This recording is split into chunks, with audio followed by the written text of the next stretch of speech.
You already know what time it is, right? It's your boy Eclipse Darkness. I do this for my people. How I like that.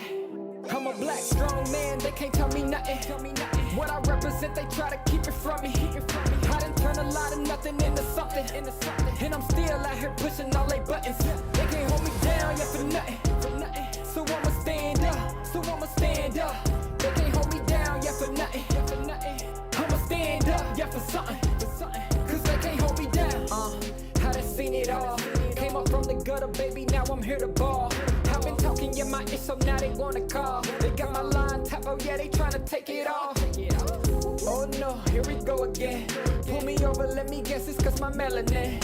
Asking questions, me and you both know irrelevant. But I stay cool and collected. I'm a black, strong man, they can't tell me nothing. What I represent, they try to keep it from me. I done turned a lot of nothing into something. And I'm still out here pushing all they buttons. They can't hold me down, yeah, for nothing. So I'ma stand up. They can't hold me down, yeah, for nothing. I'ma stand up, yeah, for something. Cause they can't hold me down.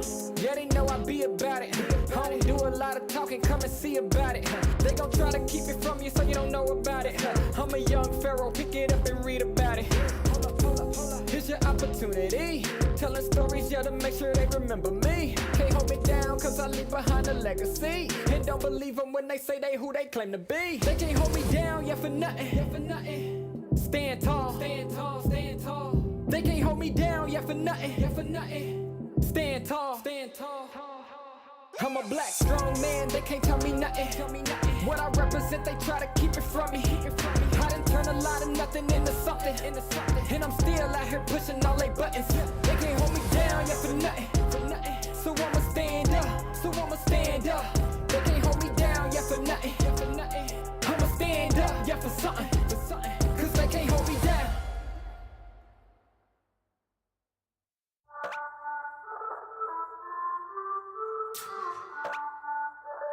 Fire.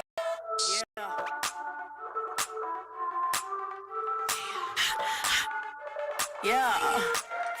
We be hot, mama got game. Check my team, we like the flame. We be bougie, y'all sound the same. We be, mama got game. We be hot, mama got game. Check my team, we like the flame. We be bougie, y'all sound the same. We be, mama got game, yeah. We be cooking something new. Hear us knocking, coming through. Push the limit on them rolls, cause we don't do it like you do. We be cooking something new. Hear us knocking, coming through. Push the limit on them rolls. Yeah, mama got game. Mama got game. Yeah, mama got game. Yes. Yeah, mama got game.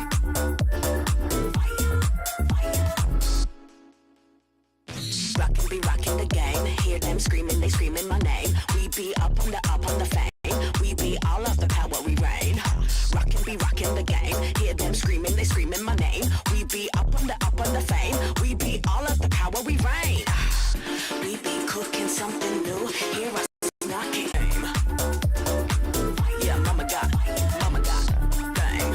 Yes. Yeah, mama got game. Mama got game. Yeah, mama got game. Yes. Yeah, mama got game.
it look easy. Play hard, work smart, I easy breezy. Sugar daddy, no, that's honey. Don't give him any sugar, he suckers me all his money. Wanna live lavish, you need a clue. Then look to me, I'll tell you what to do.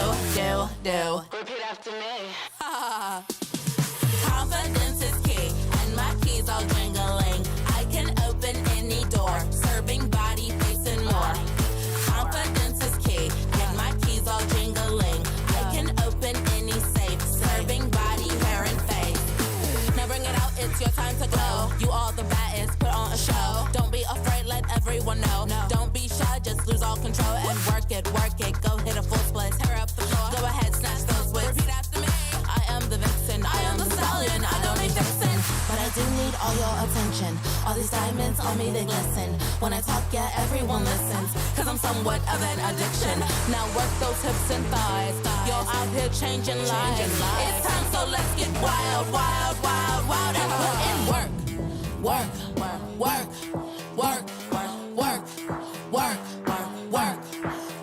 Put in work. Work, okay. Work today. Work today. Work.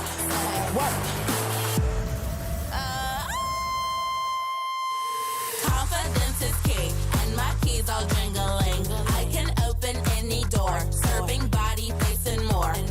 Confidence is key, and my keys all jingling. I can open any safe, serving body, hair, and face. Confidence is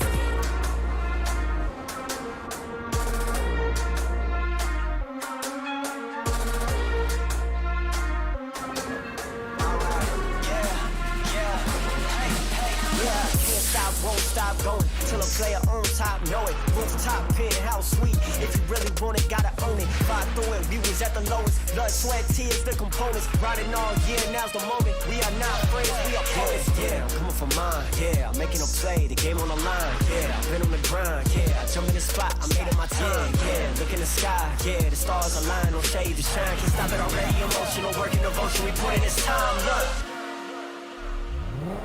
You won't stop my stride. I'll just break your line. Samsung Galaxy S23 Ultra, Monster Energy, and DHL.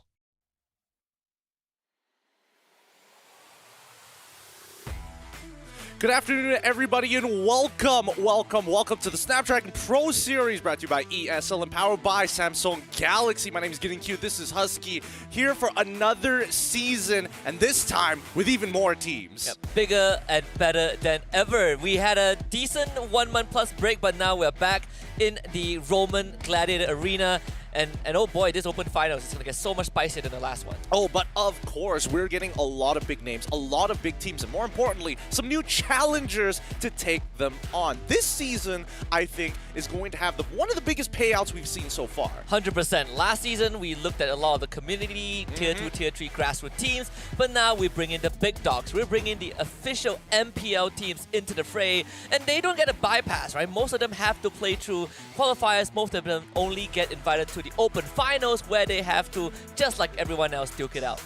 Hopefully everybody is already, well, somewhat acquainted with the current format here at the Snapdragon Pro Series. It's not like your regular MPL leagues. There's so much to actually go off here. And to kick things off, the Open Qualifiers. And just to give you guys an idea how it works, we have 2 Open Qualifiers across these 4 regions where teams contend to fight for their spot to get into the Open Finals. So top 2 teams from each qualifiers will be able to advance to the Open Finals, which makes it 4 teams from each region, which will join 12 MPL teams that were invited across every other regions, alongside the SPS Season 2 top 4 teams to play in a Swiss format for 6 rounds. Now, it sounds really confusing, but naturally, just keep in mind that the top 4 advance to the next stage. And even after the 6-round Swiss format, the top 6 teams will advance finally to the Challenge Finals. Remember, top 4 to get into Challenger Season, top 6 to get into Challenge Finals. Yeah, when they are in the Challenge stage, they still have to fight against more MPL invited teams, and in the Challenge Finals, we will finally see them duke it out in the final bout where we crown the winner, and all of that will be happening in Jakarta, Indonesia. Now, if you think this is still confusing, how about we throw it over to a video to explain it? Hello everyone, today we will bring you through the format of our SPS MLBB tournament. It's split into 3 stages, Open Finals, which is right now, but we also have Challenge Season and Challenge Finals, which will be happening in Jakarta, Indonesia, which we'll talk about in a bit. To elevate the difficulty and experience of Snapdragon Pro Series Season 3 MLBB tournament, a total of 30 teams from MPLs across the region are invited to the tournament, and they are placed into different stages according to their season placement in the MPL. Right now, we have 32 teams in the Open Finals. 12 teams from MPLs all around the world are invited to this Open Finals, and another 4 teams is from our SPS MLBB Season 2 tournament, along with 16 teams who managed to climb their way out from over 200 teams from different region Open qualifiers. And these 32 teams will now play a 6-day Swiss format in the Open Finals, which is a very efficient system to cut them down into manageable groups. This is the basic idea. Every teams have 2 lives. Teams will fight each other until the final 4 teams who survive will qualify into the challenge season. And in each round, the teams will be matched depending on their current seedings with scores, so teams that keep winning will keep fighting stronger teams, and teams that keep losing will fight teams that are facing the same fate. And teams that lose 2 games will get eliminated instantly. Yep, this continues throughout 6 days, a total of 6 rounds until we have the top 4 teams who qualify into the challenge season. And boom, that's a quick crash course of the format. If you want to know more, do follow us on our social media to stay up to date with the latest MLBB news. We are done with the format, and I know a lot of you guys out there are still going to be very, very confused and wondering what is going on, but do not worry, we have plenty of days to keep doing this rerun to keep you guys up to date. But So, all you guys need to know right now is that we need Open Finals. yes. Just focus on the 32 teams that will be playing in this very interesting Swiss round format. We're looking for that top 4. We're looking for the best of the best, the cream of the crop at this current stage, and the only way to find that out is through their own gameplay. Now, keep in mind that all these matches are going to be a best of 3. It's important to get these points early on rather than later into the league, because again, once we get into that Swiss format, you want to be able to have that momentum with you. Yeah, and just unlike a GSL format, you don't get to play against every other team. Exactly. Every single loss puts you in a tougher and tougher spot, and 2 series loss instantly knocks you out of the tournament. Ooh, with that on the line, teams are going to... honestly, it's going to require quite a bit of research on all the teams rather than just what's your next matchup. And hopefully there's going to be enough times, because in these next 6 days, it's just be continuous battling. Yeah, continuous battling against teams that you might not even expect to face up against, right? Because again, we have 32 teams in total. The least series you play would be 2. The most you play would be 5 or 6. So it 5 means or that 6. out of more than 30 teams, you only get to play 6 of them. Ooh, it's tough, but let's keep in mind that all these teams are coming from all over the world, many different regions. To kick things off, we're going to be talking about the teams coming in from the participation for the Open qualifiers. We have Z4, Pegasi, as well as Mr. Esports Pro, Zia Esports, and Archives Esports. And we also have the 3 teams that qualified from the Open Finals from the Challenge season last season. No, Euphoria Esports, Game Lab, and MHRLK Esports. Finally, the MPL teams that have been invited. These guys, they don't mess around. If you know them, if you know these names, you already know what they're about. It's Onyx PH, TNC Pro teams, and as well as Minana Esports. Sorry, I'm so dyslexic there. That is just from the Philippines, guys. We have teams from Indonesia also. More? 4 from the Open qualifiers. EVOS Icon, Bigatron Beta, Dewa United Esports, and Outer Ego X. Yep, and if you're wondering, wait, the previous graphic only had 3 teams. Well, the 4th team to qualify is GPX coming in from Indonesia. And finally, MPL teams that have been invited to the Open Final are Geek Slate, Rebellion Zion, and Aura Fire. Yeah, we promise you guys by the end of the previous seasons that this season is going to be bigger, better, teams will get more chance to play up against the top dogs, and we have delivered. From Malaysia, we have MAB Esports, Hello Heli, and Red Esports from the Open qualifiers. For the MPL invited teams to the Open Finals, it's going to be RSG, MY, Madness Esports, and Team Hawk. Oh, this is going to be very, very interesting. I mean, Madness Esports, right? They call them the Tier 2 Slayers. Well, here they are potential to slay Tier 1 teams, in fact. We also have teams from Singapore that... No, we didn't leave out, of course, Alchemy SG from the Open qualifiers and Evo plus Team SMG Singapore from the MPL. Yep, these are big names. Of course, we don't have exactly, everybody. We don't have the champions from every single region, but we definitely had contenders for these championships. They just didn't exactly have the best runs during their playoff season. And when, of course, now we also have teams from Cambodia. We have Logic eSports and Team Max that came in from the Open qualifiers, and of course their MPL team See You Soon that was directly invited. The Open Finals is already going to be excited, but we're curious to see how the Open qualifiers are going to go with these teams that either haven't made a name for themselves or we haven't heard it from outside their locality. Speaking about outside of locality, we also have Laos who will be joining us on this journey. We have Nightmare eSports, basically the sole torchbearers of the entire region. Now, it's good to see that the rest of the regions are coming together in one big tournament to kind of test their power levels amongst some of these more recognized regions. Yeah, we have one more from Vietnam, our last region. Big City Boys joining the Big League. Yeah, of course, we got to save the best for last. I think they have one of the more unique names in Yeah. the league so far, but, well, we'll see whether their gameplay is able to be on par with the rest of the world. And just like that, these are the 32 teams, but it's not over yet. Now we get to break down or talk about the Swiss format that you guys are wrecking your brains over. You probably might not understand half of this graphic, but bear with us.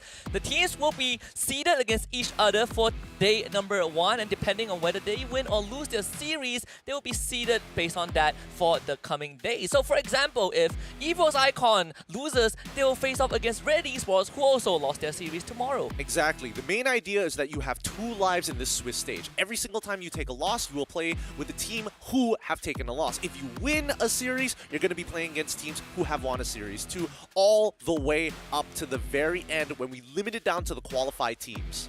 Just to make it even more digestible, think of it as what you like when you play ranked games. You want to be on a win streak. That is what the teams need to achieve today. For our first best of 3, we have these 4 going on, but they are all happening concurrently. Get to see RSG Malaysia against Alchemy SG to start things off.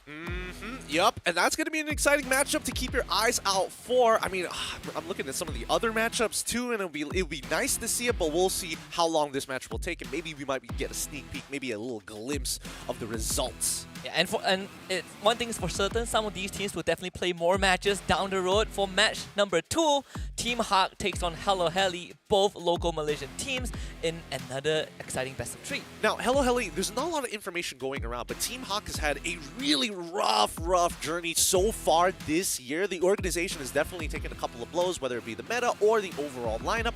Being relegated from the MPL itself, maybe they can find some redemption here at the SPS. Yeah, and just in time for kind of a patch, right? Some of the reworks and tweaks to certain heroes, maybe we'll see that meta shift help them. For the third best of 3, SMG Singapore takes on Red eSports. Well, if we're talking about, whether the meta shift is going to help people with the recent patch, I think Team SMG from Singapore is going to have a very good opportunity to catch some of these teams off guard, especially when they're up against a namesake here at MY, Red eSports. And just basically 2 veteran teams up against each other. But for Team SMG Singapore, they also want to see if they can match up to their brother team. That is our second place finisher in Malaysia. And for the last best of 3 for today, we close it out with, this one is a doozy. GameLab against MLBB eSports. Absolutely. Euphoria quoted that GameLab has been one of the more overrated teams in the Tier 2 scene by a long margin after Euphoria had crushed them in a 4-3 series last season here at SPS. But against someone like MAB, who's been doing especially well in the online realm here in MY, GameLab, they should have an advantage, but MAB eSports might surprise us. Yeah, both teams have been very proficient online, but no, this is just a small stepping stone towards a greater goal. We got to talk about the prime reward at the very end of this journey. And no, it's not the Open Finals, it's the entire SPS tournament. By the end of the Challenge Finals itself in Jakarta, the team that wins first place will walk away with $65,000 US, and you can see the rest of the prize pool on your screen. All of this totaling up to $150,000 US. We have an even bigger prize pool, more reasons for these teams to take it as seriously as possible, and an opportunity for Tier 2s to clash against some of the Tier 1 teams across the region. If you aren't watching the SPS, I don't know, man. I feel like this is where the meta begins for this patch. Yeah, you get to see teams innovating, you get to see every single region clash, and most importantly, this broadcast is very easy to find as long as you're watching on any of the official MPL or Mobile Legends social media, you will be able to see this broadcast. I mean, I don't need to say this because you are probably here listening to this, but I'm just saying, if you have friends who are not watching, just send them any of this broadcast. And they can't give you any excuses. That's the important thing, right? Let's have a look here at our predictions. Now, we're looking for the top 4 teams to watch out for, and it looks like me and you have pretty much the exact same predictions, with Terrence ICBaby 1-2 deciding to go for EVOS Icons and Alter Ego X. Yeah, and this itself, I think, is proof of our friendship, but most importantly is how ICBaby12 just loves to go for the unorthodox picks, which I sometimes do agree with, right? But obviously looking at RSG and YSL, I think this is a team that I'm very looking forward to play in SBS. This Swiss format is going to give them a run for the money, but I want to see how far they have come. Absolutely, but considering how, like, I would like to say the region of the Philippines has been so far dominating in a lot of game titles, and especially when it comes down to international tournaments, Onyx PH is definitely one of those teams that I think without a doubt is expected to win the whole thing. And maybe alongside them we might see Euphoria, right? The team that basically say GG easy after a full best of 7, and this is the confidence that you need. And of course we also have Bigatron in the mix, so a good melting pot of teams. Yes, a good mix and mash here. Definitely when it comes down to clashing styles, we're definitely going to be able to see it throughout the tournament, and hopefully we can get a little bit of a better idea of what the international meta is going to be looking like here in Southeast Asia. And most importantly is to also get us geared up for what Mobile Legends has to offer for the rest of the year, right? We are barely halfway through 2023, and there's so much more to look forward to. I think SPS is a good platform for us to pit the best teams against each other. And speaking about the best team against each other, if you want to watch them live in the flesh playing Mobile Legends at the highest level, well, we have a treat for you. On 21st to 23rd of July, that grand finals for the challenge finals will be happening at the Istora Senayan, Jakarta. Tickets are already on sale as well, so you might want to check that out. Yep, it's literally, if you buy those tickets early on, you're going to be saving a lot, especially if you're not in Indonesia itself and you want to fly on over ahead of time. So put your thinking caps on. You can save a lot of money if you start planning early on, so get your tickets now. And keep in mind that this location is where M4 was played. Yeah, you can bottle some air, you know, grab some of the soil as a souvenir if you didn't make it that last time. It's a nostalgia trip for some people, but it could be a fresh experience for others. You can get your tickets at esl.gg/SPS MLBB tickets, and it all starts at 20,000 rupiah. Yep, so cheap, super affordable. For those of you who are outside of Jakarta, do not worry about it. Do the conversion and it'll make a lot more sense. With that being said, let's keep in mind that the big tournament, international tournament, is coming around the corner, and luckily SPS doesn't clash with it. Secure your tickets now, scan that QR code, and check out MSC 2023, which is going to be happening in June. And the regular ticket sales and free registration has already started. So if you guys have not heard about it yet, well, we are here to give you guys first-hand information. Just scan that QR code with your phone or with your tablet, anything that can do that, that has the capacity to do that, and you will be one step closer to joining everyone else on the big stage.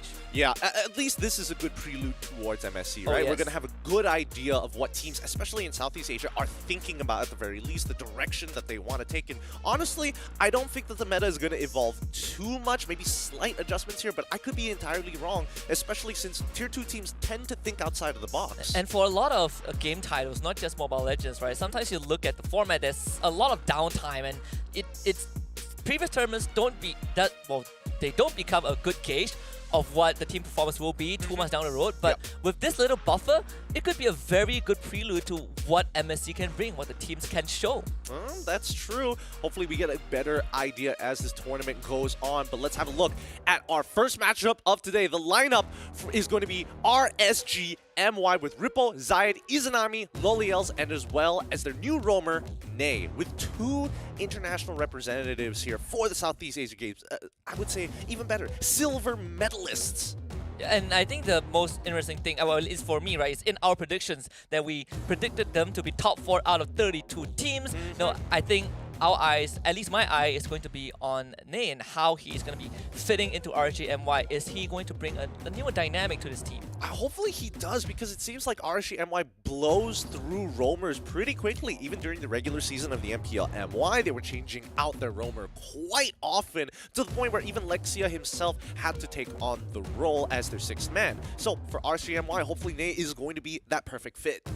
And while going up against RGMY is none other than their opponents from Singapore, Alchemy SG. Now we talk a little bit, we don't, in the pre-show, we don't have too much information about these guys, but that's what makes all these 5 men scary, right? If you can't find info about them, it's hard for you to do prep. Maybe this is the dark horse that we're looking for. Possibly. In Love with S, Icons, Bitcoin, Pacifist, Danny as well. SG is one of those regions where they have a very good idea of how to play these MOBAs. When it comes down to raw instinct, there's definitely a more pacifist approach that they'd like to approach to the game and bring it to the later stages and play macro. Yeah, it's a conversation that we have had, you know, across these few months. Every time we compare these two regions, right? Even back when MPL NYSG was still one, you can kind of see the stark differences between these two regions as a whole. But, you know, our inputs might not be entirely correct, even though I would like to think so. I want to hear what you guys have to say. Drop that prediction down below in the Twitch chat or wherever you are watching. We have so many platforms, and we would love to hear what you guys have to say. So quickly cast your votes for your favorite teams and see whether you could, well, surprise everybody else or have the moniker of the best guesser. Maybe even guess coins, arguably. But that being said, hopefully we get to see the action start real soon. Before that, I want to see our predictions. You know, I have a horrible reputation of getting all my predictions wrong, but I want to start on the right foot, okay? I want to start on a high note. I want to get this right, and I'm glad that if I go down, you go down with me. Yep, look, we're in the same boat here. We're predicting 2-0 for RSGMY against Alchemy SG. If Alchemy decides to upset, that's totally fine with me too. I'm excited to see whether or not this team can stand against a namesake here in MPL MY. And I think the most important thing for some of these supporters to take note is that it's not about just beating a team, right? You just want to see if they can draw blood from some of the bigger names.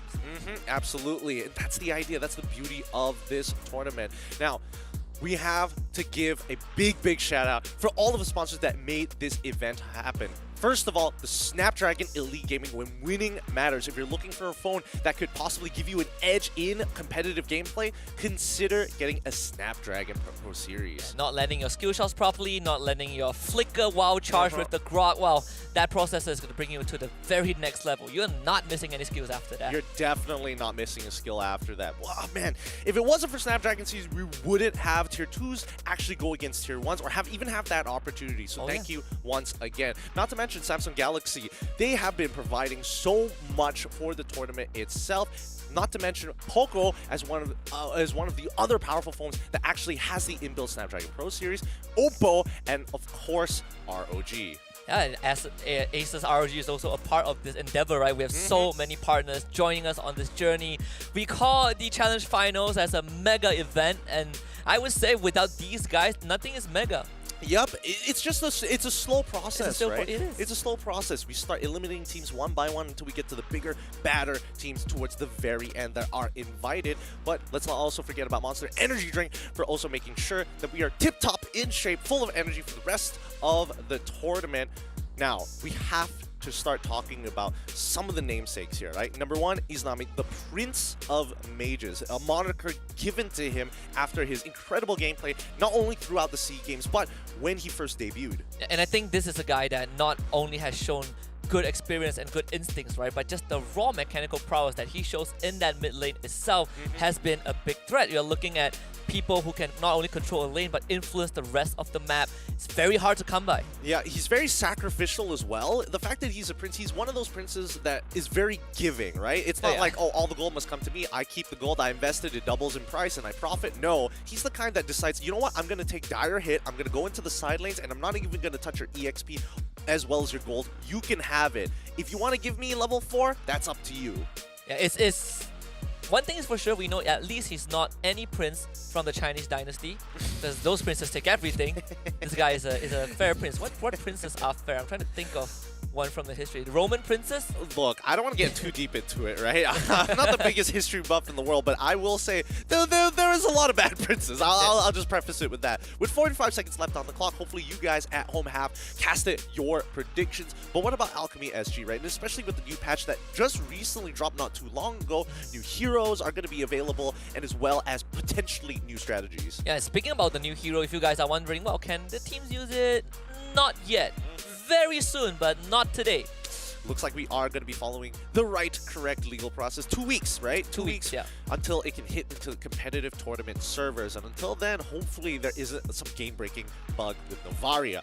However, Hylos, Alpha, and as well as Minotaur have received significant buffs in the recent patch. What do you think about Minotaur though? Because I've been reading some of the notes. I'm looking at Minotaur, what he provides. You know, some hybrid defense reduction and increment depending on what happens in the fight. Rage bar removed. He just needs to use his ultimate. Is that going to bring the Mad Cow back? I don't know. That's the thing. That's why I wanted to see a tournament to at least have an idea of where the professional teams' heads are at. What's the headspace that they're actually taking when it comes to this upcoming patch? The latest patch that we've seen so far. I feel like Alpha almost feels like a bit of a no-brainer in certain matchups. The Minotaur, to answer your question, I think he is flexible. Does he fit all situations? I still think teams would much rather have a Lolita, for an example, rather than a Minotaur if they're looking for strong AoE. But it looks like the draft has all... maybe not. Yet. Not yet.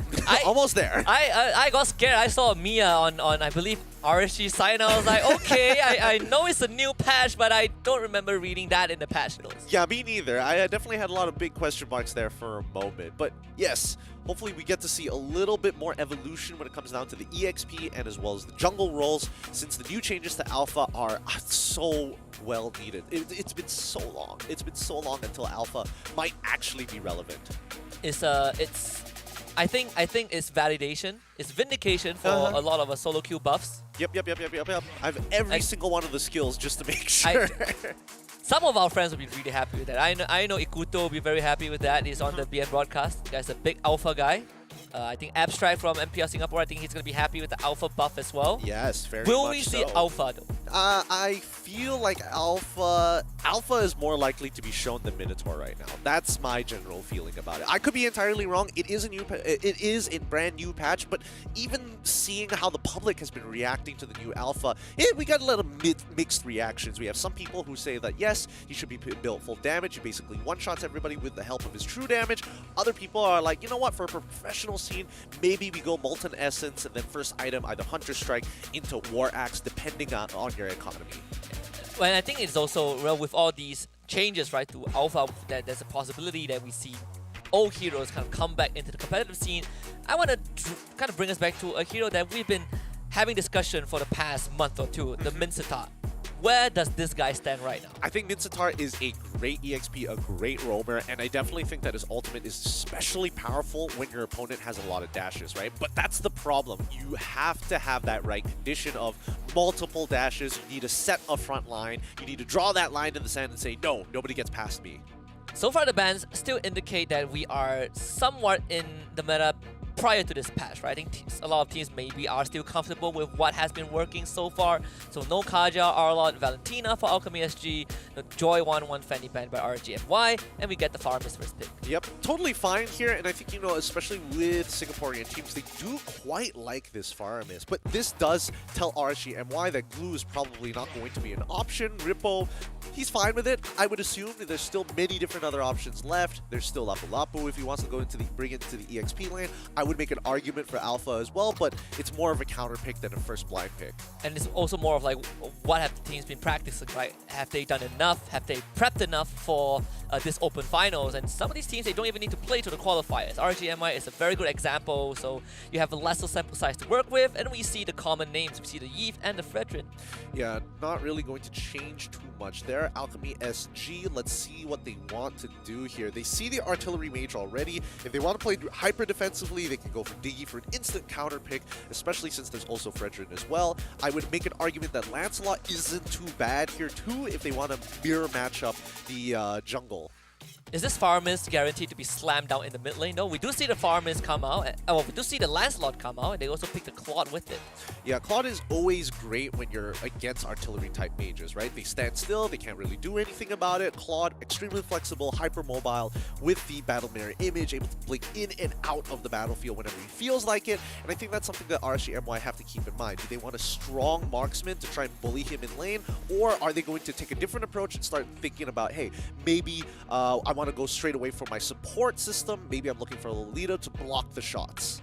And they also could pivot towards the Melissa, which has been a staple name, right, in the meta. Big lane bully, and also pretty deadly late game against what Alchemy SG has. So far, Alchemy SG, they don't have much backline access just yet. Eventually, Claude should be able to deal with the Melissa, but for the early stages and for all intents and purposes, RSGMY want to kind of set the foundation in the early to mid game. And I think this overall covers a lot of the bases of RGMY, right? You have a decent front line, you have a decent back line, and you have artillery for long range. This kind of this front to back, what you call base, has been built by RGMY. Now we go into the second part of the ban phase, and at this point, what are both teams lacking? We're not seeing EXP laners just get locked in yet. They have mirrored each other in terms of picks, so both are lacking supports, both are lacking EXP laners. For Alchemy SG, are they looking for an XP laner that can cut the backline, right? I think you mentioned Lapu Lapu, but that's for RSG. Is the Yuzong somehow an option? Yes, I think Yuzong is definitely going to be an option here because it does well into the Eve, and it also kind of does well into the Melissa, especially during the mid game, right? We see the Estes ban out here. We wouldn't expect Alchemy SG to be banning out any of the EXP laners. I think the onus is on RSGMY, so that's why Alchemy SG is thinking about supports. Yeah, and for them, I think they also just want to make sure that RSGMY doesn't have simple ways to just buff up what they already have, right? Estes taken out, that's very straightforward. And for RSGMY, they get the glue out of the way, and probably another XP laner coming right up on the ban list. Probably either the Lapu Lapu or the Yuzong. Both are not too bad here. I feel that RSGMY is more likely to lean into the Yuzong or Lapu rather than the Lapu, but then again, it is Rippo, and Rippo does play the Lapu Lapu more often. And oh, Grok is the ban for the side of RSGMY. They want to kind of open it up a little bit more. Yeah, that actually is... I didn't expect that at all, right? Because early on, I was wondering, where does this Fire Mist go? Is it guaranteed to be slammed in the mid lane? But with the Grok taken out, it really does feel like Alchemy SG are looking for have this Fire Mist as that mid, and you are relying on those side lanes and the jungler to really create that impact early to mid. For sure. Oh man, this is it's very bizarre because we're seeing that RSGMY, I feel like they would have utilized the Grok very, very well. Alchemy SG, I thought that maybe the Lolita would probably be their first two picks in the second phase, but instead they are the ones who banned it out. So that does mean that RSGMY has an agenda going into this game. I'm very surprised that Alchemy SG decided to go with the Lolita, ban rather than something along the lines of Franco. That I was also thinking about the Franco as an option, right? But this could be an indicator that Alchemy SG, they are putting a lot of the eggs in the Claude basket, right? Pacifist, they've got rid of kind of the simplest way to counter his damage with the Bulwark, and now Pacifist has to kind of be the one that has the highest output in that late game to deal with RSGMY, and then you have the Kufra. So RSGMY looking for a setup-heavy composition. They've already got like 2 big tanks. They have an artillery mage to support with the heavy long range coming in from the Melissa as well. Their front to back composition is looking mighty fine, but Alchemy SG, right? It's clear that they want a team fight. The question is, how exactly is that going to occur? We have the Edith locked in almost straight away. At the very least, you can engage and then disengage from the fight while still providing some form of damage. The Cho, very interesting for the side of Alchemy SG. They could have gone something along the lines of Franco Yuzong, Franco Lapu Lapu, and I would also make an argument for maybe even an Edith plus Franco lineup here, just to make sure that you have somebody who can really threaten that Melissa. But it does open up a lot more options for RSGMY, right? You look at what Alchemy SG has, not really the beefiest front line. Alchemy SG, you know, they have certain ways to get to the back, but a lot of it lies on this Cho himself, and if the Cho can't get it done, RSGMY have so much options to just counter-engage. Yeah, plenty of options in a matter of fact. So really, Alchemy SG isn't the one that should be initiating this fight. They should leave it over to RSG MY. So it's going to be a battle of information for Alchemy SG. RSG have to figure out a way to convert lane advantages into big plays, as we see Ling get locked in for the side of RSG MY, which means that they've been planning for this Fredrin to go into the EXP lane right from the very beginning. And Fredrin is going to be there, I assume, most likely up against the Edith. And if that's the case, then I think Alchemy SG wouldn't be too worried for the first few levels. But the question is, it now becomes a battle of the junglers, right? Both assassin junglers that want to get a hit. Yeah, I feel like for Alchemy SG, it's a little bit easier for Lancelot to start getting ahead. You don't have to do anything crazy. You don't have to be too map aware. You just need to be in the right place at the right time. Something that Ling provides, hyper mobility when in terms of transversing the map, right? If you have strong laners, if you want to help them win their lane even harder, Ling is an incredible option. And is it safe to also assume that our Alchemy SG is going to have this farmist once it hits 4 start to influence the side lane, right? You bring the Lancelot with you and we have this 3-man death ball.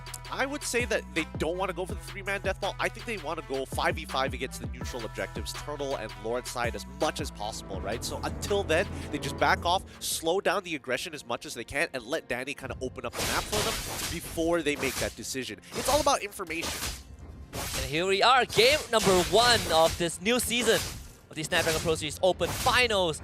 There's so much more to be expected. We wouldn't have even seen this last season. And right now, there's a breath of fresh air. Singapore against Malaysia. We have just a bigger name in the name of RGMY. But Alchemy SG, we talk about how we don't know, they don't have much info out there, but this is the surprise that we kind of need an early rotation for Bitcoin just to force Ripple's recall. Absolutely here, and Yves should not be letting this farmist get away with it, but it's a little tough, right? Because Danny isn't exactly, sorry, not Danny, but Nay isn't exactly the strongest at level 2 with the Gulfra, and especially since it was only level 1, they find that initial catch, but I don't think they're going to convert it into a kill just yet. This, honestly, Alchemy SG just half a step ahead of RCNY so far, right? With those movements, they are able to force this minor adjustment from RCNY, get an early recall, and the Edith is stealing camps in the jungle. Nay also under assault as well. Multiple members getting pulled back. Nay losing health, only level 2, and they just use a puncture for the first blood. They can't really do too much about it, and especially the side laners, they just have to sit there and watch. Zayed, as much as he wants to go back into the fight, he doesn't want to commit against a 3v2. Kufra just doesn't provide anything until he hits level 4, and especially since Danny is going with Concussive Blast, that's how they're controlling how fast the push on the mid-wave is. And even then, Kufra is a hero that if he engages and it misses his spell, suddenly you have this huge window to punish him, right? And at level 2, they even used his Flicker, I believe, to try and get away, so huge resource expended. It's all about getting that level 4, and now we start to see that Alchemy SG just using priority over mid to have control over these neutral objectives. Them having it, and especially achieving the very first one of the side quests are done, but RSGMI, they don't really mind. They don't want to fight just yet. They are required to play around their laners rather than the overall team fight. It's more like a slow build-up for RGMY, right? You give them time to cook. They need a lot more time to cook, unfortunately. Well, we'll see how the mid-game goes, right? Because Nay, he's level 4, he might be able to make something happen, especially since that Zayed, he's constantly looking at the minimap for opportunities and windows to either invade or get a free kill. Surprisingly, so far, he has been playing just on his side of the map, because our Alchemy SG, they are also applying a lot of the pressure, right? The credits to both Bitcoin and Danny for moving around the map so actively. Top side also, this Ripple, he's going to be just slowly chipping away at the health bar of this Edith, but backup is coming in. Edith gets in for the flip. Ripple now under assault by 3 different members, kicked into the air. Can't even get the ultimate. Oh, the flicker forward from Inland with Vest. Doesn't have enough damage to get rid of Ripple, but Danny certainly does with the help of Bitcoin. That's another kill up top. Zayed does show up instantly, just gets timing by the flip from this Edith. Uses the Tempest of Blade, needs a bit of more damage, but the damage HP from this farmist, not enough to keep him alive. They also receive backup from Izanami, and RGMY gets a trade. Nicely done. They were able to trade 1 for 1 there, having expanded 3 battle spells compared to 2. That's a good option for RSGMY. Oh, speaking about good options, we have a good offer. Also, remember the tickets for Jakarta 21st to 23rd of July for the challenge finals at 20,000 rupiah. Starting at 20,000 rupiah. You can get them at esl.gg/SPS MLBB tickets. Alright, let's not forget about the social media as well. Make sure that you are tuning on to all the right platforms as well as following MLBB eSports just to make sure that you're up to date here. And don't forget to follow our social medias for more updates at ESL Asia on Twitter, on Instagram, Facebook, and don't forget TikTok. Oh yes, that's the hub for everything. They've got everything covered. They've got everything. They got the Cupid. I heard that's the most hype, most popular song right now. Oh man, it looks like you've been on the internet, my good sir. A bit too much. I'm not sure if that's a good thing. I'm curious to see what your screen time is looking like as this next turtle comes on in. Rippo in the middle of 4. And it's just getting cornered by the rest of Alchemy SG. The puncture straight to the back. Rippo already gone. Zion, oh, he does get the die, but again, the damage speed from this farm is keeping everyone alive. Zion gets a kill and even gets out. Nicely played by Danny, to be honest here, because again, that Praiser's Wrath would have been gigantic with the amount of life that Rippo actually lost. The rotations from RSGMY slightly slow here, but they put themselves for that engage when Ney went in. And I believe RSGMY actually even stole the turtle away. So Zai did 3 things at once. Got a kill, got out, stole the objective.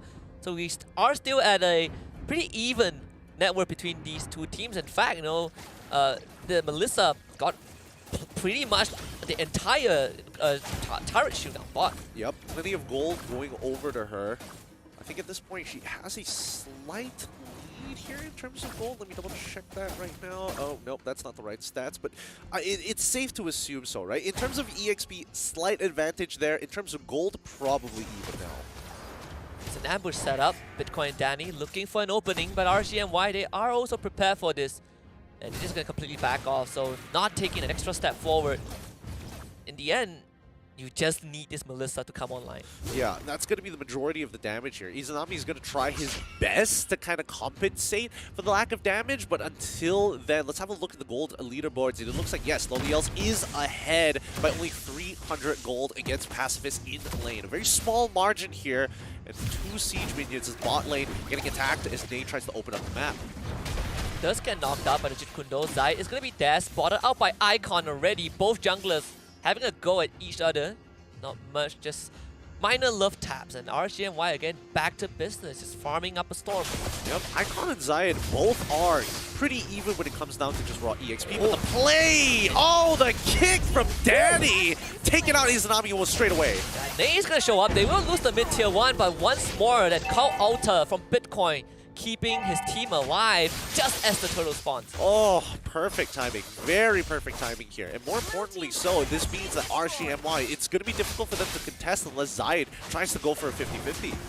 It's not going to be easy. He will show up nonetheless. Bitcoin forced to flicker, and that means Icon will get the turtle, but they will have to trade Bitcoin in return. Danny still has the will of the dragon. No flicker this time. You have that Edith fighting his own fight on the top side of the map. Icon can't really follow up, but now real manipulation with Izanami right there. And Ney by his side. The puncture from Icon looking for a kill. They do trade 1-for-1. The Edith does go down, but Icon is still very healthy. You have Ney flickering away to safety. Pacifist joining the fight. Loliel's also there as well. They want Icon dead, and Icon now is in a horrible spot. And a triple kill for the Prince of Mage. Nicely played by RSGMY. One big play coming in from Rippo, able to keep himself alive. And despite that, usually most EXP laners, when you're that low, you start moving backwards. But instead, he comes back in, giving confidence to Loliels to hold his ground until we see the Thorn Rose. And as soon as the Thorn Rose came out, dashes backwards, dodges the damage, and secures the kill by putting him out of position.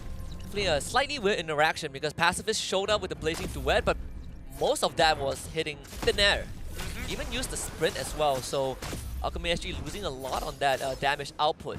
But this Edith so far, I mean, he's been getting some decent support from the team early on, but we're waiting for that big damage. I say that Izanami is not having a good time, but it was all the bait, and he gets a mega kill streak. Yeah, almost instantaneously as well. Zayed's trying to protect the bottom side of the map. Doesn't exactly get it. Way of the Dragon, not up just yet, so can't really punish Zayed.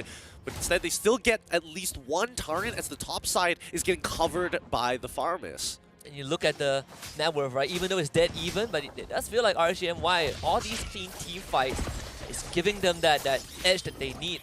On top of that, you have this E 5-1 so far, just untouched.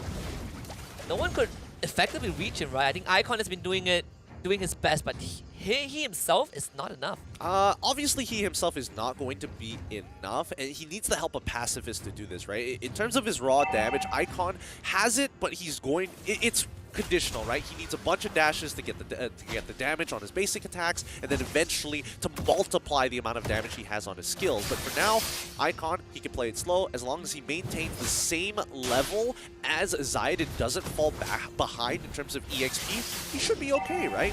He's building full tank. I mean, the fans definitely think that RGMY is going to win this hands down. Alchemy SG starting on the Lord, bringing it down to just half. Pacifist already lost half his health, not the start that you want. Ripple in the front. They're going to pull out from the Lord as Ripple gets gone on immediately. Real manipulation onto everyone. Oh. Alchemy SG. And Natus comes in, sweeps them into a wall, and kiss the brick wall, my friend. RGMY. They get everything that they want, but they got to get out the low. Liel's dropping low. Bitcoin claims it. Alchemy SG gets 3 kills off of that. Played perfectly, saving that call altar for the huge Appraisal's Wrath, catching 3 people in the middle of that bush. He was looking good for an initiation for the side of RSGMY, but at the end of the day, the temp HP making all the difference, keeping all the vital members alive to allow Pacifist to run through the rest of RSG. Consolation prize, Lord goes over to RGMY, so it's just this soft reset button. For now, at least they don't get punished too hard by this Lord. It's a good fight by Alchemy SG to kind of even out the playing field. But these next few objectives, it's only going to get harder and harder and harder because Alchemy SG, oh, big point, might be in some trouble here. Zayed is going to commit for this backup, coming in with the Edith, but well, Bitcoin, he runs the wrong way. They will lose this tier 1 mid, blazing good, but Pacifist at least very early, and he just gets caught out. RGMY preying on his aggressiveness. 2 members of Alchemy SG out. All right, instantly they get 2. I like the fact that Loliel's popped his ultimate really early here rather than trying to bait something out from Alchemy SG. As long as he doesn't get hit by the kick from Danny, it should be fine. Nobody else is able to threaten him. And now RGMY starts to take over the jungle of Alchemy SG. You see the map constrict just a little bit. Bitcoin showing back up, instantly push back. The damage from the doll, this Melissa. A force of nature on her own. Danny losing health. Meanwhile, Bitcoin, the market just crashed for Alchemy SG. Oh man, the market's not looking very good as well, considering that Loliels has honestly 2 levels above Pacifist in the past 2 minutes, and so far his damage has been very relevant to the backline of Alchemy SG. Even though Alchemy SG wants to kind of like death ball into RGMY's top overall and access the backline as quickly as they can, Farmers can't keep up with that kind of speed, right? He still is required to hold up on his Ghostbusters and as well as the Shadow Stampede. The Shadow Stampede more so than the Ghostbusters. It's hard to expect a guy that has been basically dying too much to be fast enough. He has hit that point in his life. He's hit that plateau. He's hit that plateau. That's the fastest he could go. But he can go through walls, you know, that's a bonus. That's the thing, right? So Alchemy SG need to find the right angle on these fights. And the only way that RGMY is going to make that sort of mistake is if they are fighting for a neutral objective. So you can see why Alchemy SG are looking to spread out across the map to find the holes first, because RGMY are pretty much going to be locking down the bottom side of the map. The next Lord could be the decider. 15 seconds until the spawns. This will be the bot side. So Alchemy SG, they just shove the wave up top. They're going to do the same to mid, and you already have members posted up on this bottom lane as well. But RGMY, they will have initial control of their objective. Yep, as the Lord spawns, let's keep in mind that this is going to be a Luminous Lord. With that extra charge, they can almost guarantee to break a tower as soon as he gets in its proximity. But notice that they're playing the 4-1. RGMY, majority of their members down by this Lord, while you can see Zayed split pushing on the side to make sure that Alchemy SG is second-guessing the decision.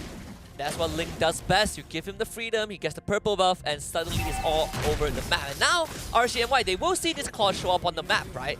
And you see them jostling for more position. This could be a bad fight for Alchemy SG. They're gonna try anyway though, poking and prodding at the members of RGMY. Zai is still not there yet. The call altar instantly busted, and look at Loliel just inspiring the rest of his team, getting 2 in the process, and RGMY have full control of the Lord. Yep, Loliel is playing really well in tandem with Rippo. He's not looking at Nay necessarily. He could be the secondary follow-up, but Rippo is the dedicated front line for this team. So if he locks somebody down, the rest of the team follows up, just like Zayed.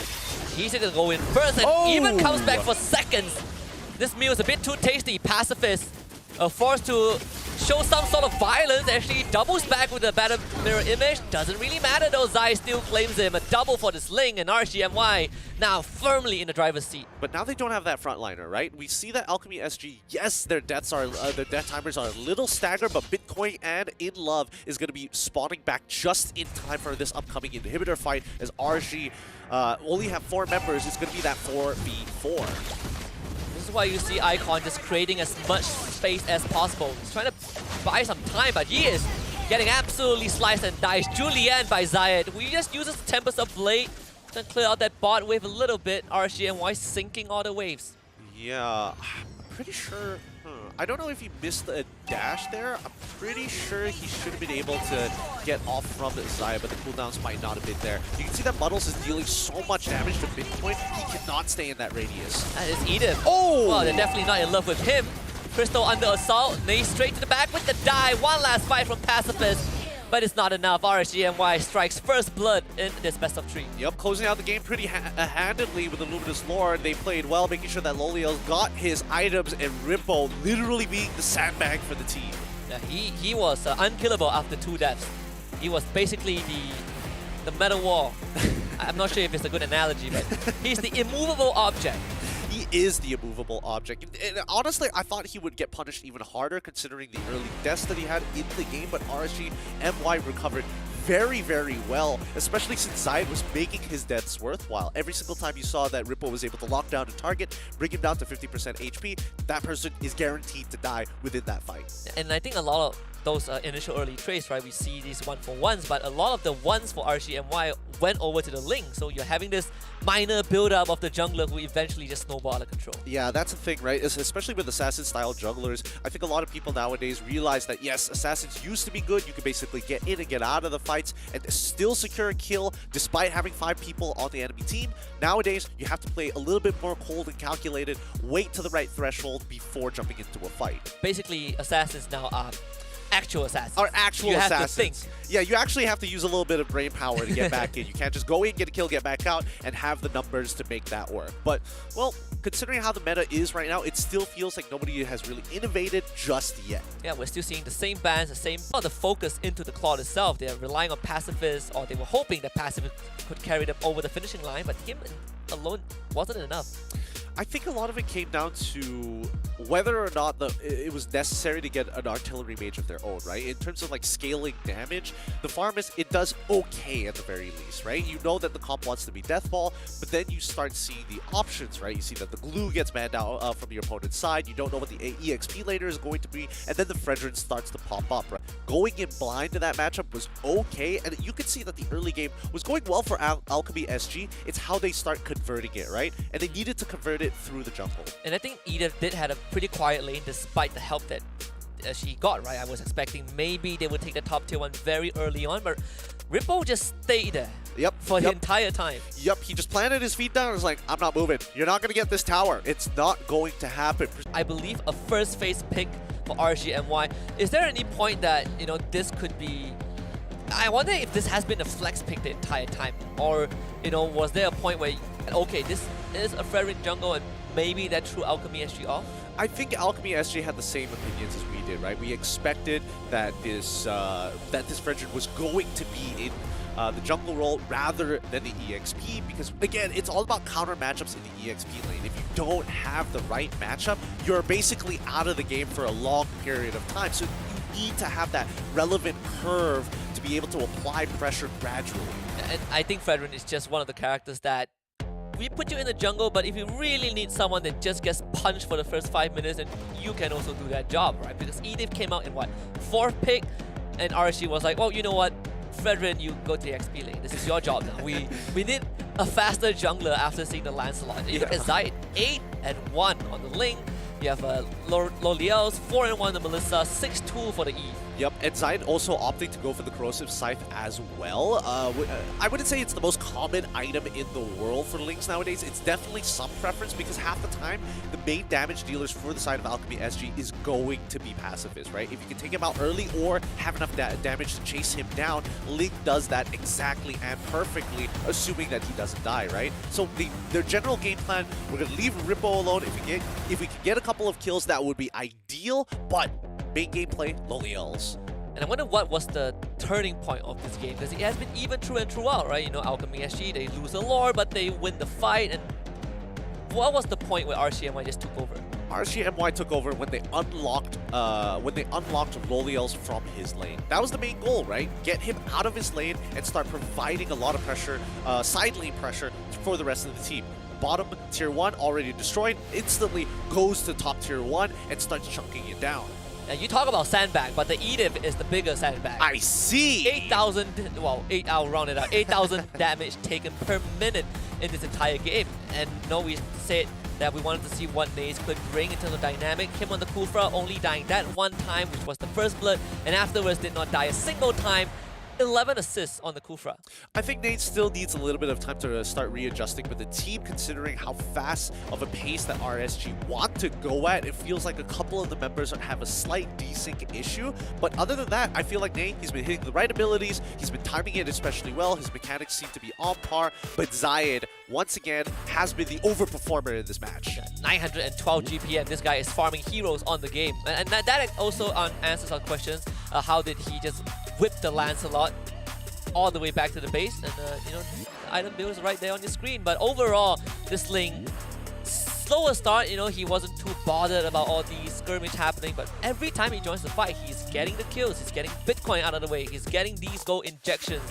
By the time he comes online after that first slot, I feel like Alchemy SG just had no way to deal with him. Yeah, I personally think that it was very difficult to deal with the Ling, especially since you allowed him to get to this point in the game where Icon could have been farming on the opposite side of the map, instantly should have been using the pressure developed by the mid lane to start invading the purple buff here. Because again, let's keep in mind, as mobile as Ling is, without a purple buff, you significantly limit his area of influence. And this is what the big ultimate right into that big wall. You know, RCMY was able to get the Lord. They lost more members than Alchemy SG, but it doesn't matter, right, in the grand scheme of things. Yeah, it doesn't, because, I mean, look at the way Loliels, this was a good limit test for Loliels, right? He gets in, he kills In Love with S, which is one of the tankier members from the side of Alchemy SG. If he can deal enough damage to an EXP laner, it should be applied to everybody else. Once he had that confidence and that limit test, you can see that he gets very confident in team fights itself. And I think that also, you know, a big part was just inspired by Zayed, who is leading the charge, right? I mean, you compared him to Ripple, yeah, Fredrin is the front line, but he is not mobile. So you need someone to start these engagements, and Zayed just happily does so for his team. And I think these late game damage are just too much. Look at Bitcoin. Bitcoin, 100 to 0 almost. Oh yeah, almost 100 to 0. And this is Lolios not even using the Inspire as well. So he no true damage just yet. But as soon as he does pop the Inspire, poof, melts like butter. And that concludes our first match of this ever best of 3. I would even say the inaugural season for the Super Cup for Mobile Legends for SPS. RCMY up 1-0. Everything according to our predictions, but now we get a good taste of what Alchemy SG on their end is able to offer. Going into Game 2, what is it that we're looking for from this team? We're looking for Alchemy SG to start considering what the draft is going to be. Knowing that Frederick can be thrown into the EXP lane, and especially with that flex pick, I think it was a decent response at the least from Alchemy SG, knowing that, oh, hey, there's a possibility it could go into the EXP, so we're gonna blind pick with the Edith rather than look for something like Lapu Lapu and try to win out that lane. Because if it was Lapu Lapu versus that Frederick, it probably would have gone nowhere for him. It would probably be a still lane that doesn't do well for Lapu in the mid game, right? Exactly. And well, for Game 2, I think it's also, we look back at the bans that Alchemy actually came out with, right? Farm is first pick, and they were banning out Estes. They were really worried that you have this supercharged Melissa in the late game. Is that Estes important? I personally think that maybe that could be swapped out with something else. Yeah, I do think that the Estes was a very particularly...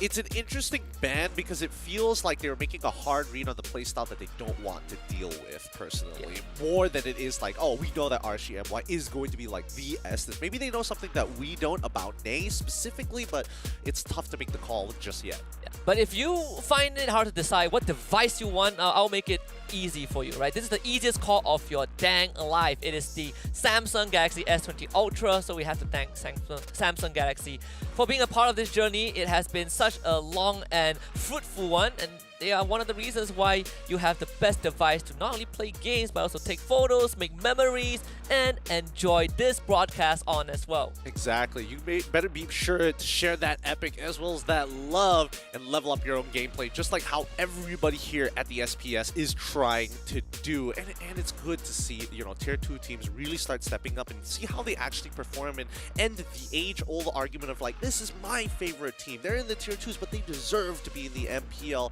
This is the tournament where we can end that argument once and for all. Yeah, we get to see how many armchair specialists will have their will feel vindicated by the end of this. We are watching one sort of getting pummeled, but you know, I digress. There's still more rounds to come. Again, the shortest journey could just be 2 best of 3s, and that could end tomorrow. Yeah. So Alchemy SG, they gotta watch out right now because they have 1 strike already. They're slowly getting to that point. I still feel that top 4 is definitely achievable, but every loss puts you at, well, builds up even more pressure than the last. Let's look at the drafts from the previous game, right? Because immediately when you were talking about that Estes pick, I also thought that was definitely a little strange. I would have expected them to honestly start thinking about things like Grok, for an example, and I would also make for an argument that, you know, Franco probably might have been something to keep an eye out for. I think the third hero that, you know, you also brought up was the Lolita, right? Which was a hero I think, you know, maybe for Alchemy SG, based on what they want to achieve with the Claude, they were like, we don't want to deal with it. But you also mentioned that it could be an option for them. Yes, I think it would have been one of the better options, because if we're talking about like hard counters with the Guardian's Bulwark, Blazing Duet in comparison to someone like Muddles, for an example, in this particular case here, I definitely think it works a lot better against the Melissa, because you're able to kind of block her auto attacks and stop it from hitting everybody else on the team. The only prior condition to that is the problem of, hey, I don't necessarily have as much pressure as like a Cho in that early game. Concussive Blast, I mean, you saw how that Concussive Blast made the difference, right? G Kundo, Concussive Blast, with the help of that Faramis, that 2v2 lane always pushed out, immediately affecting the sides. And I think what Alchemy actually traded was just you have better backline access, but you traded out for a bit more of the team fight that Lolita could have possibly provided, right? Well, we are going to get into the draft for the Game 2 in just under half a minute. RSGMY feeling really good about themselves. I think 4 of their members are playing together, 1 of them from home, but overall it really didn't feel like they were separated. You know? Yeah. They're playing with a pretty good cohesion. They're playing with pretty good cohesion, but my thoughts, I haven't come to a conclusion about Ney just yet, right? During the regular season of MPL, they kind of like switched out a number of roamers to see which fits the best for RSG, and they landed on Lexia, and that's not even his main role. Right, was it like a... He went from like a goal laner role or something? He went from like goal lane jungle to mid to roam to it's a whole long story, but he's a jack of all trades. He's a jack of all trades. We're not going to get too deep into it because he is going to be the 6th man for RSGMY, and the current lineup feels very cohesive amongst the 4 players. Do you think that it also makes it a bit more what do you call it, condensed in a good way, right? You have lesser options to go through because you have the better options to work with. Yes. I mean, having Nate debut is kind of a good way to gauge where he's at right now with the team. Right? Absolutely, absolutely. And I think with not too many tournaments actually happening at this current level, I think that SPS is a good way to kind of like get your new recruits up to speed with the strategies and the overall play style of the team. Yeah, and you also kind of put that off-season into good use. I think that's the most important part for a lot of these teams that were not able to qualify into the further stages. Like for example, in this case, MSC, right? You just have an off season that, like, what are we gonna do? Are we gonna scrim all day? Well, now you have a tournament. There's something to fight for. They absolutely have something to fight for here. It's not like everybody's like Indonesia, who has like another tournament every other weekend to actually play for, and especially for like teams in Singapore, in Malaysia, especially, that we really do struggle with these smaller competitions because there's just not too many of them. And if so, they're like, oh wow, 500, 200 participants, 500 participants, and you have to play like a majority of your best of ones. Yeah, those are the most brutal format, honestly. I think hurts. Even more so for Singapore as a region, this is a big win as they also don't have much going on, and when you allow them to play cross-region, this is where we get to also see them level up along the way, right? And maybe in the future, maybe someday, we get to stand toe-to-toe together again on that big stage. Game 2 draft has already begun. I know, you know, I come from the region of MY, but we were once together. Okay? We were once together. There used to be only one RSG. That is true. There used to be only one RSG for it. It's pretty interesting. Yeah, that's a lot of MLBB history to get through. But in the meantime, let's see how this draft is going to go, right? We are going to see the Wanwan and the Fanny band here. Definitely got to give respect to Wanwan players, especially efficient Wanwan players, and as well as one-trick Fanny players. Nobody likes dealing with them. Yeah, nobody likes Fanny players in general. I would argue I would take Saber players over Fanny players, but that's just me talking, okay? I feel like people who pick up Saber, people who play Saber on the enemy team have like a personal vendetta against one guy. Pretty all much. the time. Pretty much. A Blade of Despair second item, that's how you know. That is how you know that he really doesn't like... I really don't like you specifically. You. Nobody else. Don't show up on the map. Watch out. Oh, but with that being said, Alchemy SG getting rid of the Arla, getting rid of the Kaja as well. We do see the glue ban for the side of RSGMY. They could look for a Farmist starter unless Alchemy SG says no. Yeah, so the third ban for Alchemy SG, I believe, was the Valentina. RSGMY, they did, fast track the glue ban. Farmist instantly taken out. So Alchemy SG very prepared for this option, but this also gives them a bargaining chip, right? If you want to take your artillery at the very beginning, we always have the Valentina as a response. Yep, Valentina is such a annoying starter to deal with because it basically tells the red side that it doesn't matter what you're going to do, we are basically at the same tempo as you and we don't have to answer too many questions. But RCMY, do they want to go for the Valentina opener, right? We have seen teams stray away from it during the regular season at MPL-MY, and even when we start looking towards like SEA Games and things like that, recent tournaments that have been developing, first starter picks, they're looking for, the joy. Oh, yeah, and that was a hero that RSGMY did ban in the first phase last game, but I think they also kind of posed that question to Alchemy SG, right? Like, which one do you value more? Do you want to leave Farmers for us and then you take the joy, or maybe you give us the joy? And with the Kaja ban out by Alchemy SG, we kind of go down the list and look at the second and probably only most effective hero, which is the Franco. Absolutely, and I think that's what RSGMY want to do. They want to throw Alchemy SG a little bit off-keter in terms of the order of which they pick, because it's either you pick it later or it gets banned out. For now, Alchemy SG don't make the novice mistake of like, oh, I have to answer this right now within the first two picks, rather than thinking of, yes, we still have that third pick after we see what the rest of the composition for RSGMY is going to show. They also get to deny important picks from RSGMY, right? Valentina, now they have control of at least in the mid side, right? Whichever hero RSGMY picks, you have a decent answer to that. You have the Fredrin also who can act as a flex, but in the event that Franco gets taken out, what are the options for for Alchemy SG? Well, honestly, there's not too many options here, right? It's a difficult matchup no matter what for the marksman, especially if you're very auto-attack reliant. Vengeance plus Joy is a nasty combo to deal with, and especially if you use Inspire, even worse. And I think that Alchemy SG is a little aware of that, so my guess is that they're probably going to be, if they don't want to answer the Joy straight away, they're probably going to go for something like Claude. Yeah, Claude, just so that they can dash away, create some distance between himself and as well as the Joy. At least for pacifist, he won't feel like he is kind of locked down in the fight, right? Where I always have an option to re-engage if I want to. We're seeing him play into the Beatrix. Eve again picked up by RSGMY. Izanami had a fantastic game in game 1, 6-2 in that mid lane. Yeah, hopefully it's not a repeat of game number 1 here. We see that Alchemy SG is the one banning out the Franco for God knows what reason at this point. I guess so that Claude... I mean, but they're on red side, so they do get first pick in the second phase, right? So, I don't know. I can see the logic of Alchemy SG if they give Franco over for some reason to RSGMY, Claude gets locked out. I mean, even if it goes through, I think RSGMY have more options they can consider, right?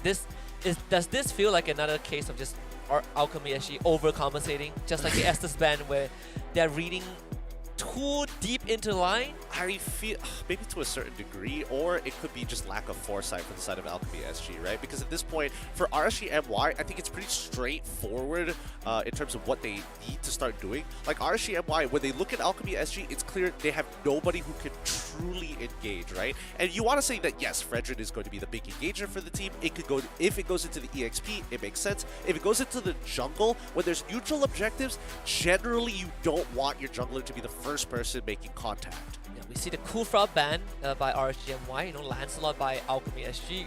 You still have other link that can be an option if RCMI wants to go for it. I do feel like there's not much ways for Alchemy SG at this point of time to do with it, especially when the Franco is out.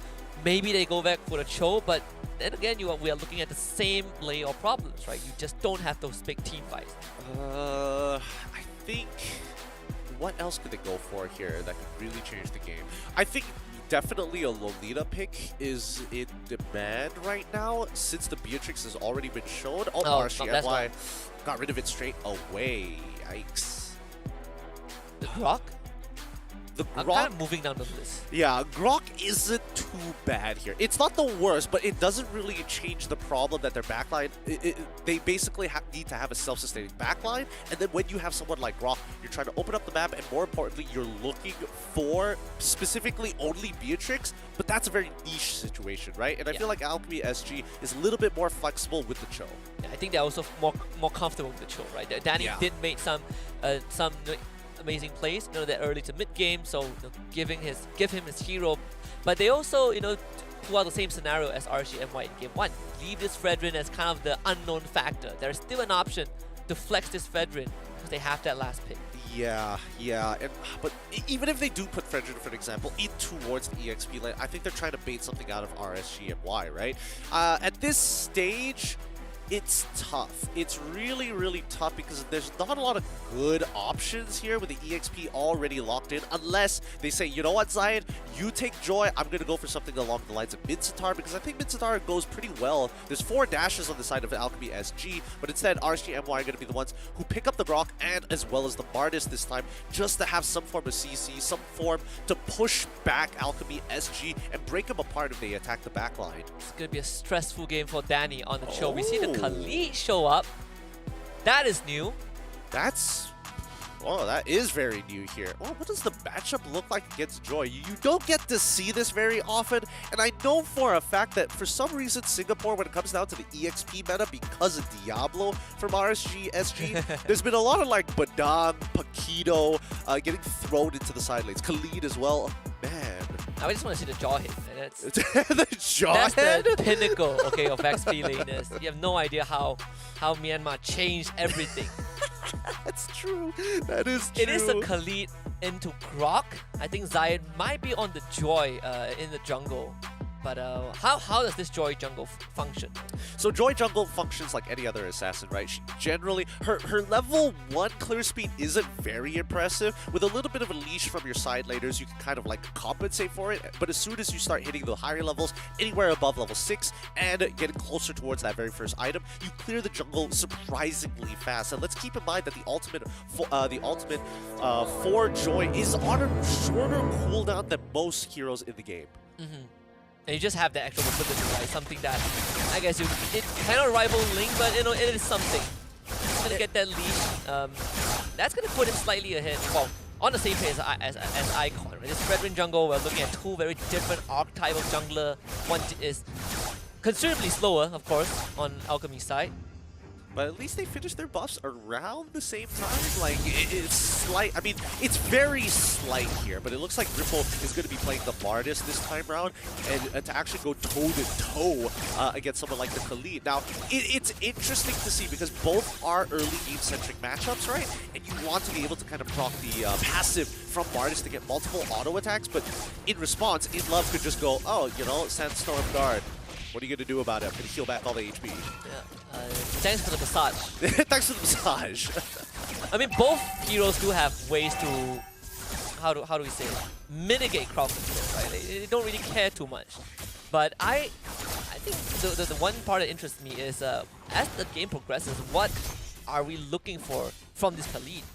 From this Khalid, it's all about engagement, right? You need to engage on the right targets, and let's keep in mind that Loliels is playing Beatrix. She only has one mobility option in her tactical role.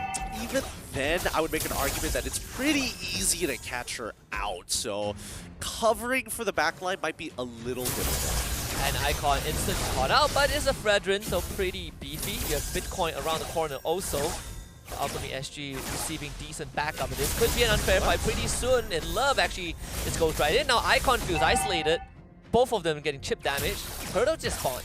Yep. Dangerous game that InLove was playing there. He probably should have died, but luckily he kept in mind that most of the RSG MY members had already used their cooldown, so he could actually take more space. But this upcoming, this current neutral objective, not easy for Alchemy SG to win out of 4v4. Just gonna give it away as Icon did use his dash to get over the rock wall, so no much resources left in the tank.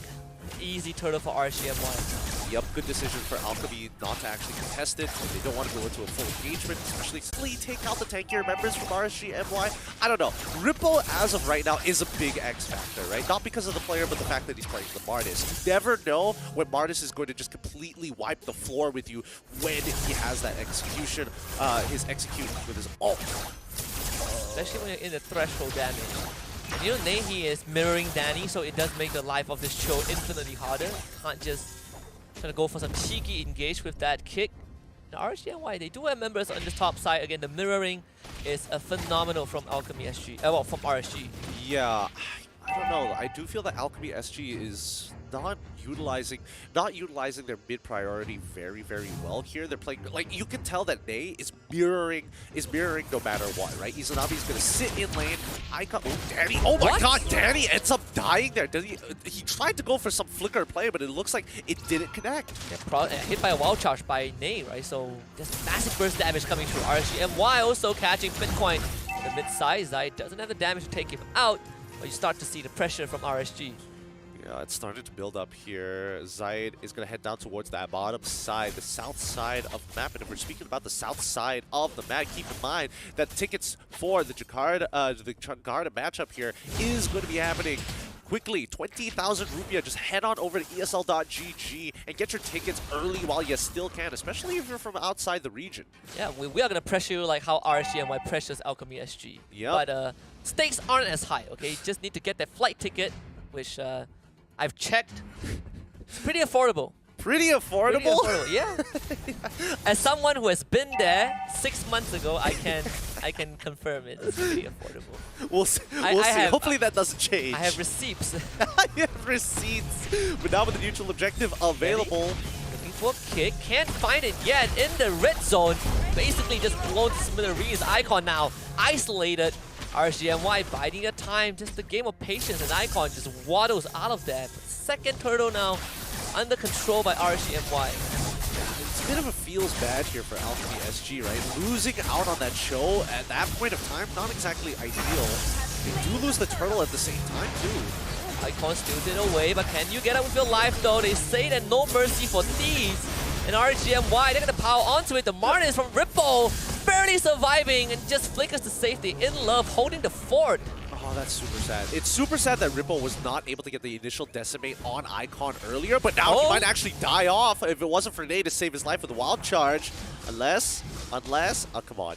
Get back in there. Deny the recall too. Alright, that is limit testing for sure. There's no way that Ripple would recall that, knowing that the Kali is nearby, right? Well, I mean, Kali did have flicker. He knew that the Grok was also kind of low too, so there was an opportunity. Since he is playing Master Assassin, I think it's kind of ideal. And he's going to open up the map just a little bit, sees Zayed, and now gets electrocuted.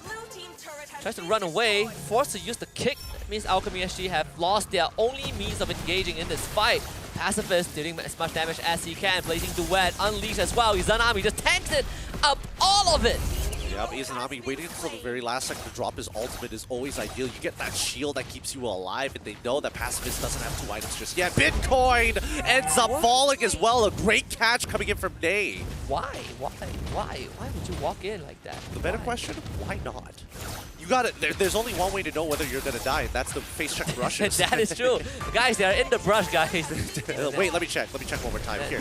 But unfortunately, Ney is going to be falling down because of the quick rotations from this Khalid. And this is to be expected, right? Khalid, he already broke bottom tier 1, quickly rotates to the top side of the map, and Claude, he needs a safe place to actually to farm. So the only safe place right now is going to be that bottom side since the tier 1 is still available for him. Thank goodness he was able to salvage that situation just a little bit. So, you know, all things considered, right? This is a particularly slow game. Just 5 total kills so far in 7 minutes, and barely a 1,000 goal advantage in favor of RSGNY. Yep. Third turtle is already there. I mean, it looks like there's a fight about to happen here. multiple fights across the map. Khalid and the Martis in one. Both coming down to the bot side. Danny looking for an opening. Now we're looking for Zayed. Good secure by Icon. Big rocket barrage coming through from the Beatrix. It's gonna be a 1-for-1. Bitcoin ends up going down. Izanami is dropped low, but able to make it out with his life as InLove once more just holds the front line, but Zayed isn't happy with that, so he's gonna rush back in. Danny kicks him out with the Jit Kundo, and that would be a kill over to the Cho. Alchemy SG winning their first skirmish. Zai going back into that fight was a little bold of him, considering that he isn't fully itemized just yet. Pacifist was recently getting just enough items to be very relevant. He does have the Demon Hunter Sword. He doesn't have the Golden Staff just yet, but the Demon Hunter Sword more than enough. Ripple. Oh no, Danny. It happens. It happens. Look, he tried. He tried. Yeah, when you overshoot with the flicker, it happens. You know, in love. No, what? Why? No, don't do it. The pacifist. Get out of there, buddy. This is not your fight. No, he's trying, but Bitcoin is able to secure this kill. No way. More Shadow Strike should be more than enough, but ends up getting a double kill for that. So despite dying, he's able to trade 2 back. Again, just salvage at the very end. That could have gone so badly. I mean, I think personally, I still think it's quite the loss, because previously the 1,000 gold lead all came from one person, and that's Loliels.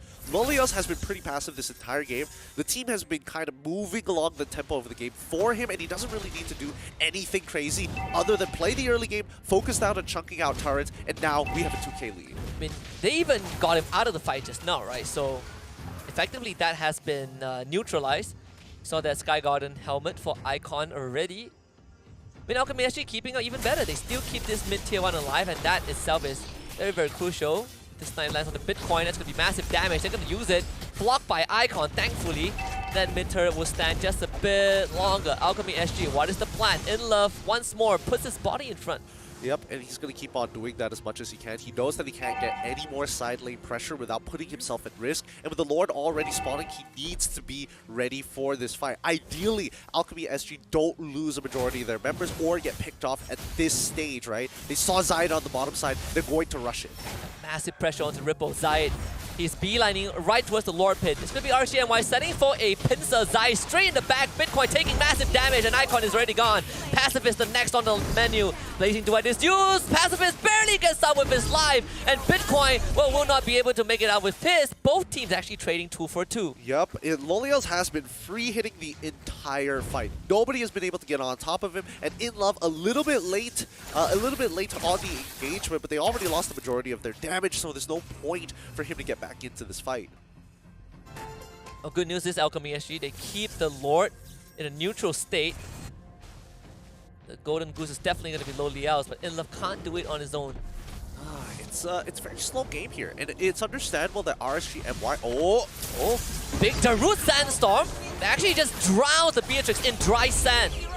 Well, he does trade his life for it, but if you get rid of the Beatrix, that's a good reset. Yep, you save so much time here, right? Now it's going to be a 4v4 with the majority of damage dealers from RSG coming from Izanami, and he's a lot more manageable compared to the Beatrix. And now Danny also has one less target to worry about, at least for the next 10 seconds. Zayed making sure he doesn't get caught. And with that being said, in RCNY, they were able to stall this out. Back to an even state. Loliels is back in the game. Yep, this did give a little bit of time for Icon to actually go back into his jungle and actually farm up. Zai currently a level above him, and it's a little unfortunate to have somebody with Mystery Shop out-leveling someone who has Demon Slayer. Oh, absolutely. And you know, Icon, at least he... I mean, despite having the Sky Garden helmet, we saw how fast he got melted, right, in that fight. All thanks to this Loliels doing most of the damage. Flicker also coming back up. RCMY jostling for position. Naze with the wild shot straight to the back, and where did Icons go? That guy straight became a tombstone. And Alchemy SG, they can't really fight this. That Lord easily secured by Zayed. InLove wasn't even in the fight. Yep, unfortunately for Icon, he has a lot of health, but he doesn't have the raw stats to actually deal with Loliels right now, who is significantly ahead of the curve here. He is a level up. He is currently a level up on Pacifist, and not to mention... Wait. Do they want to go for the full engagement here? Do they want to trade back? I don't think so. InLove does do a lot of damage. He could almost one-shot Loliels, but he is forced to flicker out of that. Alchemy actually really want to protect this turret, but it's not doable anymore. Pacifist! Oh, he's actually gonna try! Not enough, unfortunately. It's too tough. It's too tough for them. 2 members already down with RSG and Y, having a majority of their members still alive and going for that reset. With Lord pushing, this could be an inhibitor. Oh, it definitely could be. Danny getting sniped also. Lone Liaos has been untouchable this entire game. RSG and Y with entire squad just piling onto this inhibitor.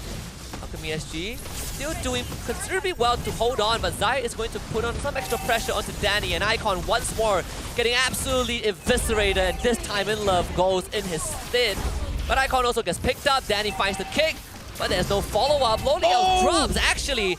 Alchemy SG gets rid of the core, but they lost 2 inhibitors, and they only have 2 members to defend against RSGMY, and that is just not enough. Izanami completely just vaporizes Alchemy SG, and this crystal will go down. RSGMY starting off the Swiss stage with a win. Yep, this is a great win. 2-0.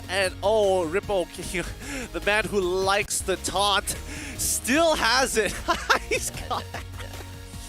I can't. When you carry your team so hard, I mean, it's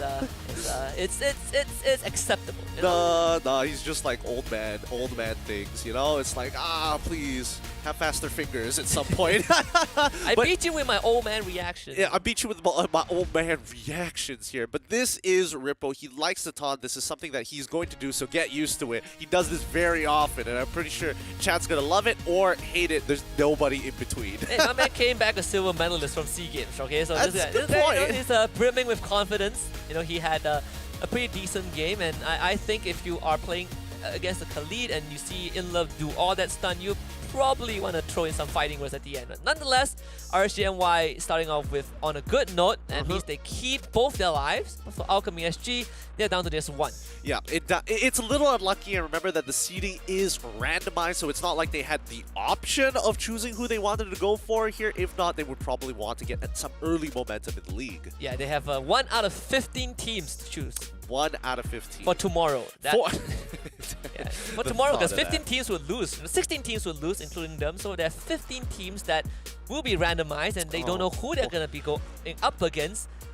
This is going to be a tough one. I'm realizing more and more that teams need to be very self-confident rather than looking to find those counter matchups each and every single time. So, man, unless they've got some insane preparation and a lot of people who can just absorb information really fast before their games, I think that teams are going to be playing very much to their identity. Yeah, this is also kind of that battle royale style, right? Where you don't have time to prep for 16 teams in one day, so you just gotta play what you're good at and hope that you are good enough. Yeah. And also those decision makings in game. Oh, of course. It's about boiling it down to just win. Just win. Just win. It's so better, easy, right? It's so easy. Get kills, get towers, get neutral objectives, crack the crystal, win the game, right? Yeah. Kind of like your rank games. Just do it in a rank setting, but with stake. With something on the line. With some real money on the line, as a matter of fact. But that's only our very first game here. I'm a little curious to see what the post stats are going to be like for RSGMY, because again, it felt like they were playing really, really slow, and they decided, you know what, Alchemy SG, we need to give them respect in the early game. They know what they're doing, they know how to kind of micromanage it, but when it comes to the later stages, and especially when RSG has this compounding advantage, right, in the Lone Liaos, you can see a lot of items, a lot of HP on the Fredrin still belts away. And I think for both games, it's just RSGMY biding their time until you hit that critical mass on Lone Liaos, and suddenly they just flip the switch and they're like, guys, let's go. And you see Alchemy SG, once they kind of lose these skirmishes and they start losing that lead, you see them collapsing bit by bit.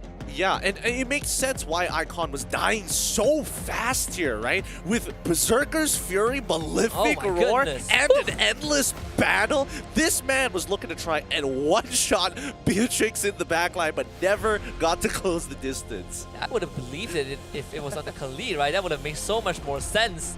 If Khalid just had one extra item, that probably would have happened.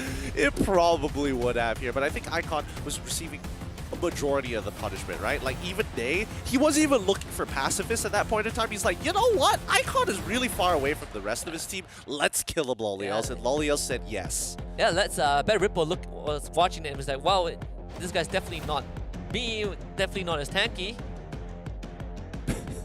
definitely. I know this is a run over. Lo Liao's 8-3 on the Beatrix. Izanami once more 6-1 on the Eve. Just complete dominance. 19-9 at the very end. Yeah, 19-9.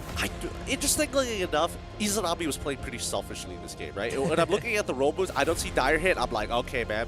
All right, fine. Be selfish. Yeah, I mean, why not, right? I think after game 1, RCMY just felt confident enough that, you know, early to mid game we give a bit of respect, but once that late game hits, once that first Lord spawns, we're gonna win this, right? It's a matter of time. It's a matter of time, and I think that one thing that Alchemy SG was actually lacking in, not in their draft, let's play with the variables that we have in hand. I think it's the way that they actually approach these neutral objectives. 2 out of 2 times we saw that RCMY decided to let Alchemy take aggro of the Lord first, and then look to flank them on their safe side when they decide to pull the Lord out of the pit and kind of like curve it around the U shape of the cove. Okay. You know what I'm talking about, right? Yeah, basically that. And every single time we see that happen, Loliel's with +1. This could be in the help of Zion, this could be in the help of Nay, to actually walk in that direction, because the rest of the Alchemy SG members are so heavily clumped up and prioritized towards the mid-rush. Yeah, and you can even say that the tipping point was that one Lord fight where In Love just happened to not be there. Yeah. That one unfortunate fight really ended it all. Yeah. Look at the stats. Lo Liao 771 gold per minute. You know, Zion is highest damage dealer this time, and Icon is the new sandbag for the team on that Fredrin. I mean, his damage taken per minute is basically his entire health pool, I think. Yeah, pretty much. Every single time he is going down, it is basically because of Loliel's with the amount of gold, as well as Zion. Like, you would imagine that Joy deals damage. The first couple of dashes, you're like, okay, this doesn't really build up that much until she pops that ult, and you get 100-0 almost instantly. That's when you start thinking, okay, maybe I need to give respect to Joy because of her passive. And you know, across both games, Nate does have just same amount of assists, right? I believe 11 in game 1, 12 in game number 2, Kufra and Grok. And overall, you know, I think game 2 does feel a lot more cohesive for RGMY. Just, you know, the movements feel a lot more connected. They don't have, we didn't see kind of the slight slowdown on game 1. Yeah, no second guessing here. No, I'm going to move in one direction and then realize we made a different call and then move in the opposite direction. Our MVP Zion was making sure that he was calling the shots every time he had priority over the map. If he's on that top side, he's telling his EXP laner and mid laner, yo, start pushing out your lanes. Create an opening for me. Let's look for an advantage. We're going to look for a fight. Yeah, and just, you know, in the jungle, right, showing us that jungle joy right out the gate. That is definitely a treat. And overall, I think, you know, for I would say all of the teams in this Swiss format right now is all about, we get to see what the team's identity is at its fullest, right? No counter planning, no counter drafting. It's just we play our style. And it's a breath of fresh air also. You're not thinking too much about what other people is doing. You're thinking about what you can do better. Exactly, right? Let's look at these situations all over again, because I think this was as close as Alchemy SG got to running their game plan, right? They want their opponents to get on top of these neutral objectives first, so they know the positionings and know how to look for these engagements, right? Especially when you have something as powerful as the Khalid ultimate. It covers a very wide radius. I do think in this part of the map, it was weird, right? It was very, very weird that Alchemy SG were so desperate in getting these trades back. I feel that it's just a lack of experience for the side of Alchemy SG. Like, they don't need to feel pressed when the Lord is at 50% of its HP. They could probably wait for it longer because Zion isn't the best on the Joy when it comes down to just rushing down neutral objectives. And even In Love, he was on this Khalid. We don't see this pick often, but he was, I would say, single-handedly just keeping RCMY at bay, right? He's throwing his body in front, he's just straight up diving Lo Liao while, you know, the rest of Alchemy actually try to push back RCMY. But when he's not in the fight, RCMY just pounces. I mean, he's the EXP leader. That's his job. His job is to kind of zone away as many people from the fight as possible and look for that big engage. But again, I think this is more of a battle of just raw experience more than it is the mechanics, because I feel like people like Danny was getting really good angles, a couple of good kicks, but generally the right ideas. Yes, it's a little bit inconsistent, and yes, there probably wasn't the correct follow-up at the beginning, but that doesn't really matter. At least the direction that they're moving towards is correct. I think I mean, you look at the power level of these two teams, right? It's an MPL team against just Alchemy SG, who did attempt to get into their local circuit, never made it, right? So even before we start the series, there's a bit of that differences in skill level, and RCMY, they proved that they still have it. This is I would say a good warm-up for them, because the coming matches, they're going to be even tougher. They're facing up against the winners, or against team that will be winning their series also. Yeah, no, that's a beautiful thing about the Swiss format, right? With every single win, you're only going to fight teams who have those wins, and it'll keep filtering down until you have a team that's basically won every single one of their matches. And I think that in itself is a great way to kind of filter out those who are inconsistent. Yeah, and to show and to find out which team is just really the best team, right? You don't get to say that, well, we beat Team A, I think we're pretty good, and then you go up against Team B and you get smacked. So it's a good balance between finding a consistent team and a team that's just good against certain squads. Yeah, and that's the thing. That's why I do think that the Indonesians and Filipinos do have a bit of an advantage in that department. It's not like Malaysia and Singapore, or arguably even Cambodia, where we're really explosive on certain games, but other times we do very, very poorly. Yeah, we don't want the coin flip format. That's what we're looking for, especially when you have bigger MPL teams that you did not see on the list that will be competing in the future stages. That this is just a very tough format. Speaking about the Filipino teams, we actually will have one at the end of the day. Gonna keep it a secret, but I just want to say Game Lab is playing later on. Well, let's see whether or not they're going to still be the overrated team that Euphoria beat down in Season 2, or whether they're going to be turning it around this time. And hopefully, I would like to see a rematch of that. I would too. Maybe for the qualification rights, right? What if there's only one slot left and it's these two teams again? So they're both like what? They would have to both be at 5-1, 5 wins, 1 loss, if I remember correctly, or 4 wins, 1 loss. I'll get back to you on that one, actually. 4 wins or something like that. Yeah, right? along the lines. It has to line. definitely be 1 loss if it's like that neck and neck and high stakes. Yeah, would that even be possible? I'll check out the numbers, right? It's a long list of numbers. But this is a match between Malaysia and Singapore. But coming up, we have something more close to home. We have Team Hawk against Hello Heli, and that is going to be interesting. But before we move on to that, we got to close out this properly. Got to wrap it out in a good bow tie with RCMY winning this 2-0.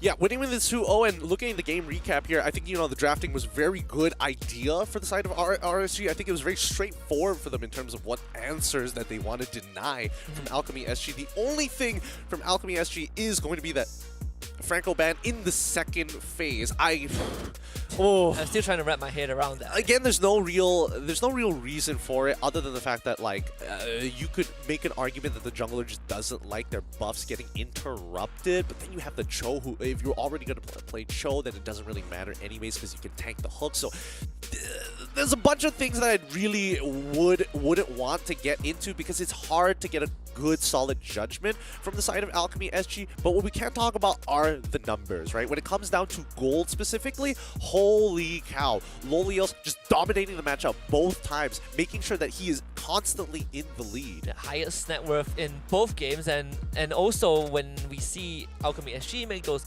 4-man rotation, Lolios, he's like, well, you guys can do what you want. I'm taking turrets, I'm farming the wave, I'm getting my items, and once I show up to the fight that actually matters, I'm the one that wipes you out. Yep, calculated risk coming up from RSG, and that's the experience that we're talking about, right? You need to make these calls very early on so you don't accidentally waste the time of your side laners having to I have to fix my wave so that I can push out and get to the turtle, or maybe even the Lord. Yeah, absolutely. Well, for Mobile Legends, there is a Lord, but for us, we also have some Lords we worship, and those are our sponsors and partners, starting with Snapdragon Elite Gaming when winning matters. If you guys want to win your games and you are like, well, I'm not landing my skill shots, my phone isn't fast enough, well, you have their chipset, and that is the one that you need. Yep, and they have multiple different options for you guys. If you're talking about the Snapdragon Pro Series, you can literally say, oh, it's a bunch of these teams and a bunch of these phone brands already with that chipset. So go ahead and get one today. Samsung Galaxy, the S23 Ultra being one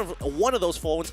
Honestly, a flagship of its own kind. You can share the epic and level up your own gameplay literally instantly. Yeah, a beast in gaming, a beast in photography, just a beast in the phone industry. But alongside that, you want to level up your game. You have a good phone, good chipset. You need a good boost of energy, and we have Monster Energy for you, unleashing the beast within you. So you want to check them out at www.monsterenergy.com/gaming. Man, I wish I could get that. I wish I could get some Monster Energy drink. I wish I can go. I wish I can win some big money here. And the only way to do that is with IffyBot. Go onto the ESL website and quickly go down to the sublink just to make sure that you have an opportunity, IffyBot, to win 5,000, and you're looking at this correctly, euros. That's big money. Yeah, that's the currency. That's just chef's kiss. That's the chef's kiss currency. That's the chef's kiss currency right there. I have just revealed my favorite currency of all time.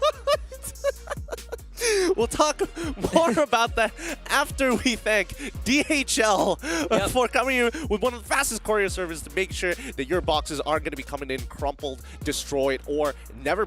I know that for a fact that DHL has like a complaint in case that your packages don't come on time or are crumpled. Never had to use that before. I never had to use that because they just do it perfectly, right?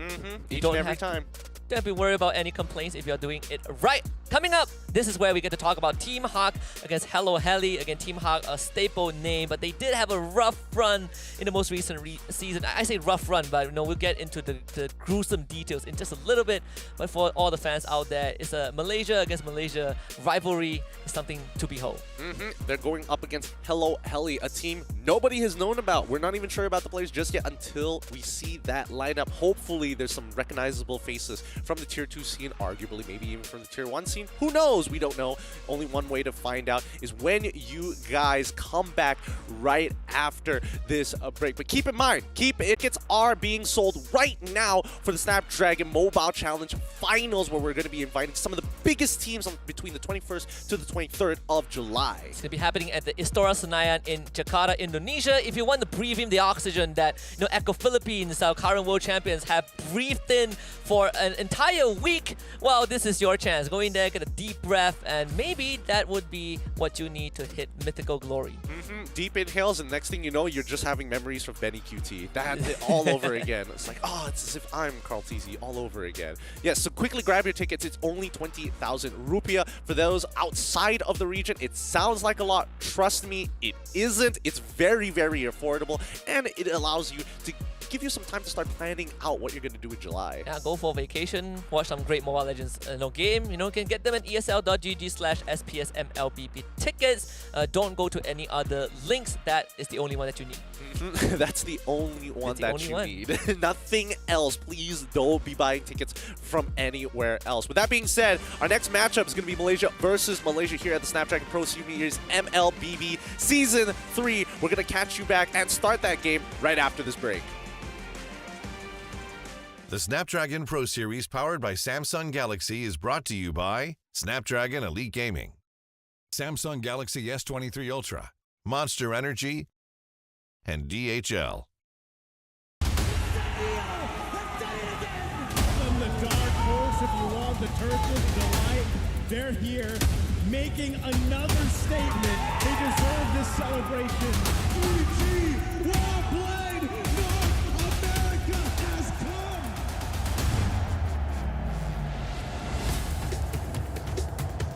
Welcome to Mobile Legends! Starting off 2023 with a huge bang. The M4 World Championship by Mobile Legends Bang Bang eSports achieved one of the highest peak concurrent viewerships of 4.2 millions, setting the tone for the year. And with the MPL seasons and official tournaments going underway in their respective regions, we know that fans across the globe wanted more. Taking place in Phnom Penh, the vibrant capital city of lovely Cambodia, for the first time in MSC history, this year's cup will include non-C representatives. And why do this and include international teams? The objective is simple: to improve MLBB esports level and ecosystem, evolving an established regional brand into an international championship, one without borders. MSC 2023 is a testament to the increasing demand and support from fans across the world. #SeeTheWorld. We will work hard to elevate the tournament level and increase our esport competitiveness. With that, do look forward to witnessing world-class MLBB eSports in Phnom Penh this June. See you there and see the world.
For no amateur pop stars. Me and my clique don't fear trashing hotels like some animal rock stars. You opened up with a bang up job, but it's time for a real deal headline.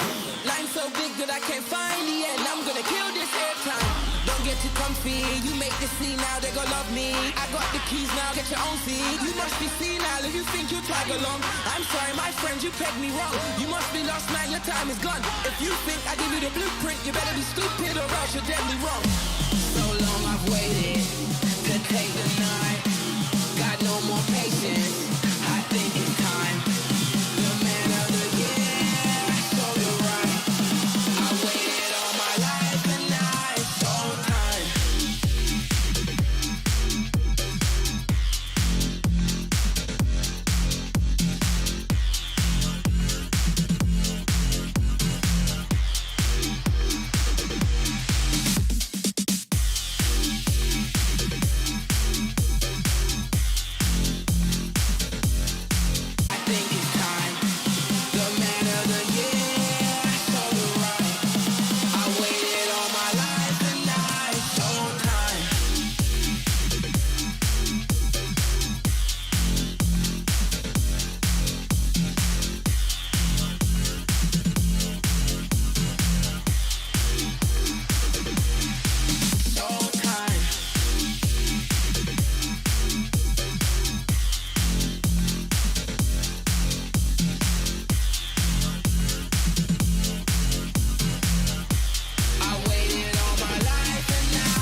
You already know what time it is, right?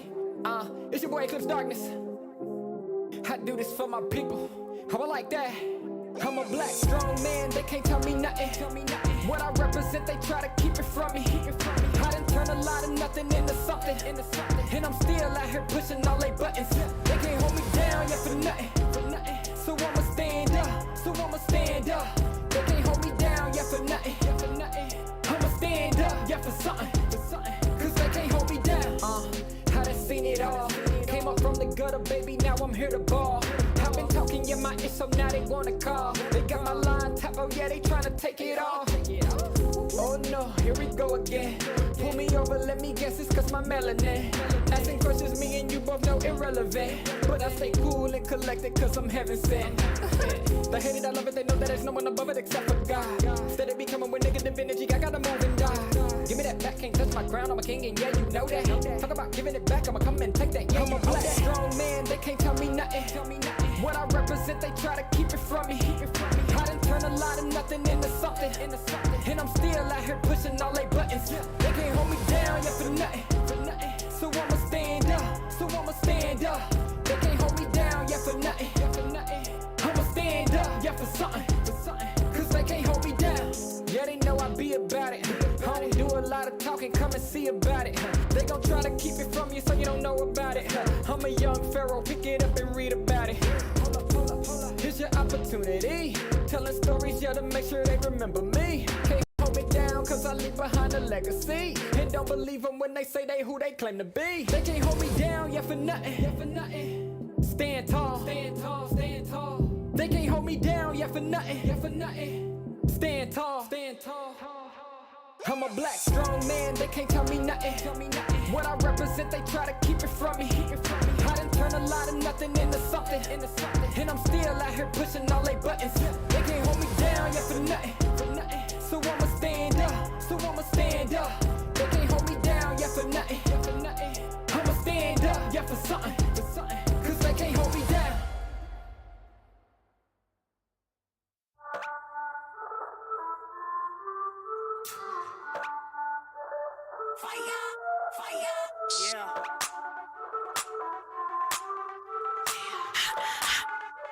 Yeah. We be hot, mama got game. Check my team, we like the flame. We be bougie, y'all sound the same. We be, mama got game. We be hot, mama got game. Check my team, we like the flame. We be bougie, y'all sound the same. We be, mama got game. Yeah. We be cooking something new. Hear us knocking, coming through. Push the limit on them rolls, cause we don't do it like you do. We be cooking something new. Hear us knocking, coming through. Push the limit on them rolls. Yeah, mama got game. Mama got game.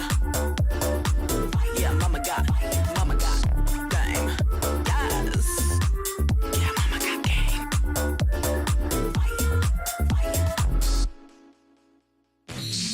Rockin' the game. Hear them screaming, they screaming my name. We be up on the fame. We be all of the power, we reign. Rockin' the game. Hear them screaming, they screaming my name. We be up on the fame. We be all of the power, we reign. We be cooking something new. Hear us knocking, coming through. Push the limit on them rolls, cause they don't do it like we do. We be cooking something new. Hear us knocking, coming through. Push the limit on them rolls. Yeah, mama got game. Mama got game. Yeah, mama got game. Yes. Yeah, mama got game.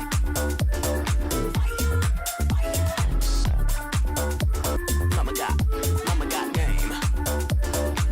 Yeah, mama got game. Yes. Yeah, mama got game.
the tone, yeah, I raise the bar. I go to work, I make it look easy. Play hard, work smart, like easy breezy. Sugar daddy, no, that's honey. Don't give him any sugar, he suckers me all his money. Wanna live lavish, you need a clue. Then look to me, I'll tell you what to do.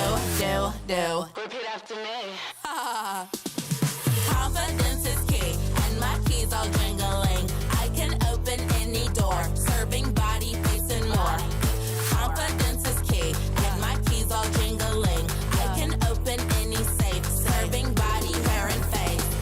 Now bring it out, it's your time to glow. You all the baddest, put on a show. Don't be afraid, let everyone know. Don't be shy, just lose all control and work it. Go hit a full split, tear up the floor. Go ahead, snatch those whips. Repeat after me. I am the vixen, I am the stallion. I don't need fixin', but I do need all your attention. All these diamonds on me, they glisten. When I talk, yeah, everyone listens. Cause I'm somewhat of an addiction. Now work those hips and thighs. You're out here changing lives. It's time, so let's get wild, and put in work.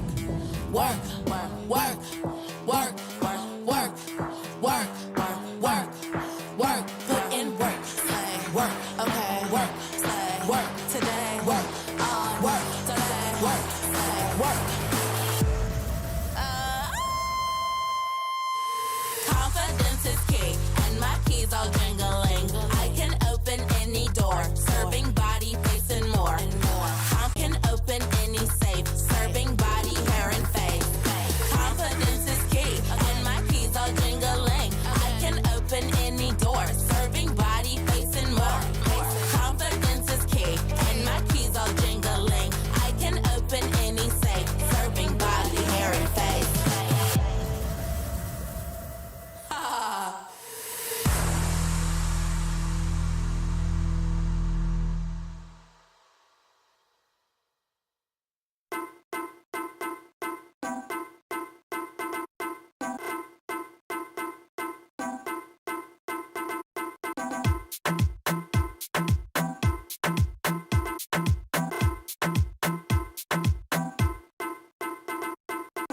Number one in the street, so that wanna bang bang. Everybody touch a road, everybody bang bang. Then I wanna so neat, everybody bang bang.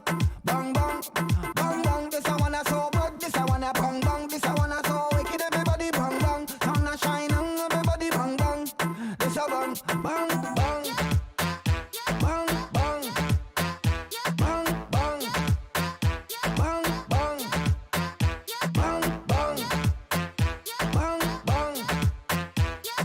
bang. Bang, bang, bang. Number one in the streets, so that wanna bang bang. Everybody touch a road, everybody bang bang. Then I wanna so neat, everybody bang bang. Bang bang, bang bang. This I wanna so good, this I wanna bang bang. This I wanna so wicked, everybody bang bang. Sun a shining, everybody bang bang. This a bang, bang, bang.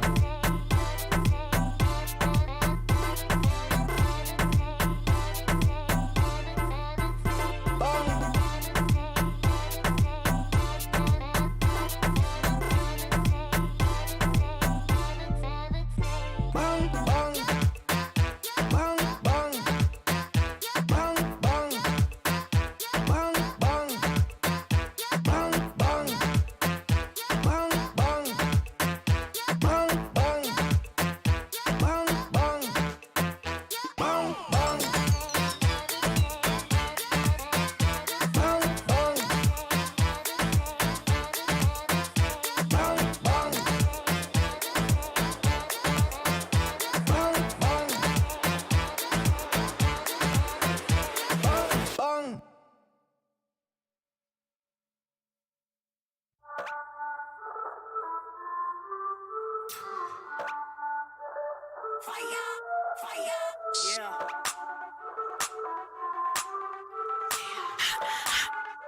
Yeah. We be hot, mama got game. Check my team, we like the flame. We be bougie, y'all sound the same. We be, mama got game. We be hot, mama got game. Check my, mama got game. Yeah, mama got game. Yes. Yeah, mama got game.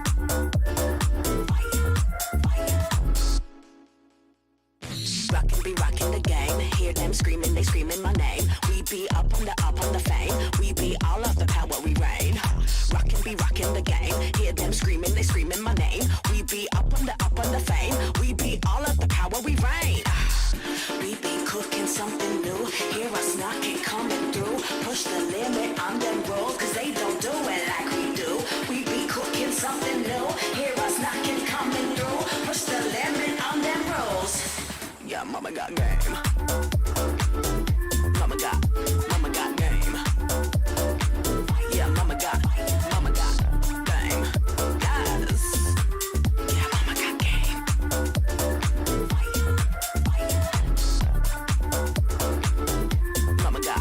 Mama got game. Yeah, mama got game. Yes. Yeah, mama got game.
raise the bar. I go to work, I make it look easy. Play hard, work smart, I'm easy breezy. Sugar daddy, no, that's honey. Don't give him any sugar, he suckers me all his money. Wanna live lavish, you need a clue. Then look to me, I'll tell you what to do. Repeat after me. Confidence is key, and my keys all jingling.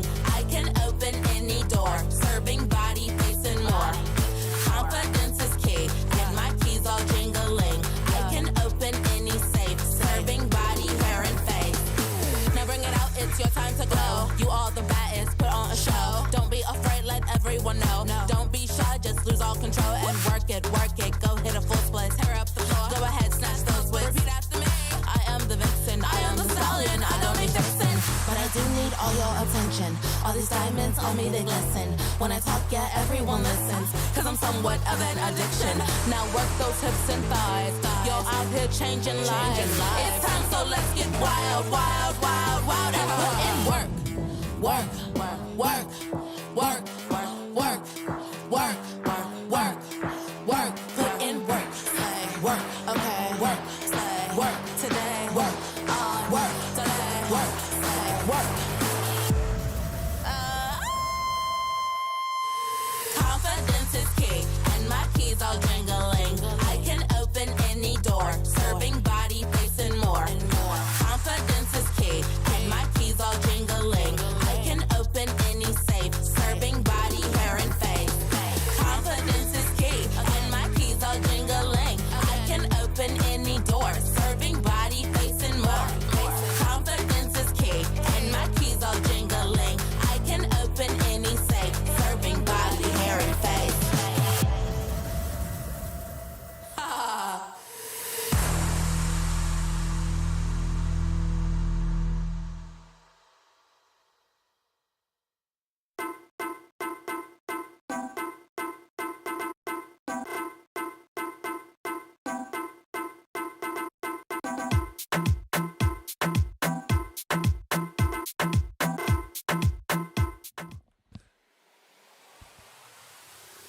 Welcome back to the Snapdragon Pro Series Mobile Legends Bang Bang Season 3.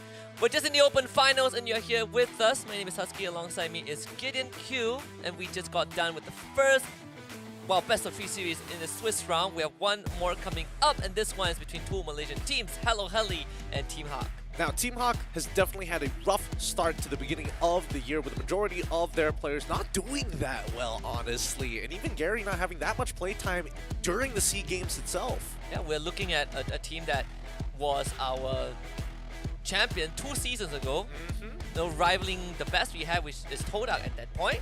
And season 11 placed bottom 2. This is a road to redemption, right? Yep. It's the start of their story, technically. And yes, they did get relegated during the MPL MY Season 10, and hopefully things have worked out for them. Now, although we did have our very first best of 3, we had multiple games happening at the same time. So let's have a look at the current Swiss stage as of yet.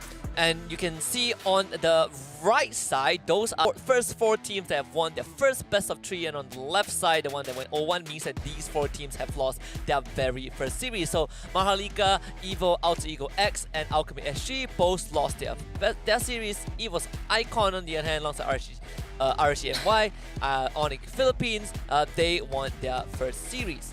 Right, alright, so it looks like the main stage names are making it through one by one. Singaporean teams have definitely taken a bit of a loss, but let's keep in mind that this is not their matchup. We're just putting them into groups. By the end of today, we will let you know what tomorrow's schedule will be and what the matchups are going to be.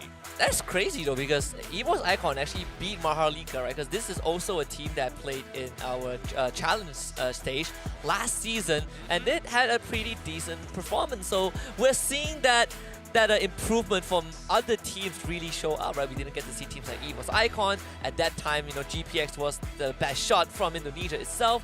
And now I think this is a good testament that the playing field has been the stakes have been, the standards have been increased. Definitely. The standards here at SPS only get better with each passing day, and especially with this type of format, it's a lot about improving your own gameplay before you start thinking about anybody else's in a best of 3 format. And yes, there's 5 more rounds of Swiss to actually happen here once we get through this first round and get through all of the 32 teams. Yeah, 5 more rounds for teams that maybe would drop one series halfway through, 3 more for those who go on a winning streak, and unfortunately 1 more if any team were to get eliminated tomorrow. That would be their last, and that's only just the first set. We only got done with 8 teams. We still have 24 more to go. Let's take a look at the next 8 teams. The next set we have Team Hawk and Hello Heli as the one that will be broadcasted on the stream. But if you guys are interested in any other of the matchups, they are on your screen as well. TNC Pro Team against Sia, Geek Slate against Dewa United eSports, and Rebellion Zion against Team Max. I'd be very surprised to see either TNC or even Geek Slate to drop a game here, especially on the first round of the Swiss. That's definitely not going to be a very good start for the Open Finals for them, but they should generally be okay. It's expected for them to actually move on to the next round without a loss, so any other result is going to be quite surprising. And also, it's quite interesting that we are seeing some of these teams, right? They come from the same region and they just so happen to get rolled into the same into the matchup for their very first series. I think Dewa United and Geek Slate definitely didn't expect this to be their first encounter, but it will be the state of their Swiss round for now. Our focus, again, is going to be on Team Hawk and Hello Heli. We're talking about Hello Heli, a team that we don't know too much about coming into this. They are kind of the mystery team, but you have Team Hawk that we have seen them across the seasons, we've seen them rise, we've seen them go straight down to the depths, and this could be the story of their revival. Yeah, and you know, with recent news, Coach Pops actually has left Team Hawk in this time, so I don't know whether he's going to be around for this particular tournament, but Team Hawk with their main roster here, the all-Malaysian lineup with Lola, Gary, Mon, Al, and as well as Min. Because Gary, you pointed out just now, right, did go to SEA Games, didn't have too much of a play time during SEA Games, but at least there is some sort of that experience that can be brought back, right? After all, we did finish silver, so there's something that I think maybe Gary can give to the rest of his team, and they definitely would need some sort of platform to kind of launch them forward. And I think SPS is a good place. Yep, for sure. I mean, Gary has already left his namesake and as well as a bit of a legacy for himself after international tournaments. People saying that one of the best junglers in the league of MPL MY and arguably in Southeast Asia, but the performance just hasn't been there. The results haven't come through, and especially with a new gold laner like Al to kind of try and fix the problems for the team. Hopefully that's going to be enough, but I feel like the meta has definitely shifted away from a lot of the comfort picks that Team Hawk like to go for. Even for assassin junglers, we're seeing the same few, right? Lancelot and Ling being the two most staple ones. I believe we saw Hauke every now and then, but even that is kind of more of an acquired taste. So in this case, I think Team Hawk has a lot of questions that they need to answer. But let's take a look at their opponents as well. The team from Malaysia that came into the Open Qualifiers is Hello Heli with Joyboy, Nagi, Danju, MyFreak, and Genotot. Yep, a team that we have not a lot of information about here, and maybe Hello Heli has what it takes to actually take on fresh new names, and maybe these new talents is what we need in the scene. Yeah, sometimes you just kind of need to see things from like a slightly different perspective, right? A new team, new blood with their own ideology. We kind of saw a bit of that from Alchemy SG when they went up against RSG MY earlier on, but maybe Hello Heli could give us a bit of a taste of what they are capable of. And I think this is also a very crucial test for Team Hawk. How, if they were to win in this best of 3, how dominant would that be? Exactly. We're going to be judging the cleanness of their gameplay, their overall strategy, so what they want to go for, how they've adapted to the current meta as of yet. And again, we're not seeing too many teams take those big risks, but the redemption arc coming in from Team Hawk starts here. Which is pretty crazy, because in SPS people are coming in to make a name for themselves, and then Team Hawk is one of the few anomalies, and I say anomaly in a very loose manner, right, that are here to actually redeem themselves. Yep. There's been a lot of heat that Team Hawk has been taking on their back since the very beginning of the year, where people were kind of questioning their overall performance during M4, doing terribly during the MPL MY Season 10, and now here at SPS, well, they're not relegated just yet, but their overall performance are going to be heavily criticized by the fans. And I want to see what the fans think, right? Just drop your vote in Twitch chat down below. And in SPS, we have something that has always stayed true to its nature, which is whichever team the fans think would win, usually wins. Usually they're right. Usually they're right. The fans know the best. The fans truly know the best, and we want to see you guys cast your votes in the Twitch chat or whatever platform you're currently on. As the polls go, at least we'll have a bit of a rough idea. But just in case, hopefully we don't influence you with some of our options here, as we've made predictions that Team Hawk will take this game. I will say, I will give them Hello Heli a bit of the benefit of the doubt, saying 2-1 feels safe. Right, I want to ask you on that, right? Because I think a lot of people, at least coming into this series, would be looking for Team Hawk to take a 2-0, right? Nothing less than that. It has to be a 2-0. But what if we go into this 2-1 scenario? What does that say about Team Hawk? Okay, so my prediction is solely based on the fact that I feel like Team Hawk, yes, 4 out of the 5 members are part of the original roster. I think there's good chemistry between them, but there's still a lot of things that they need to figure out. I don't know what they've been doing at that time. So I would say that the very first game with the raw mechanics and macro should be generally okay. The second game where it gets a little bit more experimental, which might give an opportunity for Hello Heli to bounce back, and then finally Team Hawk will close it out. Yeah, and we're looking for kind of a litmus test for game 1, right? Yep. Team Hawk just testing the waters and seeing what Hello Heli has to bring to the table. And again, you're playing in a Swiss format. They actually don't have much rooms to make error, which makes it even more, I would say, suffocating to a certain extent. But that's the thing. That's why in this best of 3, maximizing your games with what you're able to provide against teams that you don't really know about actually is a little bit of a benefit, because the Swiss format doesn't calculate how many wins you have in that best of 3. It's just, do you win the series? Yeah, the Swiss format is basically like Asian parents, right? They don't care about the process, it's all about the result. A win is a win. And when it comes to winning, you kind of need a boost in that energy, and we have just the one for you. Monster Energy, getting you juiced up to unleash the beast within you. So check them out at www.monsterenergy.com/gaming. It's going to be a long day today, so if you need a caffeine enhancement, if you want to be able to be sharp to catch all the action, make sure you consider Monster Energy drink. As we bounce back into this, right, I do feel like I'm waiting for the alpha pick, right? I'm seeing which TCast is going to be doing that, but well, hopefully they update Liquipedia in time so we can have a bit of data to work with. Yeah, the best part is that we will have, I think, way too much data once all those stats come through after day 1. We're gonna be looking at just how every single region operates, and I think that itself, when we are done with the Swiss stage, or we get to day 4 and 5, teams are just they have lesser teams to worry about, and maybe those stats will come into good use. But for now, I think you want to see Alpha. I want to see that Minsata. I heard that Hylos, also got some pretty sweet adjustments. I want to see my boy Hylos back. It's my favorite tank. No, that's true. I do think Hylos, there could be a place for Hylos, especially if they're going for a very early game composition dedicated to just like pressing their advantage. Getting in and out of the fights won't be that hard, especially when you have the glorious pathway.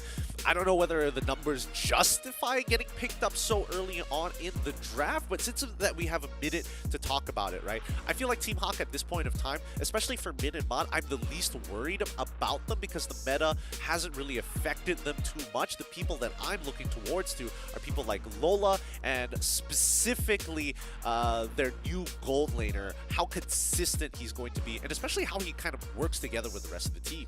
I think it's also a conversation that we talked a little bit about Ney when we were discussing about RCMY, right? You have a new player that needs to kind of gel in, and how fast can he do so in such a short time frame where you don't really have much time to kind of sit down and be like, this is what we need to work out. You have to constantly be playing, and it's all about getting those wins. Yeah, it's all about getting those wins here. And I feel like every single time we've seen Team Hawk, Lola is the one who has to sacrifice the most for the team. Whether it's contributing to like, oh, we need something that's great in team fights that disables Marksman's auto attack. Oh, no problem. Here you go. Forced to play Masha, for an example. There's an argument for Esmeralda, but even so, she hasn't been in the meta for a while. And I think even for Lola, it's still very difficult to make her work. And with just so little time to prepare with the latest patch, I think teams will probably just default back to what they're comfortable with, right? And I know you also discussed a bit about the meta shift that is affecting most of these assassin jungler mains, and in this case, are we kind of honing in a zoning, well, honing in? Are we focusing on just the Link and Lancelot as the primary heroes that Team Hawk is gonna go for? I feel that there's no reason to just yet, right? Especially, it really depends on what the first 3 bans are going to be. As we get into the drafting phase, right, we see that Team Hawk getting rid of Benedetta. Rather interesting that they're making the call on Benedetta this early on. I would have expected to see, like, your traditional Kajas, your traditional Joys getting banned out within the first phase. Yeah, 1-1 from Hello Heli. That one is a bit more traditional. We still have what's the one we're seeing? We're seeing some Joy, we're seeing some Faramis, a bit of Clue, a bit of Valentina. The Kaja also in the first series, perma ban in the first phase. But what is this Benedetta ban hinting at? Is it just we don't want to do with Benedetta at any stage of the game, or is there like kind of a hidden focus to it? Personally, I think the hidden focus is going to be that Team Hawk is going to ban out Valentina and forcefully try and take Farsa into their hands. That's my best guess. Force it into an artillery mage battle, even though you may have to sacrifice your EXP lane by giving glue over possibly, maybe setting it up for yourself. Really depends on what the responsive bans from Hello Helly is going to be. Yeah, we did have a slight update, so there will be a remake in the bans. Not much has been revealed just yet, thank goodness, but I think most of the bans are still going to be the same, right? The first and second ban, I believe. Oh, there's a bit of a mistake, a bit of a misclick. We'll get that sorted out pretty soon. Well, if they decide to change their openers, I'm totally fine with that, especially since they banned out the Benedetta. And Benedetta usually isn't banned too often. It's very specific, not bad to ban it, but again, against a team like Hello Helly, unless they've got some kind of insider information or they've played against them before, sometime, somewhere, somehow, maybe through history, maybe just online tournament, it's tough to say. Yeah, just getting smashed by a random Benedetta, right? Yeah, exactly. Feels a bit weird. I would much rather to see like a glue ban come out because at least it gives a little bit more direction of where the draft is going to go. Benedetta, I feel like super situational. But even for the glue right now, I think that there's a lot more there's a lot more conditions that need to be met, right? Like, is the farm is let through? Like, exactly. Are we contesting for that? Or if not, is the glue now important? I think a lot of teams have taken this into consideration much more than they had before. Oh, for sure, because I think, as good as glue is, there's a lot of ways to actually counter him, and those counters happen to be really high priority picks. The Melissa, the Farmist, for an example, both of which have been abused multiple times, right? So that's why we are seeing that the evolution of the meta when it comes down to drafting is banning out the strong picks, things like Joy. You can't really handle that, the Kaja, and most importantly, they focus down on whether or not they want to play around the Farmist or they want to play around the Valentina, because you can't have one without the other. Yeah, and I think, and so far, the bans has also strayed a bit away from banning on just the fighters, the juggernauts, right? We're seeing Fredrin getting led to so much more. Martis is getting through. Lapu Lapu is uncontested. People are focusing a lot more on the roamers, right? Heroes that can open up the map, like the Grok, the Kaja, the Franco. Yeah, I think that's significantly more important because I feel like when it comes down to the jungle meta as of right now, Lancelot is going to be by far the biggest problem, second to only like Fanny, but even then, the Fanny is very much dependent on the player, and the same can be said about Lancelot, but most of the time Lancelot can get through it, right? The Fredrin, there is counterplay in potentially getting a Kai, for an example, to forcefully put him in an awkward spot and not frontline for the rest of his team. Is there anything else that I am missing out here? I would say Hellcurt as well, but even then, it really depends on whether the opponent is playing an artillery range. Is the Akai pick specifically still kind of in high priority at this point in time? I think it's not the best option in the world, but if you've got nothing else to play in, especially when you're playing against Martis as well, or Fredrin, I think it's a good option. And I think we saw it once. I think in the season 2 grand finals. Yes. That one didn't work well. That one didn't. To be fair, that one didn't work well, but there was a different set of conditions that needed to be met, right? I would say that even Barad kind of falls into that same hole. At the end of the day, Lancelot is like a tier above the rest, right? It's like premium, right? There's He's Lancelot. premium. I think we have Ling. I think these two have been highly contested through and throughout. For sure, for sure. I do think that Ling is generally weaker than these tank junglers in general, but that's just like a personal opinion. The numbers would back me up in terms of just raw win rate, but there's a lot of situations where assassins just do better when your opponent just happens to be in the wrong place at the wrong time. Yeah. Well, since we have a bit of a time, let's kind of dial back in and talk about Team Hawk just a little bit more, right? Sure We've kind of built it up. This is about them redeeming themselves. 4 out of 5 members are the original team from the original Team Hawk, and you look at the history that they had from the start of the year until now, just basically losing almost every single game that they played in the regular season, relegated after season 11.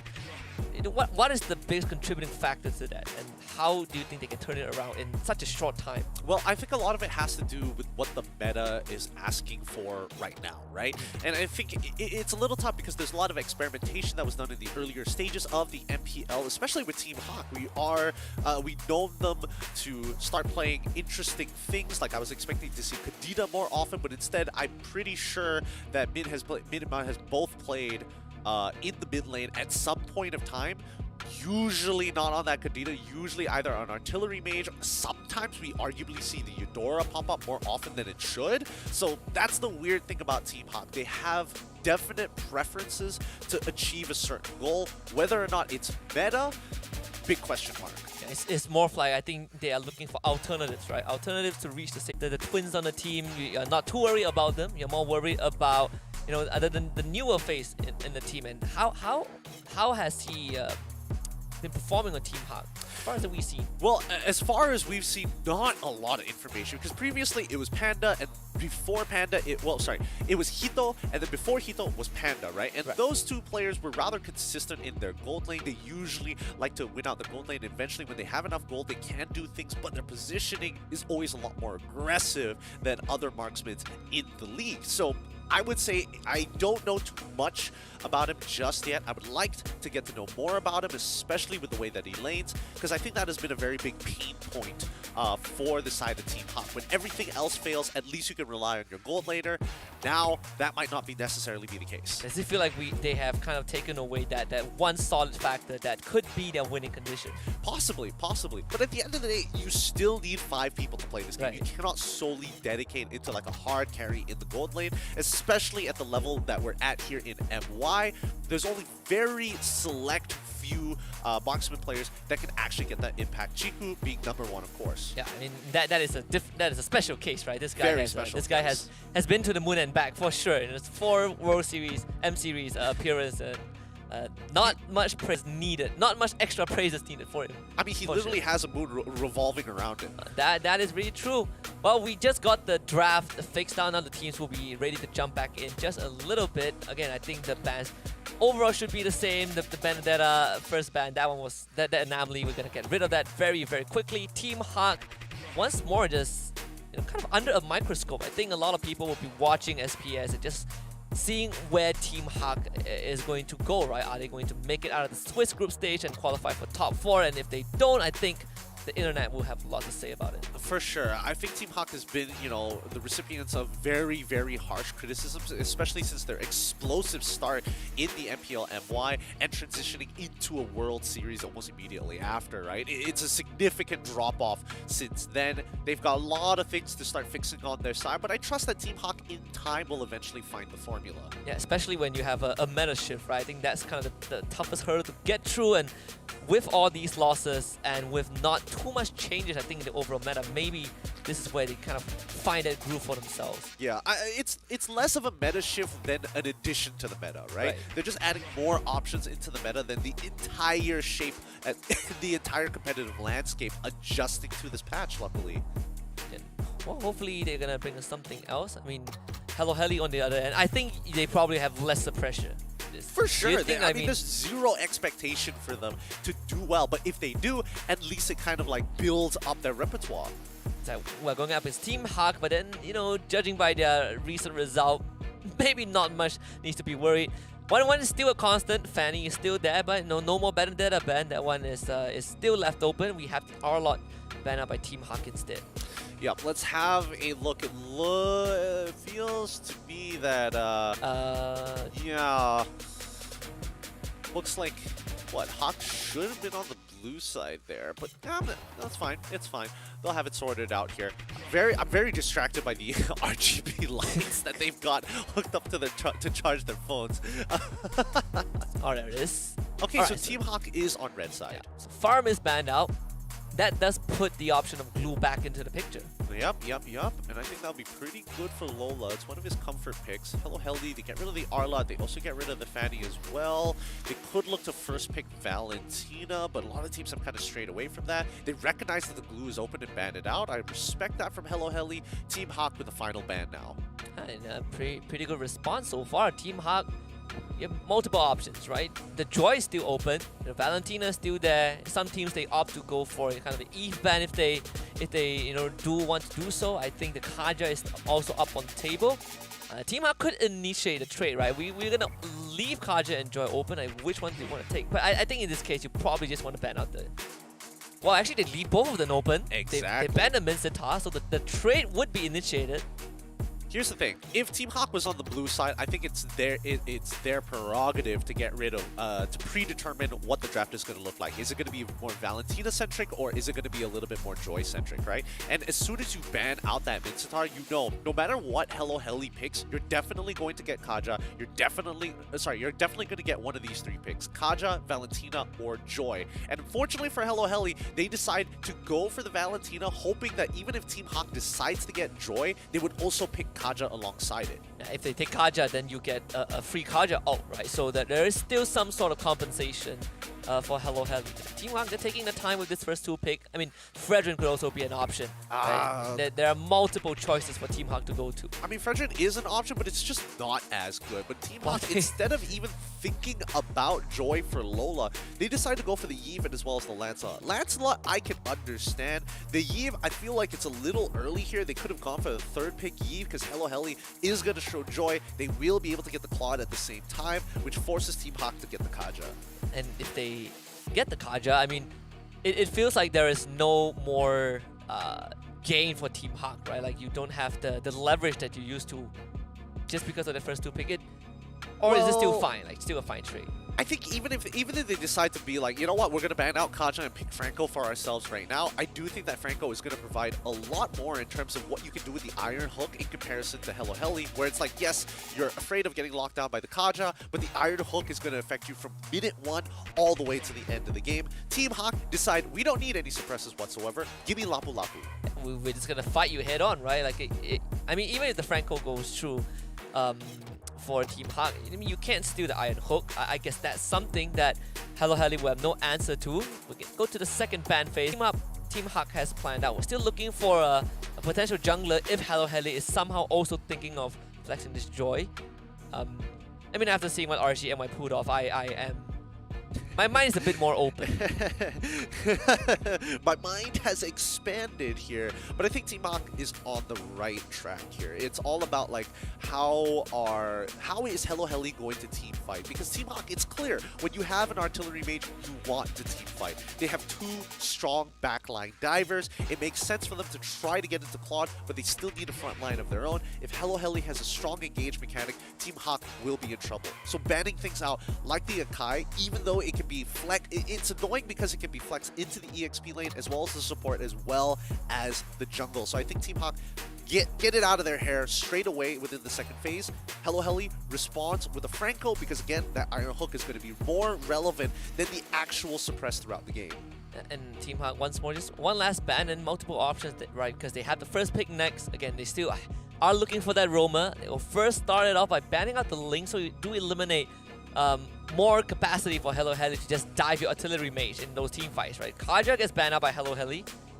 Looking at a Kufra option for Team Hawk right now. The Kufra pick, here's the thing, right? You would like to believe that Kufra does a really good job against people who can dash like Joy, but Joy essentially is untouchable in the midst of her dash. So Team Hawk, they're not going to show their support just yet. They're going to be locking in the Beatrix to have that raw damage. The only issue is that if Claude was open, Team Hawk would have gobbled that up straight away just to make sure that their marksman doesn't have to interact with Joy. And now they would have to find a brick wall to stop this Joy, right? No Kaja, no Franco.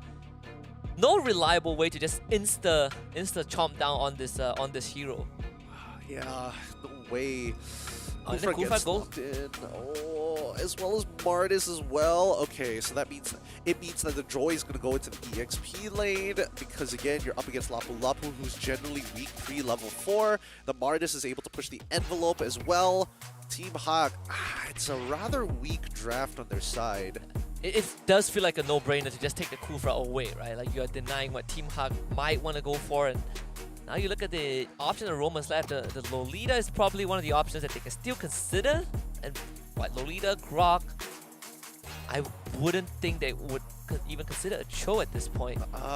Yeah, I don't think Cho would be that great. I would argue for Minotaur at this point of time because at least you're bringing on some sort of wide AoE. But Team Hawken again, especially when you have Min, on this Cho, he's a little bit more reliable. He's able to make those plays. He's able to get those big kicks. So keep your eyes on the marksman of Hello Heli and as well as their mage because they're going to be the big targets that Min is looking for. Does this feel like the same scenario as our first series where this Cho has so much on his plate that he needs to accomplish in these fights?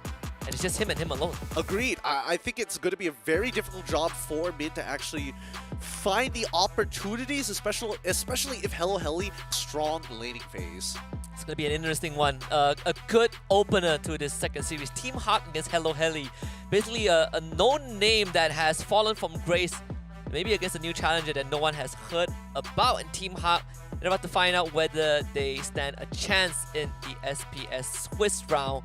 And I wouldn't have had it any other way. A draft that you consider to be weak on Team Hawk's side. Let's see how they pull it off in this first game. Exactly. Let's run right into it. Team Hawk going to be on the red side, the favorites for this match. Their challengers on the blue side, Hello Heli. If they can make this break against Team Hawk, especially in this best of 3, if they win this series, that would be a significant upset. I feel like even if they make Team Hawk sweat to win the game, that would be something that I think, that would pose some concerns for the fans out there. When Min is going to try and find out where Nagi is going to be at.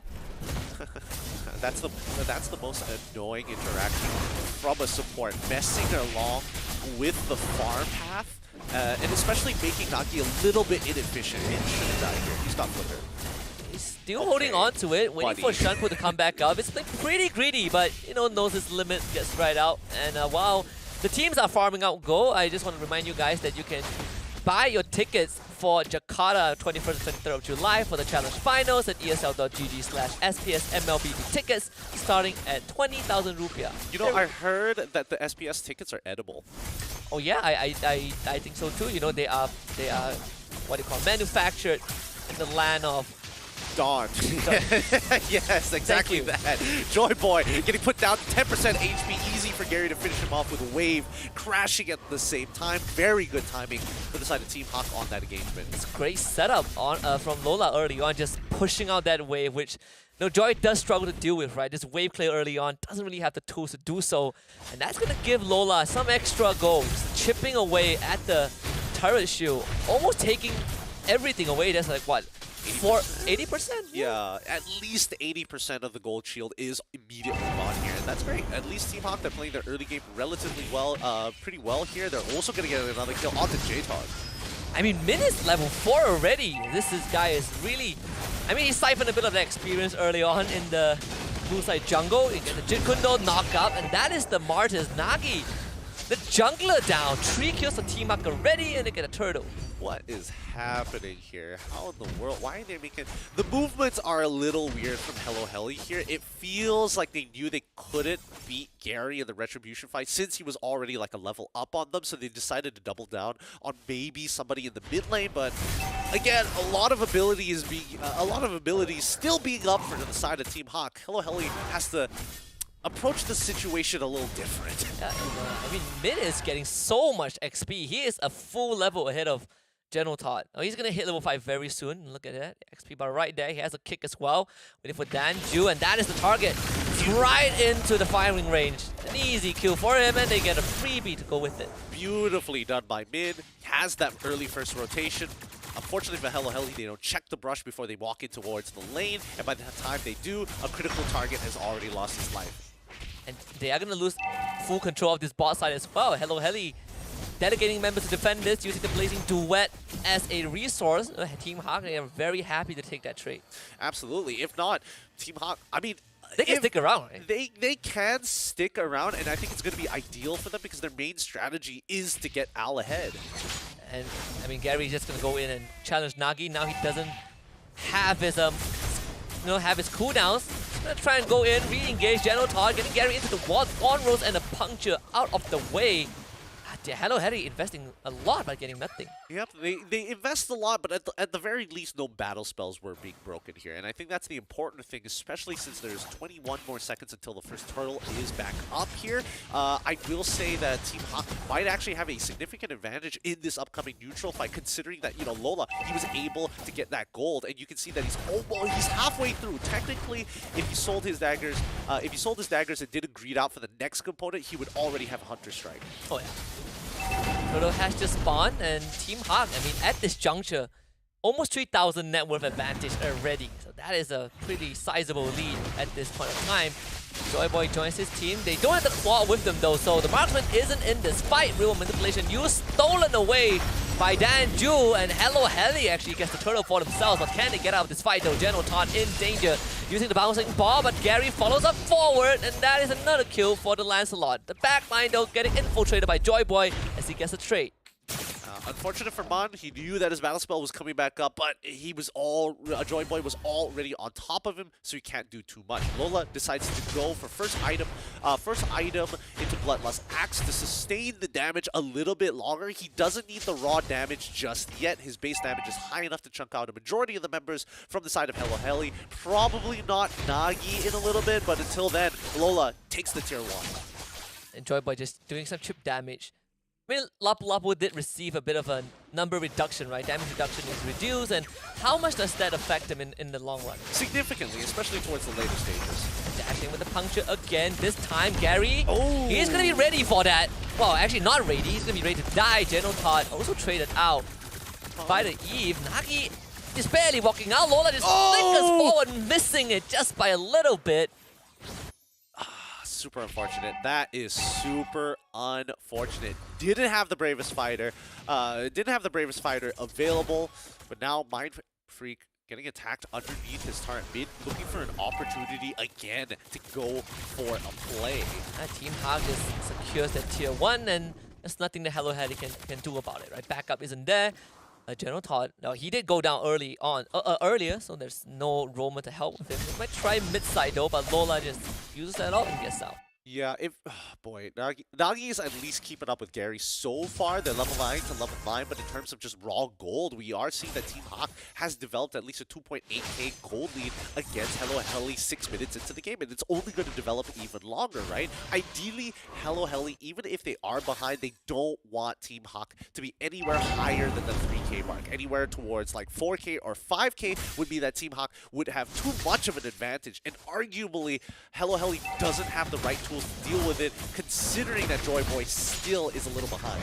Even when you look at both the marksmen, Ao is one level ahead of Mind Freak, right? Just having that a bit more goal, having an easier time in these lanes. Hello Heli hasn't gotten a single turret. Mid-side also in danger, under threat. Nagi was able to make it out, but he can't say the same for this Kufra. General Todd instantly goes down. Joyboy wants a bit of revenge, but he doesn't have enough damage though. Actually, it might be enough. Danju just follows up. They're gonna get punished. Danju finds 2 at least, but Joyboy, can you make it out of this? He can. Or even trade. Yep, they trade 2 for 2 there. Ideally, Team Hawk should have been able to kill Joyboy there and then to get a positive trade, but fortunately, couldn't find the time or the targets. Joy is just very, very slippery.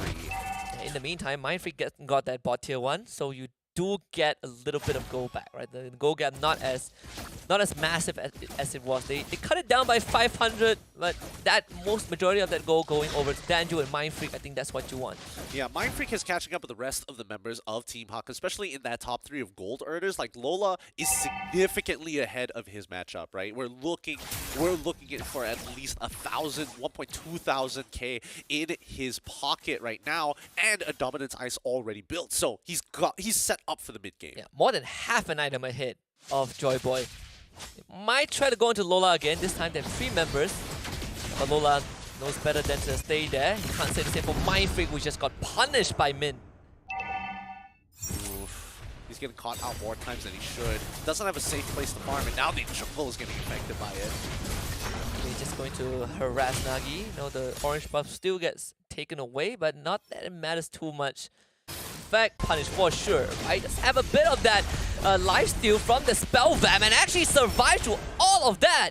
Oh. Owl getting the kill instead. Really great response coming in from Team Hawk here. For sure, we should have expected Lorna to instantly die there, but he was able to kind of hold it out because of his items available. And now they're going to get one more. And Gary just follows Mind Freak to the ends of the earth. Team Hawk up 12 and 4 so far, and they're going to 3 Lord.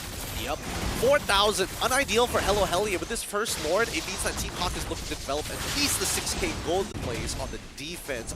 They have plenty of... actually, pretty dangerous now that I think about it. Their only main source of going to be able to do so much, but he's still a pretty immobile target. Forcing the flicker out of General Hawk. That is first step forward. Out of 12 kills Team Hawk has, 6 of them, half of them are on this Kufra.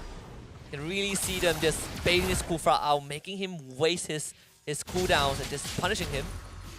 You know, Mind Freak just in no man's land, they cannot control the jungle at all. Yeah, and Hello Helly, they shouldn't be contesting it whatsoever, right? But they do need to clear up these waves. They need to start staggering these waves, right? It's scary to do because Team Hawk basically is roaming around in your jungle, and you're going to have to take a little bit of risk. But I think the risk is significantly bit. He's just out there, nowhere. Not really sure what the idea was, but they've lost 2 of their members, and one of them is the one that they need to start a fight. And now Team Hawk crashed all the waves into the inhibitor. Top side has already gone down, bottom side in danger. Gary gone on, but he does have enough of dashes to get out. Yeah, this is brutal. I don't know how they're going to get themselves out of this run. An 8k gold lead. I wasn't expecting Team Hawk to have this much. Like 6k seemed reasonable. 8k is real overkill. Look at the damage on Mind Freak. I believe we call this a death sentence. And now the Andrew steals that real world manipulation. Team Hawk pushed back, but no biggie. It is a 1,000 gold swing though. And for Hello Helly, that's a big deal. It's 1,000 gold swing, but it doesn't put them out of the red zone just yet, right? They have to be on the defense for the next 2 upcoming Lords. In that way, they can actually even out the goal, assuming that Team Hawk doesn't make a mistake. And so far, they had a couple of greedy, sloppy plays, but it doesn't really change the fact that Hello Helly is just so far behind. You look at the net worth for a minute, right? Danju has the same net worth as the Cho. I mean, the Cho has higher net worth than... than the Mage. We are in a bit of a... Hello Helly is in a lot of problem. Yep, it's not the best position to be in. Let's just say that. But in terms of the damage leaderboards, Gary's up. Oh no! Now, why? one shot.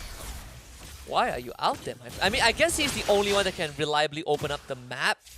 But honestly, I would argue that Nagi can do it slightly better, right? Nagi can do it slightly better, but then you have to take it consider the loss, right? Because if Nagi walks into 3 members and ends up dying, then you lose this enhanced Lord almost straight away. I guess there's not much options left. General Todd will have to keep doing that. Oh, so he started up.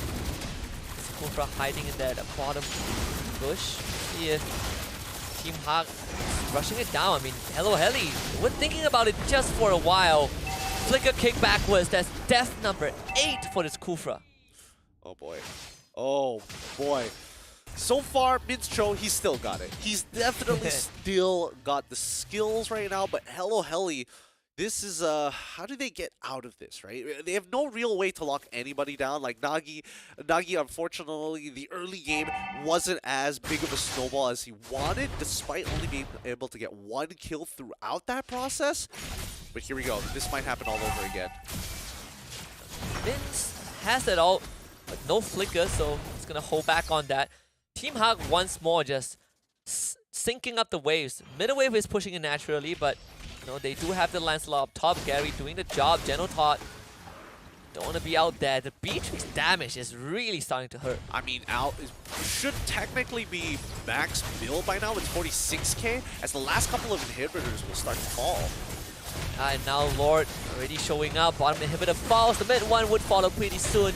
Team Hawk looking for a clean game 1 victory. It is going to be a slow push and pull, but Hello Helly are slowly bleeding out. Taking care of the Lord first. We can engage though. Use the conceal mid, just taunting the members of Team Hawk. Lola is going to be in front, uses that all as well. They want this turret. Everyone manipulation, and so far that turret, that inhibitor finally goes down. Yep. Yep, able to siege it down with the Renner shots. No inhibitors whatsoever. Team Hawk are going to... Oh, Joy Boy actually has a vengeance.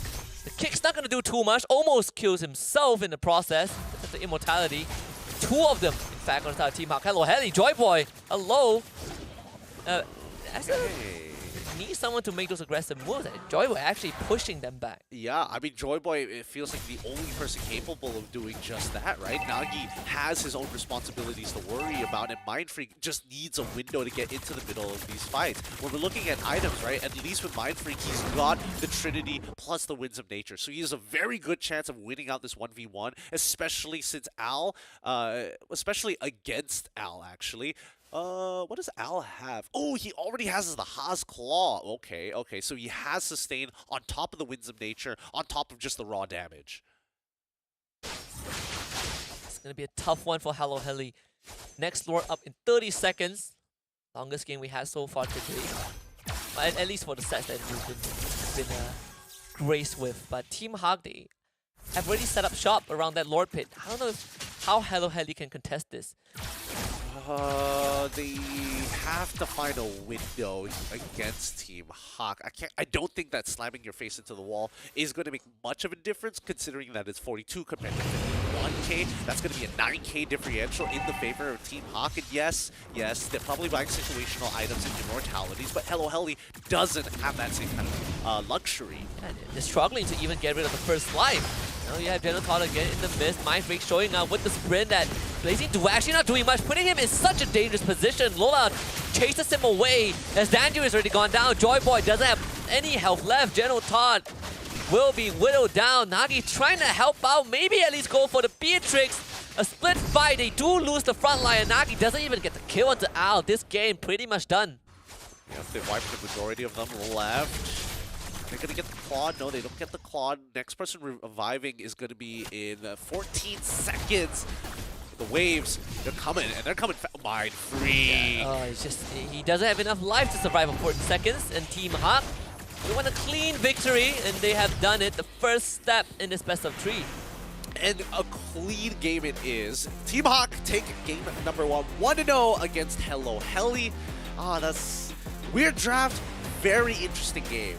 Which one is weirder though? I mean, you say that Team Hawk's drafts, it felt like it was a bit weak, felt like Hello Helly had a better, 5-man coming into this. Yep. And you look at the execution, Team Hawk just knocked it out of the park. Yeah, they executed a lot better. Min basically got a lot of free space to work with, wasn't really punished for any of his flanks, wasn't really punished for his quick rotations across the map, and that's something that Hello Helly did not recognize until it was too late. And the one thing that Team Hawk still has it in them, it's definitely that experience, the veterancy that they have accumulated over 2 seasons of pro play, well, for most of them. And right now, showing their chops, we wanted to see a litmus test, and the test results came back. Team Hawk still got it. Yep, but this is the very first test, right? We still have to do a couple more to yes. see whether it's a false positive. I'm guessing that game number 2 is where we're going to see them really try and express themselves because they have that 1-game buffer, or they might just close it out cleanly. Tough to say. I mean, we're looking at a benchmark that is Hello Helly, right? We're still not, we haven't pitted them up against, the stronger MPL teams, teams like, even the tier 2 teams like Game Lab, GPX, they are all playing right now, and they just didn't get the misfortune of drawing that lot. So this is a good start. This is a good start for Team Hawk to build up their confidence a little bit. You look at game 1, it really felt like they ran over Hello Helly. Yeah, they did. And I think, Hello Helly's lack of experience definitely shows throughout that game. The timings of when they get caught is a timing that Team Hawk is looking to catch people, while Hello Helly is like, look, we still have like 13 more seconds until the turtle. We might as well start setting up. So it's one of those things where prioritization of where you need to be at what time is going to be very, very key for Hello Helly to come back in game number 2. And hopefully they do that, because honestly, after game 1, it really felt like that draft wasn't an issue. It's how you execute it, right? Even look at the first few minutes, you have Min running around with that Cho, which shouldn't have been allowed. I think you look back at the first series, that is a good case study on how to shut down this roaming Cho. Okay. Whether or not they can actually find a way is a different story, because every time we've seen it, but the Kaja keeps on getting banned consistently. We're now seeing Franco bans coming out more often than not, especially within the second phase of the picks and bans. So I don't know. Personally, I do think it's rather odd, the directions that the teams are going in right now, but it could be one of those things where you might as well play something that you're generally weak at, improve, get better, get tighter.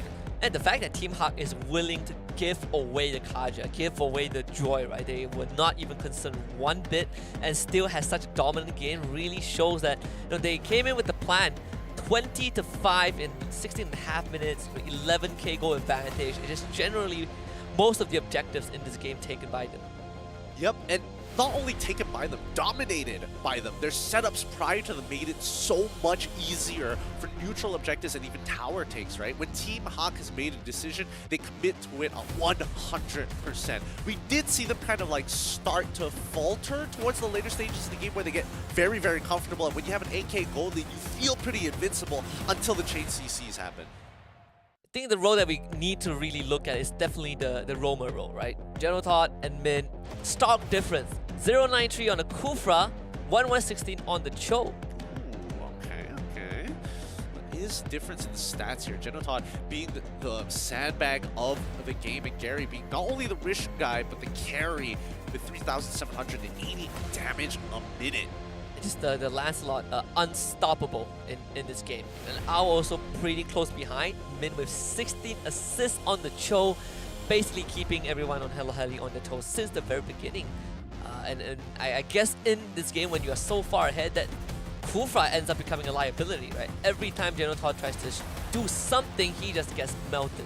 Yeah, there's no easy way of playing it, right? I think at the end of the day, you need to be able to get that presence. You need to be able to stop people. Kufra just doesn't do that as consistently. But let's talk about our MVP Gary here. 7-1-8, having a very solid game on that Lancelot, making sure that he's opting to go for a more damage-centric build, right? You can see that he's going for the Rose Gold Meteor. He's also going to make sure he has the War Axe on top of the Endless Battle. Most people usually go for either a Hunter Strike early on, full tank build, or they decide to go for War Axe, one or the other. They're kind of interchangeable. It just depends on how much economy you want to work with. Yeah, I think for Gary, with seeing that how he is already kind of snowballing the matchup, I think more damage is fine, right? I mean, you have pretty decent defensive capabilities. I don't even know who can take Gary down on the side of Hello Heli. Not even the Claude at this point. But game one, basically a walkover from minute 0. Hello Heli shows some signs of life. There were some good steals with the real-world manipulation by the Valentina, but even then it wasn't enough. It feels inconsequential. Yeah, it kind of does feel inconsequential, right? Then you see Team Hawk in these highlights and the micro mechanics that they have. They're very good at playing with one another. Look at the coordination on this one. Like, you can almost tell that Min was coming to the rest of the team. Is like, the kick, it's going to be here just behind the pit. Get ready for it. And even in, I believe this is kind of the final fight per se, you can see how I think Joy Boy is the one that diving the bag, really trying to draw attention away, but Team Hawk was so far ahead. They are just winning in terms of net worth. This is some certain weird maneuvers from Hello Heli. I think Genotot definitely had a very, very rough game one on the Kufra. Yeah, it's a little unclean for sure, but everybody needs a bit of a warm-up before they start playing at peak performance. With match point on hand for Team Hawk here, Hello Heli is going to need a claw back to go for the reverse sweep. It's not going to be an easy journey for Hello Heli for sure. I mean, they came in unnamed, unknown to most people, and having to go up against Team Hawk. As much as people say, yeah, Team Hawk hasn't been doing well. Well, they haven't been doing well against the top 12 teams in our country, but we have hundreds and hundreds of squads out there. Hello Heli, unfortunately, was not on the list, and Team Hawk proved a point. Yeah, they definitely proved the point here. They are fast, they are extremely efficient, and they are making sure that they are not breaking down in the middle of delivering this victory. Speaking of which, DHL, one of the sponsors of the Snapdragon Pro Series by ESL, has thankfully come together and be like, we got you guys. Don't worry. Every single time you make a purchase, you want to buy a new Snapdragon processor in a particular phone, DHL is going to make sure that it comes in tip-top shape. And not only that, they are also delivering something that you guys can participate in, right? The FE Bond Cup. And all you gotta do is to head on to the link that was flashed on the screen just now, and you must stand a chance to walk away 5,000 euros. Richie, I won't say 500,000 euros. I almost, woof, You almost blew my own mind with that figure. 5,000 euros. It is still something, but of course, guys, you need to check it out. And I do like the new yellow hue that we have in the bag. It's a bright colors. It gives some variety to our stage after all of these seasons. Once again, thank you to all of our sponsors for making this happen, but we need to start talking about adaptation in game number 2. Number 1, it starts with the draft. Team Hawk had a very punishable draft. It wasn't fully taken advantage of, and I do think that the inexperience from Hello Heli, it's very evident here with the types of moves that you are seeing from them, and especially when you are playing something as aggressive as Martis. Let's take this opportunity to break it down a bit more, right? So Team Hawk's draft, you say it's punishable. We don't get to look at draft and be like, wow, how do we deal with this draft? But now we have the chance. How should Hello Heli have dealt with Team Hawk? So with Hello Heli, the good thing about their composition is that they actually have 2 decently strong side laners, right? With the help of Joy, and especially they both need to be level 4, and that's the main condition, because mid lane was basically uncontestable at this stage of the game, and especially since we did see the Kufra move along quickly out of the lane, it prompted a response from Team Hawk to start splitting up in the mid lane, right? Either the mage comes on through to pick up the EXP, or you sometimes see Cho. Either way, Hello Heli could have used that information to attack the separate part of the map and divide and conquer. Yeah, and I think that's something that they were not able to achieve. We saw a lot more mirroring, right? I think Hello Heli were focusing on these mine skirmishes. They were really trying to, especially Genotot, was trying to really get these fights going, whether or not the team was ready. And you look at kind of the amount of damage dealt. Honestly, the Joy dealt the most damage on the side of Hello Heli, just doubling the amount of everyone else. Yep. Again, beauty of Joy. It's why Joy is such a good pick in the meta right now and continues to be extremely devastating. Not as many, honestly, not as many artillery mage pickups than I thought. Like a lot of teams, especially during the SPS season, MLBB season 2, we saw a lot of Farsa, especially when it was opened over the Eve. And now we start looking at teams who have been playing for a while and recognize that the utility of Eve is a little bit more valuable than just raw damage from Farsa's Feather Airstrike. Yeah, damage, lockdown, shield, and unbreakable. I mean, that's everything you want in a mage, right? I mean, when you have a hero that has everything compressed into one, it's like buying a full package. It's value. It's a lot of value. With 20 seconds left of the clock, I would imagine, considering that Hello Heli was very responsive to Team Hawk, they're going to take red side. It should be the case, right? I mean, normally best of 3. I hope that side swap comes true, but also, would Team Hawk still give away these prio picks, as they call it, the Joy, the Kaja? We saw that getting led through. Team Hawk had no concerns at all, and I wouldn't say, Hello Heli bit the bait. It's more like they took what was good, but they just couldn't kind of activate it. Yeah, I feel like they couldn't activate it as well. It's tough because that draft works when you are on the red side. When you have that many options open, having 3 priority picks and being on red side, the most ideal. 1 priority pick goes over to your opponent on blue, you take the other 2. And that should be the general concept when you get into these high-level drafts, right? I think Team Hawk even broke that concept, right? They didn't even go for the high priority picks. Exactly, and I think, team to a degree, I'm not sure where the headspace is at for the side of Team Hawk, and I definitely think that could have been a big point of contention. That could have hurt them. Hello Heli took one of the good components, and in that case, it was going to be Joybush going for the Joy, but I would like to see a Kaja. I would have liked to see something with a little bit more aggression in the earlier stages of the game, and them being the ones who set the pace rather than having to respond to Team Hawk. I do wonder what the comms for Team Hawk was, because they do take a lot of time deciding on, I think the second ban phase, they were taking a lot of time trying to just decide on what heroes to pick. Hello Heli back on the blue side again, so nothing much has changed, which means Team Hawk now again gets to dictate, right, the trades that they want to initiate. We see the Glue, the Fanny, the 1-1 ban out once more, nothing out of the ordinary. Yeah, nothing out of the ordinary just yet. We see the Farmist being banned out for the side of Team Hawk. When you see Glue, expect to see the Farmist to get banned out, or vice versa. Both of them, they come in a pair. Now it's Team Hello Heli. The third ban on their side. What are they gonna go for? Last time, I don't think there was anything too significant. Unless they want to change by banning out Valentina to take away that trifecta. If Hello Heli bans out the Valentina right now, what are the options left for them? Are we still looking at a would the Kaja now take priority over the Joy? I would say that both. I would say the Kaja would definitely take a lot more priority, right? There's just more. You're a lot more flexible when you decide to do so. Hello Heli could have also opted to go for the option if instead of the Valentina, they could have looked to ban out the Joy outright and then think about Kaja as an addition to the rest of their team composition. Team Hawk on the other side, they see the Valentina ban, they're going to ban out the Joy themselves, which allows Hello Heli to start off strong. They could go for an immediate Farsa, or they could just lock down the Kaja and tell Team Hawk, please pick the Farsa. If not, you go for Eve. It's going to be even worse for you. Arlot's still available this entire time. Now, second problem, right? Second phase, we saw within the first phase, Team Hawk decided to get rid of the mid Centaur, even though the Arlet was already gone. So I think that Team Hawk probably going for the mid Centaur, not that bad.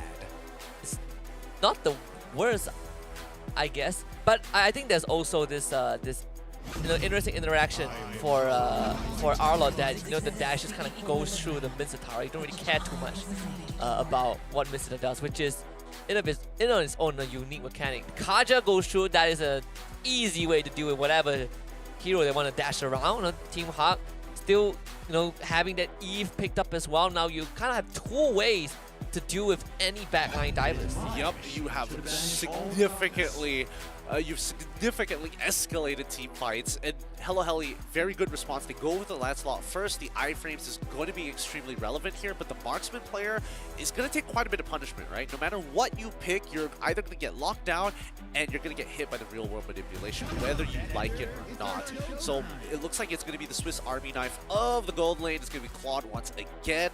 Team Hawk, they could go for the Beatrix once more, or instantly go for the mid-star, because again, 3 heroes are significantly affected by the King's Calling. Is this a game where it's worth considering the Purify for the Claude, or are we still looking at the Sprint? I think Purify is good, but Sprint is just very, very relevant. It depends. We'll see whether we get whether Team Hawk decides to go for the mid Centaur or not. If not, then I would say Purify, pretty decent option. Oh, we haven't seen Hayabusa in quite some time. Oh, definitely. If not, Team Hawk kind of back to their roots, I guess. They have kind of a one-game buffer, right? If anything were to go awry, I mean, this is the game. You can ban out the Kadita. It's one of the few heroes that, again, has her own version of iframes. The Kadita with the Petrify has always been a staple. Switching up in terms of the bans as well. This is the first time today we see the Kadita banned out. Yeah, first time today indeed. And I really hope that Hello Heli decides to go for the Farsa, because I feel like Team Hawk is probably going to ban it out and force Hello Heli onto like a Lilia. Oh, okay. They want Hello Heli to go on the Farsa. Huh. I guess it's not a bad option also, right? I mean, you have a Hayabusa, you have the Kaja. That's true. You have the Hayabusa. You also have the Kaja as well. I think this might be a Grok EXP for the side of Team Hawk. If they really want to, they could, right? I mean, Hello Heli even banned out the Lapu Lapu. This could also indicate that. They are thinking about the Farsa. They're thinking about it, for sure. Yeah, and I think that Farsa is, no matter what, is going to be extremely relevant for their composition, but I don't think they're thinking that far ahead. They ban out the Beatrix thinking that it's going to be, because Al, he has a natural combination with Mid in the last game. Get the Way of the Dragon, instantly you're going to be popping Bennett's Rage to get a clean kill. And the same way, if not easier, with the Kaja as well as the Beatrix. So they're going for the Harith. So this is the goal laner for Team Hawk. We've seen Harith, every once in a blue moon. And so far the Harith game that has happened in this, see what Team Hawk has cooked up. Grok taken by Hello Heli. And if they want to pick the far side now, just go for it. Right? Yeah, you've already taken away the counter pick. You already have a support that's really, really good at just kind of opening the map for you and isn't really affected too much by the Divine Judgment. Plus, he's a support, so even if they do decide to Divine Judgment a Grok of all things, probably not worth their ult. I guess the Lunox is also a decent response. Now you don't really have to worry about the OG Shadow Q. You can just kind of dip into whatever that form is, the Cosmos form. The Brilliance. The Brilliance forms. form. It's Order. Ah, that's the term. Yeah. Order. I think it's a little slow, personally. I feel that they're not going to have as much pressure in lane as they want to, but I like the idea that Hello Heli has thought about, like, okay, it's great. It's great that we have this Grok to help push the lane for you, because unfortunately for Lunox, as much as you can sustain, your wave clear isn't the strongest in the earlier stages of the game. And we see that Masha come out. I think you said something along the lines of Team Hawk, you do have a role that is a bit more sacrificial, right? In this case, it might as well be Lola. They might put him on the Masha. And if you can get that disarm onto Mind Freak, I think this solves a lot of the problems in the late game fight. For sure. I think for Team Hawk, they don't have to take any initiatives. They have plenty of siege potential. They can sit underneath. They can sit just outside target range and hurt you from your under your tower. So I think that with Team Hawk, it's very straightforward what they need to do. With Hello Heli, they need to get a little creative with the way that they approach these fights, right? They need to start thinking about how do we stop this real-world manipulation, or at least minimize its overall effectiveness. And if the game goes late enough, they also need to start worrying about all these side lane pressures, right? I mean, Masha and Hayabusa. I think that Lunox should be enough to overcome all of that, but then again, that's a big ask. That's a big ask. And it depends on how the game goes, right? Like, right, if they're 8,000 yeah. go behind, then there's a different story. Yeah, but very different story. But welcome back. We're in our second match in this best of 3 with Hello Heli on the blue side. Once again, Team Hawk on the red. Because Gary's going to get a head start with that jungle clear. Let's get a bit of leech as well. And starting on the really parallel jungling starting on the orange side. So to be able to have a faster experience boost. Just for now, Team Hawk, we're gonna have this Claude into Harif lane. Traditionally, sometimes you see if you pick a carry, you see a Harif on the other side to bully you out of the way. Is this going to be the same, where the Harif is just going to bully the Claude? 100%. Like, Mind Freak has no real means to trade back against Al, because no matter what you do, you want to get an auto attack, Al is just going to Chrono Dash into your face and get the shield to make sure he always wins out. So, and plus, Claude doesn't have like a big chunk of burst damage. I mean, he does have Art of Thievery, but that damage scales with how many stacks he actually has, which he's not going to get a lot. Well, speaking about a lot, you don't have to spend too much if you want to watch our finals in Jakarta. You saw it on the screen just now. Just starting at 20,000 rupiah. Very, very affordable. Get your tickets right now. ESL.gg/SPS MLBB tickets. Can't believe I remember that. Yeah, I mean, it's come up pretty often, I'm not gonna lie. And more importantly, I think, especially with 20,000 rupiah only, that's really, really affordable. We're going to see a attempted gang on the bot side. Joy Boy, the target, actually dashes and gets enough health to survive. Oh, the Demon Mark working out. Good play coming from Joy Boy. He's able to survive this. Yes, he does lose his flicker, but at least Dandrew will be able to get hit level 4 off of this, right? So it's not like the wave is wasted. Turtle will be a point of contention again. General Todd is about to hit 4 pretty soon. But one manipulation used very early on, forcing the flicker out of this Grok. He just hit 4. Does have the wild charge, but it's still a window to use it. Hello Heli, very slow on the movement. They're going to lose this turtle for sure. Nagi not even in the vicinity. Yep, Nagi can't really do too much about that, especially since he was a little underleveled at that point of time. He's going to clear back his own jungle at the very least, and Hello Heli, their side lanes are not having a lot of fun. Sandbagged on the EXP lane, abused in the gold lane. Mid lane doesn't get shoved out as fast as they would like to, because we do see that Grok is trying to mirror more than he is trying to get priority. And with all that considered, the fact that both teams are still at equal net worth is pretty impressive. Like, you expect Team Hawk to probably get a bit more goalie, especially when they have the turtle. Joy Boy again under pressure. The wave is going to crash as well. Not the best at clearing out waves, but was able to at least put pressure onto Lola. 3-man attempt on the top side. Nagi just dashes away. General Todd again. These rotations are from Hello Helly definitely a bit slower. Yeah, they are a little bit slower. Like Genotod especially, like he's trying to make some hard reads about where people are on the map, but most of the time, by the time he gets to the right destination, it's already too late. Is that the wall charge? Yeah, he did use the wall charge. Topside is going to get punished in the meantime, right? Now, this is a little bit of an unorthodox play coming in for the side of Team Hawk, right? They want to break this stalemate. They're recognizing that they're getting mirrored all the time, so Min decides to go for a lane gank rather than just coming through the river naturally from mid-rotation. Yeah, and I guess for them is also, yeah, you have a Grok, you can open up the map, but it's not easy to kill our members, right?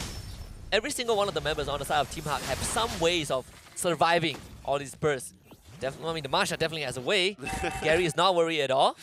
So I guess this takes a bit of weight off of Min's shoulder, and now you get that first blood on top side for the Harif. I mean, they're going to be really happy about that. Lola will be spotted, but 2 more bars of health to work with. There's no way to kill him. Yeah, there's no way they can 100 to 0 him, especially since Lancelot, even in these early stages, he still needs a couple of stacks to make sure he has that raw damage from his puncture. In the meantime, though, they will be trying to contest for this turtle. Team Hawk very near in the vicinity, but once Gary gets his purple buff, the fight's going to begin. The 4v5 final sweep is going to be dead. Turtle secured by the side of Hello Heli. They get the drag back onto Joy Boy, forcing him to flicker.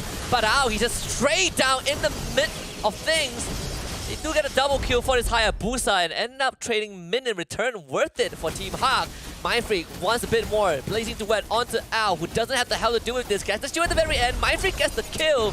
But it's a killing spree for Gary. Okay, so Gary's waiting for the opportunity to go back in there. I definitely think he probably should have just walked up and tried to fight to save Al's life rather than just leave him, there. There could be the argument that Al was calling Gary to not go for the engage and let him get the kill, but that would be too ambitious. Or maybe Gary just wanted to kill steal. One or the other. Either way, Al died for it. He's 3-0 on the Hayabusa. I call worth. 100% worth. Oh, the snowball has already started, and 3 kills on a Hayabusa is rather scary because Hayabusa's early game generally is pretty weak until he gets his items, but as soon as you get that first kill, it really, it changes the pace of the game. Yeah, when he's 100 to 0ing you with his when his full skill combo, that's where you know you're in a bit of a problem. I mean, that's also taking into consideration that Mindfreak will not have Winsome Nature anytime soon, right? If he gets caught out, Battle Mirror Image is not going to help, I think. Battle Mirror Image kind of helps, but you still need another body next to you, an allied body next to you to make it work. Oh, Lola. Absolutely fearless. Flicker forward by Min, grabs the Grog, forcing that wild charge, hitting on the tree, but the follow-up not really there in time. Daniel Todd sacrificing his life again. Nagi onto Man, but Man is just getting a massage right now. Blazing Duet already expanded, and even then it's not much damage. Maybe the Brilliance can do something to get the Karja at least, but end up losing the Lunox in return, and Nagi left to his own devices. Team Hawk once more getting the better end of that trade. A very beautiful fight coming out from the side of Team Hawk. Hello Heli had a very good engage. Their follow-up was on point. The only problem is that it's really difficult to deal with Lola, right? He gets in and out of that fight because there's so much HP to chunk through. And when Lola exits the fight, he was able to get by himself an extra bar, re-enter the fight to secure this win. Yeah, he doesn't even need to do damage. He just annoys the heck out of you. Yep. Boy, Joy Boy, final sweep is going to be there. Gary just easily walks out of that. Min putting his body in front, the brick wall right there. Joy Boy needs to get some health back. Nagi not the healthiest also. Even gets spotted out by Lola. He's going to get ran at. This turtle most likely will be in the hands of Team Hawk for sure. Lola still have all 3 health bars. I don't know, they shouldn't even be hanging around here. They're going to try Genotar. What is this with the wild charge? They really want the turtle. And actually steals it for Nagi. Now he needs to find a way out. The Thorn Rose has been used. No more iframe. Gary comes back in to try and look for a kill. And Nagi completely trapped in the pit. Does get a bit of iframe in, but still ends up going down. Nothing much the team could do for him. Lola in the front, and Team Hawk still gets a kill. Wow. Okay, so Hello Heli had a very... they go for the exact same style of steal once again, right? They said the Lancelot to go through that mid-wave so he can dash on through. This shouldn't be a kill, right? Joy Boy is running out of Demon Marks, running out of dash. There's still 1, still 2 actually. Able to get out thankfully, Team Hawk gets that bot tier 1. Oh, unfortunate, because this game is escalating a little faster than Hello Heli actually wants to. With Lunox on their side, it's going to take a while before she's relevant. She does have the Clock of Destiny, so she's starting to scale, but just not fast enough. It's a mere 1.5k goal advantage for Team Hawk. This game is definitely more more manageable for Hello Heli. Significantly more manageable, but the question is, once the snowball starts for the side of Team Hawk, I don't think it's going to stop, right? Al is only going to get stronger. He's already got, wow, he's already got 3 items in his bank, right? He's got the Calamity Reaper, he's got the Feather of Heaven, as well as the Holy Crystal super early on, 8 minutes into this game. Oh, the timing. Oh, you couldn't have gotten any better than that. That concealed flicker would have been the death of Mind Freak. Put a Krish Angel on the bot side. Counter conceal coming through. Wild Child straight onto Min. He still has that Divine Judgment, but no target to go on. Gary's in the back line. OG Shadow kill. Nagi tanks it up. They get the suppress. Only on the Genoton. And here's the Blazing Duet from Mind Freak. Gets killed off instantly by Al. And this Harif is out of control. Nagi, you do not want to fight this. That is not the target that you want to go on. Okay, at least Nagi put enough distance between himself and as well as Al to not give him another Chrono Dash reset trigger. And 3v, they trade 3 for 3, which is not that great for Team Hawk considering that they're the ones ahead, but it's great for Hello Heli because they still have their jungler available, so they can start pulling this Lord if they wanted to. I think when you have a net worth lead and you get an even trade, it's always better for the team behind. You're getting more go injection. Min, I mean, he's back in the fight. I mean, at least in this game, Genotot was able to do so much more compared to game 1 where he was just getting absolutely destroyed. On this Grog, you have some ways to at least buy time. You get the counter engage before you go down, press all your abilities. Yep, and it's difficult to miss it as well, right? You're such a big hitbox that it's very difficult to completely whip. Plus, he's got Flicker just in case. So the only enemy is yourself, really. We try to go for something fancy here. I mean, Min is still actively dragging him back with the ult, right? Right? It's kind of crazy. They found Gary. You love to see that. Jungler out for half a minute. Hello Heli starts the fight. Down bot. Joyba getting dragged. Flickers out of the way. Right to enemy territory. Gets the final sweep. Reset with the Demon Mark. Healing back up. His health is regenerating in the fight. This guy does not die. Even gets the stun at the very end. That's the Blazing Duet from Mind Freak right into the back line, cutting down the members of Team Hawk. 4 of them dead. Lola running for Mind Freak, but he's too fast. The Lord goes to Hello Heli, and hello! We found the tipping point of game 2. Finally, and Nagi has been doing such a good job stealing away these neutral objectives. The rest of the team, and especially for Genotot this time, he's very, very confident on his engages, especially against squishy targets. Ah, that's unfortunate. If they stole away that purple buff from Gary, whoo, boy, it was going to be tier 2's gone, maybe an inhibitor. Bor will be coming in from that top side, and Hello Heli, they're just pulling that attention of Team Hawk. They will take this bot tier 2. Not a problem. Still a decent trade through and throughout, right? Hello Heli getting the gold lead for the first time in this best of 3. Measly 2,000 swing. The rest of the team is already collapsing on, getting rid of this Lord, the backline, getting it. The pull again, Genotot this time will survive. Uses that out defensively. OG Shadow kill from Gary. Genotot splitting the damage, actually survives. That is good enough for Hello Heli.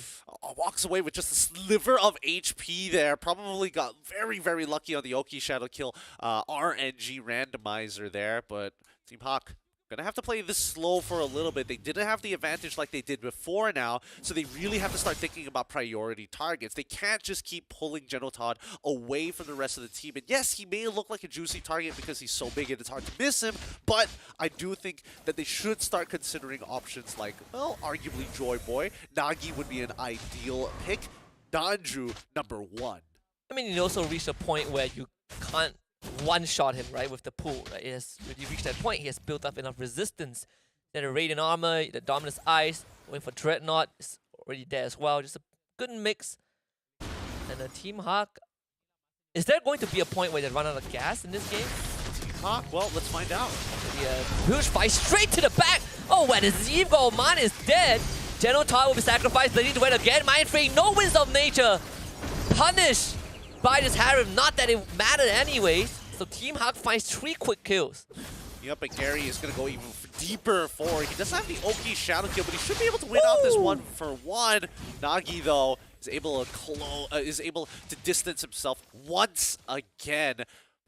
Again, the gold lead not very good for Hello Heli.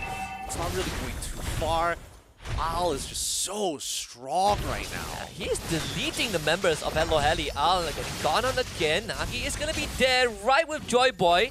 Both in a splitter right now. Nagi can't find a way out thanks to the OG Shadow kill. And Min is gonna be safe. That wall will not do anything. Yeah, Al has so much damage inbuilt, and that's not even the only problem, right? Is every time he is able to use that Chrono Dash, he gets quite a fat shield, and that shield has been able to prevent a significant amount of damage throughout this game alone. Now this lore is gonna be important. 14 minutes in, Hello Heli. They found some sort of way. They found that one chink in the armor of Team Hawk. They gotta do it again. They gotta tear it off. And Team Hawk will be uncontested. This lord is a free one. Yep, Team Hawk don't even have to worry about it at all. Hello Heli decide to back off, knowing that Team Hawk probably hit their power spike first in comparison to them. 42 just only recently achieved by Hello Heli, so I guess it's fine, right? My only issue is that they're already pushed all the way back to their inhibitors. They don't have any outer targets to kind of take the full brunt of the damage, but we do see Mind Freak is on the cusp of turning this entire game around. He just needs an opportunity. He's got full item build. I don't see a Winds of Nature on him, though. Not like he is going to need it. Hayabusa, does he want it? No. He's probably gonna go for the Sea Halberd at some point. Yeah, if Mind Freak gets caught out, I think this game just ends right then and there, right? Yep. Gotta play it safe. At least so far, he's not too concerned about the Divine Judgment. That has been eaten up by General Todd. I say that. They're gonna use the Conceal General Todd. Watch out. He's gonna be dragged back again. Do they have enough damage to burst him out? Uses the Wild Charge, but this opens up Mind Freak to the rest of Team Hawk. We just talked about him not needing, can't go down. I mean, he died. Team Hawk have more than half a minute to try and end this game. Yep, and now they're gonna. Oh, Gary. Oh, okay, getting back in there. He's still got his fast fingers. 2 inhibitors will fall for the side of Hello Heli. Yeah, Lola happily eating up all the damage. I mean, you had 3 health bars to tank this out. Andrew just loses 70% of his health with 1 combo from Gary. Can they hold on for another 8 seconds? Hello Heli building up a wall, a good sweep. Now they power in, and Genotor is gonna get pulled back. He will give his life up for this. Nagi can't do anything. Crystal is exposed, but Mind Freak is back. Can he be the savior? Massive damage, blazing duet in the midst of it. Mind Freak has no damage at all, as Al deletes him with 2 energy balls. And Team Hawk looking to close out this match number 2. A bit scrappier. Gary still going back into the fire. Mana ends up going down. This Lunox damage finally stacks up. Hello Heli not done just yet. Yeah, they've already lost enough members here. I think finally this is a successful defense. I mean, no, Lola is still, man, he is just recovering. He's almost back to all the way to 3 health bars, but finally, Team Hawk decide, okay, we've had enough. This is enough damage. We cannot get any further than this. We cannot stagger their respawns in time. No, Hello Heli gets to live for a bit longer. You look at the damage leaderboard. Goodness, 86,000 almost for the Harif. Almost 80,000 for Gary. The third in place, 30,000 behind him. Yeah, pretty significant here. Extremely significant, as a matter of fact. And I feel like Gary has been going in for those extra attempts at making those kills and getting more shurikens down just to compete with Al's overall damage. That is why he let Al die early on. So he can't stack up the numbers. Uh-oh, Mind Freak! Oh, where did he go? I mean, Gary put a David Blaine, I guess, because Mind Freak just straight up should have died. Yup, he is gone. Disappeared from existence. No defensive options. Better for us. Al is just way too strong right now, and I think, Quad probably needs to itemize. For what can he go for? Force breastplate? And I don't think it's gonna matter. Shield. Harry is kind of a lesser problem, right? When you're getting one-shotted by the Hayabusa. I mean, Hayabusa, it's like you just gotta have your boys around you, But with Harith, it's like, man, I get tapped once. I don't want to be back in that fight. that is true. I mean, Genoton is not with his team anymore. They're chasing him away. It's hurting the sheep all the way outside of the base. Ah, look at that shield. He's getting everything back. Imagine if my second earlier to go for the trade. Big sweep onto tree. Remote manipulation is used as well. Man is just gonna stand his ground. Gary once more going for Nagi. General Toss still healthy, not down just yet. Hello Harry refusing to give this away, but Joyboy flickers, gets a big swipe. Can he hold on for long enough? Backup isn't there just yet. Mindfree is going right now. Full commitment! Straight to the grave. And he takes no one with him. And Nagi only was able to find one. General Todd eating majority of the punishment.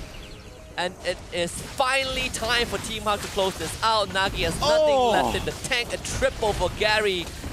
And game number 2 going the way of Team Hawk. Took a bit longer than expected, but a win is a win nonetheless. Yep, a win is a win nonetheless this time. Hello Helly having a much better showing, but at the end of the day, the inexperience does show, and Team Hawk take this away pretty cleanly.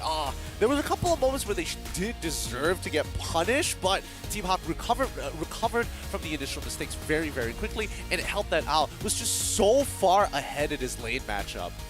I mean, it's a devastation for Mindfreak. Had a pretty decent game, and the last 5 minutes he was getting two-shotted. Yup, Every single fight was feels bad. It's such a feels bad. Like, you farm so hard. You don't buy any defensive items. You just want raw damage, raw power to get into the middle of that fight. You get tapped twice and you're gone. It's like you saved out your entire life, 30 years of your working life, buy a fancy car, and you crash it the next day. No, it just gets flooded, and your insurance it doesn't cover. It doesn't cover flooding. I'm like, what? Covers the tires, I guess. Covers. We'll give you just the tires. The rest of the car, sorry, buddy. Enough to buy the tires, you know. Fit into another car, buddy. Oh boy, rough game for Hello Helly. Very, very rough game. I think, you know, when it comes down, they've solved a couple of the problems. Number one, the way that they made sure to take away these neutral objectives from Team Hawk and progressively slow down the game, right? Yeah. Good mid control, which resulted in more flexible positioning around the neutral objective, around the turtle specifically, because once we started getting to the Lord, that's when the item power spikes for Team Hawk were available to them, and they stood there purposefully dragging out this Lord to bait a fight. I think no, overall, the commitment you saw, at least from Nagi and General Todd, right? They were throwing bodies just to get turtles away. That is also, I think, a small factor that kept Nagi effective throughout majority of the game, and no bought enough time for the claw to come online. I think the biggest difference was just your claw gets two-tapped. Yeah, I think that one was less about the gameplay, more about the draft itself, right? There's nothing much you can really do about it. It feels nice that at least Hello Helly had the right ideas coming into it. The execution definitely was looking a lot cleaner compared to game number 1. It really just boiled down to the draft, and some things you can't really change. Yeah, I mean, the odds were stacked against them from the very beginning. We were looking to see if Hello Helly can draw some blood from Team Hawk. We were also looking to see how cleanly Team Hawk can win this, and I would say pretty cleanly, although in game 2 there were moments that Team Hawk, you know, got punished by Hello Helly. I think it was a lot of overconfidence there, especially in game number 2, where they're like, yeah, I'm gonna keep sieging your base. We're not gonna die for this per se, right? Half of us don't even use actual mana. That is true. 2 guys, right? 2 guys. Two Yes. 2 guys. The rest of them, it's not like they'll run out. Yeah. Contra never runs out of mana. I mean, you have Harif with a purified, concentrated energy, has immortality. Good luck killing this guy. Good luck killing this guy. CD boots, you know, as if he's not annoying enough. 24 to 13. This game definitely took longer than it should have. But overall, 19 minutes in, you have a sizable gold lead. Not as big as last game, but dominant as always. Dominant as always. I was hoping to see a little bit more from Danjo in this particular game, but man, Danjo just could not find an opportunity. Like, he just hit his 4th item. He just hit his 4th item, and by far the most important one out of the entire build, right? He goes for the Clock of Destinies. Pairs it up with a Lightning Truncheon, natural synergy there. Decides to go for the Genius Wand first before eventually going into the Divine Glaive. I think he needed the Divine Glaive almost instantaneously, straight into the Holy Crystal. He just needs big numbers rather than like, oh, eventually I'm gonna shred your magic resist until you got nothing left. If the fight ever goes on long enough. Right? Yeah, half the times he just gets blown up. He should have done what Mindfreak did, just raw damage, just straight up glass cannon.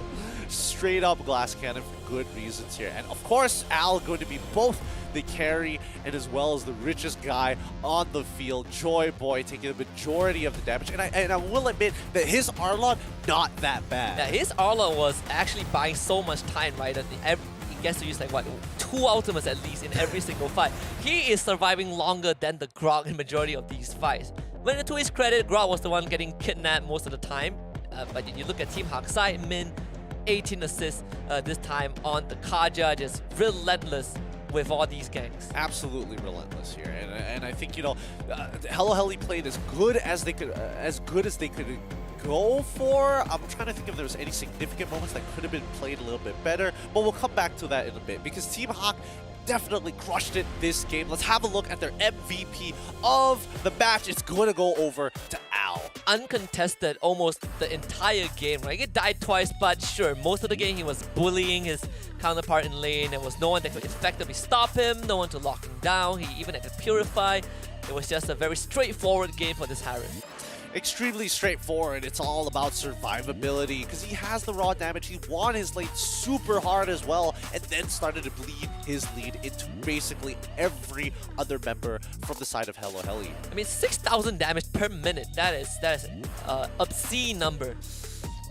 Man, that means as soon as you come out of your base, you get hit by one empowered auto attack from the Chrono Dash, and you're like, okay, back to base. All right, heal up and we do it again. One more time. Give me another chance. Give me another chance, coach. He's two-tapping people. He really is two-tapping people. And half the time, he didn't necessarily need to use the Purify as well, because the Grok just either wasn't in the right place at the right time, or had bigger fish to take care of. Yeah, the Grok was using the wild charge defensively a lot of the times, right? It's just like, guys, I got dragged, but I'll try to run back. But now we don't have a way to engage. We'll figure something out. They'll have to figure something out here, but at least for Team Hawk, it's a good showing for them. I wish it was a little bit cleaner. I wish we saw more in the draft of what they're capable of, but I think right now it's all about comfort pick. It's all about what do you feel good to play right now rather than an overall counter pick strategy. Yeah, we've seen 4 teams so far on broadcast, and all these teams have their own way of playing the game, right? There's Harif getting brought out by Team Hawk. We saw the Martis flex in the XP lane by RGMY earlier on. This is a very flavorful Swiss round so far, but the 2-0 victory still goes over to Team Hawk. I think it's without a doubt that Team Hawk still has that capacity to play at a high level, especially when they're up against a more inexperienced team. Yep. But the journey only gets harder from here on out. I feel like Team Hawk's view of Mobile Legends is a little bit wider than Hello Heli, right? There's a lot of things that we didn't see Hello Heli do compared to Team Hawk. Like, for example, the lane gank on the top side of the map, that was number 1. Also, just the decision-making in terms of these neutral objectives, how do they actually play it out? Because even here, we can see that Team Hawk, yes, they lost pretty handedly in this particular fight because of a bad call. They instantly adjusted towards it and tried to make sure that at least when the fights happen, Al is in a much better position. Yeah, and you know, you said that we didn't get to see much of Danju, and now we know the reason. He's getting ran down by Masha almost every single fight, and it feels bad, right? Like, I do enough damage, I'm shredding your resistance, but you had 3 health bars. How is that fair?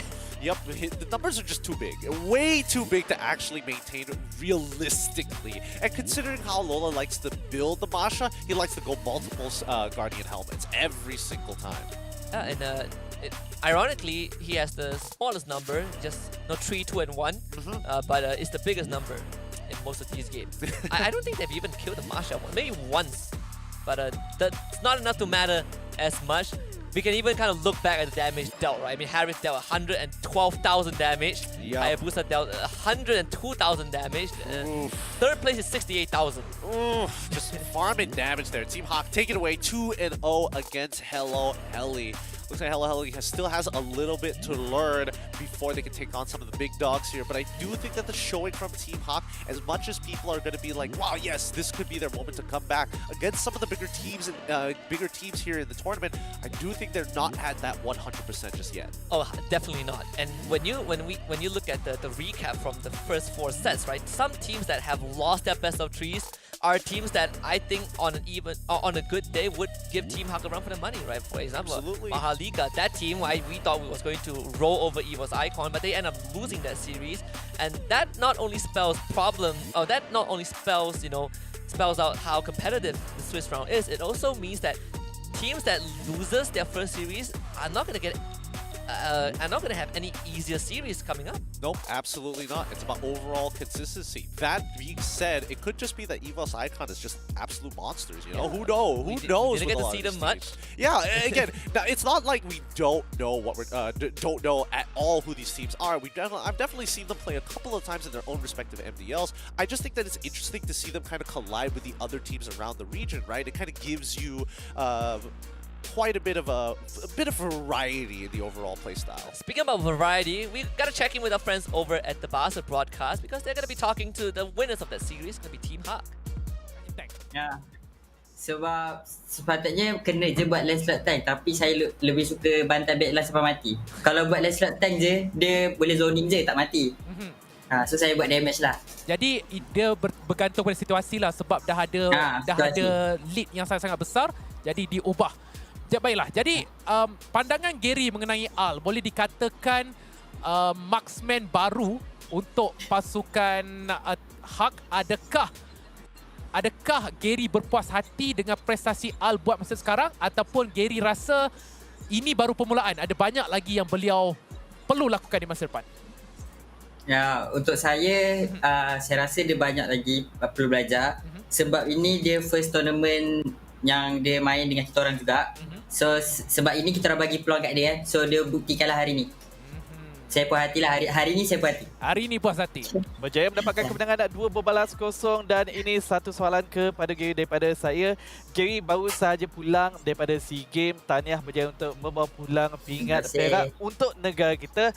Tetapi persediaan Gary untuk menghadapi pertandingan ini baru sahaja balik daripada SEA Games dengan ahli pasukan yang berbeza. Kemudian pulang semula kepada Malaysia, kembali bermain dengan tim Hawk pula. Adakah ini memberikan gangguan menghadapi pertandingan ini ataupun Gary disebabkan dah ada warm up dengan SEA Games, tak ada masalah pun untuk game on? Untuk saya lagi bersemangat sebab waktu SEA Games saya dapat banyak ilmu baru.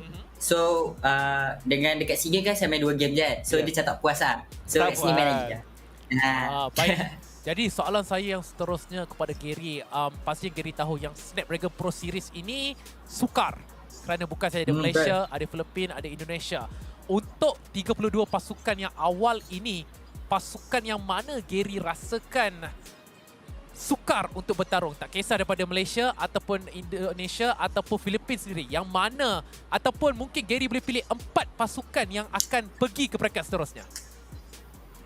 Kalau pilih saya tak pasti. Cuma kalau yang kuat saya nampak Geek Slate Indo. Lepas tu Game Lab Filipina dengan Onyx Filipina. Baiklah, soalan terakhir saya lah kepada Gary. Dengan perubahan patch yang berlaku sekarang, dengan Minotaur, dengan Gatot Kaca, dengan High Loss, adakah mungkin Roma-Roma ini akan digunakan ataupun Gary rasa tak, kita akan kekal dengan cara lama? Kalau High Loss dengan Gatot saya tak pasti, tapi kalau Mino boleh. Sebab Mino sekarang best lawan Cloud, lawan Kufra. Gatot saya tak tahu. Belum lagi, mungkin belum lagi. Baiklah, terima kasih Gary dan tahniah saya ucapkan kepada anda untuk kemenangan pertama. Semoga berjaya pada esok hari dan pastikan bawakan nama Malaysia ke tangga teratas. Good luck kepada Team Hawk. Okay, terima kasih. Oh, that was an interview with Gary from Team Hawk, the jungler, and thank you Ikuto and Karakuri for helping us carry that out. Lot to unpack. First of all, Gary saying Minotaur might be showing up on the Land of Dawn pretty soon. Good answer to Claude, good answer to Kufra, but I want to quickly focus on the latest member, right? In the goal lane, this is his debut. We say that Team Hawk, this is the proving grounds for Team Hawk as a team, but it's also a proving ground for Ao as a player. Gary says that they are happy with his performance, but he has a long way to go. And also, Rebellion Zion just 2-0. Max, Team Max. Alright, that's a good showing. Okay, it looks like the results are going to be coming in as the stream is going to be going on. But coming back to your question on Al, I mean, it's stated, for those of you who didn't understand what was going on, the question was, what was Gary's opinions about Al? And Gary naturally saying, yes, this is his very first time playing with us in this tournament. He's very happy with his performance today, but there's still a lot to be learned and a lot to work on with the rest of the team. So I think Al definitely had that good showing. The question is whether or not he's going to be a permanent residence for Team Hawk. Oh, Geek versus Dewa, 1-1. And Geekslate is a team that Gary said that would be a big challenge moving forward alongside Game Lab and Onyx Philippines. So this one, Geekslate being put to the test. Again, this matchup was something that I don't think these two teams expected to meet that early on, right? Same region, and here we are having basically a slaughter fest. It's quite the slaughterfest here. Again, it's not like we're limiting them by regions. This is complete random seeding. There is no like prelude to this whatsoever. If it just happens to be your opponent, it happens to be your opponent. Yeah, they have to play their regular MPL, MDL again, you know. So unlucky for them, but at least that one is still going on. So a bit more interesting. Again, we have 4 series happening concurrently at every time. This is a fixed schedule, so if you guys want to check out the other regions, you can definitely do so. We have the links attached in under the broadcast. We gotta thank our partners and sponsors for making this happen, starting with Snapdragon Elite Gaming. Again, they are called Elite Gaming for a reason, because when winning matters, you would want the best equipment, the best chipset, and they provide it just for us. Yep, if you're looking at the odds, you want to be part of that 1%. The best of the best, Snapdragon has got you covered. But let's not forget about one of the flagship phones that actually have the processor ingeniously. If you want to level up your game, you want to boost your energy and juice up for more Mobile Legends grinding late in the night, we have Monster Energy just for you to unleash that beast within you. You gotta check them out at www.monsterenergy.com/gaming. And if you're wondering how we're gonna put this all together, don't worry, DHL has got you covered, but they're also offering 5,000 euros in their FEBot Dash Cup. Yep, check them out at esl.gg/FEBot. FEBot. You just check out the link. It's on the broadcast. We have no time to waste though, because guess what? Geekslate and Dewa United is still happening. Game 3, we're gonna jump in and see what is happening. All right, let's see what's going on right now. It looks like we caught them right at the draft. So perfect timing on their very final game against Dewa. That's gonna be, and we get to see, you know, what the Indonesian region has to offer, right? Even in Season 2, we only got to see majority GPX, right? Now we get to see maybe these two teams have a different idea. What brought them to this 1-1 scoreline? The bans, majority are the same, Minsita being kind of the outlier. Definitely being the outlier here.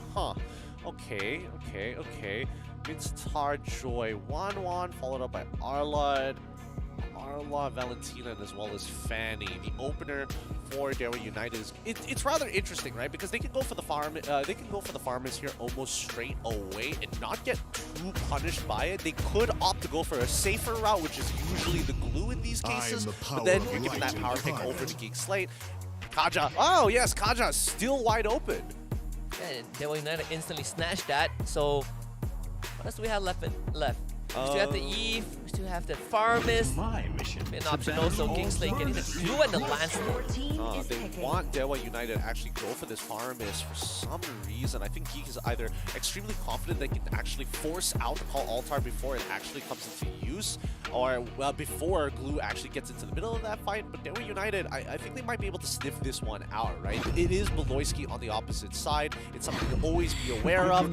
So they doubled. Okay, it's nice because now they have an insurance policy. If you want to go for big tanks, at least I have the carry. And if you want to just play with just Glue, at least we have the counter pick of the Farmers. Absolute tank melter on the side of Dewa United. And suddenly it also increases the potency of this Kaja, right? If I drag the Glue away, I have so many ways of just destroying your health bar. Melissa gets picked up by Geekslate. Yeah, absolutely, because they know that Dewa United, as soon as you see Farmers, they're going to clump up together to make sure you get the maximum effect of the call Altar. And as good as it is, Melissa is great at chunking away multiple people's health at the same time. You see the Frederick get banned out for the side of Slave. Dewa United decide, you know what, Farsa, big issue, don't like it. Yeah, no artillery mage, don't want anyone to destroy the call Altar. There's still the Eve in the pool. Do you think that would be kind of the must ban by Dewa United? I feel like it's one of the... I think it's one of those bans that they probably should consider it, because they've already gotten rid of the Farsa. If they decided, you know what, let's leave both the artillery mages up and about, then maybe there's a couple of options, and maybe they could have thought about like switching out the farmers and move around the Kaja's position and sacrificing their lane entirely, but it's safer not to. Geekslate, with the final ban on their side, are they also going to get rid of another jungler? What else are they really afraid of? Martis is giving that much of a right? Rock. So there's a chance that Geekslay is going to aim. Wait. I mean, both teams are still looking for. Maybe Geekslay are still looking for mates, right? I mean, for Dewa United, they already have the farmers on their end. What are they trying to ban out? Roma, what else is left in the tank for them? I don't know. It's tough because Maloyski can always decide to whip out the Natalia all of a sudden, and that's when it gets really, really scary, right? He's known for his Natalia. He's known at slipping between the cracks of your defense, and it forces your opponents to play a very different style of rechecking brushes even after they've checked it previously, like 2 seconds ago, just to make sure that Maloyski is there. So Dewa United, they do ban out Yves, so all 3 artillery mages banned by Dewa United. So much emphasis on the Cow Altar, but that means the Lilia goes over to Geekslay. Yep, natural order of progression here. Dewa United need to finish off the composition, but somehow it's tough. It's really, really tough, right? Because now that Kaja has already been selected, going for the Lolita to try and counter out the marksman in Melissa from Geek Slate isn't really an option. So now they have to figure out EXP later that gets on top of her. Uranus. I was thinking more along the lines of Yuzong, because at least with Yuzong you could try to look for a guaranteed combo on Lilia. The Hayabusa I think is very, very risky. So what does this indicate from the side of Dewa United, right? What's the game plan? I think Dewa United are going to be playing for picks the entire matchup, right? They're going to be playing 4-1 with Uranus looking to play in the side lane, while the rest of the team is going to stick together. Geek Slate finish things off with Maloyski. Instead of going for his traditional Natalia signature, he's going to go for the Saber. So it's all about looking for that one shot. Hey, you try and Divine Judgment, my boy, I'm going to triple sweep you. Well, guess what? We have a game on our hands. This is the important one, right? Both powerhouses from the same region. Only one of them can win their first series in the Swiss round. And best part is that we get to see picks that we probably won't ever get to see on our end. The Saber and the Uranus. Look, I am bringing back the vibes. It feels like the vibes of Season 2 SPS MLBB is happening all over again, right? There's many, many teams who whipped out a Saber, a Uranus, just out of nowhere. Whether they like it or not is a different story, or whether what the call was is a different entire story in itself. But I think that at least here at Snapdragon Series, they aren't afraid to get a little funky with it. Yeah, if you want to test out some stuff, I think this is the best time to test it out before you start losing that first series and put yourself in the red zone, right? You still have some lives to work with. The score 1-1, Dewa United and Geek Slate, only one can walk out alive. And if whatever Gary said just now rings true, maybe Geek Slate will have the advantage over Dewa United. Well, let's see whether or not, as we get right into the game, it's going to be Dewa United on the blue side with Geek Slate on the red side. I'm very curious to see how Dewa United is going to play their composition, right? Because it's all about finding those picks as soon as you hit level 4. But how are they going to manage the waves in time? And, I mean, who's going to be the one doing this, right? We see actually maybe a Kaja on that mid side also. There's Uranus and Farmers on the top side. This early invade, just Shackle covering a lot of that ground early on. Yeah, they're trying to steal away as many camps as they possibly can and just apply a lot of pressure to Geek, especially since the mid lane is a little tough for Aboy to actually maintain. He can clear waves, but he won't be able to help afterwards because he has to commit so many charges just to the wave. Yeah, Laya is going to try. Thankfully, Beloyski is there, so no first blood. Good attempt nonetheless. It's Dyson on that top side, gone on first blood for Hades. Yeah, this is something that Dyson probably should have thought of, especially since he already lost his Purify so early on. He should be extremely careful walking up into this lane. Now, Beloyski, he can't hold this mid lane by himself. Like, Lilia, Aboy is on the Lilia, has been trying to hold this wave out for as long as possible, rotates to that top side to get the Purify early on, and now is looking to recover from that damage. Yeah, Azura's guy is getting punished by Models Kadira. Bit out of position, but no Divine Judgment just yet. So he's going to be very, very fine. Oh, top side though. Looks like it's a bit of an engagement here. Yeah, well, it's going to be Hades using the iframe of the Thorn Rose to get out. They have to sacrifice Luke in the process. Yeah, Dyson is... Oh, Uranus is still tanky. No matter how you look at it, it is just a tough void to get through. But Beloyski now being level 4 here could mean that they can guarantee at least one kill. Could be on this Hayabusa. Turtle dropping low. Gonna try to pull his dab. Beloyski dragged back into the midst of things. Flickers to safety. That means Turtle goes over to Dewa United. They claim Hades. In the process, the Lancelot drops. Extremely bold, I would say, with the with Hades and as well as Beloyski, right? And yes, the kill was expected to happen, but Keys is playing a very strong game right now. He's positioning himself extremely well. He's making sure he finds that value, and it allows Shaco Mode to actually press advantages across the map. And Kadira has not much mana left, and he knows that he's going to be fed to the wolves. That is going to be Keys again, racking up the net worth on this Farmers. Yeah, they are escalating this early game very fast. 4 kills within 3 minutes of the game already, and Beloyski can only just sit back, drop down the Sweet Blades, the Orbiting Blades, making sure that he is staying healthy until the time is right. Until then, Geekslate just playing it slow. Is Beloyski going to become kind of your kamikaze in that mid to late game? Like if I one-shot someone, that's good enough. That's bare minimum. Well, it's not really about the damage, and more so about the time that you lock them down with a triple sweep. Because the animation surprisingly takes, it feels forever. fast, but like the CC, the fact that you can't do anything in that duration, it feels like it's forever. And for people like Lanaya, for an example, will get punished heavily. Beloyski dying once again. Shaco Mode punishing him for disrespecting the space, and that's how Dewa United are saying that this river is off bounds. You must play defensively against us. Hey, you have so many ways to kind of displace the members of Geek Slate, right? You have Shadow Stampede, you have the Divine Judgment, and Hades. You don't really want to be there. He's losing so much health. Lanaya is just going to go for it. No contest at all. Yeah, Kadera did not want to be part of that. He doesn't know whether Shaco Mode has got his ultimate back up already.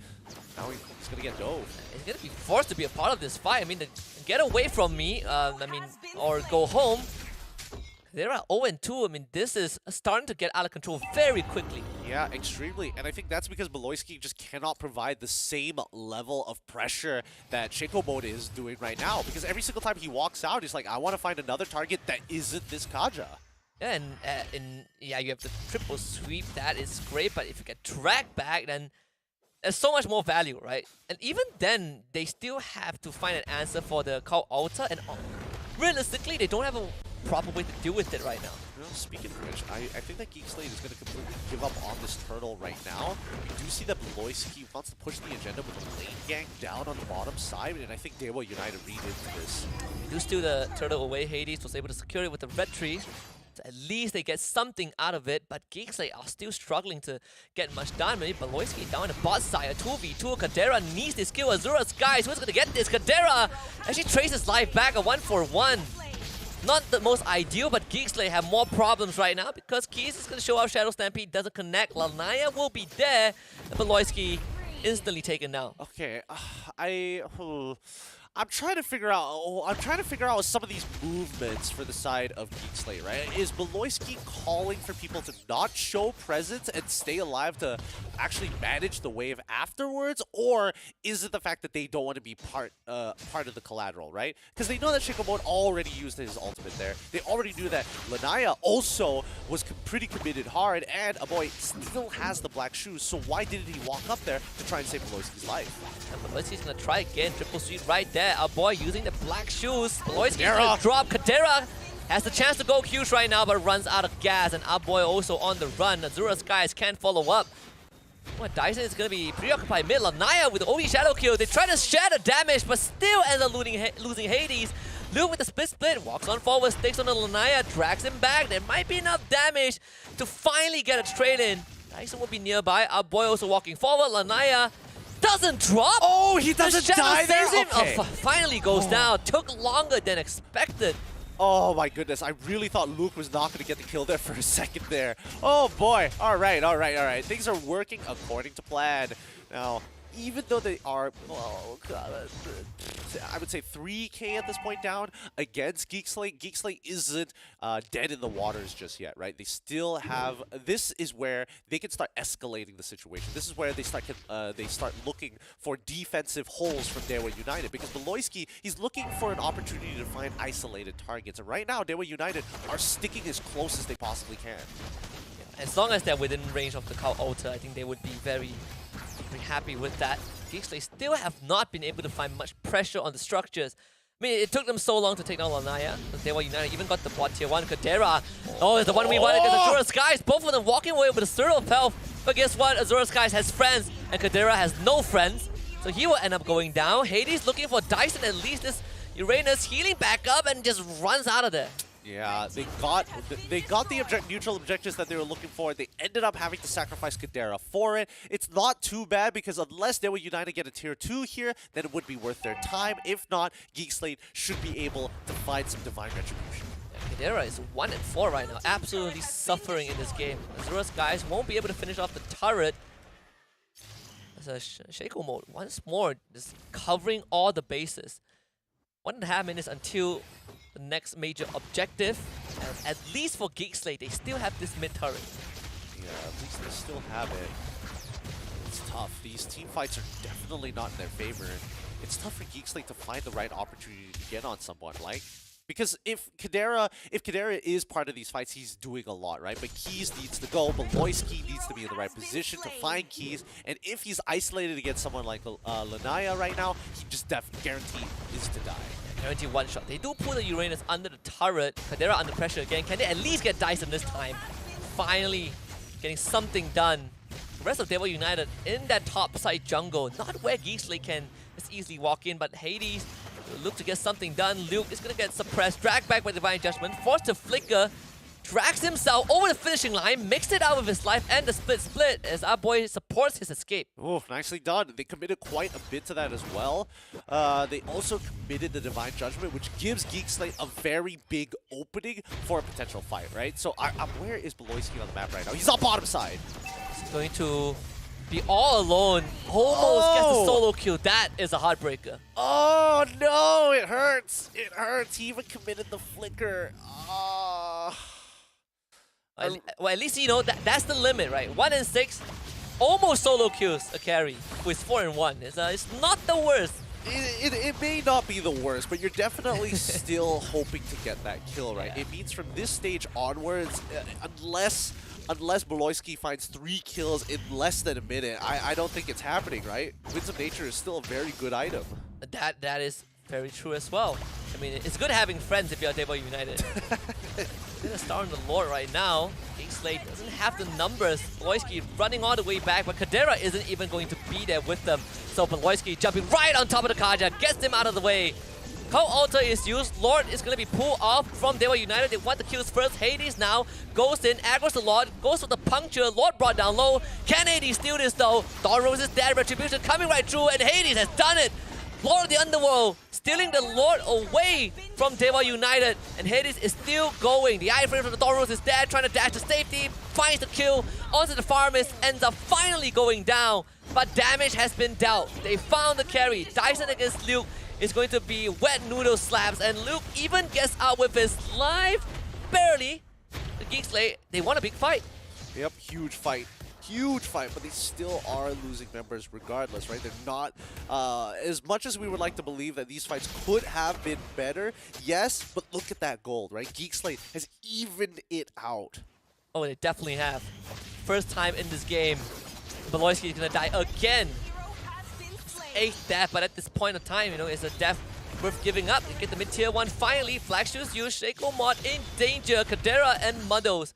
It's fine dealing heavy damage, and you start to see this Melissa come online. Yep, finally getting some items, finally becoming relevant marksman in this game. Shaco mode, on the other hand, slow but surely falling off. He's eventually only going to be relevant for his ultimate. Keys, on the other side, is doing pretty good. Dixion, Lanaya?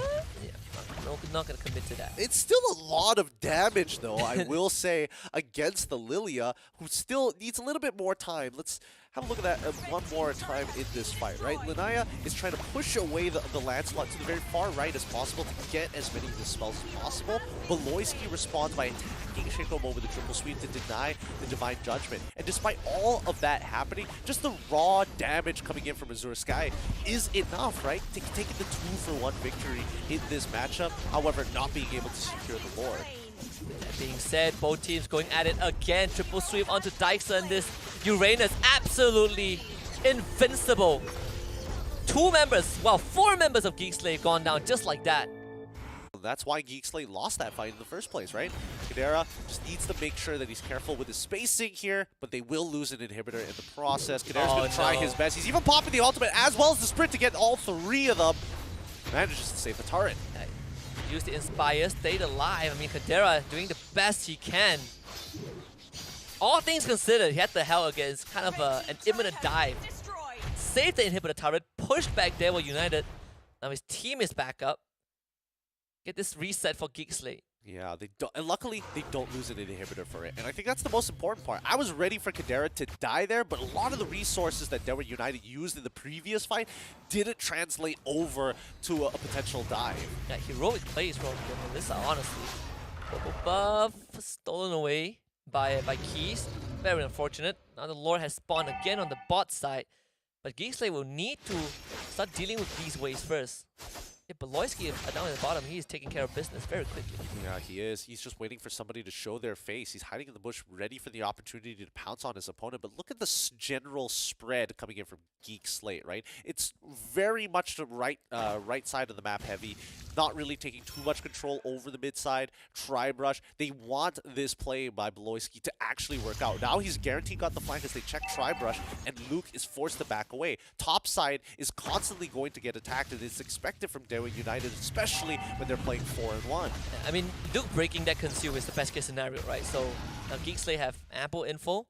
They will have to abandon that top side. That wave will crash in just a little bit. There's a chance for Geekslate to basically bomb rush down this Lord. They're gonna do it. Luke puts his body in front alongside our boy Beloyski. He's just gonna throw his life. They're gonna rush down this Lord as fast as possible, and they have done it. Hades gets the secure, and now for Geekslate, the only thing they need to do is to get out of this fight. Luke even gets rid of the carry. An icing on the cake for Geekslate. Oh, so good. So very good. Despite everything that happened, winning out those trades, Geekslate are the ones that secure the Lord. With that being said, this is going to be quite the stalemate. Like, look at the kill score. 25-9, yet Geekslate is only 1K at a 1K deficit. Oh yeah, absolutely. This is one of the craziest holds from Geekslate. Naya will be dealing with the Lord. Geekslate coming through. Hades and Upboy are there. Black Shield will be available. Upboy forced to use it. OG Shadow Kill is going to expire right now. Lalina getting absolutely melted by the pins from Kadera.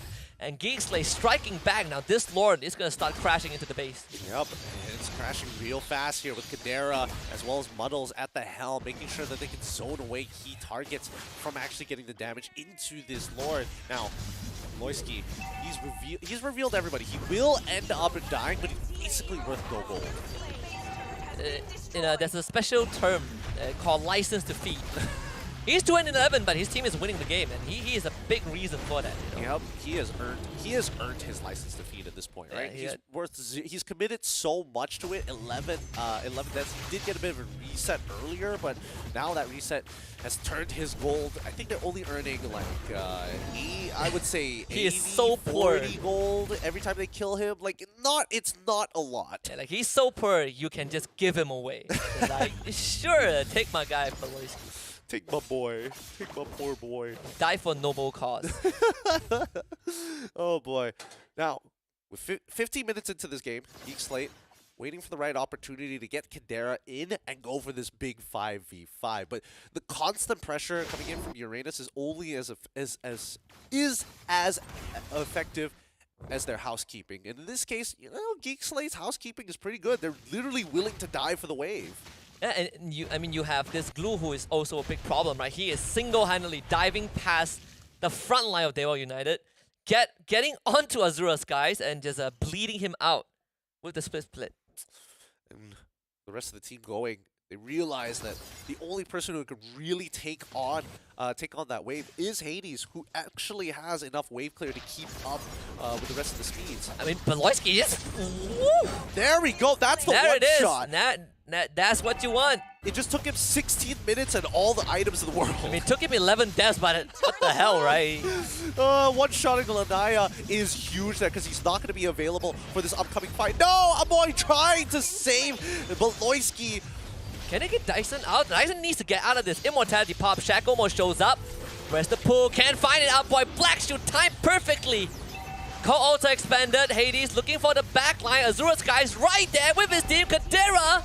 They both trade, but Azura's guys has the immortality, and now there's no one to stop him. My boy next on the menu, but bursts him down. Shaco Mode tries to get rid of the Lilia, but gets rooted in place by Luke. And Big Bad Glue is in the fight right now. Keys jumps over the wall, finds an iframe of Hades, burning down to the low in one.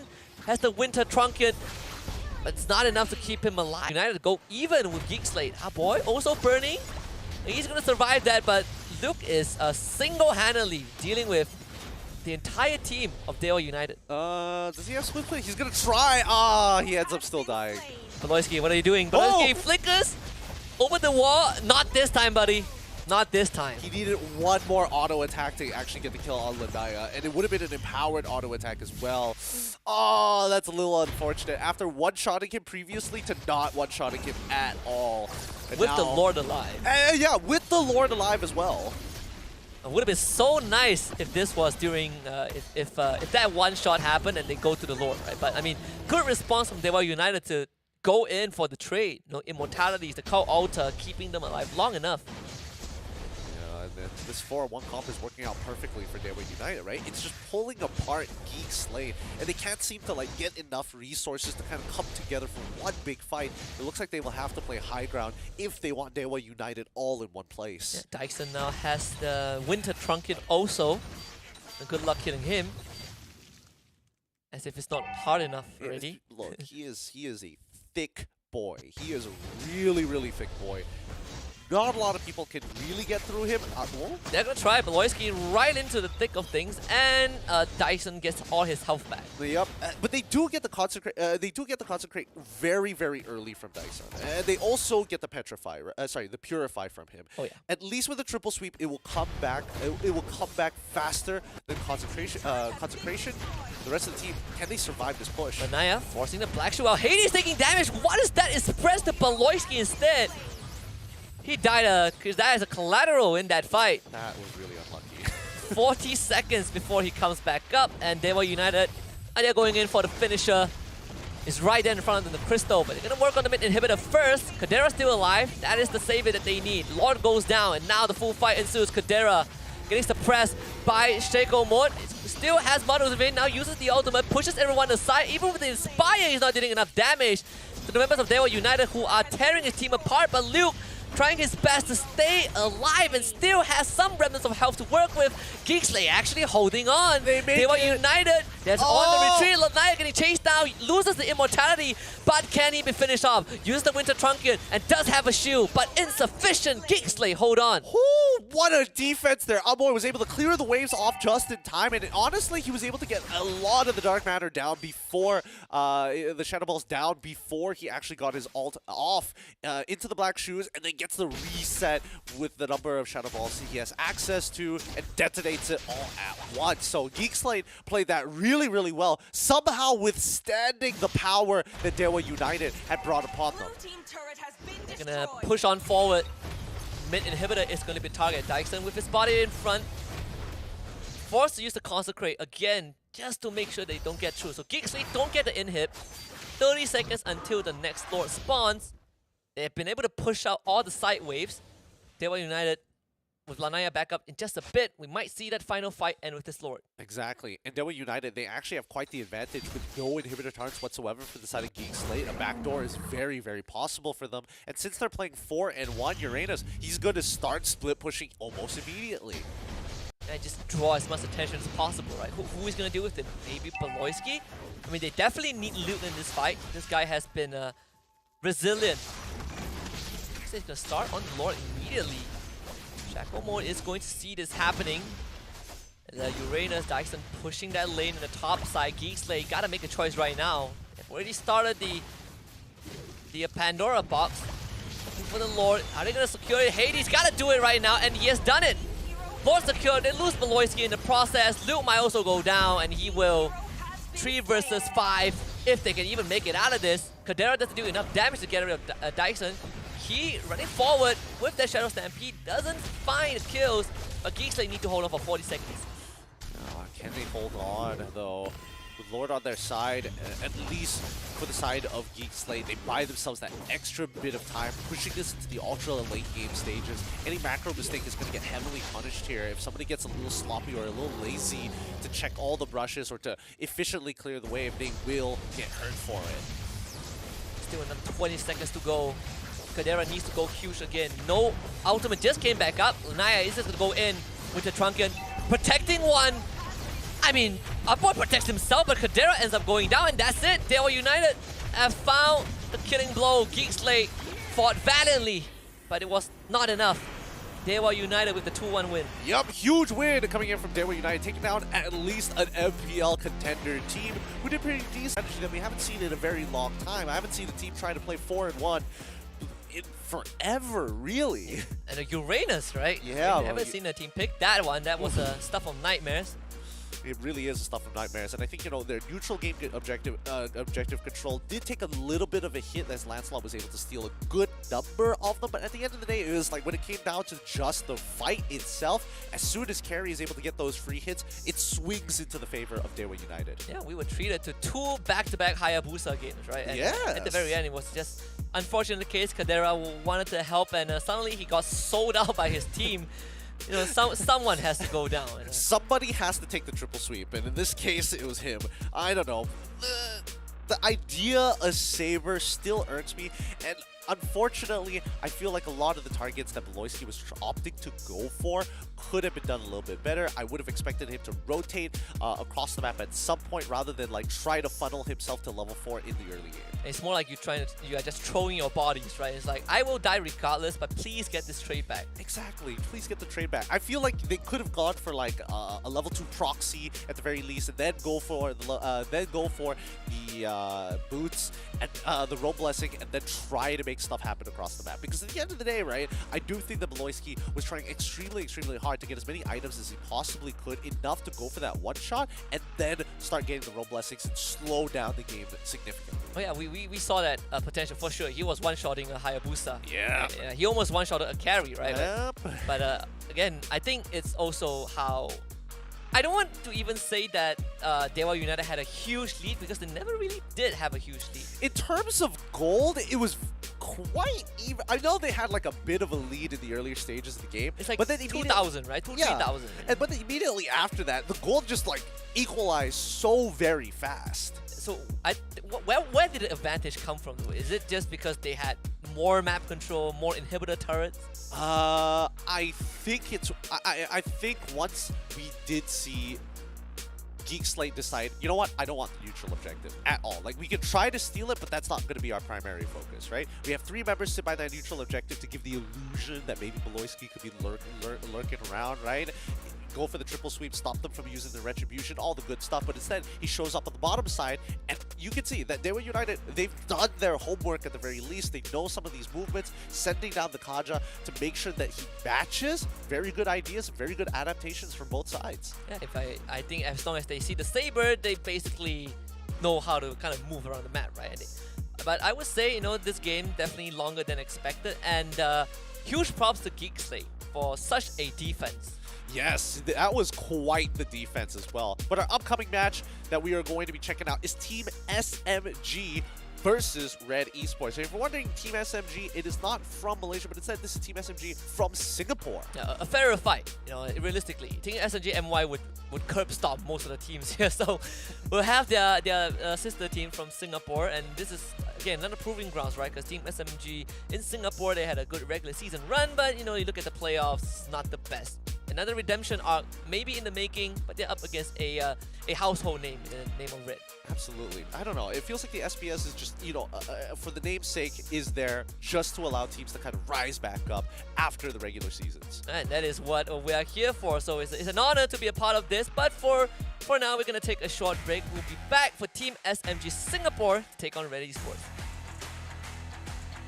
The Snapdragon Pro Series powered by Samsung Galaxy is brought to you by Snapdragon Elite Gaming, Samsung Galaxy S23 Ultra, Monster Energy, and DHL.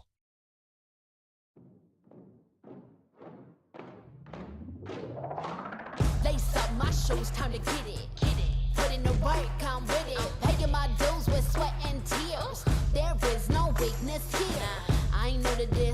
a veteran. Wear my battle scars like a letterman's. I done crawled through the mud full speed, so I wouldn't underestimate me.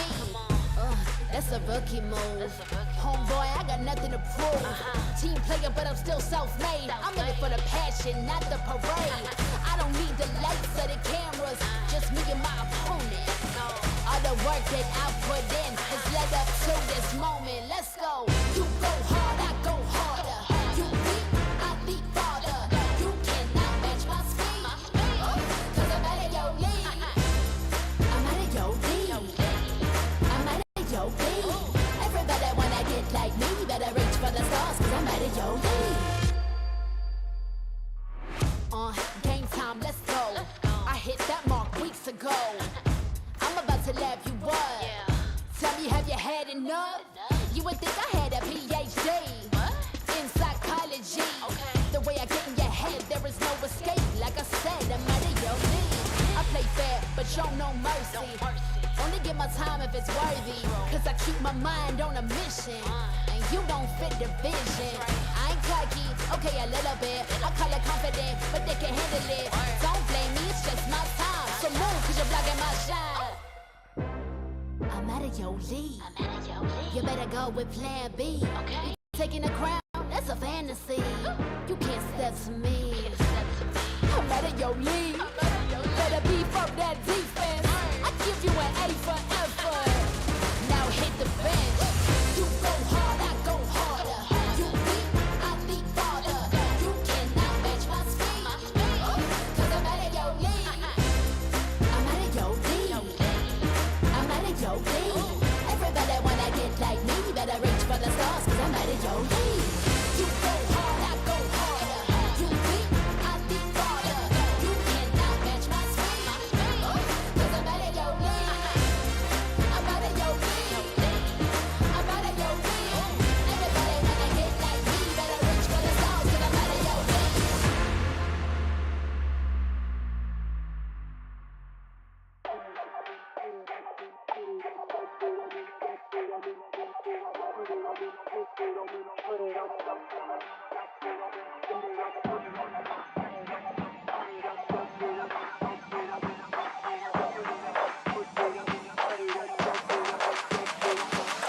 Put it on me, put it on me, put it on, dump it on me, dump it on me, don't put it on me, put it on me, put it on, dump it on me, dump it on me, dump it on me, put it on me, put it on me, put it on, dump it on me, dump it on me, don't put it on me, put it on me, put it on, dump it on me, dump it on me, put it on me, put it on me, put it on, dump it on me, dump it on me, put it on me, put it on me, put it on, dump it on me, dump it on me, we want it up, put it on.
And we're already back with the next matchup lined up here at the Snapdragon Pro Series, brought to you by ESL. Once again, my name is Getting Cute. This is Husky at the desk. Out of the four matches best of threes that we're going to be watching today, this one I'm kind of interested in seeing. Team SMG from Singapore up against Red eSports this time. Both technically veteran teams? Yeah, technically veteran teams, right? They've played in their respective domestic circuit before. I think, you know, we talked to our friends on the Barca side, and I think we all agree in unison that this one is the series that would go the distance. This is the one that we're expecting to go all 3 games here, and I think, you know, Team SMG, they definitely have quite a bit to prove after what happened in their local scene. Red eSports usually the middle of the pack when it comes down to MPL MY standings, but there are moments where there is a lot of impact, there is a lot of ingenuity in their own gameplay, usually only reserved for the playoffs. And I think, you know, if anything, they would probably be bringing it out right now, right? Because judging at the stakes. Well, we're going to take a look at the Swiss bracket first because there is a lot to unpack. We just finished another 4 best of 3, and here you can see the updated bracket, the teams that have made it through. They've won their first series, joining the first 4 we already have. We have Team Hawk, Dewa United, TNC Pro Team, and Rebellion Zion. Okay, so more staple names joining the ranks of their very, very first win here. Looks like especially... It's a little unfortunate that we do see that Geekslate has to go into the 0-1 bracket so far, but it doesn't mean that they're completely out of the tournament just yet. It just means that they only have 1 life running for the rest of this tournament. Yeah, and the props to the entire production team for making this graphic, because for the life of me, would not be able to make something so comprehensive, right? Easily understandable. Red color means you're gone. Yellow color means that you might be gone soon. It's a traffic light. It's a traffic light, okay? Green means you're good to go. Okay, red means you get a ticket if you try to run it. Red means, I mean, technically you should be stopping at yellow, but then again, to each their own. We don't do it here, you know. Yellow means speed up. Speed up if you don't want to be late. The classic, but only the classic here. I do think that we're going to have a very interesting matchup on our hands here, and especially with Team SMG from Singapore. I would want to see what all of it is all about, right? You know, I've heard a lot about them from local talents there, from how the way that they were talking about Team SMG and being very supportive of them. It was a little disappointing to see them actually drop out so quickly, because they were top 3 in the regular season, went in towards their playoffs, lost their upper brackets, lost their lower brackets, got 6th place. Yeah, and it's also one of the bigger names, right, in the Singapore scene, when, you know, you have a scene that doesn't really have much known names. Team SMG is kind of that staple that you always can kind of put your votes in. Now this is another opportunity for SMG SG fans to kind of stake their hopes on. We have the 4 series that will be playing currently for the 3rd set of the day. SMG Singapore and Red eSports will be the one on this broadcast. But if you guys are interested in any other of the sets, we have Madness Esports against Mr. Esports Pro, Minana Esports against Nightmare Esports, and Aura Fire against Picatron Beta. Make sure you check those out, and hopefully we can keep you guys updated on the results if you're too interested in watching SMGSG versus Red eSports. Now, considering how the games have been going on so far, I think everybody's basically just playing their own game plan, unless it's you know, direct neighbor, or you're within the same country. I mean, direct neighbor is better than within the same country, because I think the Indonesian teams have been drawing the shorter end of the stick. Yeah. We had Dewa United against Geekslate with Aura Fire against Picatron Beta.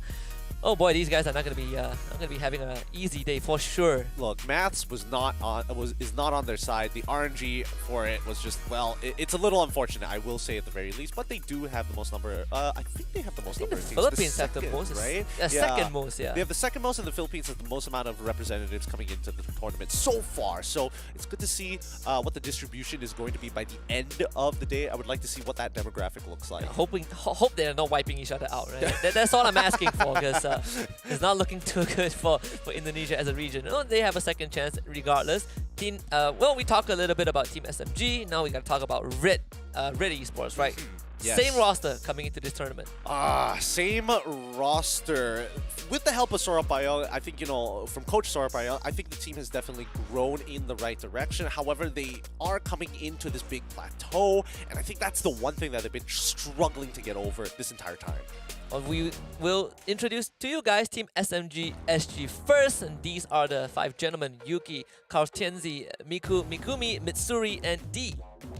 Yep, this team, there has been a couple of changes to the roster from the playoffs, and let's keep in mind that Singapore is a relatively small region with the majority of their players not being full-time, so they still have their day jobs, yet they still come back once in a while to play competitively whenever they have the opportunity. I think it's great that Team SMG was able to get their players up and running, and majority of them are still pretty young.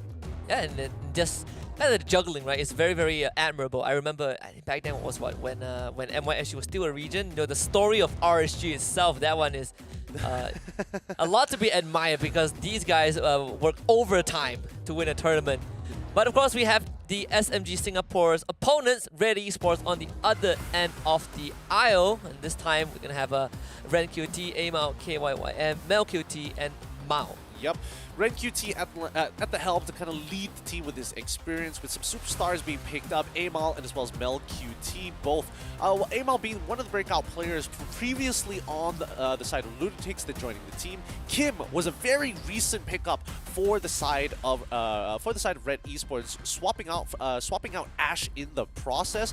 Very, very young player, extremely talented, and one of those players that you have to keep a very close eye on because there are times where he kind of goes overboard with the level of play that he has. Other times, it just feels like he doesn't have that presence. Is this the same scenario as Team Huck, where you have a new member that is coming into the team and now all eyes are on them? I would say that it is kind of like this. It kind of, yeah, it is kind of the same thing, right? Except it's a very different pain point. In their pain point, Red eSports was struggling to have a good mid synergy, right? Like before this, it was Ash and Mal who were working together. Now it's Kim and Mal who are working together. Kim a little bit more responsive than Ash, especially in his reaction time, and especially once they've kind of figured out their gold lane issue. Mel QT, honestly, super solid player, really great Claude player. Yeah, least of their concern. I mean, we have Kim as the new player, and then we have Mao in a new role.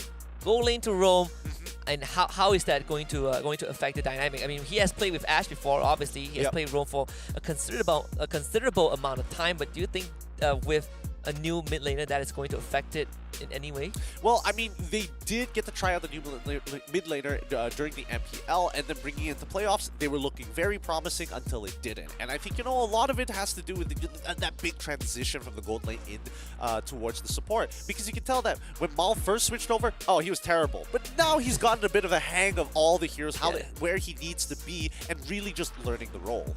Yeah. And for those who are watching and you haven't learned this trick yet, there's this prediction button down in the Twitch chat below. You can use your channel points and just click on the team that you think is going to win this series. I mean, we have our predictions. I think I already leaked it. We think it will go the distance, but we haven't told you which team we think is going to win this. And yeah, there it is. Yep.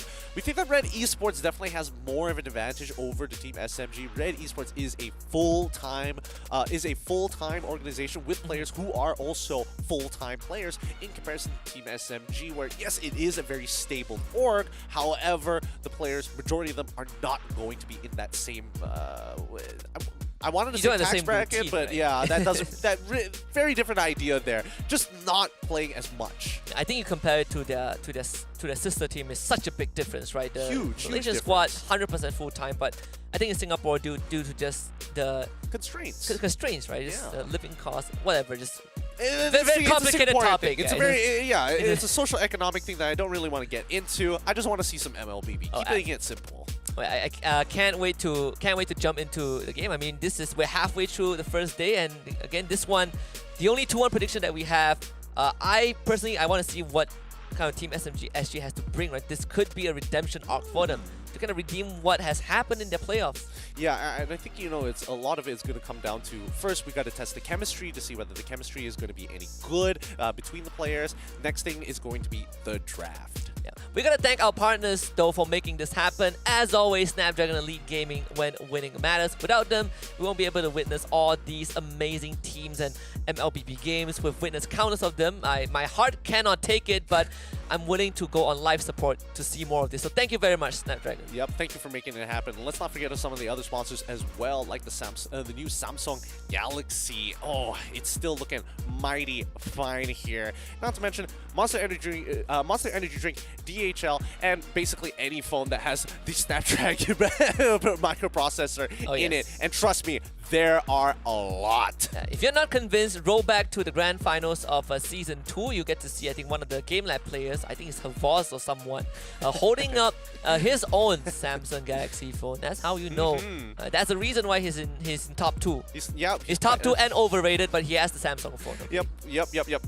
Definitely. I love his confidence. I hope to see him again later on. We'll see him later on. Yeah, we will see him later on, but that's the thing, right? Teams, they change from season to season, right? You are hoping for them to develop, you're hoping for them to come in with a new perspective on the game itself, and with the new patch, I'm hoping for something new, because so far it feels like nothing has really changed, and nobody has gone out of their comfort zone to be like, this is the perfect tournament to try it. Yeah, we've got a little bit of insight from Gary himself, right? He said that I think Minotaur again is kind of the hero that you can maybe look at every once in a while. He said that it could be a decent counter to Claude, to Claude and Kufra, I believe.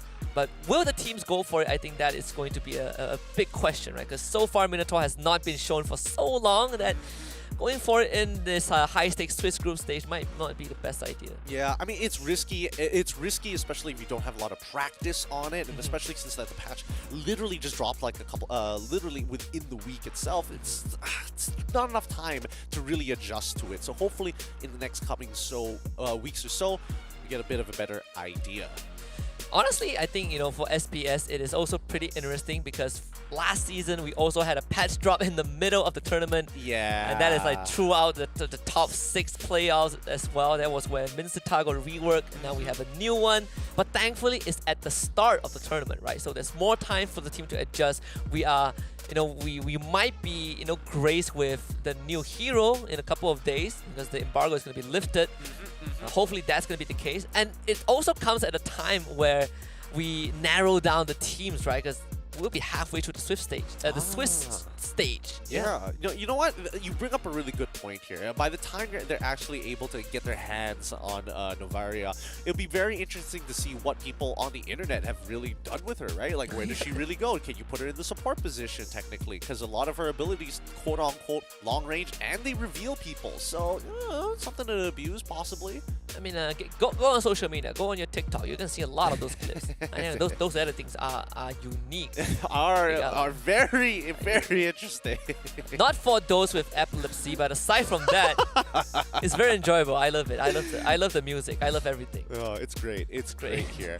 Hopefully we get to see something exciting in this particular draft here. I know that the Singaporean, so far the Singaporeans have brought some of the more unique picks so far. Yeah. Today. We definitely have seen it, and also their kind of how they perceive the drafting phase, right? What they are reading into in judging by what the opponents are drafting. I mean, Alchemy SG is a decent benchmark for now, and in terms of how they ban against RSGMY. We see the Estes somehow being a focus. They were taking out Franco, even though they needed them a bit more. And I do wonder if that is kind of a trend in the Singaporean scene. I suppose. It's a little tough, right? Every time I go check out the Singaporean scene, it gets a little weird. Like, you see a lot of standard stuff, and then you have like SGs like Diablo playing like Paquito, Khalid, and what's the famous one? Badang in the EXP lane.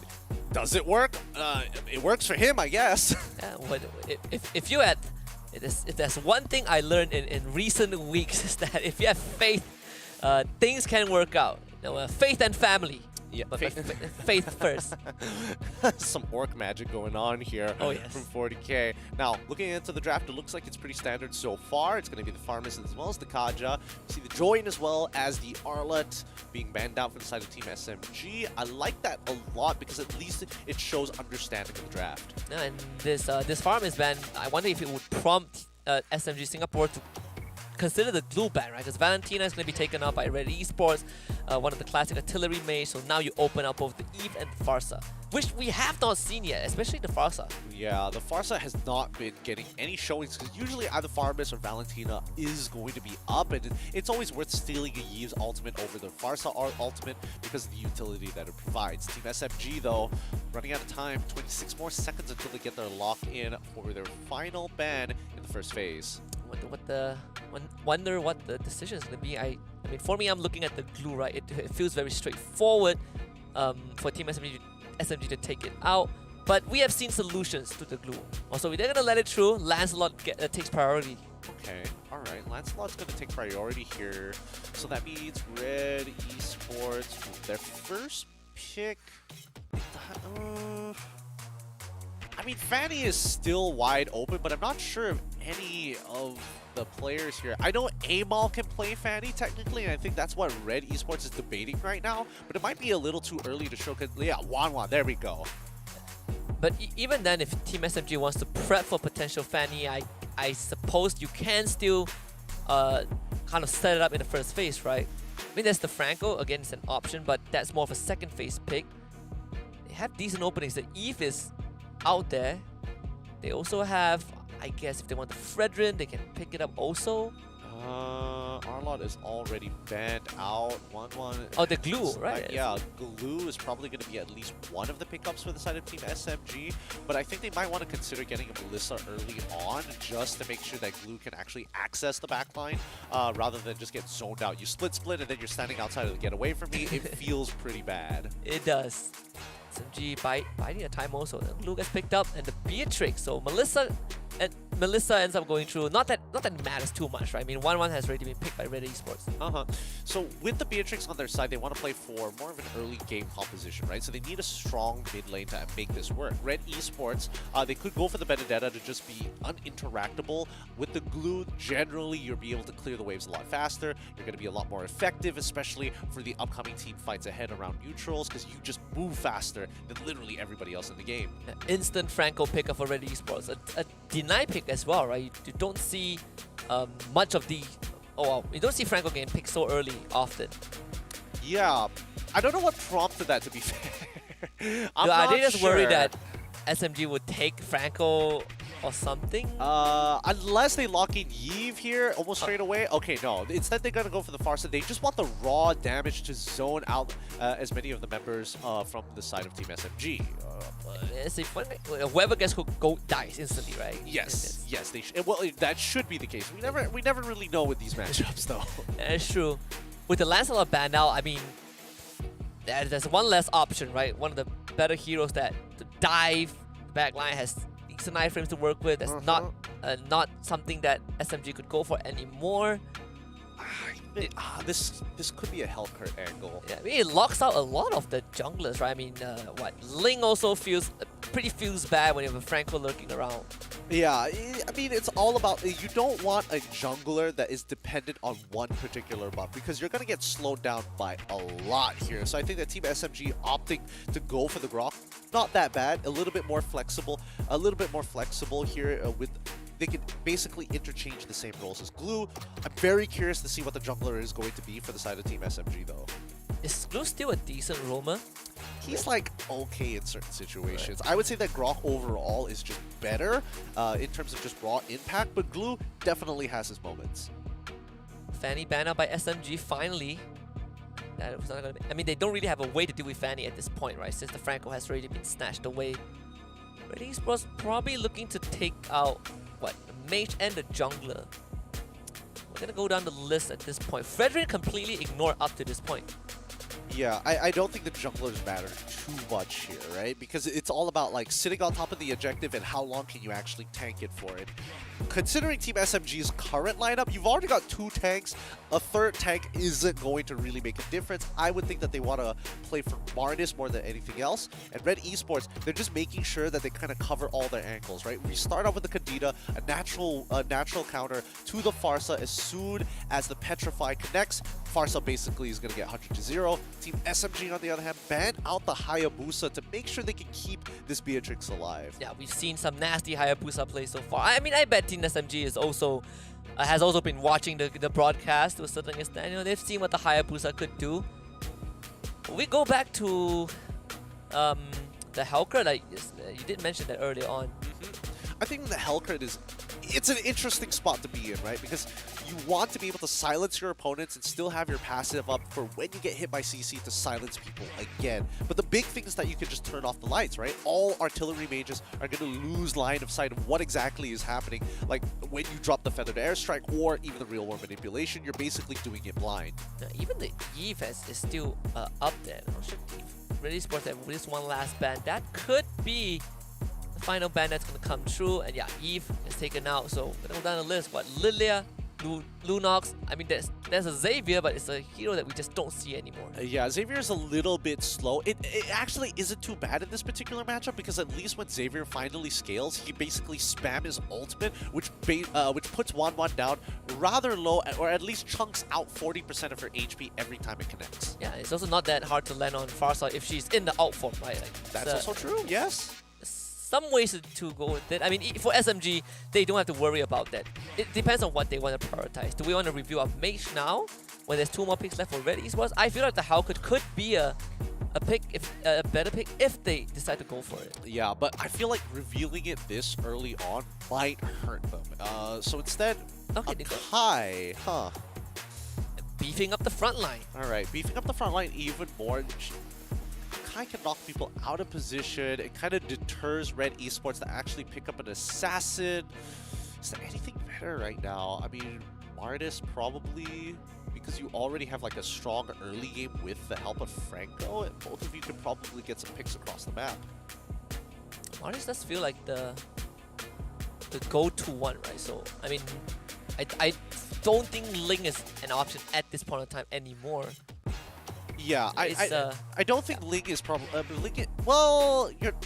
I think Ling is still doable, right? It depends on what Red eSports want to achieve. Do they want to play for a little bit more of a dive heavy, or do they want to play traditional front to front? And in this case, it looks like they accept the invitation to a traditional front to front. Yeah, and I mean, you look at SMG; they have 3 very beefy front lines, and Martin, he doesn't mind taking on these extended fights, right? Same as Fredrin, they have the hell pool, especially for Fredrin. I want to soak up the damage, I want to return the favor.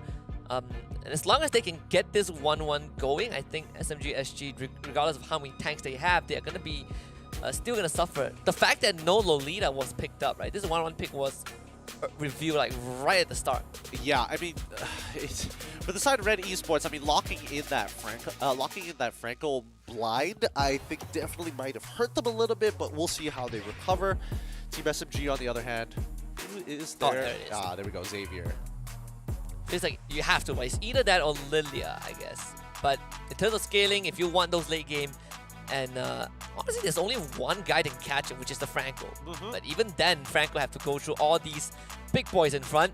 So if this game drags out long enough, I think it's fair to say that SMG Singapore have a very good chance of just out-damaging Red eSports. Yeah, they have a good scaling comp. The early game should fall into the hands of Red eSports, but it doesn't mean they're completely out of the game, right? Let's keep in mind that Wanwan will abuse the Demon Hunter sword, which goes through tanks pretty well, I would say. You know, yeah, just an opinion, but I think that Red eSports, if the early game doesn't go well for them, the mid game is only going to get worse, and the late game is basically a shutout unless we do see MLQT come up with a huge play. So Red eSports, they are running against the clock, right, essentially? I would say that they're running against the clock because mid game is where Team SMG is going to get strong. Well, we'll see how that pans out. Game 1 of our 3rd set of the day. SMG Singapore against Red eSports. Another sort of an El Clasico between these 2 neighboring regions who know themselves way too much for their own good. Way too much for their own good until we become one again. Yes. Until then, Red eSports, with the way that they need to be playing, it's all about that early aggression, right? They got the flicker out of P2. That is the start as you want, and they even chunked them down to low health. It's gonna force an early recall, and that's Kim getting this full mid-lane advantage. Ready. It's going to be a slow game for the side of Team SMG. It's all about mirroring. It's all about responding to your opponents. You don't really need to do anything crazy because once you get the items, you will naturally have the damage to start one-shotting people. I feel like the onus is on Red eSports to speed up the game, to increase the tempo. Well, you have SMG Well, for those that who are confused, Supergirl is Yuki, right? It's, if anyone's wondering, why is there 6 guy in this team? Don't worry about it. You're thinking too hard about it if that's where your head is at. Mid lane already getting cleared out super quick. The beauty of Grok over the glue. It's just SMG able to stabilize things a little bit. I mean, Red eSports, they had to bring Aimao up to the top side, and even then, it's not an easy target to go on, right? There's glue, decent health to work with, even at the flicker. Yeah, it's just ambitious thinking that Xavier's gonna be there. Yeah, it's just I feel like, personally, I feel like it's a bit of a waste of time to actually sit around to try and chunk out Supergirl to try and deny level 4s from both of them. The next wave is basically going to initiate it, and it's up to Amal to maintain this lead over Carl. Aaron actually making his way down. That's massive damage onto Kim. He's down to half already. D's gonna be dead. They have Carl Tenzi using that heavy spin already, pushing everyone away, tries to get the turtle, but he resets an aggro, and meanwhile First Blood gets claimed by Aaron as the Grok goes down. Turtle completely resetted. SMG Singapore doesn't have much steam left in the tank. Supergirl can hold on. Yep, and they're going to be able to get this first early turtle for themselves secured, all according to plan, unless... Another hook, Carl Tenzi taunted, knocked up, and the Fredrin is just a big threat. No way to steal it. Well, I say no way, but they stole it anyways. Miku with the steal. They give a double over to Amal, but the turtle does go SMG's way. No. Red eSports still got that. Amal still secured it despite everything. It was close. I will admit it was very close. I thought he stole it. I was like, oh.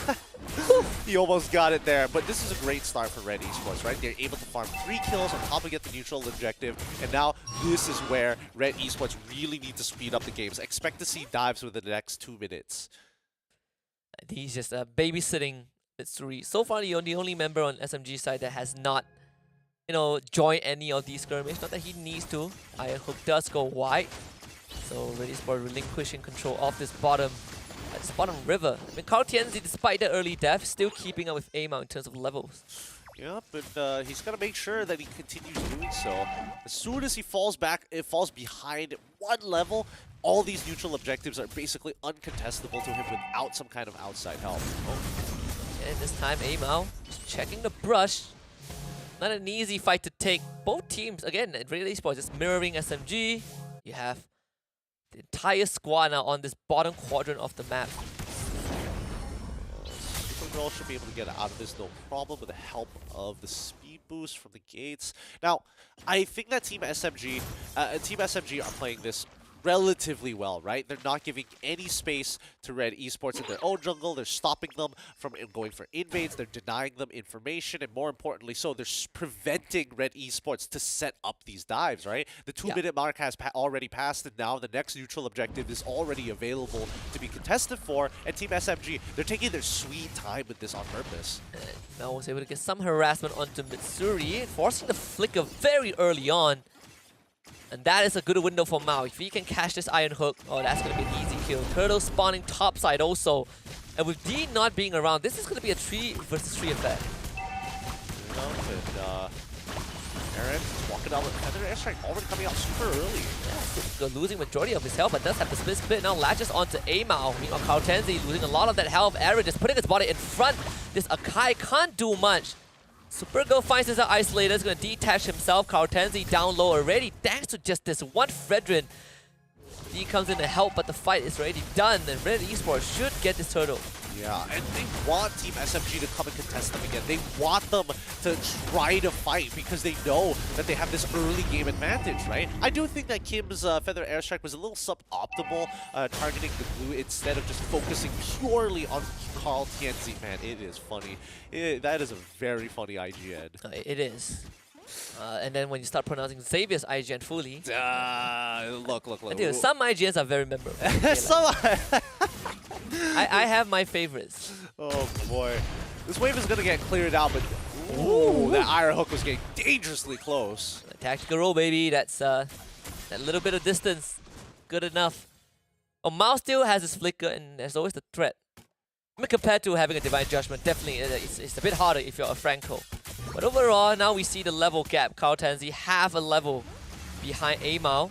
bottom lane continues to get pressured, and it starts being a bit worrisome if you're to save it and you're not getting space to farm the resources, right? I mean, ideally, you will want that, unleashing the full combo onto Mao and forcing the flicker out of him. Yeah, but again, very, very slow, methodical gameplay coming out from Team SMG. They know they're at, I wouldn't say a mechanical disadvantage, just a drastic disadvantage at this stage of the game. Until we start seeing those first items start to come through, nothing is really going to happen here. Like, D, he can just block. He's just looking to block these iron hooks, trying to deny pressure, trying to make sure that Red eSports really have to work, grind their gears for at least a kill. Yeah, and you have this isolated fight between Aaron and Supergo. You can see the damage from Xavier just starting to ramp up just a little bit. That wave clear is only going to get stronger from here on out. What does he have? I know his net worth is almost the same as Kim. Yeah. Well, tough to say until we see the item list. But for now, majority of the lead is coming in from Amal, who's been farming pretty handedly here. He is a level on top of Carl for now. We'll see how much he catches up when he clears the next. When he's gonna hit 10 off this wave? No, doesn't even hit 10. Thanks. It's gonna be unlucky. It's gonna be hard to contest. We need to get Amal out of the way. Turtle resetting. Supergo right in the front.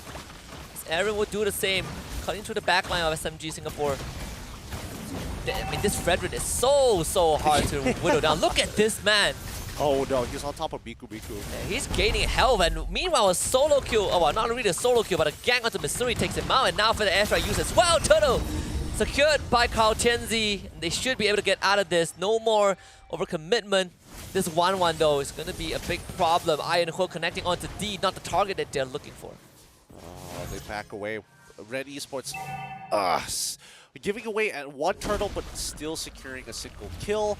This is a very slow-paced match. Red eSports at least crack open the top tier 1, allowing 1-1 to actually go for this lane swap to try and break the bottom tier 1 too. And I think that would be like extremely ideal. But instead, Red opt to say, hey, you know what? We already have a big sandbag down by the bottom side. Might as well, let's press the advantage up top and force Team SMG to come at us. We'll have some supporting cast members ready to support you. Yeah, we're gonna have a bit of a pause from the side of SMG Singapore. We'll keep you guys updated on the status. But so far, this bit reminiscent on the first series. Just slow gameplay between RCMY and Alchemy Singapore. And so far, the Red eSports, though slow, but it's pretty methodical, right? They are slowly dissecting the map and getting those ganks off. I think I would definitely say SMG Singapore, they did take the eyes off of that Franco for just a little bit. They lost their marksman. Exactly. And no, that's the thing, right? When you are playing Franco, you're looking for those opportunities, you're looking for those windows, and especially since Red eSports are the ones who are trying to be the aggressors, Team SMG has been holding them back quite a bit, right? You would have preferred to see a lot more clashes, a lot more threats, but Red eSports purposefully dragging out these turtle fights, making sure that Team SMG, even if they feel slightly hungry to steal away the neutral objective, they will have to put themselves in danger, and that's all that Red could ask for, because again, SMG right now very uninteractive until they have the items, and that's not really going to change for the next 6 minutes or so. Oh, for sure, we're in for the long haul, for sure. Is this a game where SMG don't really care too much about losing objectives to Red eSports, or do you think it's still equally important even though they have the mid to late? I think that if they can get steals onto turtles, that's fine. Lords, that's when it's extremely important, right? Because that's when you have to start thinking about Lord empowered minions, for an example, and you have a bunch of tanks and only 2 real damage dealers, so your wave clear and high ground defense is never going to be as good in comparison to Red eSports right now. Yeah, well, the saving grace is that they have 2 very strong wave clearers, right? Yes! Xavier Beatrix is like kind of solves a bit of that problem even against lower empowered minions. But overall, I mean, with what, 4-1 so far, Red eSports, they don't really have a substantial lead over SMG. It's kind of just bits and pieces. Yeah, a lot of it is just going down to how much money can they actually funnel down into this Wanwan, right? Unlocking her out of the lane is already a big plus point. Being able to steal away maybe 1 or 2 camps on her way down to neutral fights, slowly but surely, Wanwan is going to be a significant threat. 1-1 going to have enough output though to kind of cut right through SMG? Yes. She should have more than enough output, especially once she gets her 4th item. I definitely think that she is going to have to spec into a Malefic Roar at some point because, of course, you got 3 tanks. That's the majority of your free hit targets rather than getting into the backline. And you want to make sure that crossbow of tank hits for as much damage as possible. And so far, I mean, for you guys tuning in and don't know what is happening, well, we just have a tech pause from Red eSports, and while we try to figure out what is going on, you're gonna be with us for a while. Yep, it's gonna take some time. It's going to take some time. You know, my favorite thing. I always have this vision. We can host like our own personal podcast. Problem is, I haven't thought of a topic. I think that's like what 80% of all podcasts out there, where it's just like, what are we talking about? That is true. I recently, well, not recently actually, I've been following this one, which is I think a pretty interesting one. It's called Red Flags. I don't know if you've heard of it, but it's basically people submitting. Oh, is that the local one? Yeah, that's the local one. People submitting yeah. stories of just a horrible relationship, stories, and gets read out to the public. Oh, I don't know if I could do one of those, man. I feel like I die on the inside a little bit. Like, I struggle to watch the button of all things. At least you're not the one writing it, you know. Yeah, that's a good point. That's a good point. Reading it is always easier. Reading is way easier, but I can just empathize.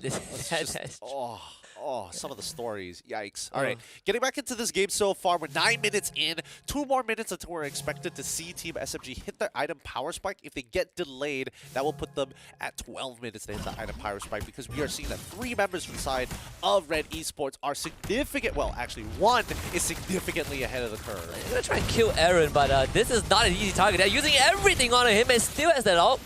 Doesn't even need to use it.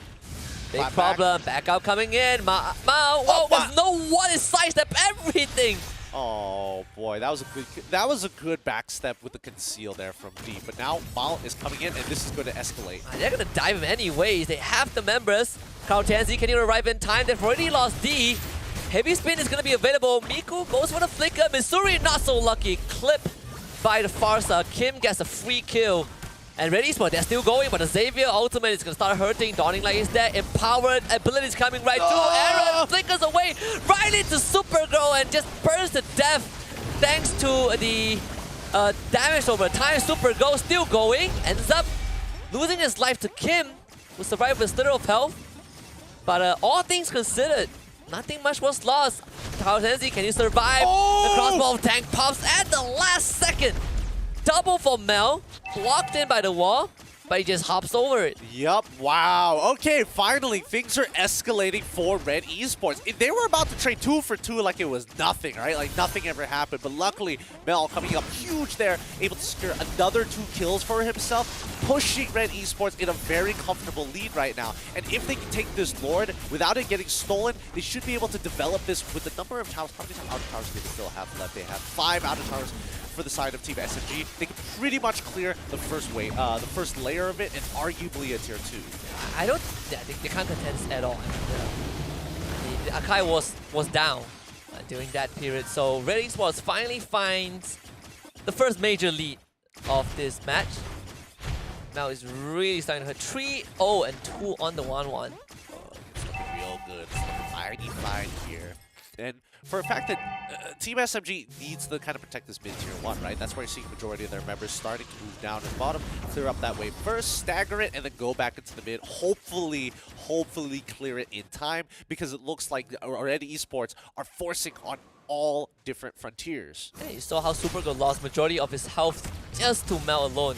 Can't really get on top of the 1-1. Amao coming in with the flank, Feather Astra used as well. Supergirl trying to get out with the help of the Akai. Kautenzi with a heavy spin, saving his teammate. The Dawning Light also shot out as well. Amao, first one to go down, but the target is going to be Mel, the most important one.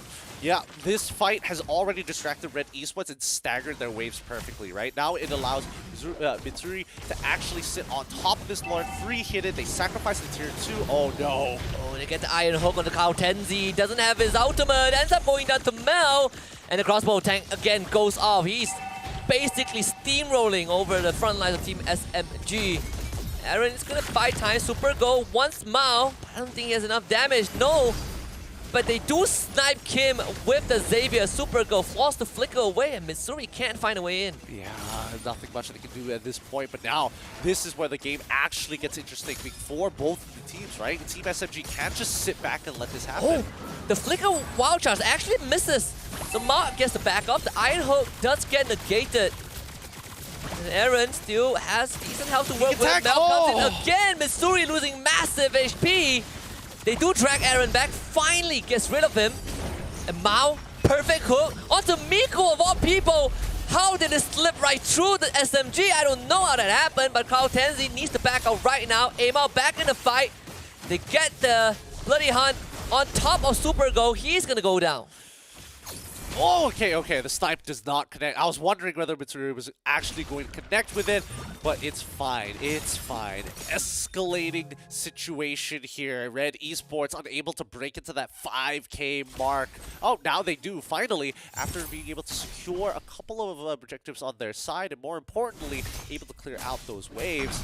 Ibal farming very happily in his own jungle. In the meantime, right, Team SMG, you can definitely tell that they're becoming a little bit more resistant to Red eSports. Each and every single one of these engagements have, well, either turned out into a 50-50 or they lose by 1 kill to Red eSports. Yeah, the fight was so extended that the Lord is now back up again. This time, SG, they have the waves pretty much contained for now. He's managed on that bottom side, but Amao is already there at the Lord. Yep, he's going to start this off real quick. Again, you expect Red eSports to be the ones who take the initiative to basically everything in this game until Team SMG feels comfortable, right? And I don't know when they're going to feel comfortable. I thought by 3 items it should be fine, but even now, you can see that they're just looking for angles. Yeah, Mao gets the tag. They get the Bloody Hunt, Iron Hook onto Kao Tianzi. He's just gone. No more jungler. Right now, Mao, he's just running in. He's checking all these areas. And Team SMG, they gotta be on the run right now. Lord for Red. Yep. Passive gameplay is eventually going to get punished, and this is Red's opportunity to get another actually get a full inhibitor for themselves and maybe look to end the game, right? Because again, Team SMG, their high ground defense is very dependent on both Xavier and as well as Beatrix. If they can get a pick on either one of these heroes, Team SMG is in a lot of trouble. Yeah, 1 hook to end it all. We saw him somehow catch Xavier in the entire pile of people. He just needs to do it one more time. Mao, diligent. That hook connects. Super Go can't even split. Oh, they're gonna do it for him, and Mao is already inside. What happened? That's already 2 for him. Red eSports have just won this game in a blink of an eye. Kao Tenzi losing health. Missouri against the entire world, but the Crystal is gonna go down. Red eSports with game 1. I'm just at a loss of words. What happened to Team SMG there? It felt like they just stopped thinking after a certain point. There was definitely, like, the Akai's Heavy Spin should have canceled the Feathered Airstrike, and he knows for a fact that the Farsa does have the Purify, so he just has to stick there a little bit longer. It's not like he was needed anywhere else. And the same can be said about having the Grok. You had the Nature's Barrier, a good way and a reliable way to cancel out the Feathered Airstrike. Like, Kim should not have got that many shots off. Even the Purify doesn't help with that, right? It gets cancelled regardless. No, the Purify keeps you in the form, right? As long as you're not hit by CC or displace, you can still be able to kind of just like unleash even the Nature's Barrier? The Nature's Barrier, it depends on how much space you move. That's the thing. If it's like right in front of your feet and slight movement, not gonna happen. There's like a threshold that needs to be hit. Why is that the case? Just is. It's the game. It's just how the universe works. Yeah. Oh, Red eSports with the first game over SMG Singapore. I mean, for a series that we expect to go the distance, this doesn't feel like the opening we're looking for, right? I mean, at least past the halfway point, SMG SG just slowly started dissolving. They did. I was expecting them to play defensively. I wasn't expecting them to play this passive, though. Yeah, I thought the initial impression is that they are probably going to try and run out the clock, right? As we talk a lot about, wow, they have the late game, they have all the damage, they have the scaling, but they were waiting a lot of that. And I think you're letting the Franco get way too much space. I mean, it's Franco. He's going to be in front of your face. You're expecting to deal with him. The question is, what are your answers? And it's not like the skills didn't hit, right? They were dishing out, they were throwing out abilities, they were hitting some good abilities, but the question was that the draft didn't have a way to kind of encapsulate everything all in one, right? It didn't have it didn't have like a solution to every single one of the problems. It's a mix and match, and it doesn't even solve it completely. Yeah, they definitely didn't have a way to deal with the 1-1 who just ran all over them. Yep, pretty brutal. I would have liked to see like a mid-Sitar to try and stop that, maybe arguably a Phoveus as well, but then again, it's just the way things turned out in the draft. Red eSports take away this game 16-7, but the overall gold, this 7K gold lead was only developed in like the last 2 minutes of the game. Oh yeah, I mean, look at this gold distribution, right? Compare both the roamers. I mean, they didn't have the best stat. Obviously, Mao has 10 assists. But look at the items that D has for himself, just ultra defensive. It felt like there was not really any resources that could really allow him to open up the map like he should. But then again, watching how Yuki or Supergo get absolutely destroyed by Mel, I guess that there isn't much the Grok could do either. Yeah, that's the thing. When you look immediately at Mel QT, and he's like 13,000, while the rest of the members of Team SMG are like 9,000 at best. 8,000 on average. Like, Mel QT was significantly ahead of the curve. Absolutely. It's 16-7, and look at Mel QT having a fantastic time. Almost 900 gold per minute, 6.4k damage per minute. And Yuki is having a rough time. Supergo. I mean, we gotta decide on what to call this man. Supergo Yuki, all right? Yeah, basically the punching bag of this game. Yeah, he was taking the full brunt of the damage, but he also made an opening for himself, which allowed the rest of his team to kind of rip open the wound and get a couple of kills back. And every time you saw that 2-for-2 trade, usually Yuki is the one who kind of escalates it enough and is able to catch multiple people with the slam when he steps on over it. And Mel QT walks away as the match MVP. 1-6, basically untouched throughout the game. Basically untouchable once he gets that crossbow tanks off. It's lights out. I mean, no one could touch him. He is one-shotting cores. As a marksman, that's always fun to deal with. Very fun indeed. I mean, look at this, right? Red eSports, we're trying so very hard to speed up this game, but Team SMG refused to give it to them. They made them work every step of the way.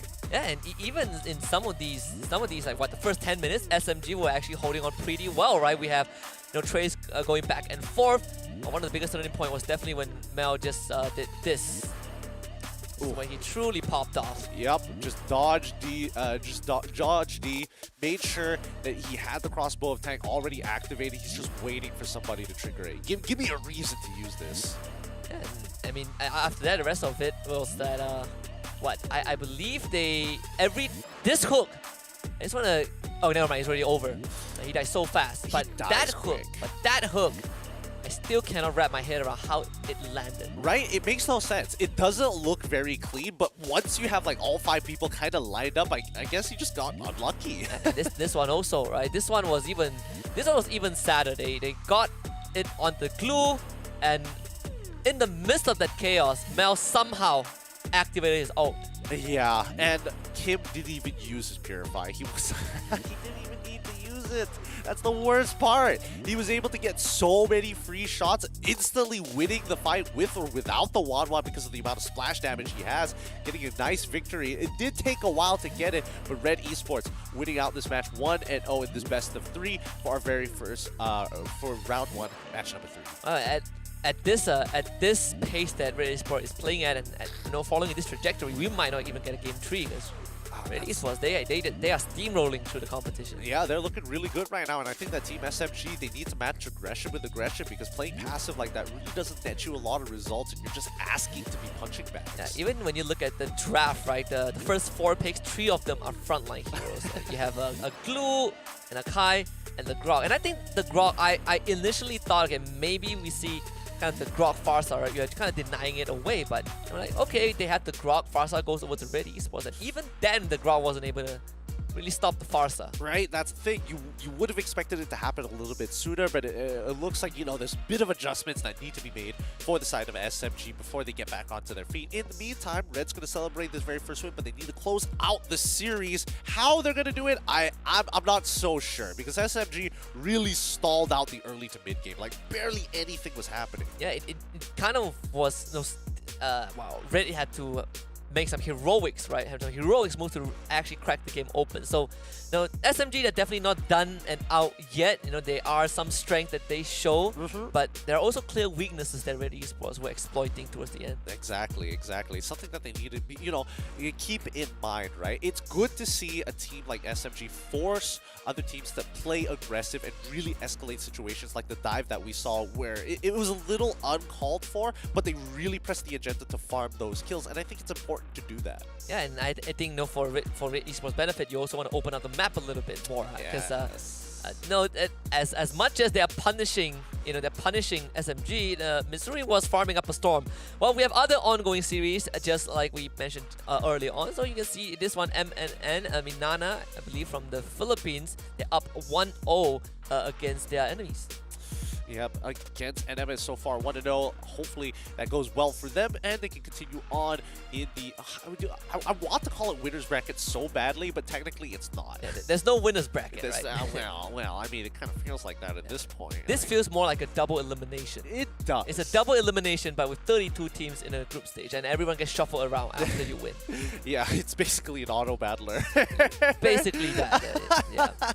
It's an auto battler with esports teams. Someone's probably already on that concept. Madness versus MSTH, that would be Mista, right? Yeah, okay.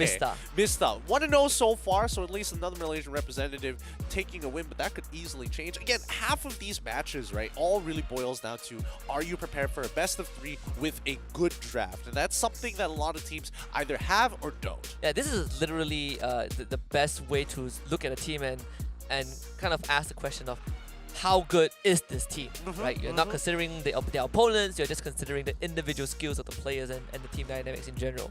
But I mean, for Madness eSports, it's good to see that they won their very first game. This is kind of like the premier tier 2 stomper locally, debuted in MPL, you know, this season, and not the best finish, but they did make a mark, just like how Samsung Galaxy made a mark in the phone industry with the flagship product, the Galaxy S23 Ultra, that allows everyone to share the epic and level up their game. If you're looking for a phone to help you out, saying, oh man, I can't, there's not enough frames in this phone, the Samsung Galaxy has covered all of those issues. Never have to worry about your game ever again with the new Samsung Galaxy. If your partner always says, why are my photos that you take always ugly? Well, you'll never hear that again if you had the Samsung Galaxy. It's just that good. It's like, it's when the first time HDR was released and people are like, wow, taking terrible photos, but they look great. You now can shift the blame. Like now, instead of saying I'm sorry, babe, I think my phone camera isn't good, you can just say, babe, I think it's you. You're the problem. All right. Please don't do that. Please don't. If you like sleeping on your couch, maybe consider the option. But other than that, oh boy, I can already hear my girlfriend giving me a speech. Oof, that would be rough. Yeah, I tried that stunt last week. That didn't end well. Had to buy her extra chicken wings on the way home.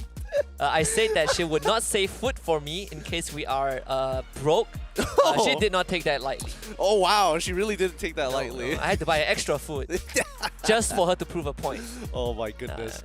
Brutal outcome so far. Hopefully this game is going to be, the draft is going to be starting up real soon here. It looks like it is going to take a little bit of time. Hopefully, well, they are talking about their overall strategy. It's good for SMG, right? In particular, right? You get more time to prep for game 2. I would definitely love to see a bit more shift, especially in the first 3 picks. I think you're having this, glue Beatrix into a ground opening does feel a little bit... Was it restrictive? Is not the right word, but defensive. It feels defensive. I personally think that it's a little bit awkward. I think that Team SMG were looking at the right things. I just think that they didn't consider all of their options, especially when it came down to the bans, to kind of open different avenues for them. And I think that's something that they need, right? They need a lot more avenues to play the game. They also will require a little bit more lane dominance, right? You're giving glue over to someone like Supergirl, who has experience playing in the MPL in SG. Previously, honestly.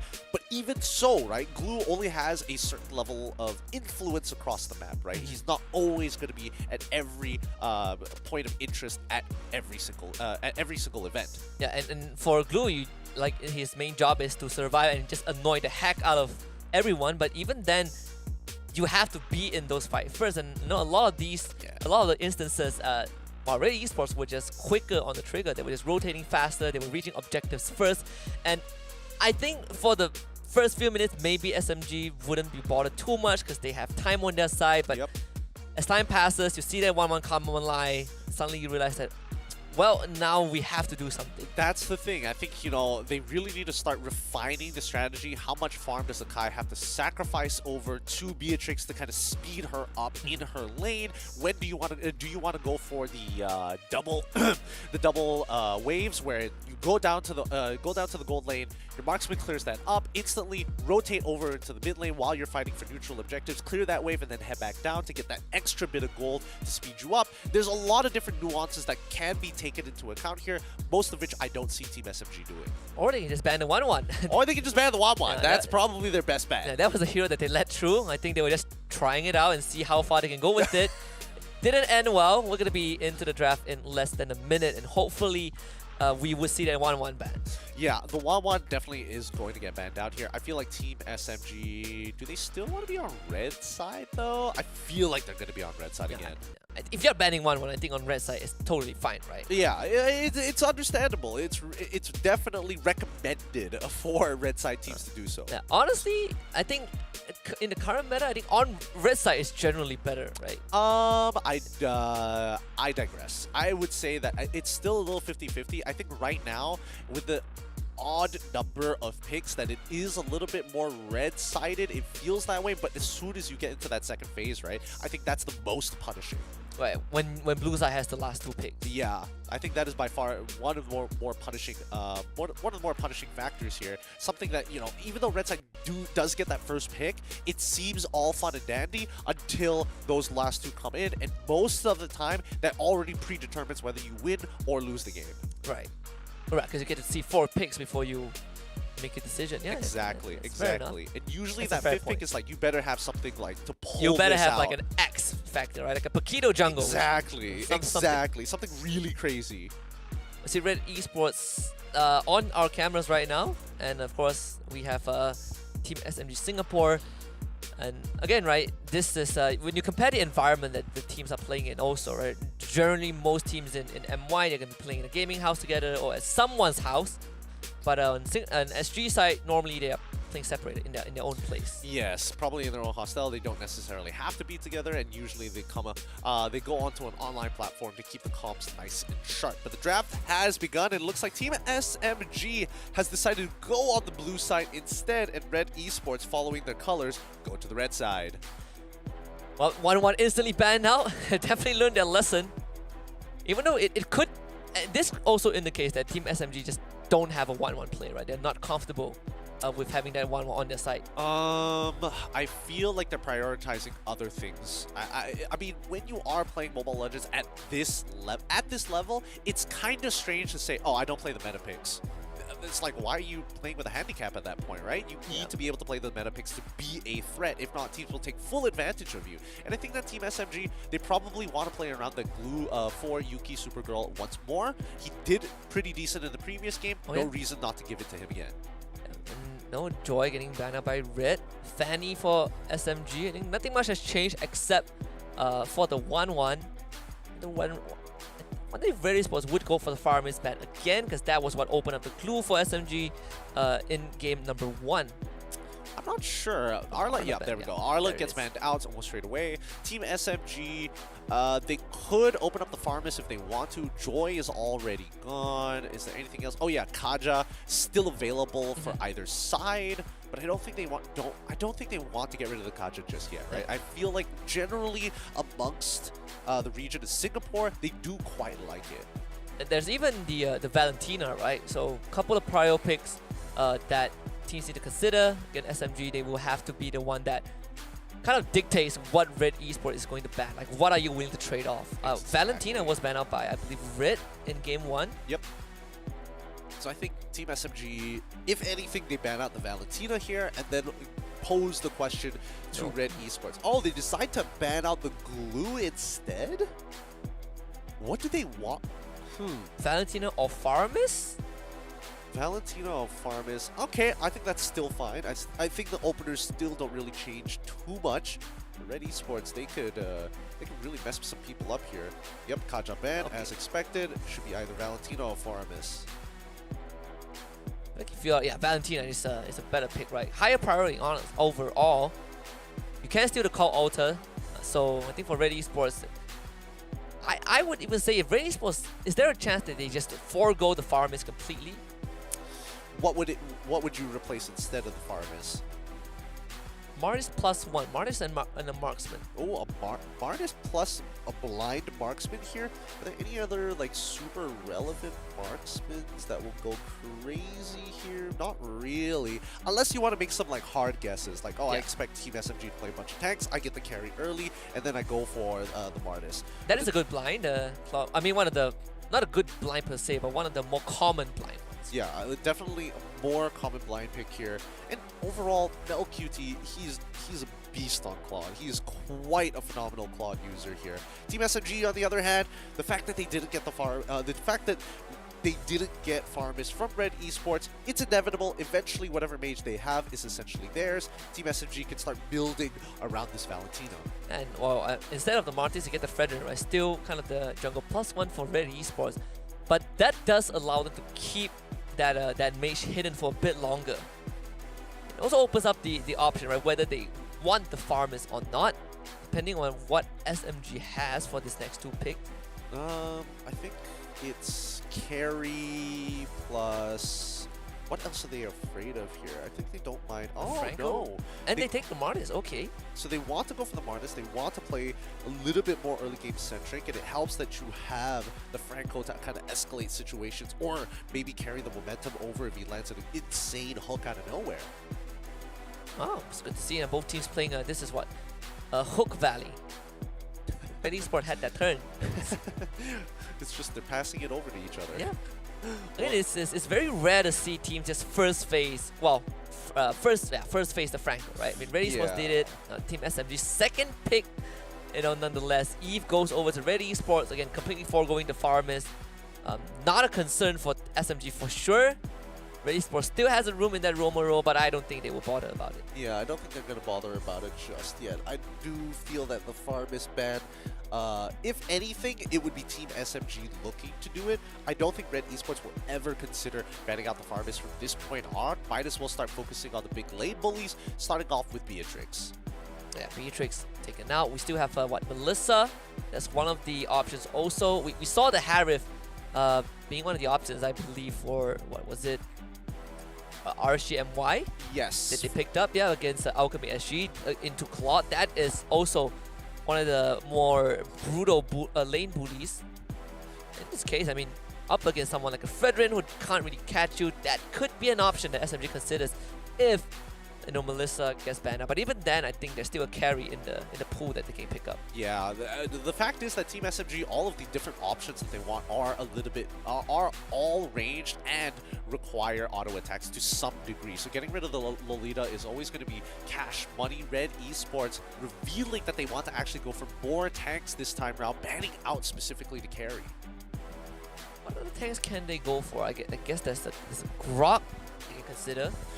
There's Grok if they want something more team fight oriented and actually works well with the synergies that they have. Atlas still very viable as well. No, we haven't seen that for a long time. Extremely. Is there anything else? I mean, I would argue a Minotaur, but then again, how often is Team SMG really going to clump? Maybe a Kufra, right? I mean, it's either that. I mean, it got banned now. That's why I'm thinking it's like banned. Secondary options. It is banned now. So Grok feels like it's the more straightforward options. There's actually not much tank romance right now that the teams favor. Yeah. Hey, think about it. There's not too many. I mean, the Cho is still an option here. Yeah, there we go. Cho coming in from Red Esports. That's going to go into the hands of... Oh, wait, hold on. It could be a flex pick here. It's still flexible, right? I mean, because you have the Fredrin there. They get the last pick. They get to hide it. essentially are still partially hiding their jungler also.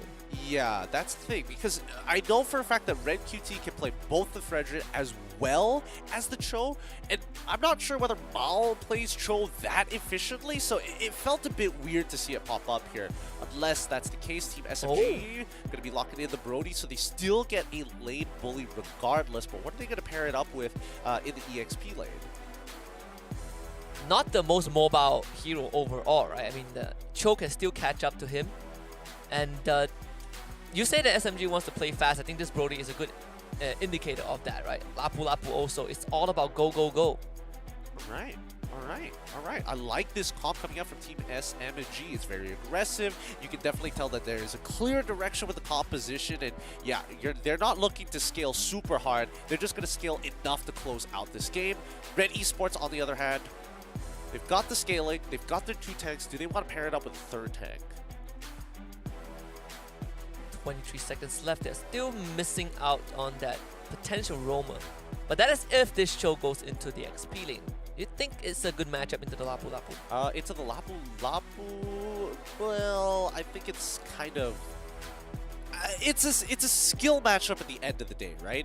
Cho definitely has his timings to get in and out of it. Whoa. Okay, so it's an XP Frederick. I think that's your neutralizer, right? Yeah, that's definitely the neutralizer for sure. I didn't realize that that the Lancelot was still available this entire time. Would like to see Team SMG take full advantage of that, but hey, really doesn't matter. It's about closing out these fights. They've got plenty of AoE to chunk out the right members, and if they're low, even better. And SMG, they have definitely switched it up a little bit. They tried to play the late game. That didn't work out. We'll see if they can play fast and furious and bring us to a game 3. A game 3 that I think a lot of people are looking forward to, with Red eSports already leading the series 1-0. 1-0. And head into game 3 in just a little bit. Game 2. I'm excited for game 3 already. Yeah, I mean, you're getting ahead of yourself. Game 1 was already taking quite a while. It felt like 2 games in 1 with how passive both sides were playing. But Team SMG versus Red eSports. Let's get into the land of Dom with Team SMG on the blue side, Red eSports on the red side. And also a switch in dynamic. Supergirl went from glue to Lapu Lapu, right? So it's to amp up the aggression just a bit more. Yeah. So one thing is for sure, they just have a wide pool playstyle. Yeah, and after Amal getting a double leash here, do we see the Iron Hook come out anytime soon, or was it already deterred? Yeah, no, just sitting in the mid lane for the time being with an early rotation from Miku. Again, good call from the side of Red eSports. The last time this happened, Supergirl got punished significantly from that early rotate. And even for, I believe, Miku, right? He was forced to recall very early on because Red eSports just rotated two members to harass him. I think they're gonna shove out this entire mid wave. Going for an Iron Hook. This one connects. Decent chip damage onto Kim. And force the flicker out as well. Oh boy. Very, very dangerous life total at that point. He stuck around for 2 more seconds. I'm pretty sure that Miku was gonna get first blood there. Bottom side, now getting attacked. We've got Mal showing presence here just to get an early recall from Mel. And if you guys want to, if you guys haven't, been notified yet, we have the finals for the challenge stage, 21st to 23rd of July at Istora Senayan in Jakarta, Indonesia. Tickets are on sales right now, so if you guys want to breathe in the air that our world champions have breathed in before, and you can get your tickets at esl.gg/SPS MLBB tickets, starting at 20,000 rupiah only. Yep, such an affordable price to see some of the best teams battle it out against each other. Now, this neutral objective is going to be pretty huge here, and Red eSports, it looks like they've got first move, but they don't realize that Kaltenzi is just hiding, waiting for an opportunity to get on top of Amal. But where's the rest of SMG? And then finally show up Kaltenzi and Supergirl in the mist. D coming in for the pincer as well. Red eSports getting crunched a little bit. The Thorn Rolls can't secure the turtle. Stolen away by Kaltenzi. Real manipulation is going to bring D down low. First blood headed over to Aaron's side, and the members of SMG are dropped low. Miku steals that all the way, but a tad too late. Red eSports finds 2. Mao gets the 3rd with that flicker kick, and it's Red eSports taking the kills. So that answers the question that Mal can play Cho, and he's pretty proficient at it, which is great to see because now this opens up a lot of opportunities as Mel able to win out a 1v1 against Mitsuri just before, oh man, just before the Blade of Hephaestus was purchased as well. The unthinkable. That should not have happened. Can D at least get something back? No. Doesn't even have a bloody hunt. Can't finish off these kills. No damage. Life of a support. Disaster, and that was supposed to be a Mitsuri lane. Not anymore. Rough. Mel did have to pop his sprint just to make sure that he secures that kill. But they should be able to get this as Mao overextend a little bit. 4 members of Team SMG in the bot side, but that kill goes over to Mitsuri. Very much needed. Oh no. Amal right now is just out farming Carl really hard. He's already got a level lead. He's about to hit level 7 off that next camp. I think, is that enough? Is that enough? No, it's not enough. Supergo goes back in. That's gonna get rooted down and finished off for sure. Bit of a weird call. It's a tough lane. It really is. Even if you try to go for this all-in onto Frederick, he basically heals up all that damage. Now, this should be a kill onto Bob. Oh, good timing on the Chapeau. Negating all these crowd control. D again late to the party, but if you can get the hook onto Kim, if only, that would be a kill for sure. But Red eSports is so aware, right? Playing on the far side of the lane. Yeah, pulling attention to themselves accordingly. Since, again, you can see that both marksmen, they don't want to walk out. They haven't got the information just yet. Supergirl in already. Taunted up by Aaron. It's going to be the kick again. Isolating Kao Tianzi, but it's actually this time Supergirl stealing the turtle away. And a big stun on the side of Aaron. Now he's going to go down. Kim, the second to follow. SMG finds some signs of life. They start moving towards the bottom side. Oh! This should be a kill. It should be, no! Sprint! The torn apart memories wasn't enough to finish him off, and now the dive. Can you time it? Nope. Mao just too slippery. Man, Mel able to get out just in time there. That should have been a kill for Mitsuri. He has not been able to recover from that solo kill initially. He's getting help from his team now. 4 members is effectively. Kao Tianzi's going to arrive in a little bit. Look for a kick, a bit sideways, but Miku still on the turret. They get the hook onto Mao. It's a real manipulation use as well. Mitsuri taking heavy damage. Mao can't finish the kill. Then end up losing the Cho instead. Supergo in his own fight on the way side with Aaron as his opponent. SMG Singapore. The whole team is on the bot side. There's so many members as well. Amal still, despite not being with the rest of his team, he's still being proactive, right? He's pushing out these waves. He's trying to look for openings, any openings whatsoever to steal away more gold for his side, right? This used to be a 1K lead, but now even Team SMG just power farming their way back into this game. And I think Amal was able to get some of the gold from the plating in the mid side. Funnily enough, Mitsuri has the highest net worth.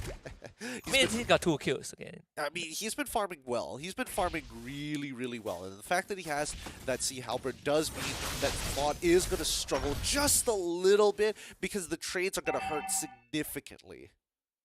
The next objective up in less than 10 seconds. Aaron caught in the enemy jungle of all places. It's going to take a while to finish him off. Aaron's going to dash over the wall. Supergirl following up with the stun to get the Terrify. Also, Aaron can't even get his ult off.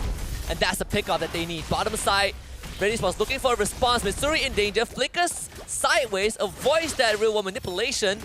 D by his side. Blazing to wait for Mel. Mitsuri still goes down. Just zoned out completely by Red eSports. Can Miku get something? Can they punish the overextension?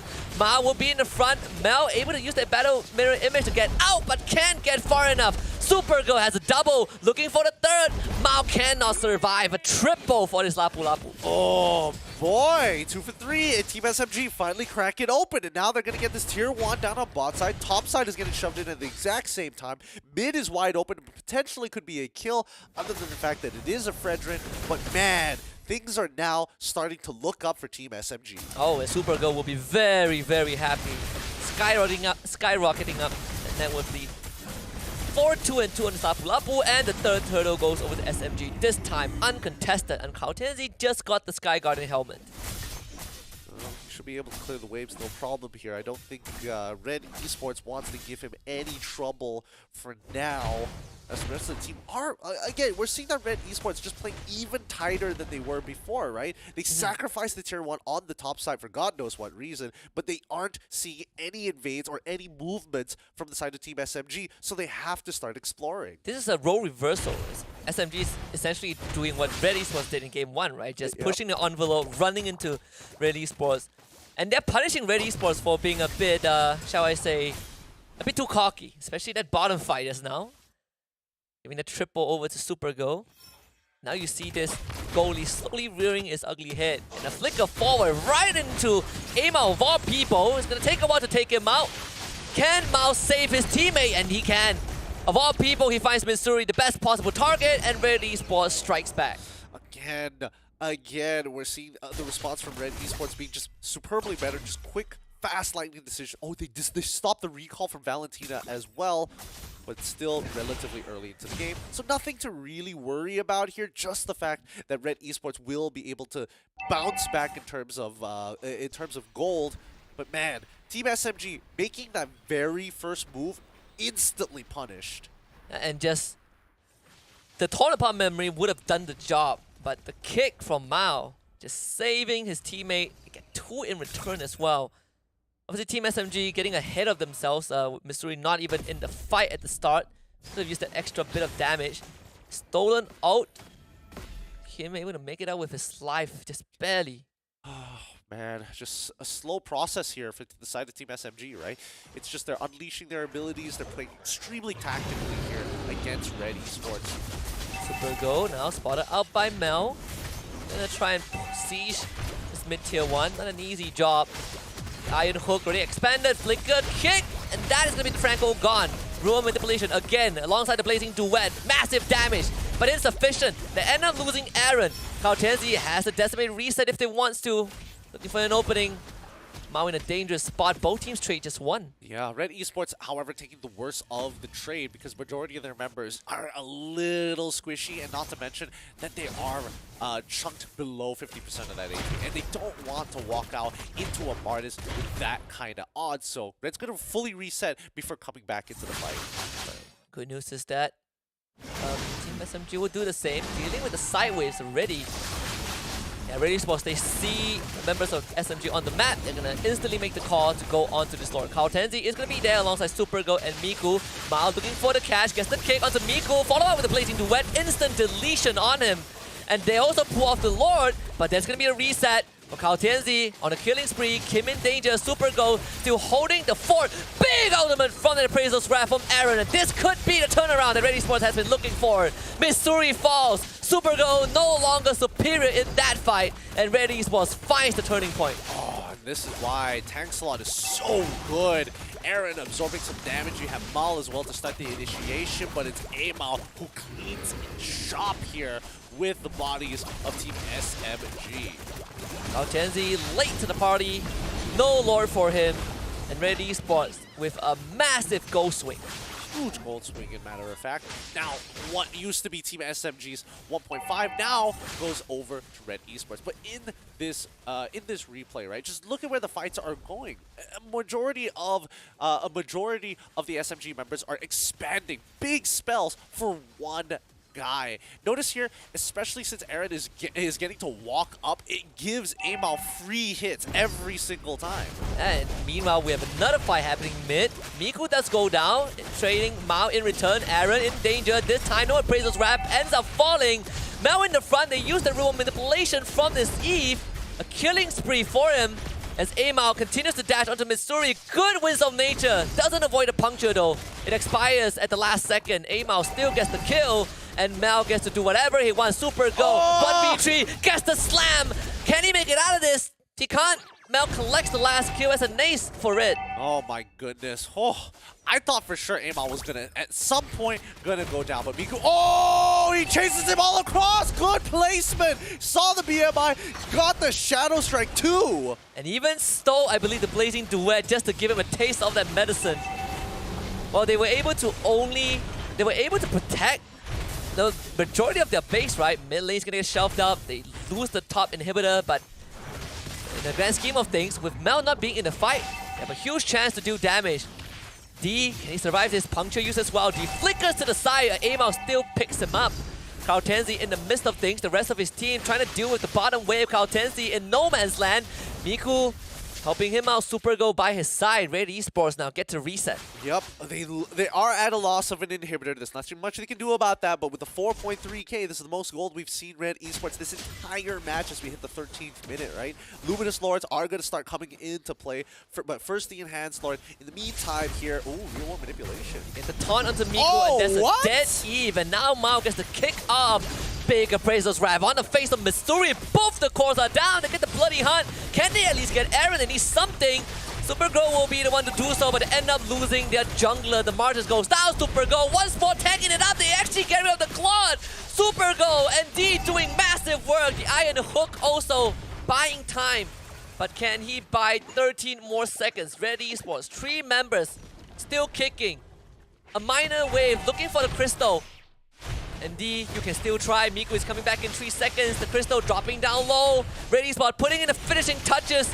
And that is going to be it. Amao to drag them over the finishing line. It's 2-0 for Red. Oh, one significantly bad, clean. Like, as soon as Red eSports have a clean fight, that game was essentially over, right? Just the opening that they were looking for and what Team SG was trying to deny this entire game. Again, it came down to one team fight, and it came down to just Mao once more. Different hero, but the same modus operandi, just catching the calls. And this time with the help of Aaron, they caught both the Valentina and the Brody. I mean, Brody didn't even get to play the game at all. Yeah, Brody was just there to soak up some damage, maybe dish it out once in a while, but eventually fall into the hands of Mel QT. I told you, his Claude is nasty. Give him enough time, eventually he's going to start carrying the game. Well, this series had come to a close faster than expected. 2-0 for Red eSports.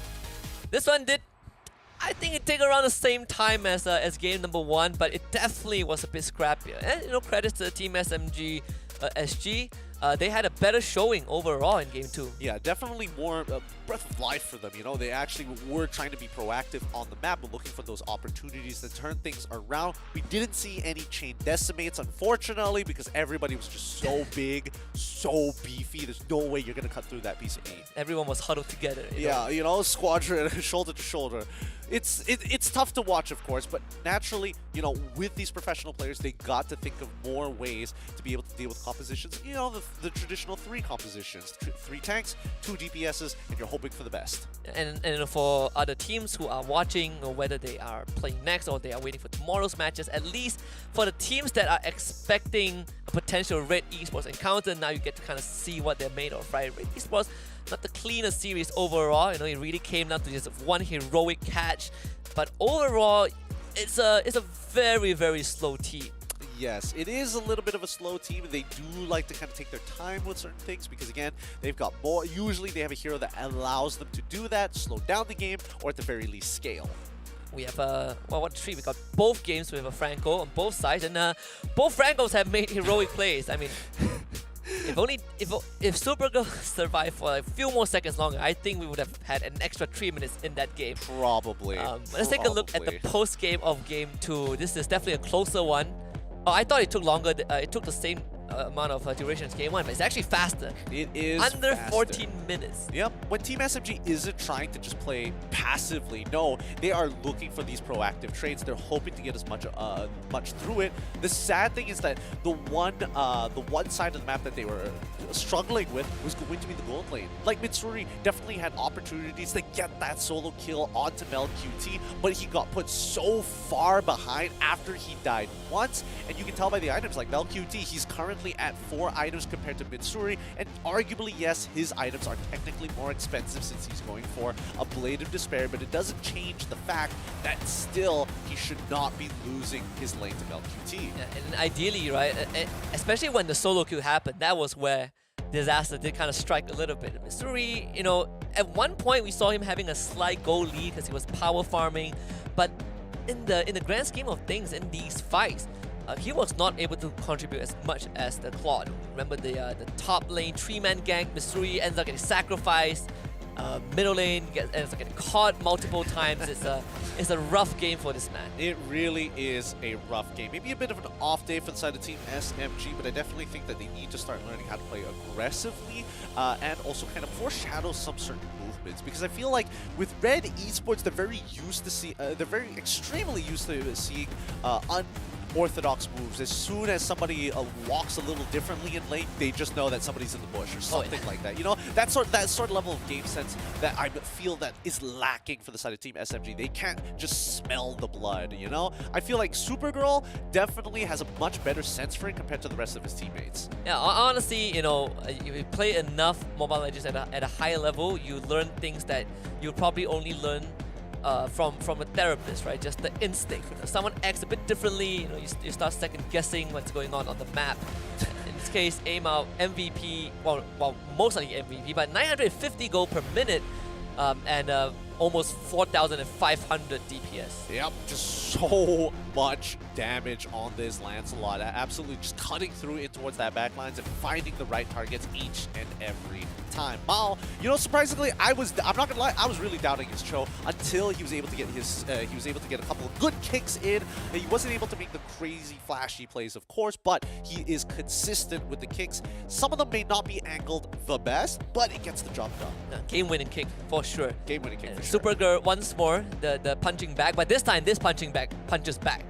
And he punches back real hard. He has some pretty good moments. This Lapu Lapu, for some reason, is surviving longer than he should have.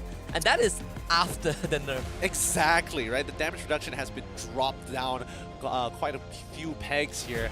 Let's have a look of our MVP of the match going over to Amal with his perfect score, 9-0-6 with a 950 GPM. Yeah, everyone forgot about the Lancelot and then they just whip it out in the last pick, the gotcha pick for Red eSports. And you know, generally, to the start and to the end, I despite losing all the objectives, it really didn't bother him, right? He's still getting all these kills in. Oh, yep. And it's just another Lancelot game. That's the thing. That's the thing about Lancelot, right? He's hyper flexible. He can play him slow, you can play him fast. Really doesn't matter with the way you do it, as long as you are elusive and you are dodging abilities. You are already playing Lancelot correct. And just look at the item just tanking all the way and tank and deal damage is kind of the biggest cardinal sin of any heroes when you can tank and do damage. Yeah, you never are granted that kind of option. But yes, he's got more than enough damage. He's got more than enough cooldowns to make sure that he has plenty of iframes to work with, and especially reducing the cooldown of Puncture always feels nice, or Phantom Execution for that matter. Well, Red eSports, they have definitely gone out to a stellar start. One of the slower series that we had the entire day compared to what we witnessed early on. But you look at the highlights, this is Team SMG really fighting back the way that they're securing these objectives. I mean, Supergirl played out of his mind. Miku also, in clutch moments, was able to hold off the base just for a little bit from Red eSports, but it was Mitsuri who was taking the blunt end of it. Yeah, that's the thing. Every game, somebody has to take the blunt end of it. In this case, Mitsuri receiving the majority of it. I mean, just look at MLBB able to kind of like get this fight, get into the middle of the fight, tries to dip back on out, falls back to the rest of the team where they look for that second re-engagement, right? Yeah, and this one, just Aaron with a big slam. Just a great sword on top of Team SMG. I wouldn't say this is the tipping point, but you know, it definitely put Red eSports in the lead, right? Forced Team SMG to give up structures, and I mean, Red eSports just started punishing them. Yeah, and they started to punish them really hard, in a matter of fact. Oh, Haymal playing it so well, waiting out that Winds of Natures. But here's the thing, right? With Red eSports, as soon as they smell that blood, they can press their advantage really far. And this here was when all of it just worked out perfectly. You already have a pushing lore. Team SMG decided to take a fight for you when they didn't have to, and then Red eSports were throwing members at them one by one. Red QT, Amal if they have to, Mel QT if necessary, just to try and crack open the base. Yeah, this was the whole of a lifetime. Honestly, if Amal didn't get that execute, I think we would have a longer game for sure. As Supergirl was doing a fantastic job alongside Mao. But either way, the result has been set. Red eSports 2-0 over SMG Singapore. The story writes itself. Red eSports advances and they get to play another chance. Not to say SMG is done, they still do have a chance, but it's one last life for them. Yep, one life gone, one more remaining. Every match is going to count as we go through these next 6 days, boiling down these 32 teams down to that top 4. They're gonna win 4, I think, right? 4 in a row after this. This is not gonna be easy for SMG. Yes, winning 4 in a row is it's gonna be pretty tough. It really is. And I think, wait, no, they for Team SMG, I think they need to win 5 if I'm not wrong. Yeah. They would need to win 5 games after this if they want to try and qualify. Yeah. It's even tougher. You look at the pool of teams that have lost their series. These guys are not pushovers, right? Some of them have lost very, very close series. They have fought tooth and nail, neck and neck. But with that being said, we're going to be throwing over to our BM casters to take the interview with Mel QT. Tapi sebentar tadi, boleh dikatakan Mel berjaya untuk memenangkan game tersebut dengan 1-1. Jadi, apa kata Mel? Sebenarnya tadi game 1-1 tu kami tukar phone. Aku main Franco tadi. Mal yang main 1-1. Oh, macam tu. Macam tu pun boleh ya? Saya pun tak pasti, tapi dapat kita lihat pergerakan yang jauh lebih agresif sebentar tadi. Tetapi Mel QT sebagai goal laner yang boleh dikatakan agak baru dalam professional scene, tetapi melihat anda bermain dengan cukup-cukup selesa, cukup-cukup agresif, cukup-cukup yakin, ada tak nasihat kepada pemain-pemain baru yang boleh belajar bagaimana anda menjadi sebegitu? Nasihat, jangan pandang tinggi orang lain lah. Yakin yang kau boleh lawan semua orang. Kau boleh melebihi orang macam tu lah. Sebab mungkin kau lambat kan. Kau lambat dah semestinya kau di bawah macam tu lah. Pede, percaya diri, yakin kepada kemampuan sendiri. Betul, mentality penting. Baiklah, soalan saya yang ni mudah saja. Adakah Mel QT menjangkakan akan mendapatkan 2-0 dengan SMG Singapura ataupun rasanya 2-1 sebenarnya? Sebenarnya memang 2-0 lah. SMG, SG biasa-biasa siap. Boleh lagi. Okey. Baiklah. Sedikit tentang game kita yang kedua sebentar tadi, yang mana jungle anda Emal 2 kali miss retreat menyebabkan anda hilang 2 turtle di awal game. Tiba-tiba Emal perform dengan sangat baik di last game, berjaya untuk comeback, berjaya untuk kemenangan besar, berjaya dapat lot dan seterusnya. Waktu dalam game tu, adakah apa-apa yang Mel katakan kepada Emal untuk menaikkan semula? Pasti dia rasa down, tak miss semua tu. Masa awal-awal tu, Emal kata dia sakit perut. Jadi masa the game tu, dia mau pergi tandas cepat kan, jadi dia serius motak macam tu. Macam tu. Ataupun mungkin dia tengah main tu, dia buang sekaligus. Mungkin. Macam tu lah. Baiklah. Mungkin kata-kata terakhir daripada Mel QT kepada semua peminat-peminat Red eSports. Terima kasih. Sokong kami itu je. Pendek sangat. Dia simple, mudah untuk difahami oleh semua. Saya tolong panjangkan. Saya Mel QT ingin mengucapkan ribuan terima kasih kepada semua penonton kerana menyokong Red eSports. Saya berasa terharu kerana ramai yang menyokong kami semua. Betul tak? Betul kan? Betul. Betul. Baik, terima kasih Mel QT dan semoga berjaya untuk game pada hari esok. Itu dia Mel QT. Dia malu.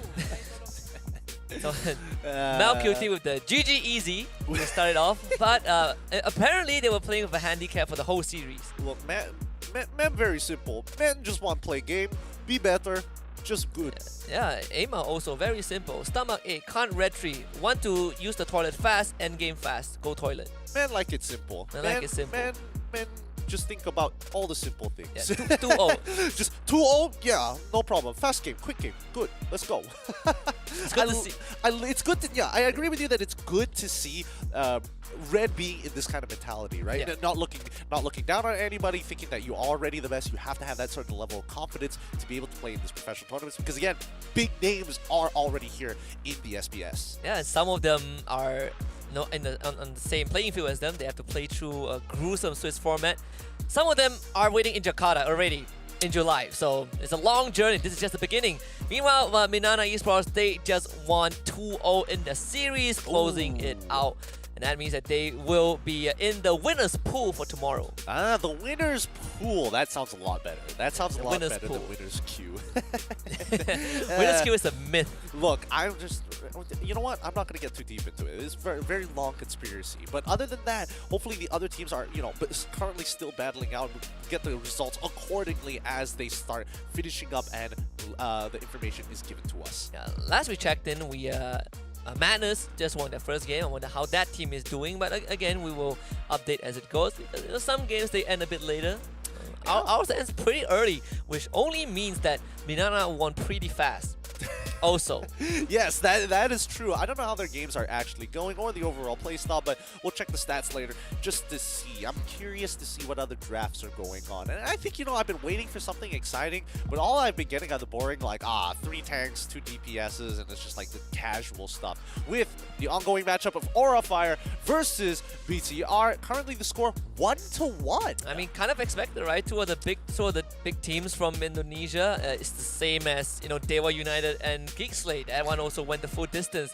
And they just got a bad draw, honestly. Yeah, it was a little unlucky here. It's a little unlucky. But if you want to change your luck and change the odds in your favor, then you gotta thank our sponsor, Snapdragon Elite Gaming, making sure that you guys have all that you need when winning matters. Absolutely. They've been with us on this journey from start until now. And this is why we get to witness all these amazing actions. But speaking about change, if you can't change your teammate, you can change your phone at least with Samsung Galaxy's latest Galaxy S23 Ultra. Share the epic and level up your game. Juice yourself up with Monster Energy Drink to make sure that you guys are in tip-top shape. You don't want to have that brain fog. You don't want to have that I can't function in the morning. I can't retrieve the lore. I'm 2 levels up. My fingers are too slow. No, none of those excuses. Monster Energy Drink. And of course, if you want to, if you always feel like things are moving very slow in life, well, don't worry. DHL makes it fast and furious. They also have the FE Bot Dash Cup, which allows you to participate and win up to 5,000 euros. So check that out. ESL.gg/FE Bot Cup. A lot of money on the line. Money in euros. Very. It sounds very pretentious currency. Euros. So good. So delicious. Yeah. I can only keep that voice up for so long. But yes, overall, hopefully that you guys can just be as excited as we are about our sponsors for making the SPS happen and as awesome as it is right now. Yeah, but we're not done with the evening just yet. We have one more coming up, and let me tell you, that one is going to be... I don't know how... It depends on where you stand, right? If you're a Filipino fan, you're going to be like, yeah, this is going to be a walkover. But if you're a Malaysian fan, well, it's not going to be easy. We have MLBB and Game Lab coming up. But before that, we're going to go to a break. And when we come back, we actually will check in with the Indonesian matchup between Aura and Bigatron. So we will be right back. The Snapdragon Pro Series powered by Samsung Galaxy is brought to you by Snapdragon Elite Gaming, Samsung Galaxy S23 Ultra, Monster Energy, and DHL. From the dark horse, if you want the turquoise delight, they're here making another statement. They deserve this celebration. EG, well played, North America has come.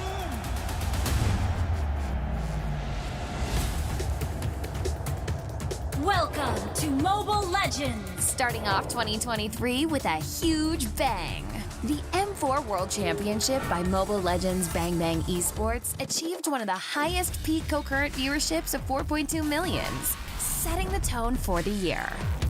And with the MPL seasons and official tournaments going underway in their respective regions, we know that fans across the globe wanted more.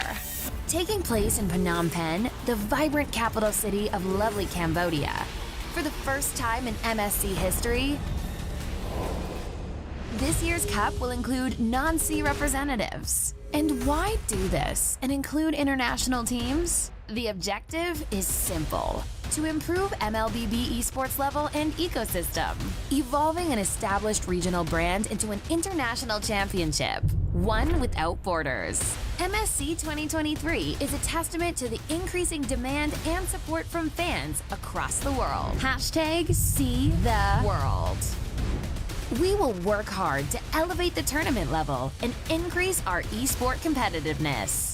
With that, do look forward to witnessing world-class MLBB esports in Phnom Penh this June. See you there and see the world.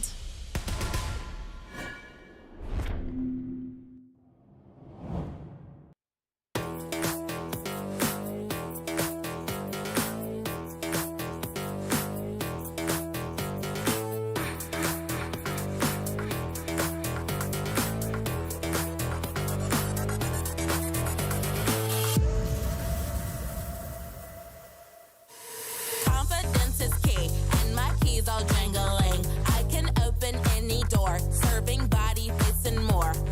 Confidence is key, and my keys all jingling. I can open any safe, serving body, hair, and face. Confidence is key, and my keys all jingling. I can open any door, serving body, face, and more.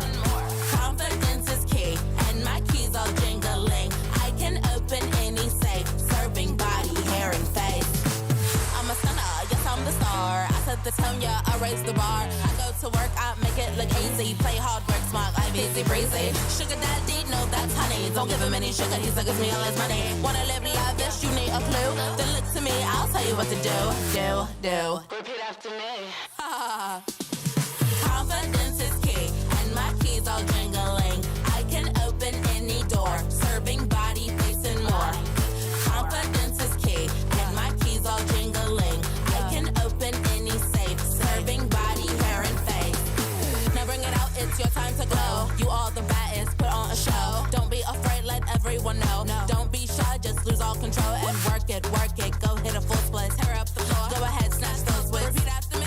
I am the vixen, I am the stallion. I don't need fixin', but I do need all your attention. All these diamonds on me, they glisten. When I talk, yeah, everyone listens. Cause I'm somewhat of an addiction.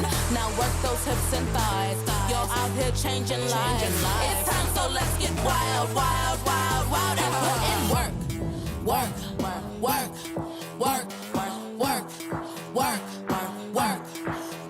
Put in work. Work, okay. Work today. Work today. Work. Confidence is key, and my keys all jingling. I can open any door, serving body, face, and more. Confidence is key, and my keys all jingling. I can open any safe, serving body, hair, and face. Confidence is key, and my keys all jingling. I can open any door, serving body, face, and more. Confidence is key, and my keys all jingling. I can open any safe, serving body, hair, and face.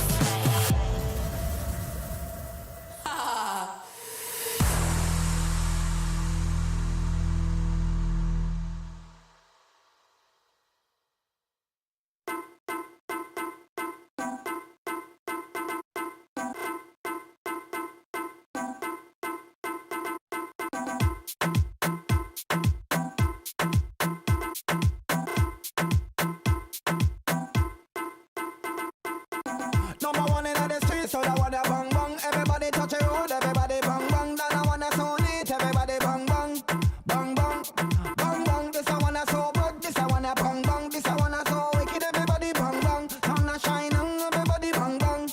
This a bang bang bang, bang bang, bang bang, bang bang, bang bang, bang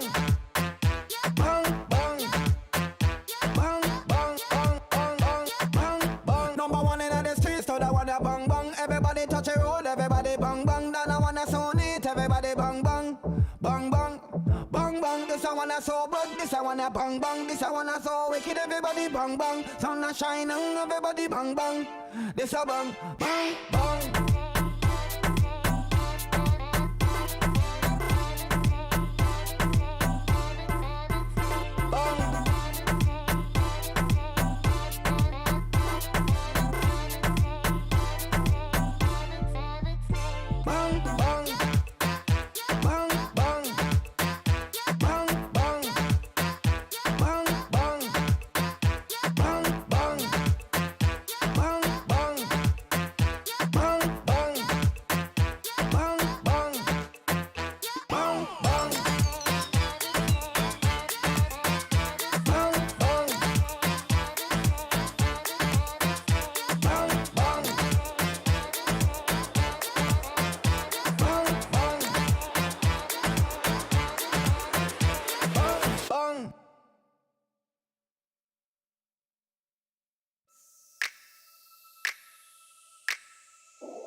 Welcome back to the Snapdragon Pro Series Mobile Legends Bang Bang Open Finals. We're new on the challenge stage at Open Finals Season 3. We are on day 1 of the Swiss round format. You're here with us. My name is Husky, and alongside me once again is Kid and Q.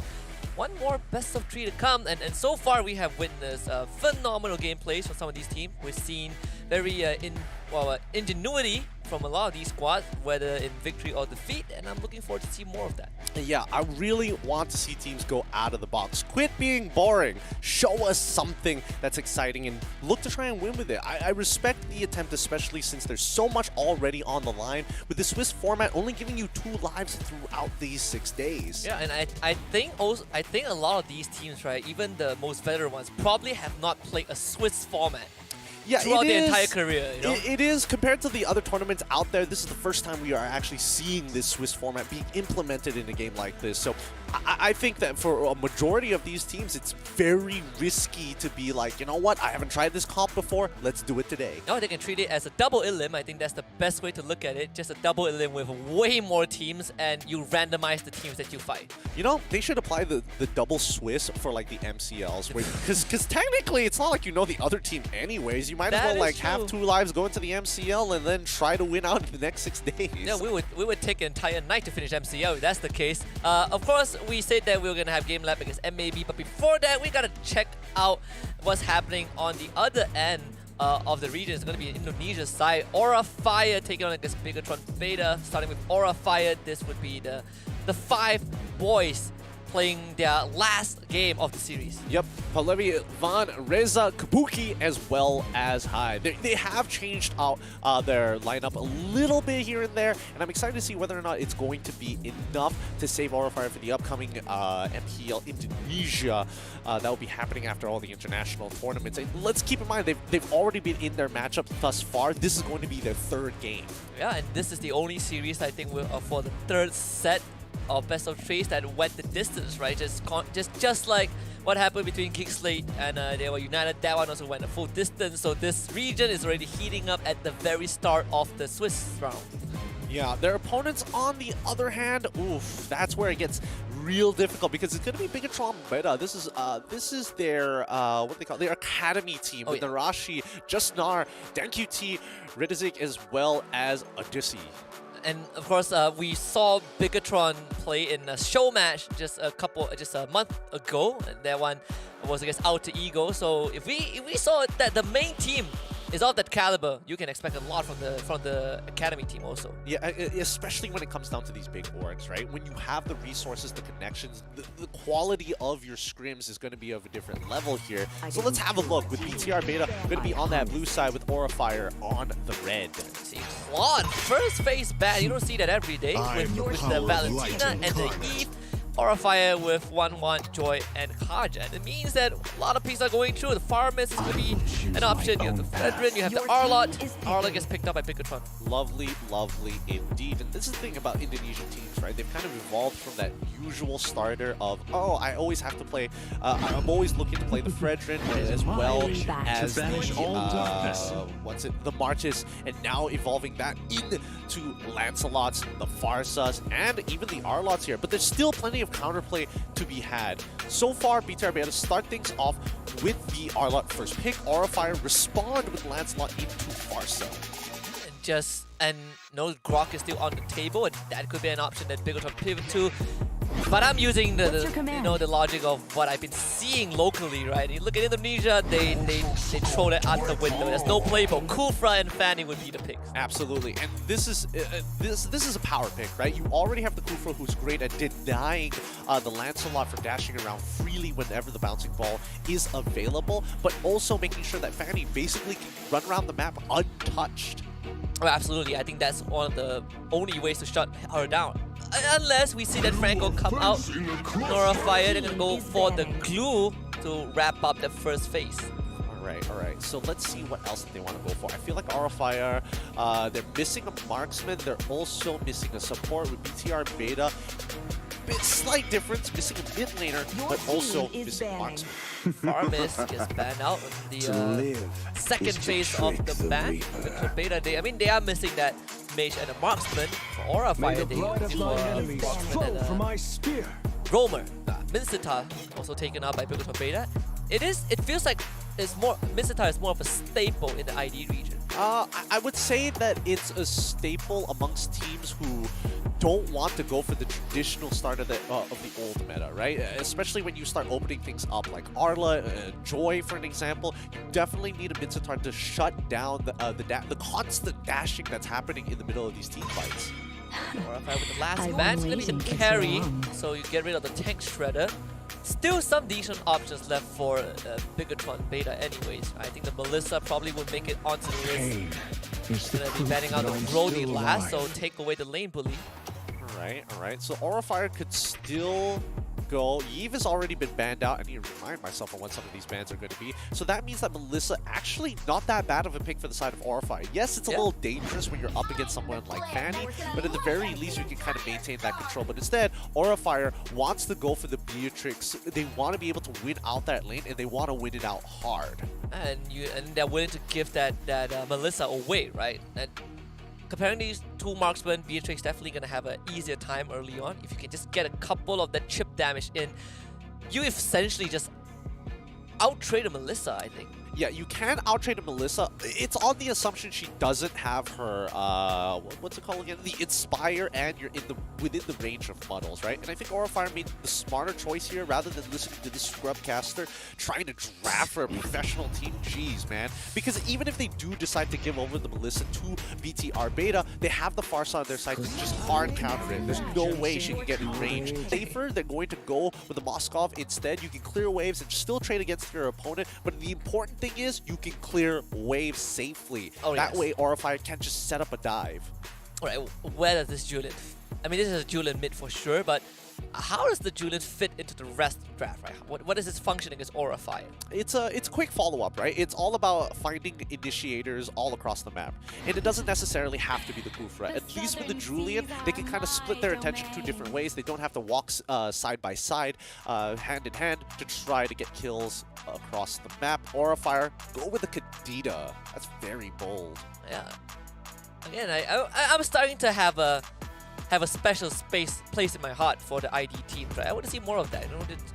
No, too much MY games today. So this is a palette cleanser. We are seeing again picks that we don't normally get to see locally. You get the Julian now, the Kadita, after being ignored for such a long time, back in the draft again. Game 3, the highest stake ever between Bigotron Beta and Aura Fire.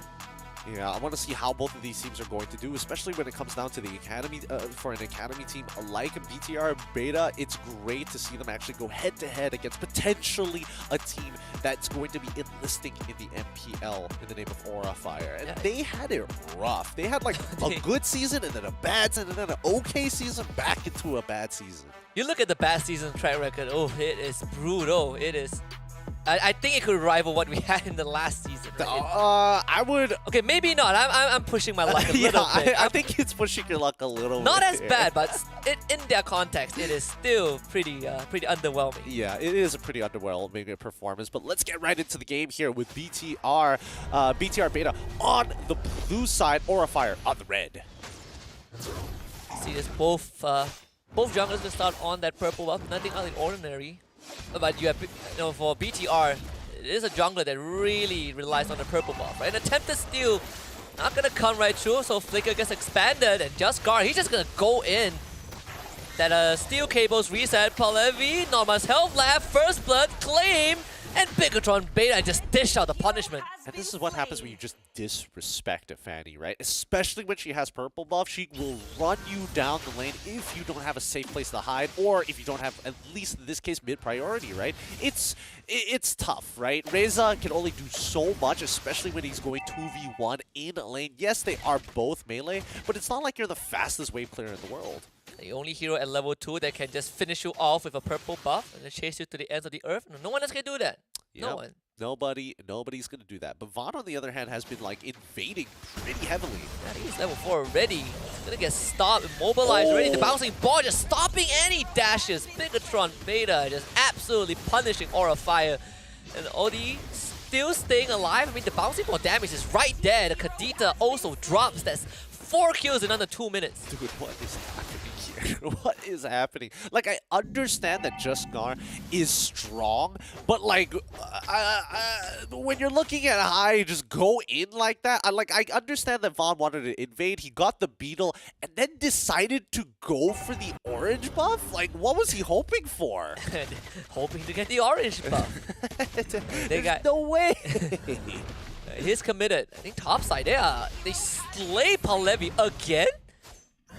Vaughn will at least get the turtle, but man, Aura Fire is giving away a lot. Meanwhile, it's going to be both the marksmen duking it out. Kabuki winning it just by a little bit in terms of health.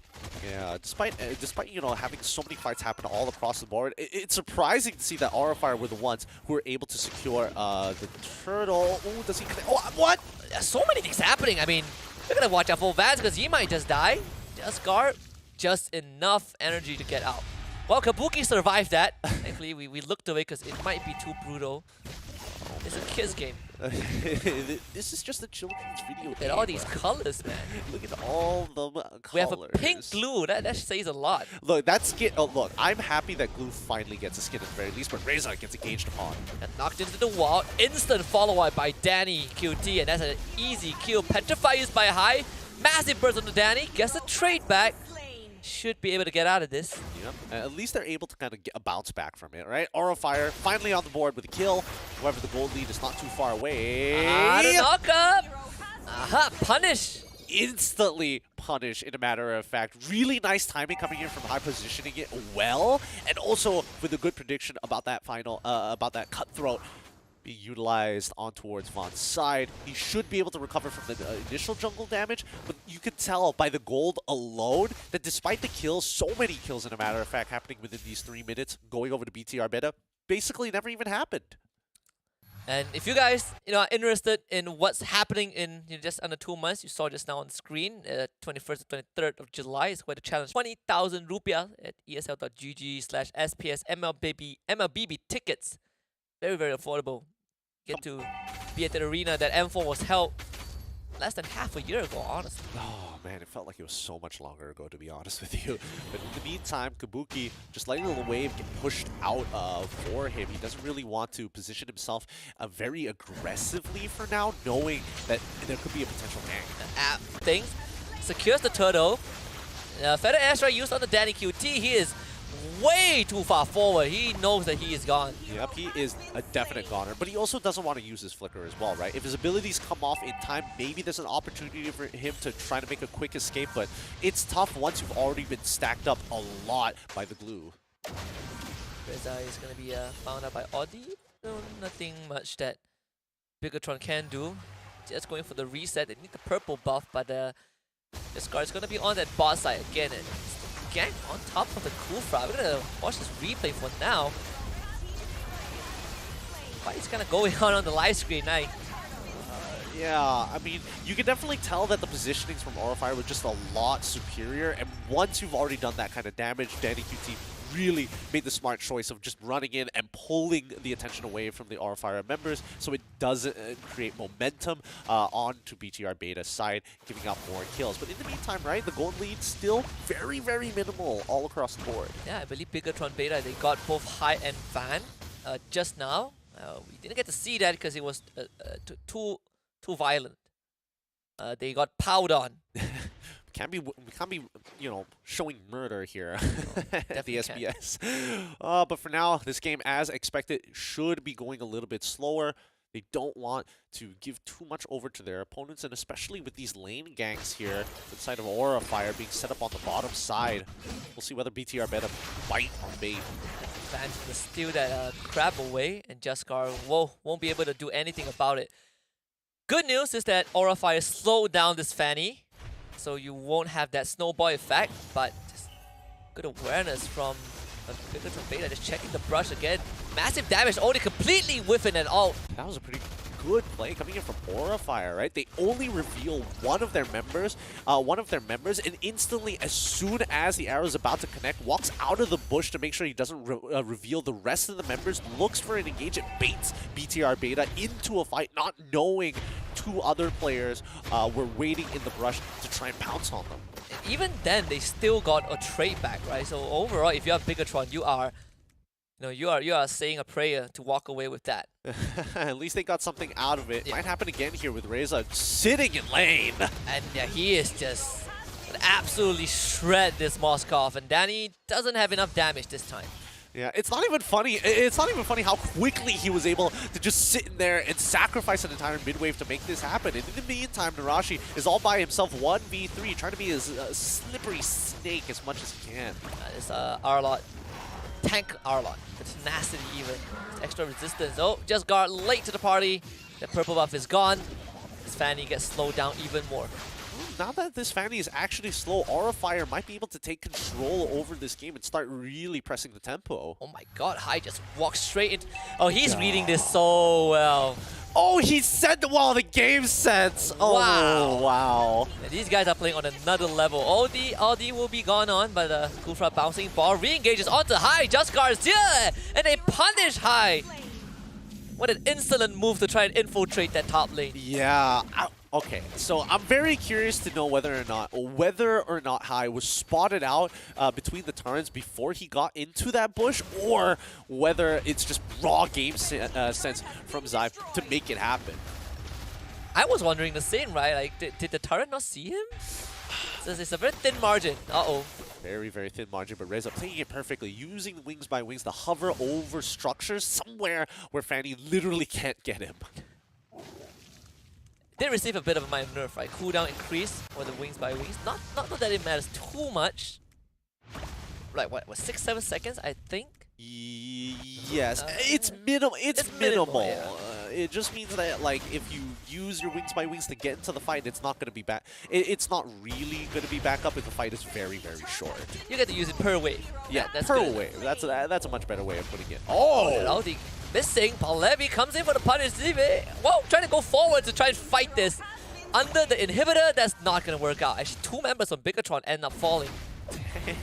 Okay, the egos on these players, I'm not gonna lie, it's really starting to be evident here. No reason to be that deep into the enemy pool other than I want to win this fight. If you win that and if you die and still win that fight, that's a morale boost right there. High. Gets more than half of his health back. Jaskar is not going to continue pursuing, but Audi is going to be around the corner in the purple buff.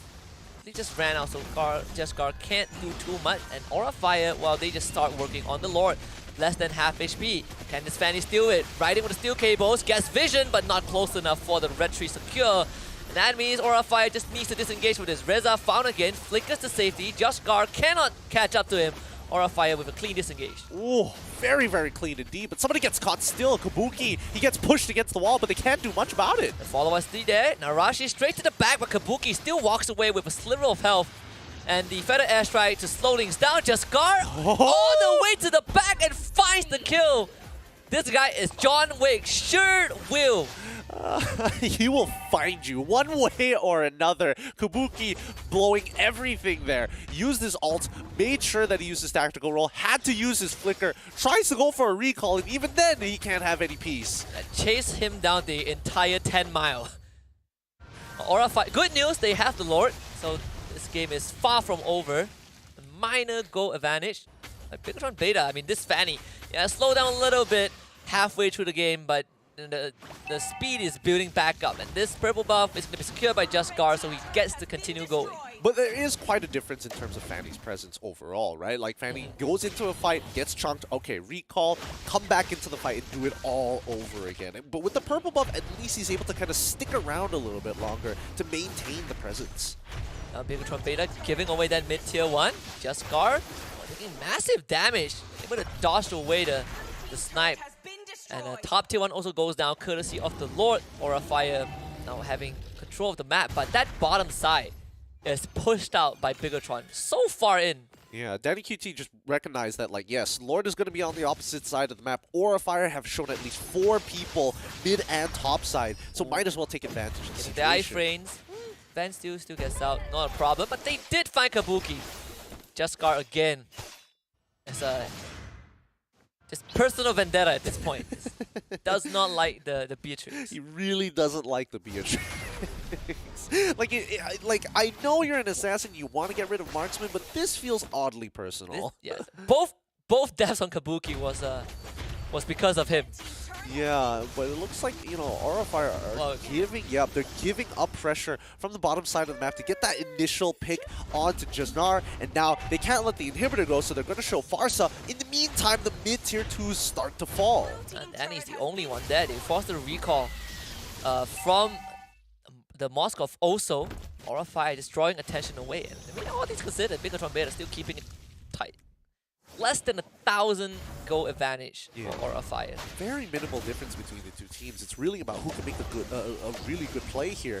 Like, as much as I is able to find these engagements, I would have expected Odyssey to hit more of these Tyrant Rages to kind of set things up for the rest of his team. The conversion, right? Yeah. Wasn't as much as we would have liked. Purple buff is up, so is the Lord, so Just Guard is most likely going to head to the purple buff first. Aura Fire, they are setting up around the Lord, and he's hiding in the brush again. Will the game sense prevail this time? I don't think it is. This could be a big flank. It's a huge flank, as a matter of fact. Oh, he's going to go in, and again, just catches the target. That is what you want if you are Aura Fire.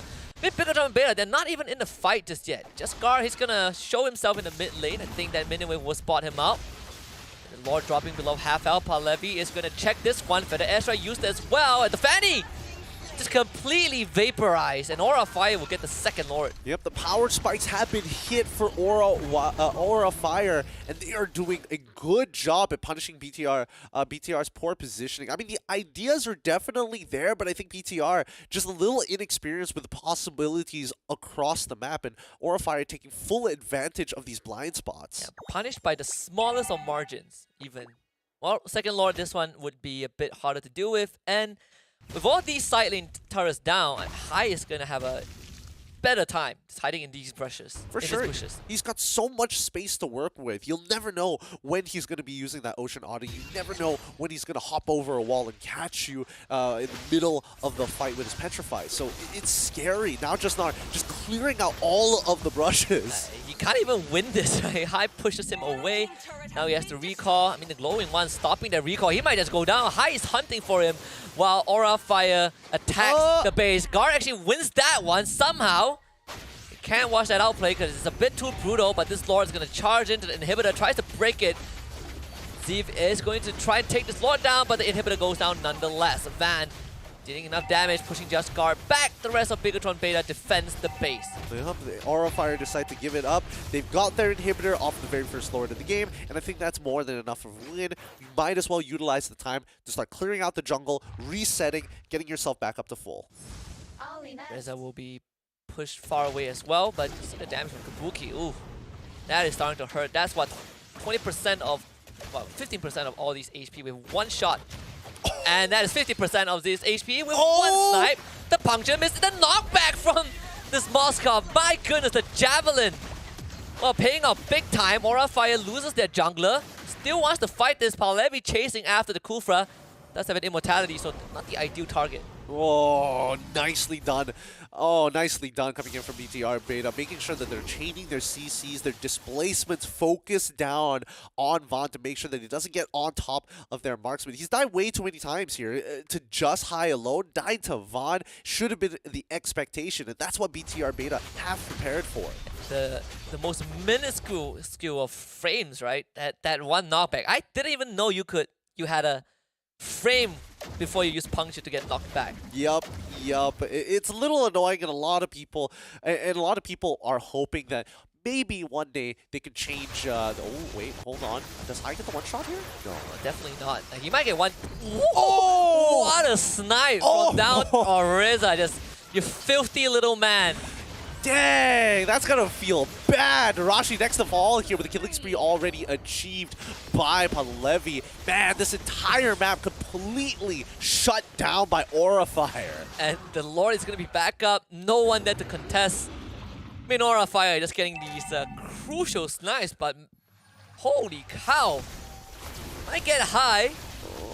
No, he's going to be able to live off this one. Yep. Oh, Winter Trudge it. Wait, does he get his ability back? Ah, he holds it up. Nicely done. Nicely done for the side of Aura Fire here. Everybody's getting their items. I mean, this is the power spike of a lifetime, right? Early game didn't look like it was going in their favor. BTR Beta basically walking over them with the raw power Fanny. But immediately after, despite all the mistakes that were made, Aura Fire recollect themselves very well and recover from the early game damage. Yeah, this is the same scenario as what we saw from was it Geeksley against Dewa United? Though that one was Dewa United just running it down. Yeah. Oh, wait. Looking for an engagement here. Doesn't find it just yet. 4v5 in 6 seconds. That's when they're going to get Danny QT back onto the field. Jesgard not doing what he can, but it's not enough. This Lord still fairly healthy. This could be the final push. Bigatron Beta goes in. Final engage. Aura Fire. Can you hold back? The Feather Airstrike is not going to be available. All he's going to lose that immortality. Kabuki will take care of him. Jesgard, he's just dancing around this entire battle. You also have Narashi in the backline surviving for the longest of times. The dash, Demon marks, the heals. Enough to push Aura Fire back, but he ends up going down. Aura Fire, oh, they have enough members. Jesgard, can you get any one-shots? Not this time. Kabuki stands his ground and absolutely shreds him. Aura Fire. Not the start that they wanted, but definitely the ending that they desire. Danny QT gets rid of Kabuki's immortality. Palevi losing health, but Van, with his eyes on the prize, Crystal blows up. It's going to be Aura Fire with the win. 2-1 over Bigatron Beta. Well-deserved win coming in from Aura Fire. The early game going terribly for them, but they recover so very well, winning this matchup up 2-1 against BTR Beta. I mean, this, again, a treat, you know. This was not in the schedule, but, you know, we segue a little bit and we get this good quality games from one of the best regions in Mobile Legends. Bang Bang and Aura Fire. Again, showing us, you know, the Kadena pick, not as unorthodox as, you know, maybe the Julian or the Uranus, but overall still an impressive game on how to play from behind. Definitely, you know, especially with how the early game went and the amount of pressure, we saw the many different angles that was being abused, certain brushes as well that are also being abused by High, making sure that he always had pressure despite being significantly behind the curve when it came down to EXP. Yeah, he's been making these, no, we talk about the conversion, right? We want a bit more from the Kadita, but the value, they start to pay off in the very late stage. And, you know, extra credit to Reza. I still don't know how you're so accurate with a Fasa. I've tried it myself. It feels impossible to be accurate. It's not difficult. He definitely wasn't just tapping it for sure. Oh, he would have to swipe his entire finger to cover that amount of distance. I don't know what his settings or sensitivity is going to be like, but maybe, hopefully one day when we get an interview, we can actually ask it. Yeah, unfortunately, we're not having that luxury. Maybe the Indonesian broadcast will have that. If you guys are interested and understand the language, you can check it out. We have multiple streams going on. This is a Swiss round overall, but at least on this side, I don't even know what this broadcast is called. It's English, NYSG, whatever. We get to enjoy some good games. It's the English broadcast here at the English desk. It's the only time I get to say that confidently. Any other time, it's just like, yeah, we're just like a side project. But more news has come in. It looks like Madness has dropped their game. Yeah, oh, man. Reverse swept. Reverse swept. The last time we heard about it was 1-0, but now 1-2. That's a feels bad. Definitely it feels bad, which means Madness eSports, they head to the loser pool. That doesn't sound as good as the winners pool, right? Yeah, it does. It really doesn't. It really. Oof. Okay, the gulag. Okay. I think that's even worse. There's historical references to that one, but oh well. In the meantime, here I'm interested to see how the matchups have been playing out, having to be played out all at the same time. It's good to at least have a rough idea of what the pool's starting to look like. Yeah, and well, today is kind of like just the beginning for these teams, right? And then when you look into the possibilities for the days, coming tomorrow and afterwards, the teams are going to run into a different problem. Like, we don't know which team we're playing up against until the very last second. And we also don't really have much time to prep. How much can we get done? Yeah. Less than 12 hours, honestly. If you that's include also sleep. true. Actually, Who needs if you sleep? Damn, never needed that. Never had a day of sleep in my life. Damn, I didn't know that. Believable, isn't it, Yeah, right? very Say it in the right tone and people are going to be like, wow, really? That's impressive. As if it's not impossible. Yeah, do you know that smoking actually isn't the leading cause of lung disease? Oh. I just made that up. It wasn't as convincing, but someone believed it. No, because I was going to follow up with, oh no, yes, because it's cancer. That affects the lungs, not the, wow. not the cigarettes. But that's for a different day. In the meantime, as we are slowly losing our sanity, the next best of 3 is going to be happening real shortly, and I'm curious to see whether or not they're going to be playing a little bit more meta or not. This is going to be the exciting one as well. Yeah, and it's going to be, I would say, one of the toughest ones for today, for Malaysian fans at least, right? We have Game Lab against Team MLBB eSports, and it's not to put MLBB aside before the series even begun, but we saw what Game Lab was capable of, and they were a different beast in their own regards, right? They played the entire SPS, Season 2 Open Finals all the way until Challenge Finals without dropping a single series and only losing at the very end. But they went down swinging. They played a full best of 7 before losing. Yep, a full best of 7 against Euphoria as well. And even Euphoria, commenting about how overrated they are because of their regular season. I mean, they got to get the salt out somewhere. But let's have a look at the post-game stats finally here. BTR Beta 15-18 against Aurafire overall. And the later stages of the game, I really thought that Aurafire was not going to make it to that 42k mark. I think the craziest part was how they held on to the game, right? I think these individual picks are just staggering the members of Bigatron. You look at the kill death ratio. I mean, the Moskov 2-4-4, and half of it was thanks to High catching him out. You can say the same for Fanny. Just guard, gets 1 kill, traded back, and all these incremental advantage that Aurafire accumulated, it finally paid off in 3 Lords, and then a game win. Yep, and that's the thing, right? These objectives at the end of the day are going to be by far the most valuable, right? The fact that the turtles were given over to Aurafire allows people like Kabuki to actually speed up in terms of his level progression. Yeah, Beatrix is always a scary hero. You reach that late game when you're full slaughter and suddenly you just stand there in the face of whoever is diving you and you just 2-shot them. Doesn't feel great. Really doesn't feel great. Especially when you have the Haas Claw. You put her down to 1 HP, she gets all of her HP back instantly after like, what, 1 render shot? That's more than enough. Yeah, basically that. Beatrix is going to be a contender in the meta for a long, long time. Unless they, I don't know, remove one of them. Sometimes I forget that Beatrix has 4 weapons. Yeah. Because no one uses the last one. Nobody. Well, I mean, I feel like Wesker is very situational, and usually you have to blow a battle spell for it. Unless, they start reworking the way Beatrix works, maybe go with the level progression system instead of just being able to use whatever weapons that you want. I don't know, just throwing out ideas. Just give her more options. You know what? Just give her more weapons. Give her more weapons. So we have a rocket launcher, we have a sniper rifle, we have an assault rifle, or an assault rifle, we have a shotgun. What else do we need? We need a. I know we need a taser. There's an option to go without your weapons, and she just whips out taser. It stuns you, right? That would be really, really funny, to be fair.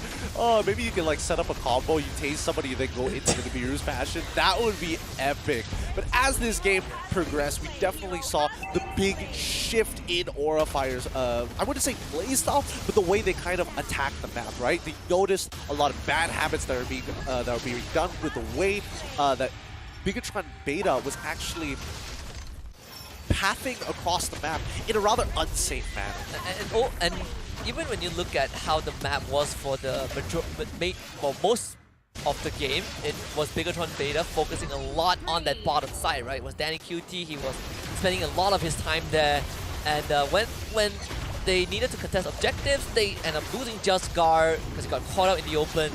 It was just a bit of the unfortunate timing, and like you said, BTR pathing in a very dangerous manner. Yeah, I'm getting punished for it. And by the time the adjustments were made, that's when Aura Fire had a solid read on them. They had tempo on them. They had everything that they need to kind of make this work out. It's about resources, a battle of constant resources.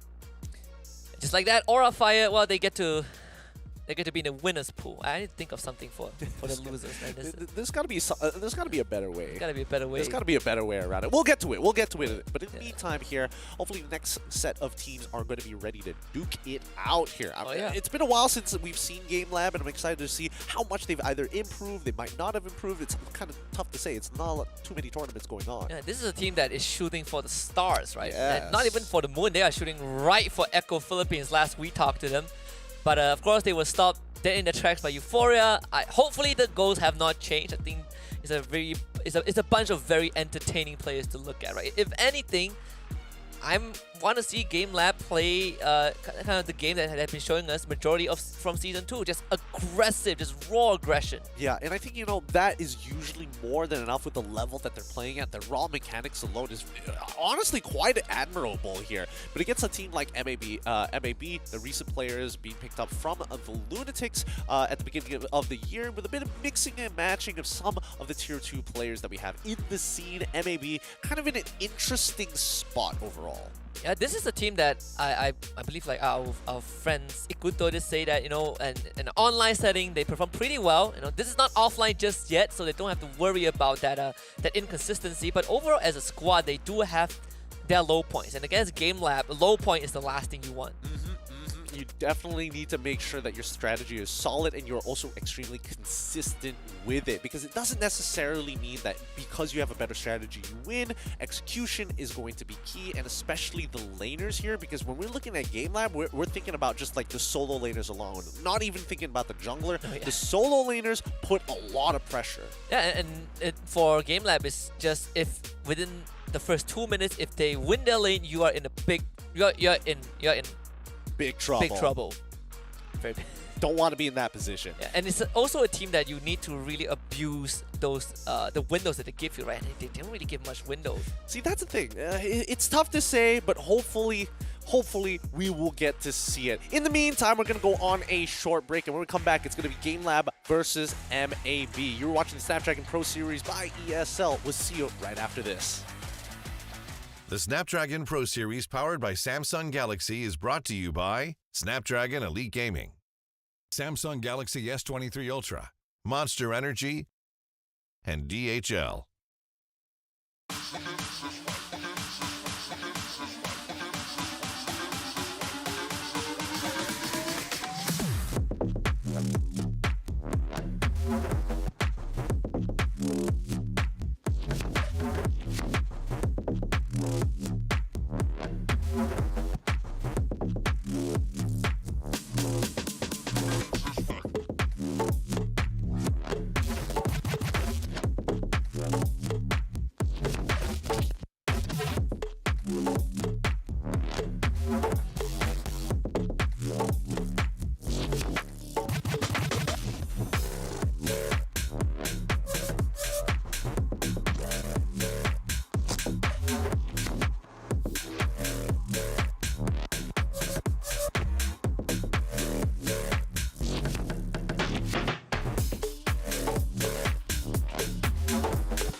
easy. Play hard, work smart, I'm easy breezy. Sugar daddy, no, that's honey. Don't give him any sugar, he suckers me all his money. Wanna live life? Yes, you need a clue. Then look to me, I'll tell you what to do. Do. Repeat after me. Confidence is key, and my keys all jingling. I can open any door, serving body, face, and more. Confidence is key, and my keys all jingling. I can open any safe, serving body, hair, and face. Now bring it out, it's your time to glow. You all the baddest, put on a show. Don't be afraid, let everyone know. Don't be shy, just lose all control and work it. Go hit a full split, tear up the floor. Go ahead, snatch those whips. Repeat after me. I am the vixen, I am the stallion. I don't need fixin', but I do need all your attention. All these diamonds on me, they glisten. When I talk, yeah, everyone listens. Cause I'm somewhat of an addiction. Now work those hips and thighs. You're out here changing lives. It's time, so let's get wild. And put in work.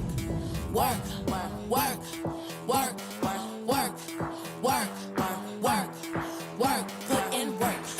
Work, okay. Work today. Work today. Work. Confidence is key, and my keys all jingling. I can open any door, serving body, face, and more. Confidence is key, and my keys all jingling. I can open any safe, serving body, hair, and face. Confidence is key, and my keys all jingling. I can open any door, serving body, face, and more. Confidence is key, and my keys all... Welcome back to the Snapdragon Pro Series Mobile Legends Bang Bang Open Finals for Season 3. We are in the Swiss group stage. I still need to find a name for that, but you are here with us. My name is Husky. Alongside me is Gain and Q. We're getting ready for the last best of 3 of the last set of games, MLBB eSports against Game Lab. This is going to be an interesting one because once again, we've seen Game Lab time and time, and we don't think that they are an MDL team. They definitely have what it takes to become a fully fledged professional. MLBB is going to be the first on the hit list here in the Swiss 6. Alright, Swiss 6. Okay, I love it. We'll -1 for every day, but yes, Swiss 6 is how it goes, man. I mean, I didn't make the format, but for all of you guys who might not have been following the entire Swiss round so far, let's take a look at the updated bracket. We just got done. We are done with 24 teams of 3s, and you can see the updated one is going to be on the right side, the winners pool, as we call it. And on the left, those 12 teams, they're in a bit of a pickle. They only have 1 more life left. Yes, if you don't know the format, basically all teams are going to have 2 lives. Every loss is going to take away 1 life, and winners just keep moving on. And that's the idea, right? Especially if you are able to get that first 5 wins, you almost immediately qualify if you've taken 0 losses. Like 4 wins, actually. Oh, 4 wins, you're right. Oh, yeah, 4 wins. You go right through to the challenge group stage, where you'll be faced with another bunch of MPL teams, but that's a story for a future date. But for now, as you can see, the teams on the left side, those with the 0-1 scoreline, it's not over yet, right? Because we're still waiting for 4 more teams to lose their series, and afterwards, those teams will be scrambled up, and they'll get the individual matchups for tomorrow, where we will get rid of what? It would be 16 teams. 16 teams. So we'll get rid of 8 of them tomorrow. Yes, we'll be getting rid of 8. Man, I had to math that out real quick, and then I realized the graphic already shows the graphic perfect is 8 squares. And I cannot count. Okay, this shows you my level of. You put the circle in the square hole. You know what I'm talking about? I am that kid. I can't believe it. I counted to 12 and I stopped at 12. Okay. That was the limit of your power. It's been a long day here because we've almost covered all 32 teams. We still have the last 8 to finish off this set, and winners and losers will have the updated bracket right at the very end of the show. But with that being said here, Game Lab, so much has been said about them. MLBB, on the other hand, not enough. They've been performing well in online tournaments like you mentioned before. However, when it comes to LAN, that's where the blunders start coming in. Yeah, absolutely. So let's check out the last 4 sets of best of 3 before we close out the night. We do have GameLab and NAB Esports as the one on this broadcast, but if you guys are interested in the other regions, we have Euphoria Esports taking on Z4 Pegasi, we have See You Soon taking on Big City Boy, and we have GPX taking on Logic Esports. I love the name Big City Boys. Big City Boys. Big City I want them Boys. to go to play more. Just to be like, they're up against the Big City Boys! Basically, right. What do you call that? Welcome to the Big never mind. City? It slipped my mind. Welcome to Empire State, okay? Something along that line. But, insert monument here. Insert monument. You're saying GameLab, they have MLBB Esports, first team on the hit list, and it's also very, I think it will be an important milestone for GameLab because they've been playing against the MDL teams for a majority of their career. They've never really gotten a chance to play against the MPLPH teams, right? Because they're playing in different divisions. But if they start taking out teams that have been in their local MPL circuit, in this case MLBB Esports, that could add to that portfolio a little bit. Absolutely. I don't know what their scrims are going to be looking like, but I'm sure somebody has taken some recognition over Euphoria Esports and as well as GameLab, especially in their own region. I'm sure one of the big teams have probably scrimmed them at some point of time. Yeah, but beating them in a scrim is not indicative of anything. You want to beat them in a tournament. Well, that's true. And this is going to be the very first step. In this best of 3 here, hopefully we get to see GameLab actually, I would like to see them go out of their comfort zone with some of their picks. And I feel like they're one of those teams that no matter what you have in their overall composition, they'll make it work. Yeah, speaking about GameLab, let's introduce the team that finished second in our Season 2 Challenge Finals. It's going to be GameLab, and guess what? Nothing has, one of the members has changed, but we have her boss, with Takenaga, with Aizawa, with TZ, and we have a new face, Elo Hardy.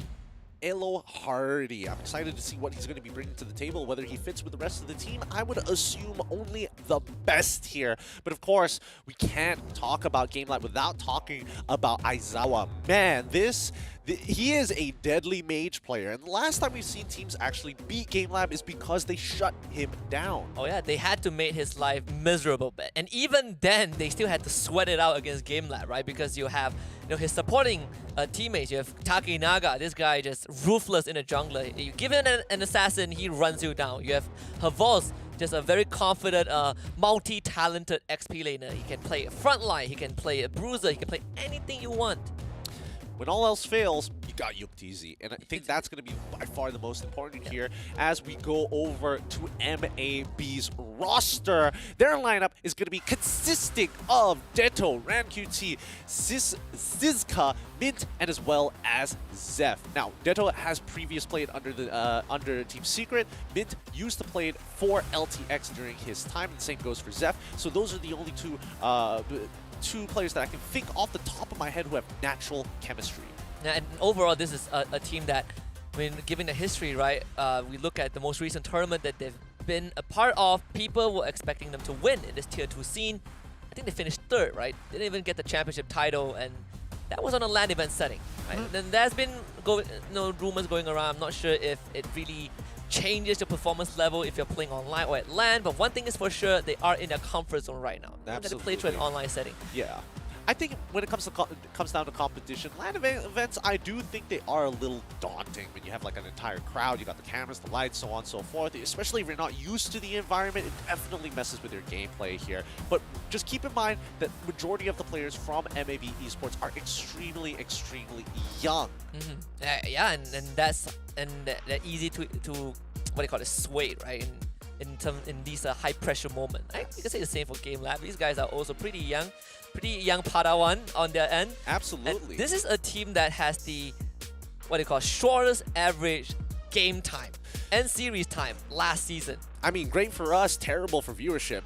Terrible for the team that loses to them. Exactly, even worse. But keep in mind, if you want to keep up with all the action and more importantly, keep up with the speed that GameLab is going to be playing at, you got to unleash the beast here. Quickly grab yourself a Monster Energy drink at your closest store, or you can just go onto their website as well and check out what they have under the gaming tab. Yeah, I heard that GameLab players' body consists of 80% of Monster Energy. Including the aluminum.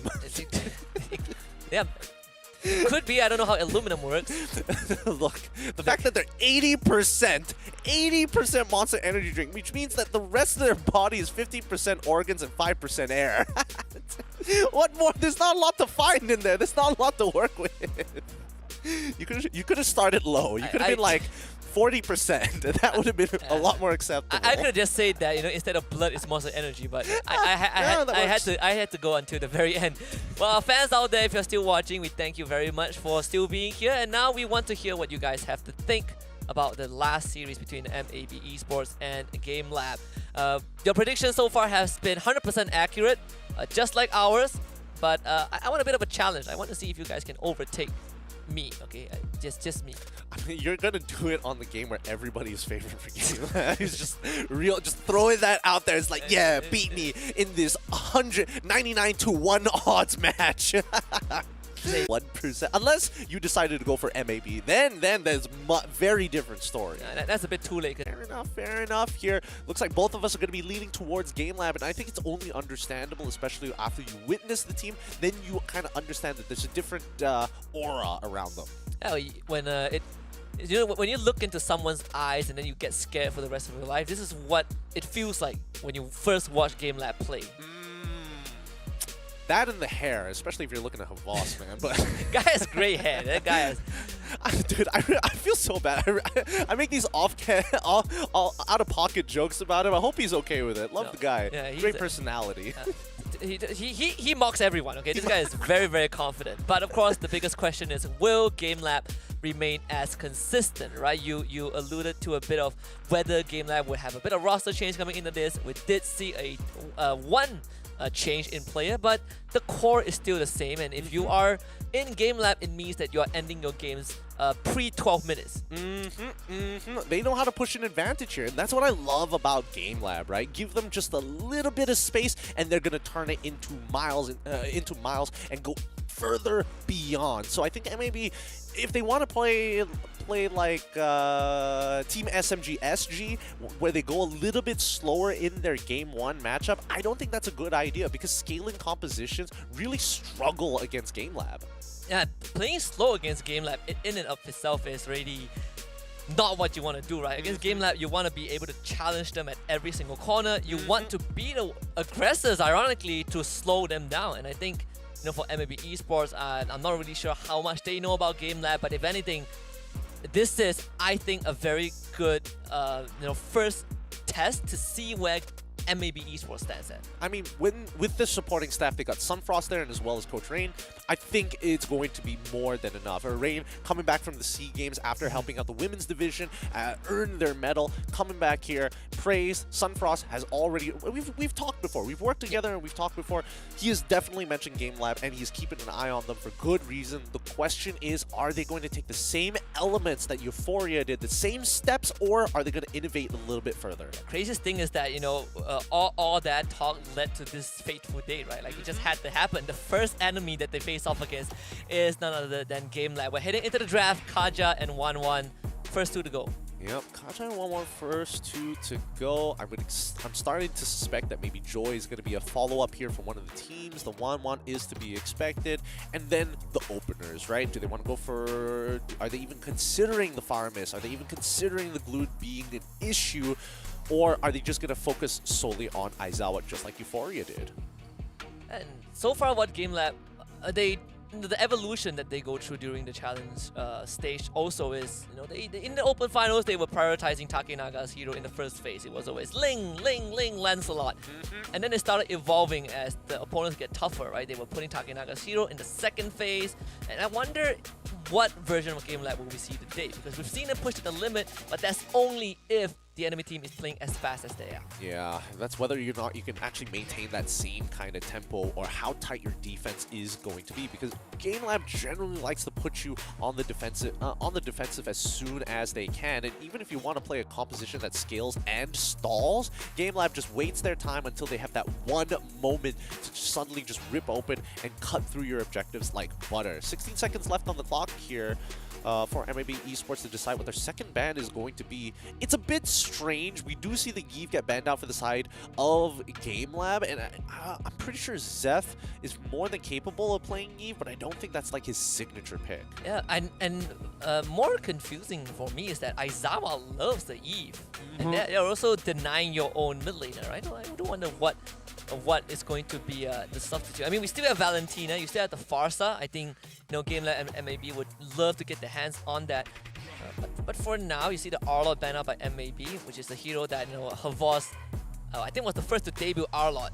The moment he became available in the challenge stage, and he showed up massive. Huge. That week was crazy. But let's see what Game Lab is going to be going for this time. Are they even considering the interactions with Joy, Glue, for an example, and everything associated with them? Ah, yes, Glue gets banned out for the side of Game Lab here, and maybe eSports. They could consider just leaving everything open. I mean, Fanny is basically untouched here, something that Takanaga is capable of playing. Joy, I would argue, a little worse to deal with. Feels like MLBB, you have to ban Joy, right? Like, looking at the amount of the picks that are still available, I do agree. I think Joy needs to go. What are the trades that MLBB are willing to kind of initiate though? So you ban a Joy, I mean, you still have like what, Valentina, the Farmist, the Fanny. Does MLBB have a Fanny player? I think that is a core question, right? They used to. It was supposed to be Amal from Red eSports. I mean, but that was like a while. That was a long while ago, like the original Lunatics roster. Okay, so we see the Valentina opening from the side of Game Lab. It doesn't matter what mage that MLBB eSports is going to bring to the table because it is just its ult is going to get copied. So whether it is the not the Valir, what am I thinking here? The Farmist, and as well as the Farsa. The Farsa. What else could you copy? Pretty much that. Just those two mages. I mean, generally, those are the two mages that you want. They're the most impactful abilities, so it looks like they want to go for the Farsa. And the follow Fanny, it up with the Fanny. Okay, nice, nice. That answers the question. Would this prompt the Franco pick, right? Because Game Lab, they gotta pick the next two heroes now. Oh hell no! They're probably gonna go with the Kufra and as well as the Yutong, arguably. Or at some point whip out the Yutong just to kind of cancel. They could go with Grok as well. There's many different angles they can take with it. They actually do run the Grok into the Fanny, right? I don't remember if there is a Havos Grok. I believe it was a Havos Grok, then you have a Kufra alongside it. That was very annoying to deal with. Well, they ignored both of that. It's the Lancelot and the Lapu Lapu. That is the Game Lab we know and love. They just ego challenge you. Yeah, they're like, oh wow, you got a lot of damage and a hyper mobile jungler. No problem, because the only immobile person is gonna die there. And Farsa is going to get jumped on by a lot of people. This is the team that actually limits Tess every step of the way. If they can dive you into your inhibitor, they will sure as heck dive you at 5 minutes. Kufra does go over to MLBB. That's the first deny by MLBB, and now they get to ban out those crucial picks, right? I mean, if they want to ban out the Grok, they can do it right here to protect the Farsa. Do they need to though? I feel like they've already got a backline diver in Lapu Lapu, and I think that's more than enough rather than to dedicate yourself to the Grok. So if that is going to be the case, you start thinking about the marksmen here. If MLBB, if anything, they're thinking about either marksmen and their interactions with support. So we're thinking about the Lolitas, we're thinking about anybody who can actually disengage from the composition that we see from MLBB, so arguably even Diggy as well. But if looking at what Game Lab has, okay, so the Grok does get banned. What are the ways to deal with all these dives? So I mean, aside from the Franco, right? Because that is one of the more obvious ones, but they already have a Kufra. Did that jersey say YQT on it? Yeah, I was reading that also.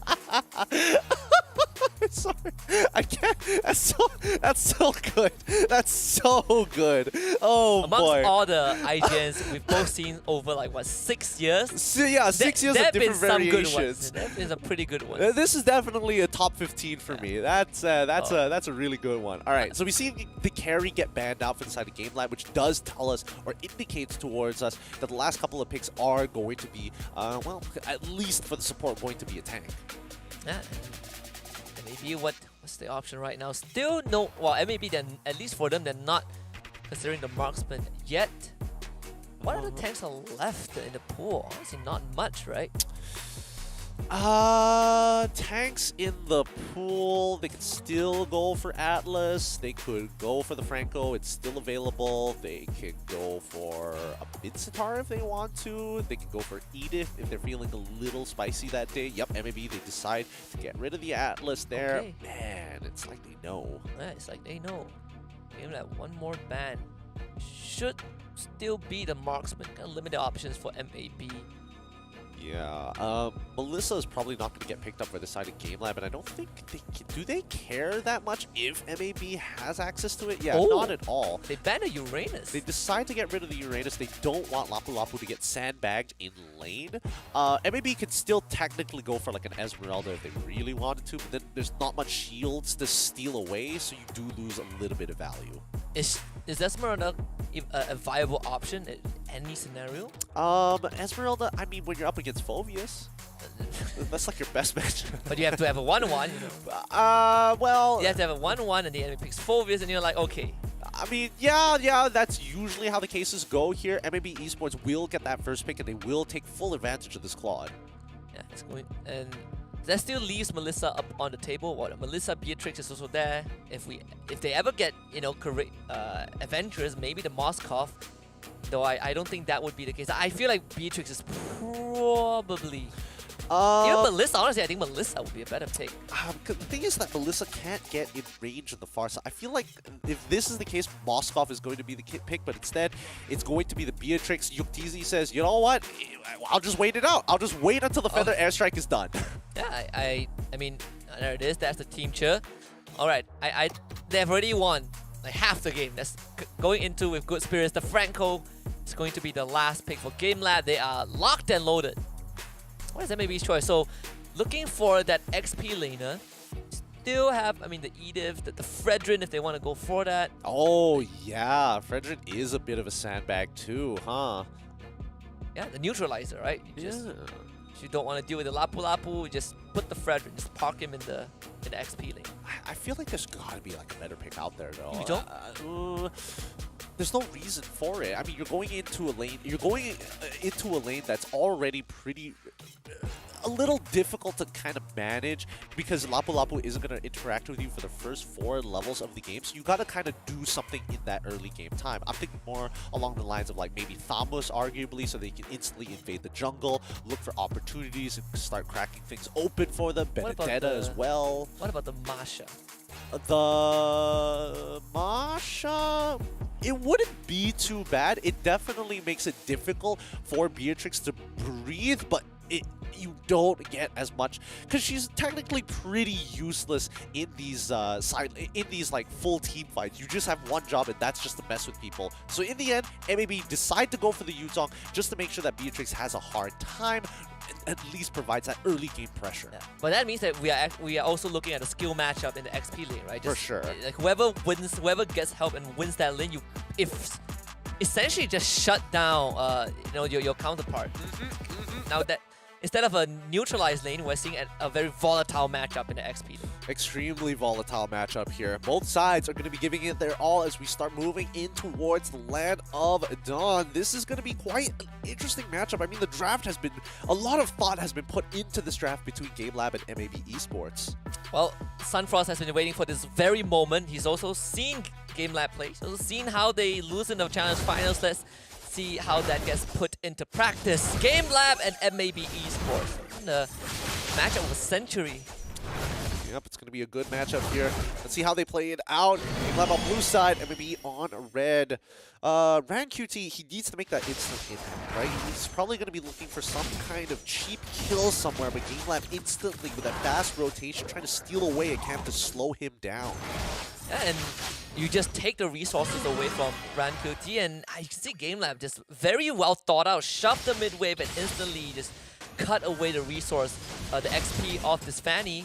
And this also prevents MLBB from having this very cheeky early snowball. Takenaga going for his own invade. Yep, and no, this is like a very typical invade, right? Because every single time that junglers play, they go for the traditional path and eventually end on the core vault, especially if they start it from purple side, right? And it's great that we do see that that GameLab was able to steal away at least the Beetle side, because now Takenaga, he's got a Beetle. If you look on the opposite side of the map, it looks like RankQT can't do anything about it, right? Yeah, definitely can. At least he's able to find some space for himself, right? Despite it's just a very, very minor setback, they both still hit level 4.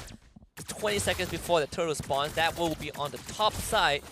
Again, between Havos and Siska, that is one of the important matchups to keep an eye out for, and that's why MLBB eSports, they bring a bit of help. Deto shows up, as Havos noticed, he's not going to be bothering. Yeah, there's one too much right now, but it does mean that GameLab will have priority over this turtle. Both mages looking to hit level 4 as the 2v2 breaks out.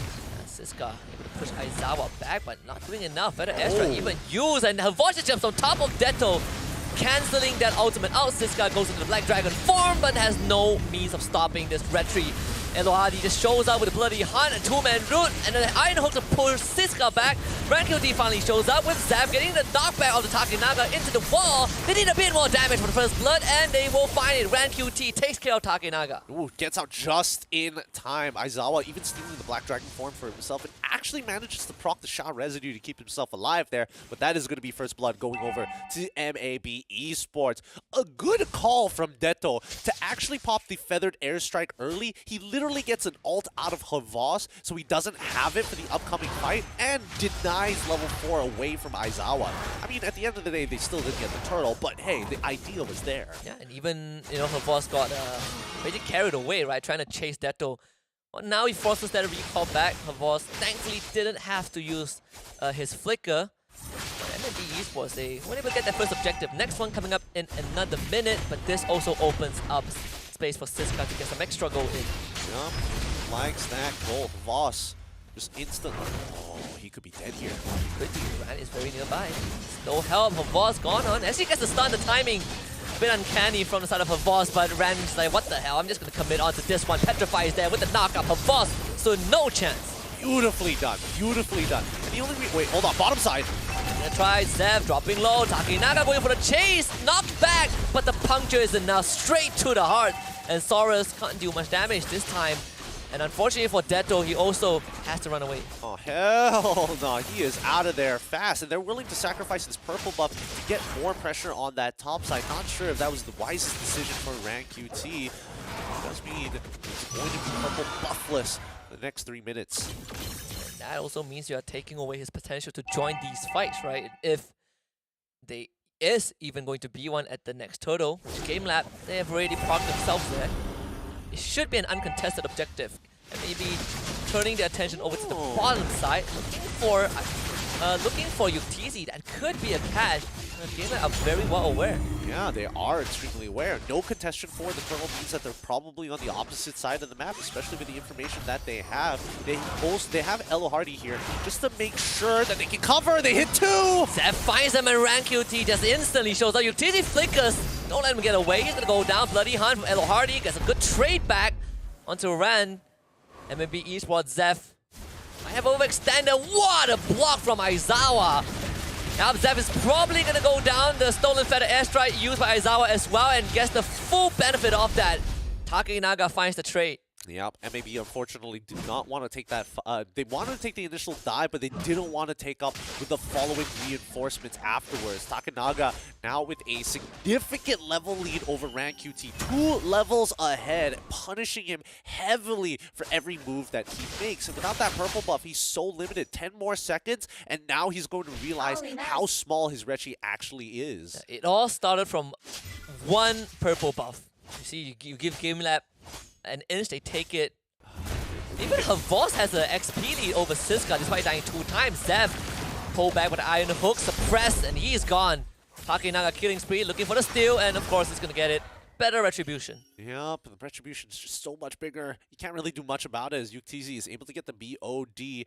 And the gold lead that was achieved by MLBB eSports now in the hands of GameLab. Let's look at the gold earned leaderboard so far with Takanaga at 4.4k to 3.9k from Yuktz and Saurus actually. Oh no, Siska 3.6. So he is going to be the earning the most so far. Takanaga is 1,000 gold more than RanQT. That is brutal for a Fanny. Man, not the greatest start in the world, but GameLab, this is their style. This is their overall play style. Look at it. They're even supercharging this with TC and find Zep in the process. Saurus, not really sure if you want to even be there. Zep was able to leap away in time, and oh boy, this is the bad news. Saurus forced to get out of it, sniped anyways by Yuktz. RanQT at least get a trade back, but that could have been mitigated for sure. God damn, Yuktz still so sharp. Zep looks for the engage. Oh, Siska! Coming in with Black Dragon form, expires just in time, and Neto again forced to cancel his out thanks to Takanaga diving the back. Yep, and Takanaga is just farming in the end jungle at this point in time. Like Siska, you can see that just the raw damage from Takanaga is more than enough. And they're gonna break this. What a hook from Elohadi. Well, they funnel Siska right into the hands of this Franco. Oh man, they're just passing him around. Oh, this is rough here as MLBB trying to get some kind of space and time, but losing that mid-tier 1 so early on into the game means that they lose pretty much all access to their jungle. Takanaga is 3 levels ahead of RanQT at this point, and I'm not really sure if this Fanny want to be even showing himself in the bottom side. GameLab, they got MLBB by the throat and they're just shaking them dry. They're choking the air out of their lungs. Oh, it's starting to collapse. It's going to start collapsing soon with a 4K lead 7 minutes into the game. Just proving that GameLab, making sure they stick to their namesake. Average game time is short. Try onto Havaz, but not going to kill him this time. Havaz gets out. Oh, Elohadi, he is concealed. RanQT can't get away. Doesn't have much energy left in the tank, and Aizawa is going to be there. Also, the Iron Hook, not enough to kill out RanQT, but the rest of MLBB also needs to disengage. Yuktz, please don't do it. Is there going to be a snipe? They're putting the bodies just to make sure that RanQT gets the recall. But GameLab putting pressure on this top lane. Iron Hook goes wide. Aizawa shows himself. And maybe they are forced to hover around here. Yeah, they can't really do much about it. GameLab have a very good position. They get the initial catch onto Elohadi, but he's just not worth the time to invest in, knowing that the rest of the GameLab members could be lurking around. Takanaga is still in the jungle. Look at this man. He is fearless. Yuktz wants that turret, but Saurus will use that blazing duet just to clear out the wave. GameLab have full control of the lore at this point, and maybe can't contest this area. Yeah, Takanaga 3 levels ahead of RanQT despite not having, well, actually having the same KDA at this stage of the game. Oh yeah, Takanaga just power farming all the buffs. I wonder if RanQT will get this purple buff. Oh no, contested again. Oh, brutal. Oh! What was that hook from Elohadi? RanQT barely making it out with his life. Takanaga gets the purple buff as Siska is in the back with the dragon form, gets the petrify. Oh, the shard is enough to bleed out Elohadi, but man, MLBB had to use a lot. Yep, they had to use a lot, but more importantly, at least they got a kill back. RanQT on the opposite side of that, trying to pull attention to himself. Oh, you should be using the steel cables there, buddy. Hopefully he has enough energy to get back out. Hey, that's all the cables he has. Just enough. Just enough. Manages to get the turret and everything that comes along with it. GameLab is still 5k ahead, and that is only going to put a dent, very slight dent, before they hit the 6k mark. A stolen Black Dragon from Aizawa. RanQT did not expect that. Takanaga with the puncture again, just aims for the jugular. I mean, Takanaga is 4 levels ahead, and he's max level. Oh boy. He can't get any more powerful than this, at least. You know, the worst is yet to come, I guess. Oh. At least his level will not increase anymore. Yep. He can only be level 15. He can't get higher than that. At an airstrike.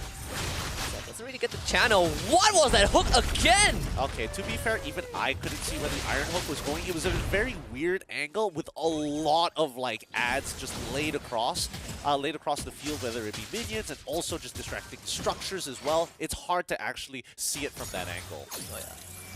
Oh yeah. Oh! Love to see that. What a sucker punch. And Hardy again, watch out for the hook. Nowhere is safe. Coming for your entire family. GameLab breaks the mid inhibitor. Havaz is somehow in the base. He doesn't really care too much. Oh man, they are putting the hurt on MLBB eSports. Their timings are just impeccable. This entire time, RanQT has been trying to push out these waves to find any kind of gold to keep MLBB eSports in this game. Yeah, MLB forced to throw bodies just to open up the map, and even then, like, it's not nearly enough.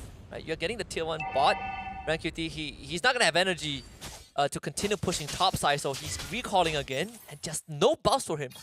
Yeah, but at least he can travel across the map super quickly. I think that's the only plus point that he has and he's thankful for, but other than that, he would really just like a purple buff. That would be the most ideal. Oh, Takanaga already in his jungle taking literally everything. He just watches. It's like, oh my god. Man's playing a different game. RanQT is not getting, he's not allowed to play this game. It's like, it's way past bedtime for him. This is painful. This is so painful. Game Lab just waiting for the next objective to come back in, but they have starved out MAB. They are farming in fields that don't belong to them. Yeah, they're eating a buffet in front of 5 starving children right now. You want this? Nope. Not even a grain of rice. Not even a grain of rice. Having fun future. 5 lactose intolerant people. You know, it's the worst to watch. Yeah, cheese, you know, some I can't think of anything right now. Cheese. I'll stick with cheese. MLBB eSports had the death ball, 4-man down bot, just to make sure that they have a convoy and they will be able to put out some sort of resistance. They will be able to make it out of there. Takinaga is 1 against 3. Not that he cares. I think he got the purple. Yeah, he got it again. He got it. The man's got some movement, I'll tell you that. Even RanQT. Wait, no, Ren has it. Yeah. Thank goodness. Oh, all right. Finally. Finally, he has it for once. He just had to commit his retribution for it. Yeah, you better recall right now, because it wouldn't matter if you die. He's gone. Can't get the energy regeneration if he's dead. Oh, boss might actually have him here. He does have energy, so he will be able to get out of that. Wow. That's it for him. It's 3 seconds in the lane and he's forced to recall. You know what's the worst part? Like, Havas didn't even need to use his ult to chunk him down. Yeah, Havas just chopped him once and he's like, okay, you win. Feather airstrike used. They actually get you TZ. This might be a chance to mount the defense. 2 Black Dragons flying around. One of them is counterfeited and that's going to be Aizawa. So punished by RanQT and maybe able to strike back. See, this is why you got to use the gold disc instead of the blue disc. you don't want to get the wrong ones here. The purple disc. The purple disc, yes, that's the one, that's the one. You played what do you call it? 2 clips of car racing and one of them is just static. One of them is static. It just lags out. This is why you pay for premium. Yeah, you gotta remove make sure. the ads and as much as you can. But with that being said, Game Lab, they have been playing a little passive, right? They were waiting for the opportunity to get this Lord. They got the Lord, but Cisco? Takinaga is solo killing this man. Oh, RanQT, your friend needs help. He's running the wrong way. Nah, they're out of there. They're out of there for sure. Right now, MLBB, they're not getting farmed as hard as they were in the earlier stages, which means that they are scaling. Game Lab is about to hit their ceiling here. 47, we're looking at about the 51k mark. Or, sorry, just the 50k mark flat would be the most ideal for Game Lab because that means that pretty much all of their members would have a majority of their core items and their carries would have full items. MLB, on the other hand, 42k seems good, but they won't have the situational items. Yeah, honestly, I mean, Deto has not died a single time, right? And this guy is dealing just a obscene amount of damage in these fights. And if they can somehow catch you TZ, oh, it's going to be good news because I don't think he even got to use his flicker in the previous fight. No, he did not get to use his flicker in this previous fight. That's why it's currently on cooldown. Oh, Ran, yeah. Get out. He'll be fine. Blind hook. Oh! Oh my goodness! He actually got out. Yo, Ran, he is literally running away with it, right? He is getting away with thievery. He's already stolen 2 tier 1s. He's been able to sneak away wave after wave as he continues to show up on that top side. With that purple buff, he will be ready for this upcoming fight. That was despite the flicker from Elo Hardy. You couldn't have gotten any closer than that.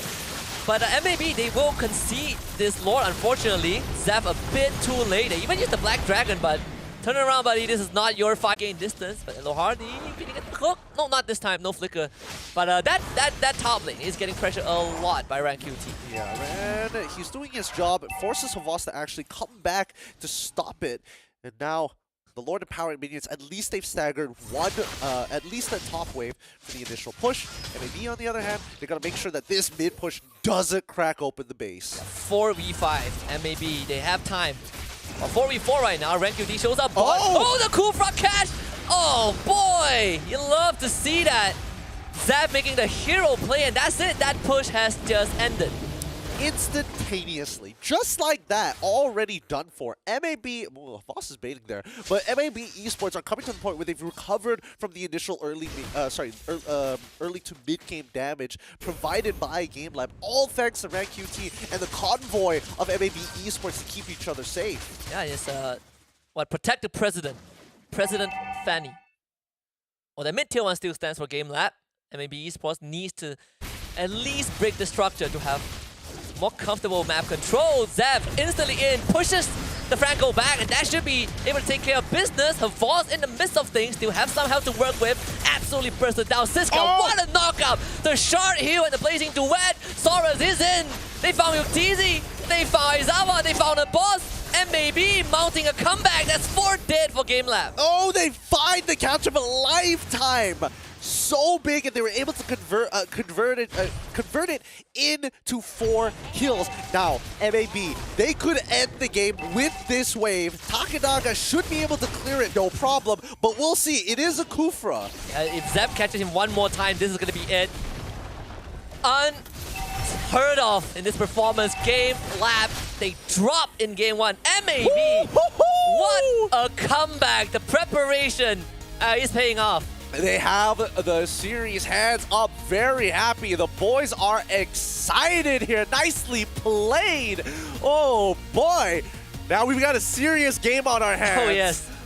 Oh boy. GameLab, I mean, they have an MPL team in their sights, but MLBB eSports showing why the MPL is the creme of the crop, the Premier League, and not many teams can take a beating from GameLab for 15 minutes straight and win the game still. Yeah, what a way to crawl their way from a significant deficit all the way up to a win here. 1-0 against GameLab. Congratulations to MLBB eSports. Yeah, just constantly punishing GameLab, right? GameLab had what? 2-3 lords every time they want to go for a push. Was Zeph heroics with that cool front. Those catches, I mean, Takenaga got a bit overzealous, absolutely crushed. And I mean, MLBB, the experience is showing through. Yep, it's starting to show through, but it does mean that GameLab can finally take off the weight training and make sure that they... Honestly, they could have closed out this game multiple times, but it's usually just one person getting caught out. They can put procedures that actually, create a screen in front of some of the more important targets. That way Kufra doesn't get that much value. Yeah, so instead of playing individually, it's time to play as a team. Right? And you drop that weight, it's going to crack some of the floor, I hope. Well, I mean, if her boss didn't spam as much recall, then maybe. I suppose. That's the thing. I do feel like GameLab, as much as GameLab wanted to, initially it's like, it's a bit of disrespect. Okay, we can wait for the next Lord. The second Lord didn't go through, and they're like, okay, guys, all right. We got picked off, but we got to end this game. We want to keep our average game time really, really low. Third one, okay, guys, this is not going well. This is it, guys. We go straight for the end. They only have 3 guys. What can they do? And well, finish it off. They close it out, and that's good to see from MLBB. However, they need to start recovering from that early game. They can't give that sort of lead to GameLab anymore, and they converted it all across from top kills, kill, steal, kill, steal, kill, steal, all the way down to the bottom side of the map. 9-12 was the final score between GameLab and MLBB eSports. And I mean, massive props over to Detto. 1-0-6. I don't know how he does it, but the entire game he has been avoiding Takenaga, he's been avoiding Aizawa when he steals the Black Dragon form, but Detto is the hidden hero, right, in all these fights. That Feather Airstrike, the fact that he was able to channel through a lot of them in that late game really contributed to MLBB eSports winning fights. Oh, it definitely did here. Like, Detto was putting people down. The question is who was able to kind of go with a follow-up in terms of damage, and Siska at the very end getting a double knock, Was it double or double triple? triple, right? I think it was like a triple knock up there, even getting the Dragon Tail to heal back up 25% of his HP, and with plus the Sha residue, he guaranteed kills onto people like Elohard and as well as Yumtizi. Yeah, and that's despite Elohardi getting some just disgusting hooks that you don't even see on the map, and you know, MLBB somehow hold on, but I mean Rank QT at 1.4 levels below Takenaga, losing every retry fight, every objective, and still pulled his weight in the side lanes. Pulls his weight big time. If we're looking at hero damage, MLBB only topped the charts by only an extra 20,000 here. But following in terms of damage taken, so much more damage taken, and total heals as well. Just all across the board, GameLab was beating them in the stats, in the numbers. Yeah, if you look at this end game screen, you wouldn't even think that MLBB eSports won game 1, right? GameLab was just pummeling them. And somehow they came back swinging. You know, it's like those Muay Thai fights where, you know, one guy is getting absolutely smashed and he just lands this crucial knockout punch to win the fight. Just grazes your chin a little bit, man. A weakness point of all mankind, your chin for some reason. Detto from MLBB eSports being the MVP of this match, having 0 deaths by participating in at least 58.3% of the kills all across this game. Yeah, man, watches his entire team get absolutely bullied and he's just running away, but it's fine, you know, he comes back and provides the backup that they need. And this is a wake-up call for GameLab. Definitely a wake-up call for sure. It looks like they messed around a little too much. We can definitely see that GameLab, in terms of the mechanics, they are still extremely sharp. Oh yeah, they definitely are. They are styling on MLBB eSports, right? You have Takenaga in a 1v3 when he didn't really have to. You have, you know, Elohard just landing crazy hooks. But it's just at the very end when the playing field is level, that's where GameLab gets a reality check. Oh, I mean, this one also, Rank QT, my god, just all the way to the back. Right? He's still finding the space and time to actually make it happen, but look at this. This is the game-changing moment. They steal the Feather Airstrike, but they manage to get the kill onto Takenaga, who dives in. Here comes the fat knock-up of all time. Shizuka, he starts things off with the Black Dragon form, right? But instantly gets that Petrify. He sees the angle to hit Yumtizi and collapse 2 people in the process. It's just absolutely crazy. And of course, Takenaga can't do much in this scenario. The fact that MLBB lost no one in that engagement was just clean. But then again, it was kind of like a 5v3. The Takenaga wasn't in the fight. MLBB deserves some bit of time to celebrate taking the lead in this what we call to be a series that was already has already concluded before it even begun, but MLBB is here to prove a lot of doubters wrong. Yeah, I mean, our 2-0 predictions are, of course, immediately wrong here. GameLab have an opportunity to try and go for the reverse sweep, unless MLBB eSports is able to close things out against GameLab and 2-0 them to upset everybody. Hey, the 1%. The 1%! The 1%! They're coming! They are coming. Ikuto is shaking his boots right now. He walked into there and he's like, there's no chance. There's no way. No way, GameLab. There's no way. And I quote, he said, I would be surprised if MLBB even wins 1 game. Oh boy! Oh boy, they just won 1 game. It's gonna be a really uncomfortable interview if MLBB clean GameLab out 2-0. That is actually very true. And if you guys ever wonder, you know, what is the fastest way to get, you know, your deliveries of parcel, well, we have just the partner for you. We have DHL with the FEBot Dash Card that you can sign up at esl.gg/FEBot. Just participate in it. You have a good chance to walk away 5,000 euros richer. Yep, that's a lot of money for something that's already free to participate in, so why not take the chance? Once again, thank you DHL for making sure that the SPS is as good as it is right now. Yeah, I can't believe we forgot to do this, but I want to also welcome DHL to the family of SPS, yes! right? Because this is the and it couldn't have come at a better time when we had such a mega tournament for Mobile Legends Bang Bang. Yeah, probably the better time would have been at the start of the show, but better late than never. Better late than never. That is true. That is true. But once again, thank you so much to all of our sponsors who are making this event run as it is. Without their help, we wouldn't be able to have a show like this actually go on and see the regions kind of collide into each other before the big main event in the middle of the year. Is it fair to say that we are looking at a Tier 1 against Tier 2 matchup in this best of 3? Yes, technically it is. And I would say that as the tournament goes further and further and further, hopefully you start falling in love with these Tier 2 teams as they try to take on the Tier 1s later down the line. With that being said, though, I'm not sure how they're going to actually adapt other than their overall outlook on the particular game. Like, it's easy to kind of dismiss what happened previously, and I think for GameLab, I think it's very fair because there's a lot of moments where they're making moves that usually they don't go for. Yeah, and it's also, and they only do that when they feel that they are in control, right? They're just being very, very confident, maybe a bit of that cockiness showing towards the very end.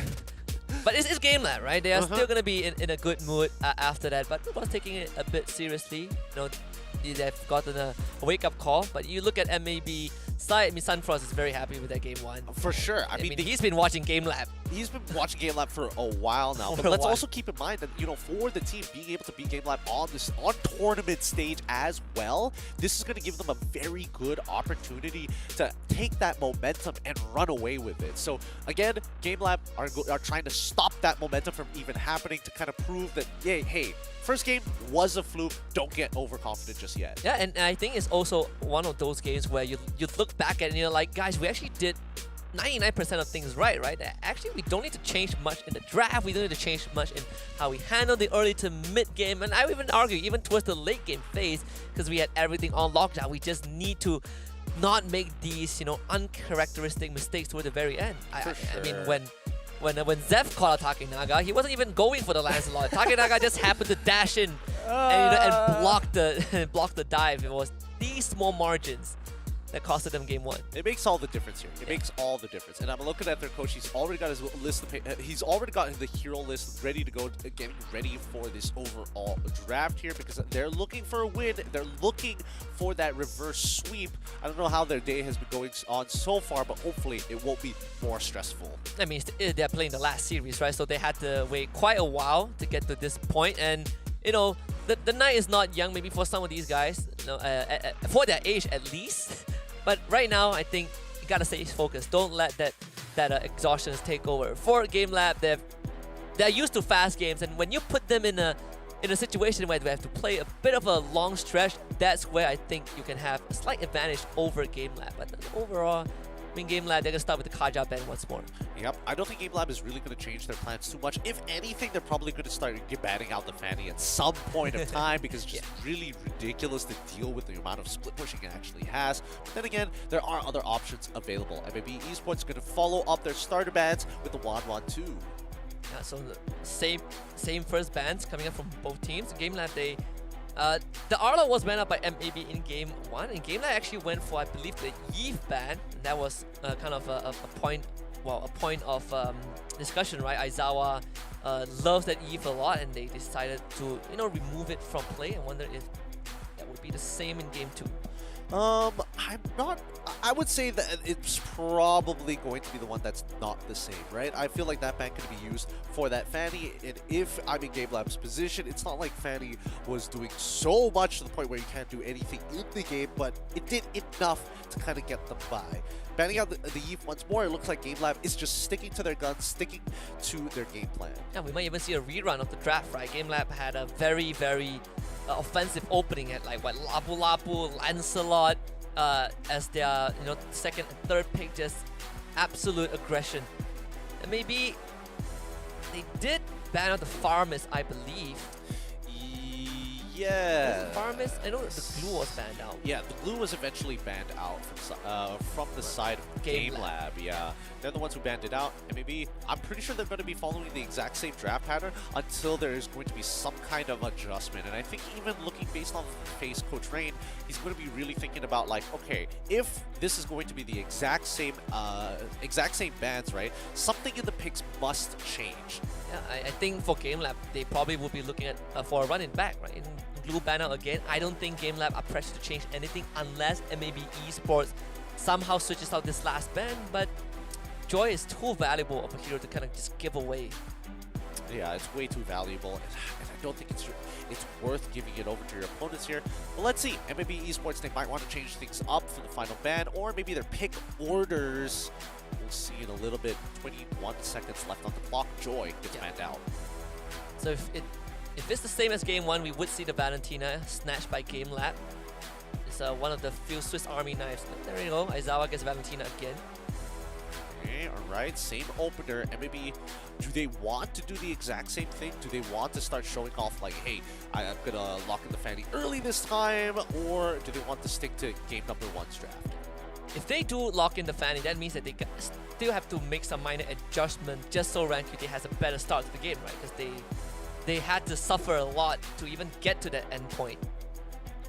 It's about the push, right? It's all about how much priority you actually have. And I think in the I would imagine that MAB is probably going to be thinking about how to get more mid-priority, how to kind of make it even so that you don't have Aizawa rotating out of the lane like every single time the wave gets pushed out. But instead, oh, no Fanny this time. It's going to be the Lancelot as well as the Farsa. So Fanny is a no-brainer. Instant snatch by Game Lab. This time, they get the Kufra for themselves. So basically both teams kind of swapping. This time around, but the Kufra is just so good regardless because of the bouncing ball against the Lancelot. We'll see how this goes. MAB could still decide to think about tank shredders. They could go for like a blind carry pick if they really wanted to. I still think that the Claude was relatively good here regardless, because no matter what, he's able to get in and out of situations whenever he feels like it. But instead, maybe decide, because there is a Fanny, you want to have some kind of lockdown. All right, fair enough. And also, you want to be able to bully out your lane, right? So, we start banning out one of the some of the more flexible marksman, right? Take out the Claude and whatever's left in the pool. If it's a carry, you guys bully it out very easily. If it's a Beatrix, then maybe we'll see a bit more of a push and pull. But at least MLBB eSports, they're locking in those dominant lanes. I think Yopizi is probably going to go Beatrix again this time around. I mean, he did it against the Farsa. It's not like it's not like he was getting hard punished by the Farsa every single time, but usually the hard divers is the one that kind of sets things up for MAB regardless. Game Lab going to be banning out the Franco. And kind of eliminating that. The only other lockdown option, it does force MLBB eSports to kind of consider what else they can go for as a roamer. I mean, you have the Atlas that's always in the back of their mind, but also there's the Grok. Not that it matters too much, right? Because Game Lab, unless Havos go for the Grok, I mean, he does do that if Game Lab actually wants to. That's what I'm thinking about, right? Like, I feel like Grok pretty decent for the side of Game Lab. MAB making sure that they get rid of some decent EXP options. They're going to get first pick, so my guess is that they're going to go for Lapu Lapu straight away, which is a little scary because let's keep in mind that when Valentina steals an ultimate, if there's a morph keyword in it, you basically get all of their abilities. Yeah, and you don't want to counter Lapu Lapu, that's for sure. That is one of the nastier ones that Aizawa can get. But honestly, out of the ultimate so far, I think there's still a lot more value just getting the Feather Airstrike. Oh, for sure. It's always going to be Feathered Airstrike, but in the few situations where you're stuck in that 2v2, it makes quite the difference instead.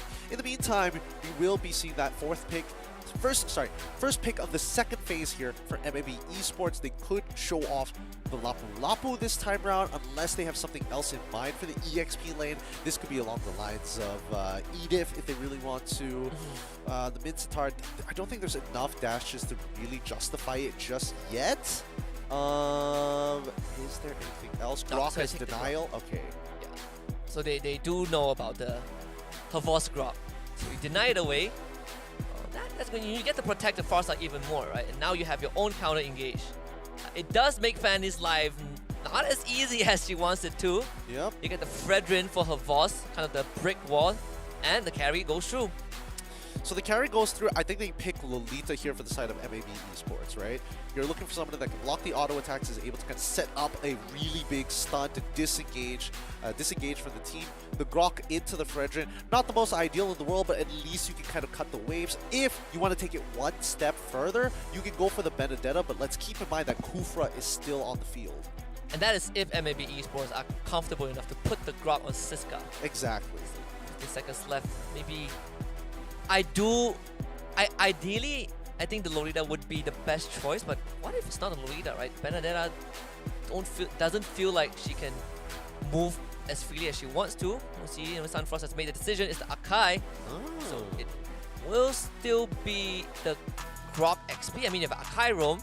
We haven't seen this for a long time. Yeah, they want some kind of disengage mechanic, a way to allow them to create space. They're not looking for hard engages, right? MLBB eSports, they have the option for hard engages, but the counter engages is so much stronger from Game Lab that they can start thinking about multiple different avenues, slow down the game, speed up the game if they want to. They need to have that level of control. Yeah, especially when you have a Fredrin on the other end, while Grok Akai, Fredrin's life is going to be miserable in these fights. I would be surprised if you can land a proper Appraisal's Wrath. Yeah, the Appraisal's Wrath is going to struggle a little bit, but I think at the end of the day, will it actually kill someone? I highly doubt it, especially with such a beefy lineup for the side of MLBB eSports. Maybe if it's somebody squishier, it's understandable, and maybe we might see Deto die for the first time. We witnessed it just now. We witnessed the Fredrin slam. I still believe it. Like I was a bit heartbroken when they tuned on the numbers a bit, but after seeing those 1-2 shots, now I'm starting to believe again. Though the conditions for that to happen is a bit more strict. You have to take a lot more punishment, but it's doable. Yep, it's necessary. I definitely think it's necessary. Now it's going to be Game Lab on the blue side once again. MLBB eSports on the red. Let's see how they play this out, especially the early game, because that's where Game Lab got like a major lead in game number 1. Yeah, Zeph actually went for scouting mission. Actually saw Takinaga, so that scared him just a little bit. But contrary to game 1, there is no any in-base early on. Both junglers doing the normal route. A bit of a scuffle down mid. Havos is going to be there, losing majority of his health on his Fredrin. Not the beefiest at level 2, but Takinaga is going to show up onto Zeph. This Akai taking heavy damage, knocked down first blood for Game Lab. Expected here, especially for Fanning players, to achieve first blood super soon. Does Takinaga? Yes, he does have that retribution. Came up just in time, hits level 4. Uh-oh, he should be able to get a kill here. No? Oh, ran out of energy. Yeah, it's a bit late into the night, guys. Guys are tired.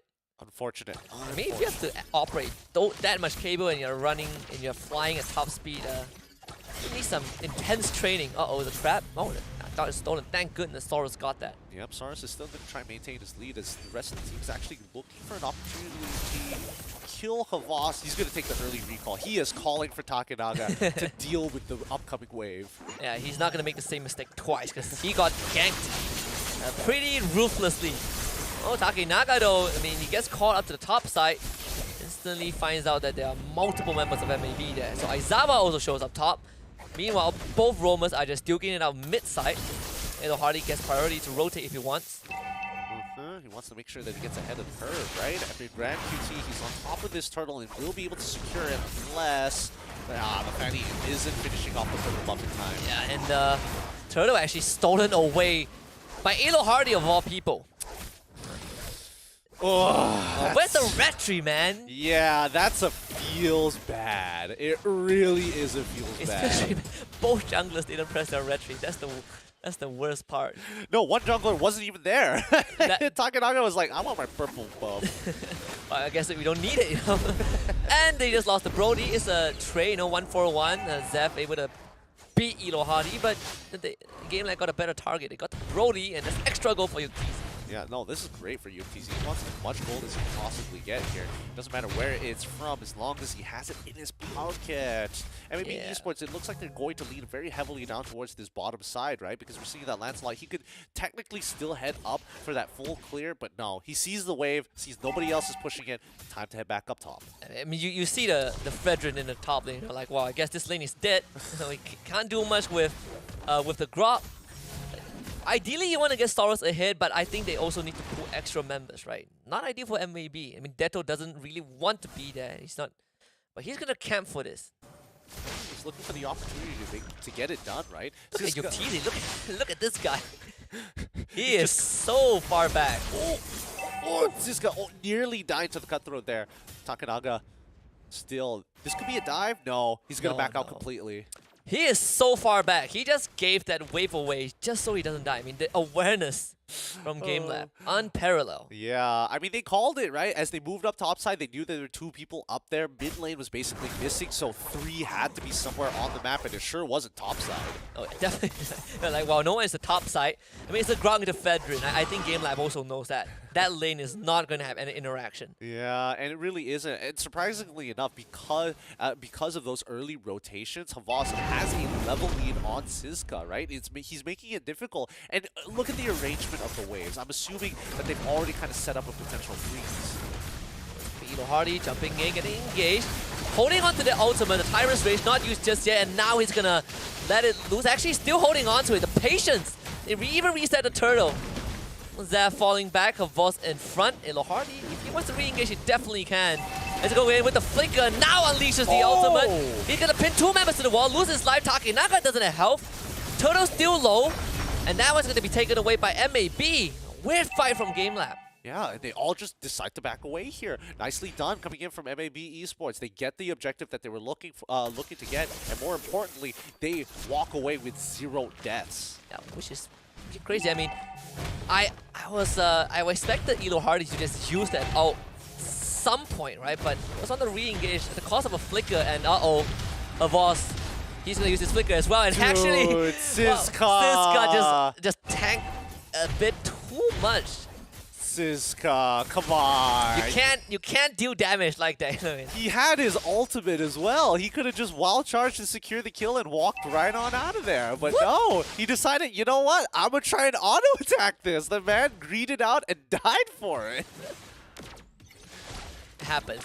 I mean, Havas hanging on by a thread. But MLB Esports, same thing, right? It's just unlike Euphoria, who are pressuring, Aizawa a lot, they are really hammering into Havas. Yep, they are making sure that he is not having a fun time here. But to be fair, I think Game Lab are a lot more aware of the bottom side than they are on top side. They are making sure that Havas is pretty much self-sufficient. Might be a counter-engage, but big counter-engage. In fact, the heavy spin from Zef is there. A 3 for MLBB. Holy cow, what a wild charge coming in from Siska. I don't know whether he knew that play was going to happen and that's why he didn't use his ultimate, or whether he was just greeting out. Either way, instant redemption. I mean, greed somehow works. The series is a bit special. Your TZ cannot stay here anymore. Havas is way too late to the party. He's going to be a recon drone. They're going to check in, multiple members. Havas should be able to get out of this. MLBB getting a minor goal lead. Very small goal lead here.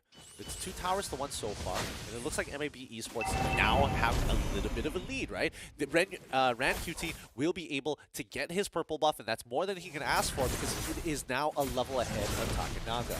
Zef again hiding in the bush. Siska on the other end. Game Lab will get this turtle for free. Siska is toying with the possibilities. Ingana knocked into the wall. Wild charges out. He is safe. Yep. Could use some wall charge there, but looking on towards that top side, we're already seeing that Brody having a chance to actually take down the tier 2 with a little bit of reinforcements. They see the purple buff is up and they've already chunked out Takenaga. Good time to steal it away. And Rankuti instantly converts that into a purple buff. I mean, look at the levels, right? They're both junglers at the same level. Rankuti almost losing that one thanks to the orange buff. They got it. Heavy spin used. Havas flickers forward. Okay. No follow-up on that one. Bit of a disconnect from Game Lab. Yeah. Wow, that looked really, really weird. I thought it was about to connect, but it looks like it was just a little short here. Maybe 4 to 5 so far. Game Lab actually having to play a hard game as MLBB maintained this lead. Yeah, MLBB, I mean, this is definitely the opposite of what we expect, right? Game Lab not playing as fast as they wanted to, not even with the Lancelot. I mean, MLBB, 5-man strong. Havas, I'm not really sure how long you can stay there. Not when Deto still has that. Oh, they're gonna try. Elo Hardy flickers away instantly, and Havas sacrifice to MLBB. The Tigers get it. Zef flickers to safety himself. Yuktisi can't continue. Good timing on that flicker there. That wild charge was about to, the stolen wild charge was about to connect to him from the side of Aizawa, and he would have died. But if you look at the gold leaderboard so far, despite the solo kill, Sarius now in the lead with Yuktizi and Takanaga just under him. It's still very neck and neck between all the members, of MLBB eSports as well as GameLab. If we're looking at the item list so far, we do see the Lancelot already completing the Molten Essence as well as the War Axe. When both of us caught out, big fat ass strike. No one to stop it. That's 2 kills for MLBB. Just like that, Saurus gets a double. Yep, the power spike is here, and now the neutral objectives will fall into their hands unless Takanaga, he's gonna try. Oh, he has to do something, right? This is a he's looking for purple buff. Saurus forces Aizawa away. Here we go. Takanaga in the mist doesn't get it. RanQT sharper on the red tree, and MLBB now firmly in the driver's seat. Unlucky. Unlucky indeed. MLBB eSports will start shoving it out and start getting as much gold as they possibly can here. A lot of battle spells were utilized in the previous fight, but they will be available for the upcoming Lord push. 36 seconds? No, I think that's less than that. 32, 31, 30. There we go. That's 30, and that's 20, 19. Okay, so Ziska has a shorter cooldown right now in comparison to Zeph. They'll be able to make even more, just continue to be active on this map, right? MLBB, they're eating up the top side jungle. Bottom side also constricting very quickly. Takanaga wants to get rid of this orange buff before anyone comes through. Doesn't want to use the retribution, but had no choice. Had to use it. Spot tier 2 also will go down. MLBB eSports, I mean, they can taste it. Yep. Very close. They're very close already. If they've set up the right building blocks, and Takanaga is out of this game right now. There's just so much raw damage from the side of MLBB eSports, and especially coming in from Ziska as well as Saurus. They take down the last tier 2s. They're looking for an inhibitor now. Ziska stacked up the wave just enough. Zeph instantly with the heavy spin, pushing the members of GameLab away. Aizawa steals it, and a falls in within. Big ton on the floor, but where's the damage? GameLab needs a lot more than just that engage. Takanaga cannot salvage this fight. MLBB eSports just stand their ground and they find 3 kills. Honestly, Dento, he was just standing there watching it all go down. It's like, oh, this looks like a good time to use my ult. He was so far away from the fight. That was the best possible engage, right, from GameLab. Yeah, like Dento, he saw the heavy spin being stolen and moving up towards. He instantly starts moving backwards. And as soon as he moves backwards, that feather airstrike absolutely blows up. Because even though you are stealing an ultimate from your opponent, you don't necessarily steal their stats. This is starting to feel a bit hopeless if you are GameLab, because you got one of the biggest engage, but hey, it didn't really matter. MLBB eSports, they just ate all of it up. Yeah, the 5k goal lead, it's significant here, and even Ziska is going to be able to get a malefic roar, making it even harder for someone like Yuktizi to walk up confidently, especially knowing that the wall charge is available. 2 out of 2 times, those wall charge has been effective. Damage leaderboard, oh man. Look at this guy. I mean, this guy is at 3rd. He's in 3rd place. He's above Aizawa, and it's just like, yes, my wall charges have been effective, but look at the blind attack. Oh, if they can get him, this would be great. Ziska is the target. Takanaga stops Dento instantly. Some counter-attack, some signs of life from GameLab.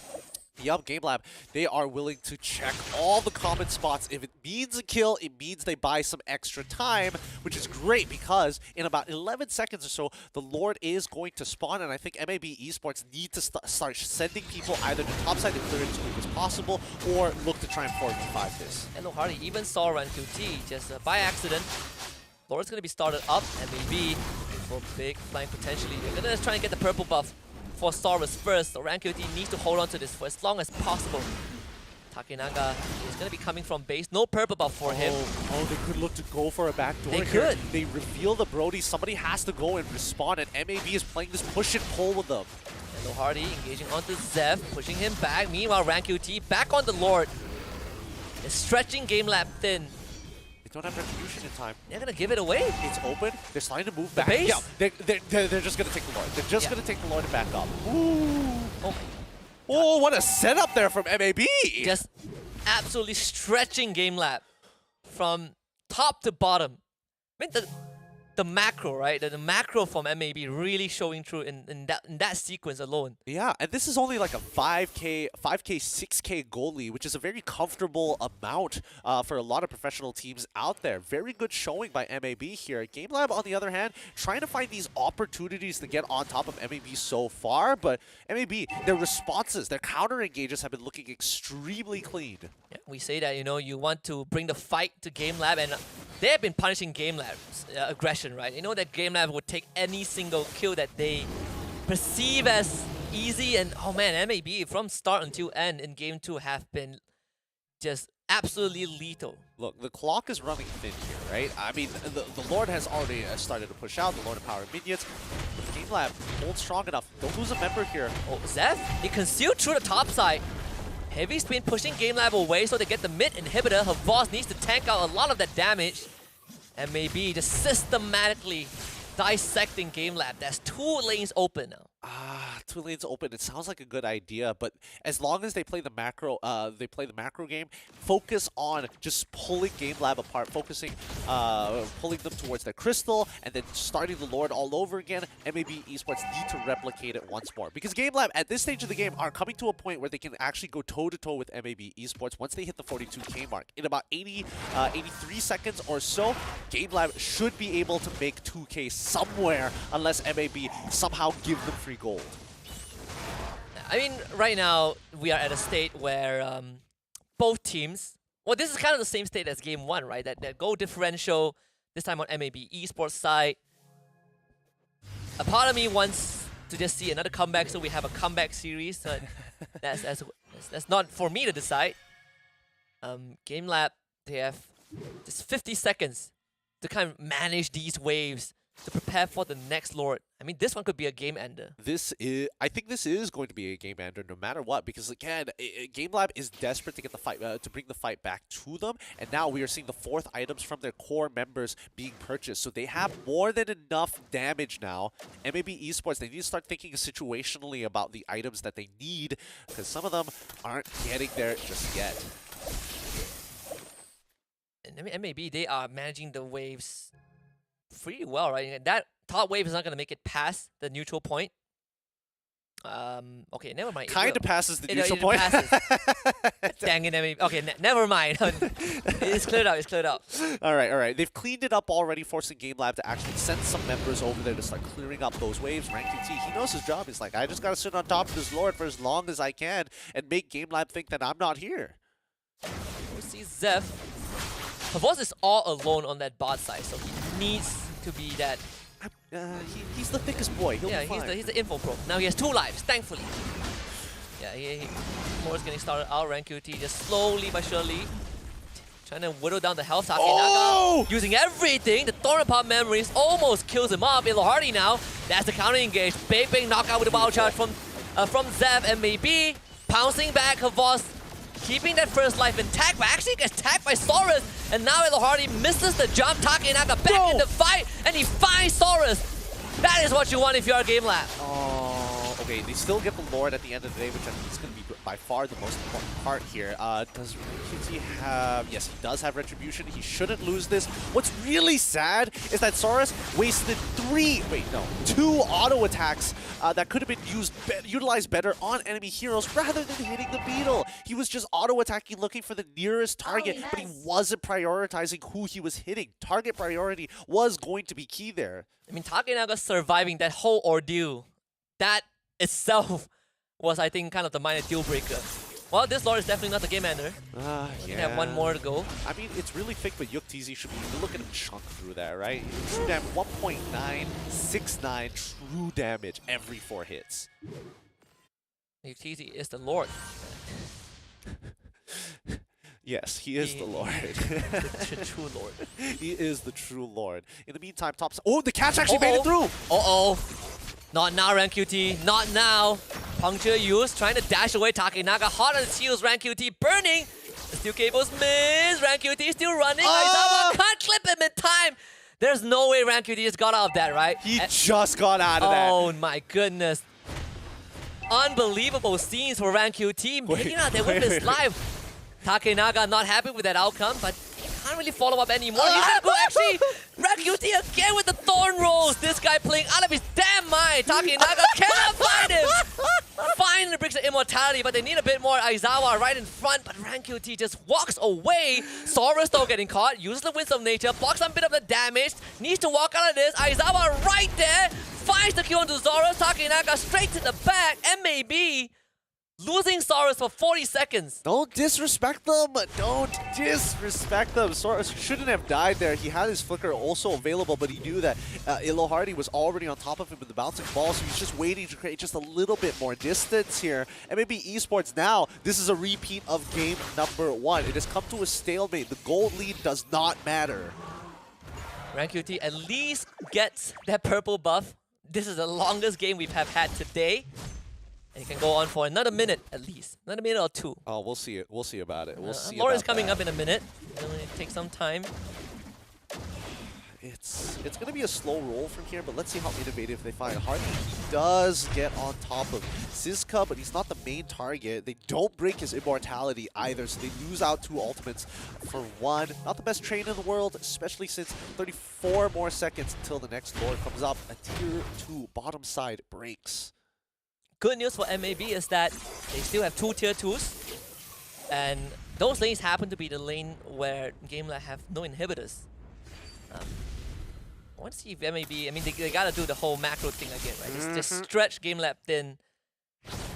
They've done it twice, but these team fights, they're getting very even. I mean, GameLab, they can literally burst the target 100-0 RanQT. No immortality this time. You're all gonna be that lucky. Again, using those iframes to gain distance. Nicely done, nicely done. They got the conceal at the very least at the cost of basically nothing here. Ilohardi doesn't have his ult, Yuktisi neither has his ult as well, but they're trying to get this bait going. If Fanny tries to go for this all-in on Saurus, she is going to get pinned to the wall. Shove the top wave in. MLBB eSports bought some breathing space. Could be a big flank coming right through. And there it is. They pin Aizawa into the wall and he is gone. The feather airstrike from Detto doing massive work. Ilohardi gets away. Takenaga into the mist, but watch out for UTZ. This guy could turn the whole franchise around. This guy is the Lord himself, RanQT.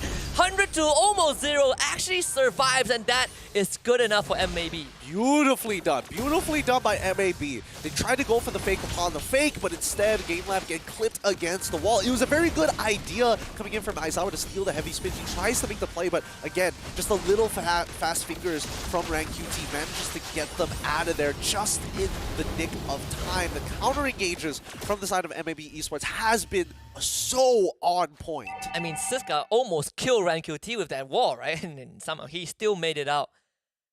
Yuktisi at full power couldn't 100-0 this Lancelot.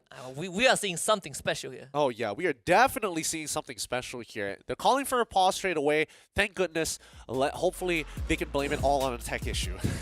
Why'd you die? Tech issue, man. Like, you know, the internet was bad. Gotta throw that pause whenever they can. But man, this is a tight game. If not for this tech issue, it would have killed RanQT. That was the big issue. That was the biggest issue. Or maybe they're just making sure that the our Snapdragon chipset is working just as intended. You know, don't want to miss out all these minor frames. It's gonna be a tech pause called by GameLab side. Oh, okay. Wait and see what up. Well, it's some breathing space for them. It's definitely going to be some breathing space, making sure that they reset the mentality about this particular game, because it has been going on for like an uncomfortable amount of time so far. And MLBB, it looks like they're on the cusp of winning at the same time after that. But high ground defense here is going to be extremely important. Yeah, they're looking at one of the not potential one. This is the biggest upset of the evening if MLBB pulls it through, and they have what, half a minute to do so. They got half a minute. And even after that half a minute, it means that we just have to wait another 3 minutes until the game might be decided at that point. Yeah, half a minute of 3 members of GameLab not available, right? It's essentially a 5 versus 2. Yup. And there are 2 open lanes. You just gotta wait for the minion wave to crash. Exactly. So I don't know how they're going to do this. Again, it's a lot about like pulling aggro away from the Lord and the Lord empowered minions to buy that extra little bit of seconds to get your team members back up and focus down on shutting down the Lord. But the Lord is strong. Like, this is, we're already past the 19-minute mark in this game, right? So the Lord is uncomfortably strong. It's luminous, it's enhanced, it can take a beating. Yeah, it can take a, maybe not from Yuktisi, but Generally, he can. Everybody else but your TC. Everybody else but the carry. True damage still relevant. But I don't know. It's impressive to see how MLBB has kind of definitely learned a couple of things from game number 1 and and picked up on a few bad habits from the side of Game Lab. And they're winning out just off of counter engages, right? We're seeing, you know, it started with counter engage. They were, I would even say, laying out the breadcrumbs. they trade 1 for 3. They repeated it a few times, and now they are actively finding those flanks. And they're also really just, they're creating all these pressure points onto Game Lab, forcing them to respond, and then just punishing them for it. Yep. And now I think they just muscle it to the mid lane, right? Yeah. That's the best way to do it. I mean, they can try as hard as they can. They just want the mid lane and the side waves to crash at relatively the same time, and that's exactly what's going to happen. Yeah, Ren2T just got the Skygarden helmet. Takenaga coming back to life in time. Can they shred through this Lord? That is important. Takenaga taking care of the top wave. This Lord losing health very quickly thanks to Yuktzi. But he also has the minion wave that he needs to deal with. Better airstrike instantly used. Siska in the front. They're trying to burst out the members on the side of Game Lab. Immortality from Siska goes down first. Lord still has some health to work with. Finally touches the crystal, but absolutely melted. Missed synergy coming in from MLBB eSports, and that's a little unfortunate. Zeph was trying to push the target towards a wall, unfortunately could not find it, decides to push them away from the crystal, but then it pushes them out of Deto's range. Let's look at the fight one more time here, because when we saw Zeph initially found the flank around, he hopped over to the wall to find this angle, but more importantly, he had to use his conceal to make sure the rest of the Game Lab members weren't looking at the minimap in hopes that it would reveal their positions. Yeah, and Soros basically just two-tap Takenaga also, right? Like, I mean, if he gets his hands on this Fanny, it's a very, very dead Fanny. Yep. But now the game drags on. 22 minutes already. Gold lead doesn't matter, but those 80 seconds are so very precious here. A single death could be the cost of the game. Yeah, this is where death timers extend past 1 minute. Or at least close to that. And Lohardy is going to lead the charge. And maybe this time, more aware. But Aizawa is holding on to the heavy spin. Yeah. The one that he didn't get to use previously. We go again. Another minute of just... Another minute of this. Just waiting for the Lord to spawn. It's a cold war between these two, right? They are just waiting for somebody to make that very first move. They're anticipating, they're posturing against each other. And once again, Game Lab going to be calling the pause. This is just what? Top 32. We're not even knees deep into that. I mean, we say that it's like, oh, it's just the top 32. It's not that big of a deal. Those top 32 started off from dealing with 200 other teams. So I think, you know, in terms of statistics, I think it's not that bad. That's true. It's just the Open Finals, by the way. It's the Open Finals, This is man. day 1. This is day number 1, and they're making us work overtime here. Yeah, I would call it day 2 because it's just past 12, but... Are you serious? Yeah, oh my god, you're right. It is past 12. We're in day 1.5 of the Swiss round. I wonder what is going on with the other series, right? That is one I want to know. Hasn't even ended yet? I don't know. Production will let us know accordingly if the other series are already done or some of the other qualified, winner bracket, winner pool, the winner's pool. Yeah, the winner's pool. That's the one. That's the one. Oh boy! I really hope that this game doesn't get remade because they completely disconnected. I'd be so upset. It would hurt so much after everything that has happened in that game to start back at 0. It will hurt MLBB even more because they were one team fight away from a 2-0. Devastating. Devastating Indeed. Hopefully, I don't know. I wish that Mobile Legends would adjust the Lord to make it a little bit faster here, or like scale up to be a little bit stronger, because it does feel generally weak against the marksman meta in general. It's just a suggestion, right? Past 26 minutes, right? Past 26 minutes, whoever gets the Lord just smashes right into the crystal and breaks it. I think that's a little much. Half the crystal's health. Half the crystals. Okay, percentage of current crystal HP. Percentage so he can't so if it was 2%, it would be down to 1. Yeah, so he can't break the crystal. You have to still have a hero or a minion to do it, right? It's fair, you know, it's fair. Like, he's not breaking the crystal, he's just helping you get close to breaking the crystal. That's a good point. I think it's a very fair way to adjust it. I never really thought of that, but how about just TPing the Lord right into he just charges down mid for the dramatic effect. You know, you just see this Lord just run all the way down mid, right into the crystal. The game forces you into the POV of the Lord running down the lane as well. You have no choice but to watch. The boss fight. The boss fight. All right, here we go. This is the critical moment here. Come on, Game Lab. Come on, MLBB eSports. One of you need to win this out right now. And this Lord is a make it or break it. This is a 69, very nice number, 1,000 health Lord. And this Lord is thick. It's between Ilohardi and RanQT for now. I mean, the rest of MLBB eSports are hidden. And it's good to see that Zeph is constantly sticking with Saurus. Yeah. You always have this gang squad. Whoever Zeph pins to the wall just gets vaporized by Saurus.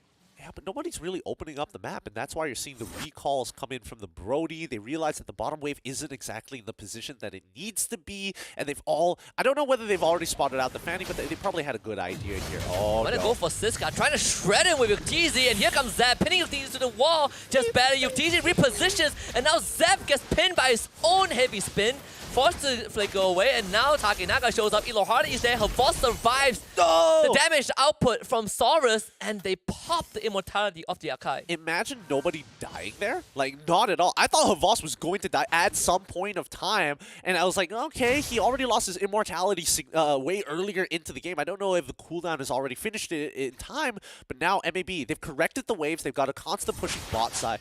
They've got a wave build up on the bot side. Top side is naturally going to be pushing, and the same goes for the mid lane. So I think now MLBB eSports can start posturing for a potential backdoor.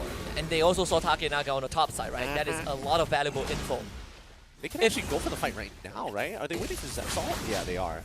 Zep doesn't have flicker this time, so oh my god! Oh, big catch, Ilohardi! Where's the follow-up? He's taking massive damage. Push all the way back. Havas is trying to help.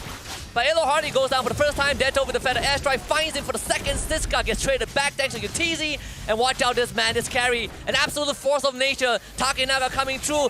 Good winds of nature by Saurus. Still ends up losing his immortality thanks to Aizawa. And now Game Lab have control. Oh no, oh no. Yuktz is going to try and shred through this. But again, the waves need to be managed right now. Yuktz not going to reveal himself just yet. Havasan as well as Aizawa making sure that they stick relatively close together. But MLBB, they got to make sure not to make the same mistake. Thankfully, it's the landslide. That could have been deadly. Top wave is going to be shoved out. Bottom wave as well. And maybe eSports trying to buy time. Another 35 seconds for Siska to come back. Yeah, honestly, Zeph literally saved MLBB eSports from losing this game with that heavy spin timing. If not, oh, Ilohardi would have collapsed 4 people against the wall, and that would have been game. Yuktz starting up on the Lord. Deto is watching this happen. Finally, the Lord is durable enough. Yeah, it's durable enough. It actually looks like a regular Lord this time, even though I know for a fact that Yukt's true damage is ridiculous. Deto is going to be that Lord down to half health. Oh, this game's dangerous. They let him steal it. Havas is trying his best. Game Lab's gonna let it reset. Too risky. Way too risky to do it. Every time you see Game Lab like, okay, we're gonna finish this, right? And MLBB eSports decide to show topside just dangling the back door, the keys to the back door, and Game Lab is like, back off, we can't let him do it. We can't get backdoored like this. Oh, RanQT is he's taking the reins. We're starting it off again. No, he's gonna reset it, and then he's gonna go down to the bot side to clear that wave. Yeah. The moment Brody shows up top, that's what they do. Exactly, that's the thing! Game Lab, there's nothing much they can really do. It's hard to rush down the Lord with your base this exposed. And Takenaga needs to rejoin. Aizawa is pretty far away from the team though. It's just Havas in front. Only guy showing. They don't know that. They don't know that, yeah. Ilohardi is going to be on the other side. Yep, Siska, he made sure to check the pixel brush. Somebody else is going to have to check the other brushes. As Havas is getting a lot of information. He sees Deto. He knows Siska is somewhere towards the mid lane brush. And now, this is where it gets dangerously low. MLBB letting the top wave push in, right? They're trying to manipulate this. Ilohardi, this is it. RanQT, the Lord also knocks out them just in time. What is this uncanny timing? Deto has used the feather airstrike, and here comes the potential flank. Zap pushes Aizawa away. The Lord needs to be rushed down right now. MLBB eSports piling their full body weight onto it. Where's the retreat gonna come from? Game Lab, are you gonna find it? It comes through for Takenaga and Game Lab. From the brink of absolute abyss, might have just found this game. Deto falls. For the second time in the entire series, MLBB eSports, 2 members down for more than a minute. Oh, that was huge coming in from Aizawa, holding on to the heavy spin for the longest time, just so that when RanQT does not have his cooldowns, he can push him as far away as possible from that Lord and bought just enough time for the rest of the team to shut it out. Nicely done by Game Lab. Oh! Yeah, Ren knew that he had no other window. He had to press red tree, right? And that was just not it. Lord was a bit too tanky for that, and Game Lab finally have an opportunity to knock at the doorstep of MLBB, claim their first inhibitor turret in the mid side. MLBB need another half a minute for those 2 dead members to come back to life, but Lord, he's not gonna wait. He's coming down from the bottom end. Game Lab looking to claim a potential game 3, but MLBB, we've seen them defend their base with their might, but can they do it with not enough members? Final push, Zeph is there, heavy spin use, and Lohadi pushed right into the fountain, but not enough. Game Lab demands a game 3. We go the absolute distance in this final series. They recover well. They recovered really, really well in that very last fight. Ideally, they shouldn't have been able to give that lead over to MLBB in the first place, but man, did they hold on for dear life. 2 exposed inhibitors, 3 Lords falling into the hands of MLBB, with the 4th one being the one that breaks the camel's back. Hey man, we got 2 consecutive games where the team that is on the back foot with a barren base makes a comeback. What a treat for the final series of... We're not done yet. We have 1 more to go. And these players, they gotta play the marathon this time. What a marathon. Oh, it's just... I'm just thinking about the situation all over again. How could they have played that better? How could they have closed out that game? And I think a lot of it just comes down to, like, you really start hyper-fixating about the overall positioning of where your marksman is going to be, the positioning of... And some of the habits that MLBB are having ended up hurting them a lot, like clumping up into just random bushes. They definitely need to have that spacing down, having one person just slightly ahead of the rest of the pack. Honestly, props to Game Lab as well, right? They started to be more aware of a potential flank. I mean, Aizawa did not get caught anymore after that one disastrous fight. Yep. That guy learned really quickly. He learned fast. He's like, nah, that's not gonna happen again. We can't let them. We gotta make sure we cover all of our bases here. Well, that's game 2. Both games, the team that was on the back foot, you know, it feels like deja vu all over again. They made a comeback. A repeat of game number 1, but this time in Game Lab's favor. Oh my god.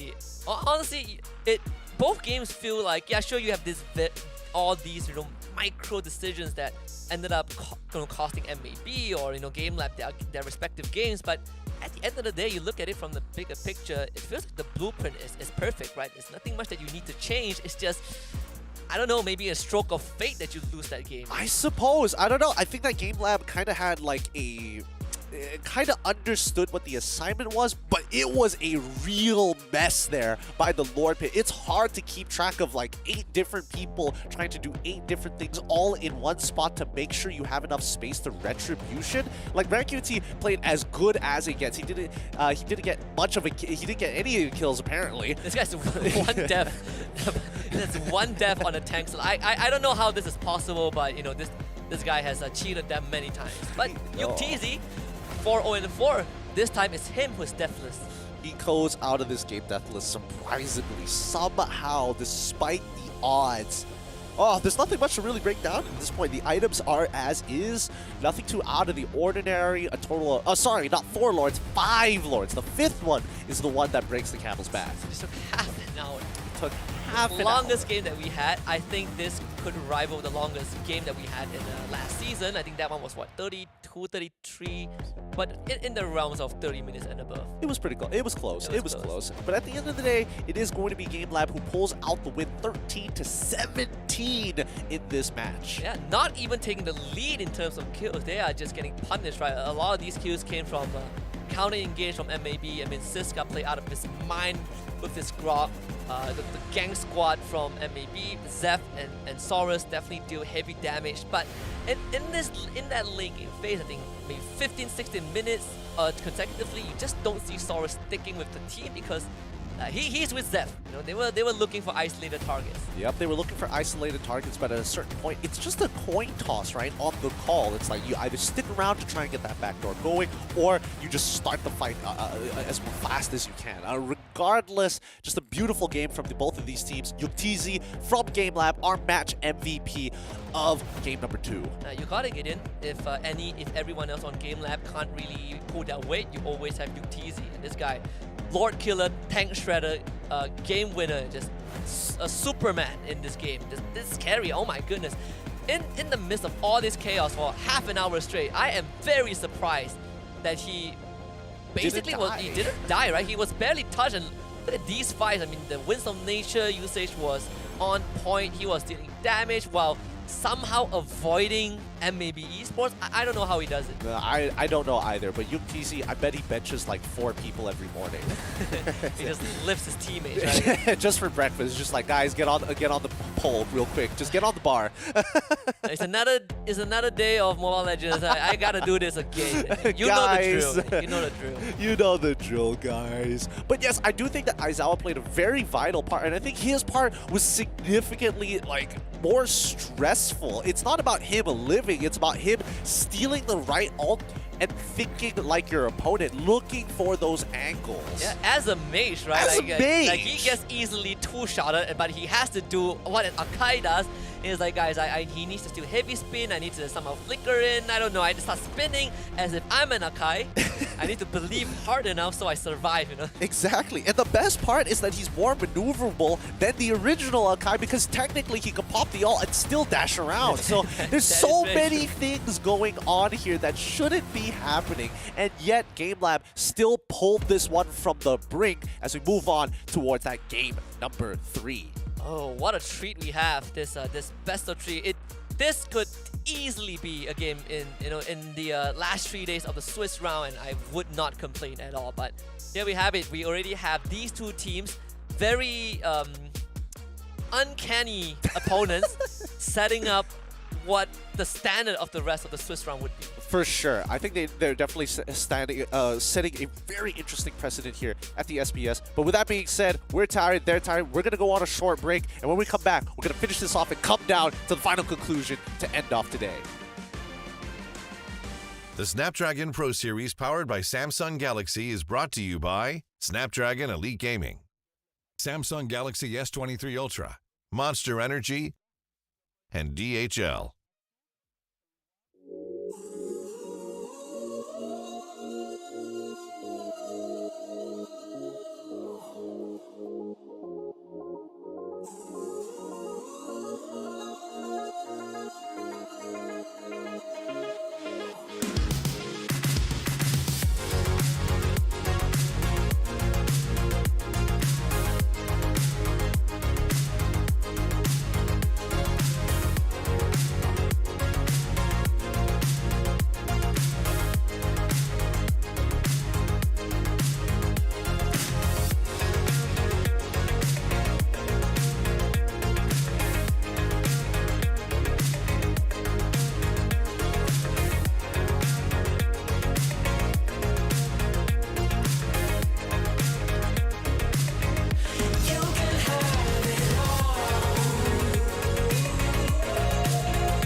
Welcome back to the Snapdragon Pro Series Mobile Legends Bang Bang Open Finals for Season 3. We are just still on day 1 of the Swiss round. Last game coming up between MLBB eSports and Game Lab, and we are here to bring you guys the action. My name is Husky, alongside me is Kid and Q.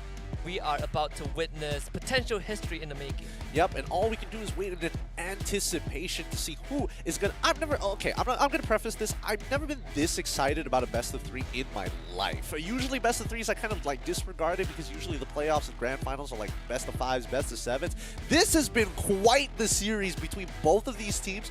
Both of them from the brink of losing to somehow pulling it out from the grave. Yeah, 2 consecutive games, right? I mean, whoever wins this next one, I don't really care anymore. I don't care about my predictions. I just want another great game of Mobile Legends. The unlikeliest of teams even. If you tell me this was, I don't know, Euphoria against Game Lab, maybe I would say, yeah, this is very possible. But it was against MLBB, a team that I think a lot of pundits would have written off from the very beginning. For Game sure. Lab 2-0, no problem. I'm going to close my eyes and they will win anyways. I'm going to go to sleep and wake up to Game Lab winning. No, sir. They have a chance of actually winning this series. I mean, I went over to Ikuto's side. Ikuto was like, I don't know how they won that game. You see? This is what they are working with, okay? There's doubters through and throughout, and they are still hanging on. The best part is that most of those doubters probably come from Malaysia itself. So MLBB really putting their names on the lines here and really have shown that they are very capable of playing high-level MLBB. Those last couple of rounds, I think it could have been anybody's game. No bad calls were made. It just came down to the raw. Question does come up. It's already this late at night, and for the Philippines, I think they are like they're the same time as us, if I remember correctly. So technically, it will be 12:27 over there, going to 12:30 soon. That means that both teams are generally going to start feeling the fatigue right about now. Yeah, and they also had to wait until this. They're playing the last set, right? So they had a lot of time beforehand, but I 100% believe that those times were spent just monitoring all the other squads. They're gonna come in with a lot more preparation, but that means a lot more time spent just eagerly waiting for this match to kick off. I bet even Game Lab didn't expect it to drag out to game 3, let alone having a 30-minute game. Well, both teams showed that they can play from behind. Both teams show what they can do with the lead. But I think one thing that MLBB eSports did show was just the amount of punishment they can dish out to Game Lab, especially when Game Lab overextends. And I do wonder, will this kind of a condition Game Lab to play a little less aggressive in game 3? I think that Game Lab are going to make very calculated decisions. I think they want to end this as quick as possible, and more so just so they can start getting ready for tomorrow. More than anything else here, every minute wasted against MLBB is another minute that they could be doing something more important, and the same can be said about MLBB. Both of these teams, whoever wins or whoever loses, still has to play tomorrow. And I think today. So the funniest part would be all other. I'm assuming all the other series have ended, right? So so I would say that all other 30 teams, they couldn't get the matchup because these 2 teams are still fighting. They're all waiting. Like, what do we prepare for? It's like, we don't know, man. It's still going on. Blame these guys. Yeah, we can't shuffle the pool. It wouldn't be fair. Oh boy. You know what's the greatest part? After day 2, there is a good chance, assuming that both MLBB as well as Game Lab win their games in game number 2, that they might actually meet up against each Game other. Lab has to lose tomorrow. They have to lose tomorrow. Yeah, whoever wins today has to lose tomorrow to even have a chance to be in the same pool. For day number 3, right? They'll be 1-1. They'll be 1-1. Getting the hang of the Swiss 6. We're getting the hang of it. We're piecing it together real nicely here. But all right, the minutes done. Hopefully those tech issues that Game Lab were experiencing doesn't happen anymore here. We're praying hard, hoping for the best for them. They won with tech issues. Imagine if they play without tech issues. Hey, honestly, I would imagine that this game would have ended significantly faster if it was playing on LAN and everybody was playing on like 2 ping. This would be a very different series. But with that being said, Game Lab going to be on the blue side once again with MLBB. Wow, they're not really changing this up. MLBB going to be on the red side. Yeah, so for 3 games in a row, they're staying on their respective side. Game Lab once more with the Kaja ban, MLBB with 1-1. Nothing out of the ordinary. This should be a Neve ban unless Game Lab. Okay, they switch it up. I just wanted to say that. Also, Glue gets banned instead. Joke's on you. 3rd ban Neve. They're like, haha, got him. Let's play this. Let's play game number 1 and 2 all over again. I mean, to be very fair, they, the objective is to win the series. Okay, psyching me is not gonna change anything. Yeah, for all we know, it might psych out MLBB eSports. They're like, they're betting the joy already. Yeah, Second see? bet. It's working. It's working. All right, give me the E bet right now. 35 more seconds until we get the answer to that question here, and I think Game Lab really need to start opening up on the artillery mages rather than hoping that Valentina is going to be enough to get them through. MLBB eSports still probably going to ban out the R lot at the end of the day, unless they want to go for like the hard dash counter pick in Mid-Sitar. Do you want? What if Game Lab wants to ban the Fanny? Like, does anyone want to ban the Fanny, or are we going to see a third Fanny game? I think we're going to see a third Fanny Both game. Fanny games have been wins. Oh, there we go. It's gone. It is gone. Oh, man. So it's between Arlot and Eve, right? According to the pattern, we will see either one of that. It's probably going to be Arla. I think so too. Yeah, I think MLBB eSports are not going to let it through, but they need to start considering the options, right? What happens when Yves enters the battlefield? Do we need to start thinking about like, oh, maybe Franco suddenly becomes higher in priority in draft order than everything else? We're about to find out here in the last 22 seconds. Franco, Lapu, maybe a Grok even. Maybe also take... This is going to be a longer drafting phase, for sure. I mean, there's so many factors to consider. Yeah, I think when both teams have played almost the same comp for 2 games in a row and have very different results, this is where I think they will kind of switch it up, right? More unique picks coming through. Yeah, there we go. The R-Lot gets banned out. I think Game Lab is going to take Yves first pick here. It has to be an Eve, right? If not, why did they let it through? Yeah, go through all that trouble just to pick a farm. Just to go back onto Valentina first pick. It could be, you know, like for all you know, it could be, right? Like, it's not wrong. You can still mirror the Eve. Yeah, you can still technically be the Eve if you wanted to. 30 seconds left here. Okay, I'm thinking along the lines of like, you don't want to get the Farsa, Game Lab doesn't want to get the Farsa this early on because they know MLBB are very capable, especially Zizka. His Grok, nasty, really nasty. Oh yeah, I mean, they're stuck in this conundrum again, right? All 3 artillery mages are online. Well, we leave it up to MLBB. What do you guys want? We get the Lancelot. Again, we've seen Takenaga play this Lancelot to a disgusting level, completely shutting out the enemy jungler who faced him. But Rank QT, I think he's got some answers in his pocket. I think Kufra is definitely going to be a pick for Zeph. At the very least, he performed out of his mind in game number one. As well as game number, and arguably game number 2 was a little bit tough here, but we'll see. Yves gets locked in. All right, that's fine. Ooh, okay. A Bardus this time. All right, both teams conceding that marksman for once, or at least for MLBB. Game Lab now have the option to go straight for the Valentina. Like, I think this could be a very fair trade. You still get to become the Eve if you want. What's left? Maybe they want to review the XP laner. I probably they could blind pick the marksman. I mean, they don't necessarily have to get their EXP laner. If they're going to go for their EXP laner, it's got to be a bit of a flex pick in the support section as well. The only potential candidate would be the Grok, right? I mean, there's technically a Kai as well. And yeah, that as well. Game Lab, they're gonna go for the Claude here for Yuktizi, one of his more preferred comfort picks here. Very safe, does well into the Eve. The Farsa, regardless. Okay. This full-on artillery fight. Yeah. I don't want to be you. I want to show Deto how it's done. Deto has been playing 2 nasty games of Farsa. I'm gonna show him how it's really done this time. I think it's okay here, but MLBB eSports probably going to position themselves for the Grok unless there's something more important. Picking the Grok on this 3rd pick, not that bad of an idea because you can still flex it around later into the game, but instead they're going to go, they don't want to get pinched on the marksmans. MLBB eSports going to be locking in the Beatrix here. So that Grok is most likely going to get removed in the 2nd phase. So I think MLBB eSports needs to start digging deep into that pool. The choke could still kind of be an option, right? Like if you, but I think Lapu is also. Lapu is all right. Lapu is an okay option. Grok is.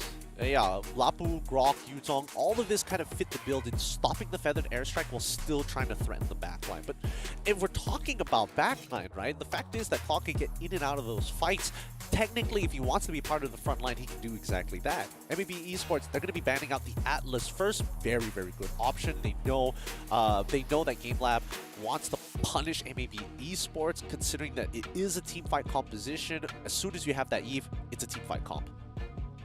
What's Game Lab's option going to be? I think we are probably digging into the looking forward to that Grok ban. I think it's like a no-brainer. Franco first to go. So a lot of priority just to make sure that Takenaga gets the freedom to roam around in these fights. I suppose. Okay. That's fine. I think that's okay here. MLBB, they don't want to ban out the Lolita. They want Game Lab to ban it out for them.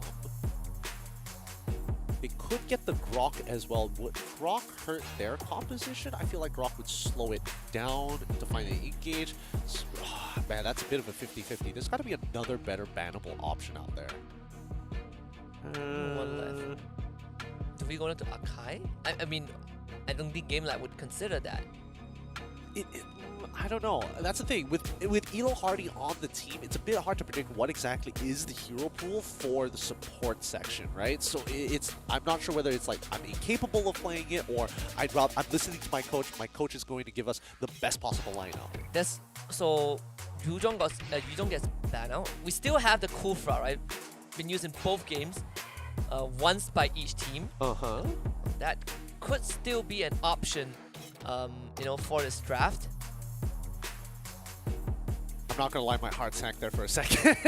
I really did. Florin ban, okay. Okay, I think they have nothing left better to ban at this point in time. It's about what is that very first pick for the side of MLBB eSports that predetermines what Game Lab is going to do. You're basically just opening up options. Yeah, as wide as possible, right? I mean, if they were really afraid of quote-unquote heals, they ban out the Estes rather than the Florin. That is true, that is true. Why does MLBB want to hide? I feel like you would just hide your XP lane. Okay, there is an angle. There is an angle where Martis goes into the EXP lane. Yeah. Is it worth it? I'm not 100% sure because Farsa is already available, but I'll... Actually, MY? MLBB, they're gonna take the Grok. Just pretty much a no-brainer, so Game Lab gets to close out their draft with an XP laner and a roamer. What do they want to go for here? A lot of tanks. They could go for something with Armor Shred, the Dairoth, to try to hard read where this Grok is going to go, but MLBB could easily just lock into Lapu Lapu, play safe, and then throw Grok into the support section. Game Lab could go for... probably wants to get the Lolita just to block as many shots from the Beatrix as possible. But then what else do you pair it with? Two have anti-CC. Even the Noob Blast doesn't get as much value as you'd like it to. Do they just default back to the Lapu? Benedetta also comes out. I respect that a lot. Going all in with the Cho, okay. Completely different outlook from Game Lab. They're gonna speed it up this game. Oh, that's really fun. That's really, really fun. Okay, MLBB eSports. Oh, dude, this would be a great game for Mincetar. Oh yeah, I mean Mincetar is still there. This could be huge for them. And the Midstar is also technically an EXP support flex, so let's see. 23 more seconds. Hopefully, I'm guessing that Co-Train as well, Sunfrost, is briefing the team about what they're going to be looking out for to maximize this time before they get into the game and leave the boys to their own doing. This is the best chance to perhaps see a Mincetar. Made it through the entire ban phase. Now there are plenty of options that a Mincetar might be good into. Sunfrost is wrapping up his speech. Let's see. Yep, there it is. The debut of Mincetar in a draft. And we get it in this series. I mean, this series has brought us so many different surprises. MLBB eSports against Game Lab. Never heard of it before until now. 1-1 score. Didn't expect it until now. And Mincetar on MLBB side. And Siska is going to be the one playing it. This is going to be some fun stuff there. Is Sunfast wearing a team secret shirt? Team secret jacket? You know what? Never mind. I'll figure it out some other time. I might be hallucinating. We'll leave him to figure out with management. 1-1 match point between Game Lab and MLBB eSports. One game to take it all and make it into Day 2's winners pool. Let's find out as we go into this round 1 match number 3. Oh, everyone, all 30 other teams will be watching this face-off very attentively to see who will they face off tomorrow. I don't know who you want to face off against tomorrow, right? Regardless whether you're in the winners bracket or in the losers pool, it feels like there's no good options. There's no easy way out. Yeah, there really is. You just gotta rise and grind, baby. Rise and grind. Game Lab on blue side. It's gonna be MLBB on the red. If anything, the team that had a bit of a bigger change in archetype is definitely on the side of Game Lab, right? They're bringing in the Cho, they're bringing in Havas on the Benedetta. And maybe they also made adjustment, but primarily having this Mincetar in the XP lane. Yep, and you can already see that Foss is gaining the information for the rest of his team, making sure that he is proactive, working together with the supports to steal as many of these camps as possible, playing very up in MLBB eSports' well, in no man's land by the river. Just trying to shove up that mid wave. While we have time, let me take this moment to remind everyone that our challenge final is happening in Istora Senayan, Jakarta, the same stadium that M4 was held at on 21st and 23rd of July this month. If you don't know where Jakarta is, it's in Indonesia. Senayan is a place in Jakarta, Indonesia. You can get your tickets at esl.gg/SPS MLBB tickets starting at 20,000 rupiah. Very, very affordable. I love the idea that somebody's going to go on the internet, go into their local air flight carrier and be like, Senayan, what country is that? Hey, you'll be surprised because I did that. Try to dive Saurus down bot. No kills out of that. Instead of searching Jakarta, I typed Senayan, okay? Sorry. I was looking for an Airbnb. Just to clear up the air. Alright. I was looking for a place to stay first before I booked my flight. I think that's a fair argument, so you know? Senayan comes first before Jakarta. Because Jakarta is huge, okay? Jakarta is a massive place. Indonesia is a very big landmass if people don't realize it. Down on bottom side, it looks like there's an all-in happening down by the gold lane. A quick battle image away from the Oh, it's gonna be a flicker from Zap. Still can't help them secure the turtle, but first blood still taken by Siska at least. Turtle goes over to Game Lab. Stolen by Aizawa. I mean, everyone except for the jungler is getting the turtle. I mean, considering the jungler's performances in both of these games, I don't think you can really blame them at this point. Yeah, as long as you secure the objective, it's worthwhile. Game Lab, they get the side quest done. MLBB eSports still are able to find at least some bonus gold. Oh yeah. And her voice is just going to start cutting this wave. No one can really effectively deal with it. But even for Mincetar, you need to somehow bait out kind of the Havas, the riposte from him, to even have a chance to hook him in. You mean, the eye for an eye. Yes, that's the one. That's the one. But I get what you mean, right? Yeah. It sounds like it's a good idea, but as soon as Siska is level 4, it is just a hard counter to Havas. No matter what he does, he won't be able to escape it. He didn't take Flicker. He didn't take Sprint. Oh yeah? Sorry, he did take Sprint. Flicker doesn't matter because you won't be able to use it. Petrify. The Petrify doesn't really make any difference, right? He can't use his enhanced auto attacks. He can't use his ult. He can't use his first ability, and neither can use his second ability. Oh! Havas perfectly timed that, though. Oh, that could have been beautiful, but it got dragged back by Siska at the end. Spear of Glory, still very, very effective here. MLBB still quite sharp on the draw. Yeah, MLBB actually 2 kills already. That's a minor goal lead, 4 minutes in. Still a slow game. I mean, in the beginning, right? Elo Hardy is probably going to be the one looking for an opening, but Ran shows a bot side, and maybe eSports putting extra pressure in this lane. Yeah, I think Siska is pretty self-sufficient in his lane. He hard wins this matchup every single time. And yes, Havas does have the reaction time to eye for an eye while Siska is using his ult mid-air. So there is that window of opportunity to get that eye for an eye down. But even so, even if he's half a second late, he will end up dying in that King's Calling. And even that, there's still a Spear of Glory, right? The multiple layers that he needs to go through. Oh, second turtle on the board. Takinaga, can he secure it this time? Well, MLBB eSports finally takes the turtle away. And they get Elo Hardy as a consolation prize. Havos on the run, effectively trapped on this bot side. Yeah, but I mean, he cleared out the wave and looking top. This entire time while this happened, GameLab have admitted, hey, we don't need Yuktizi down by this side, and especially since we have this objective fighting around, you could start getting a bit of a lead for yourself on that top.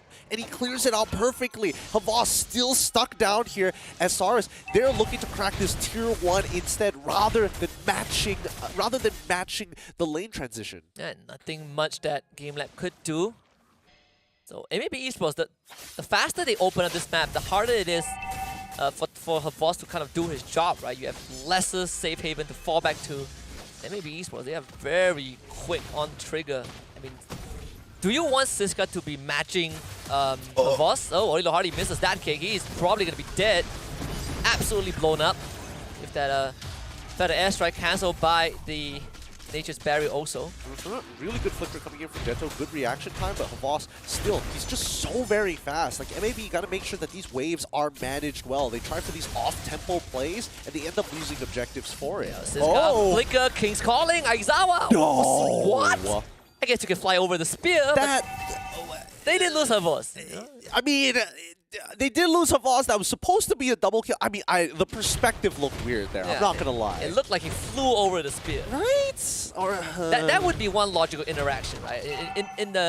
In the ocean of just unexplained phenomenon in Mobile Legends, that would be the one thing that I would be like, yeah, this makes sense. My conspiracy theory is that they created Novaria and her ultimate to increase people's hitboxes so it feels like everybody is Saris.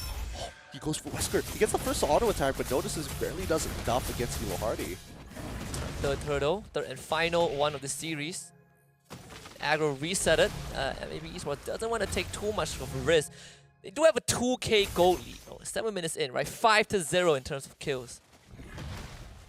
They are doing the housekeeping pretty well from both sides, though. Takanaga is going to show up topside. Is that going to prompt a response from MLBB? Kind of, a little bit of a response, but Takanaga not too worried about it because he's got Elo Hardy just kind of watching his back.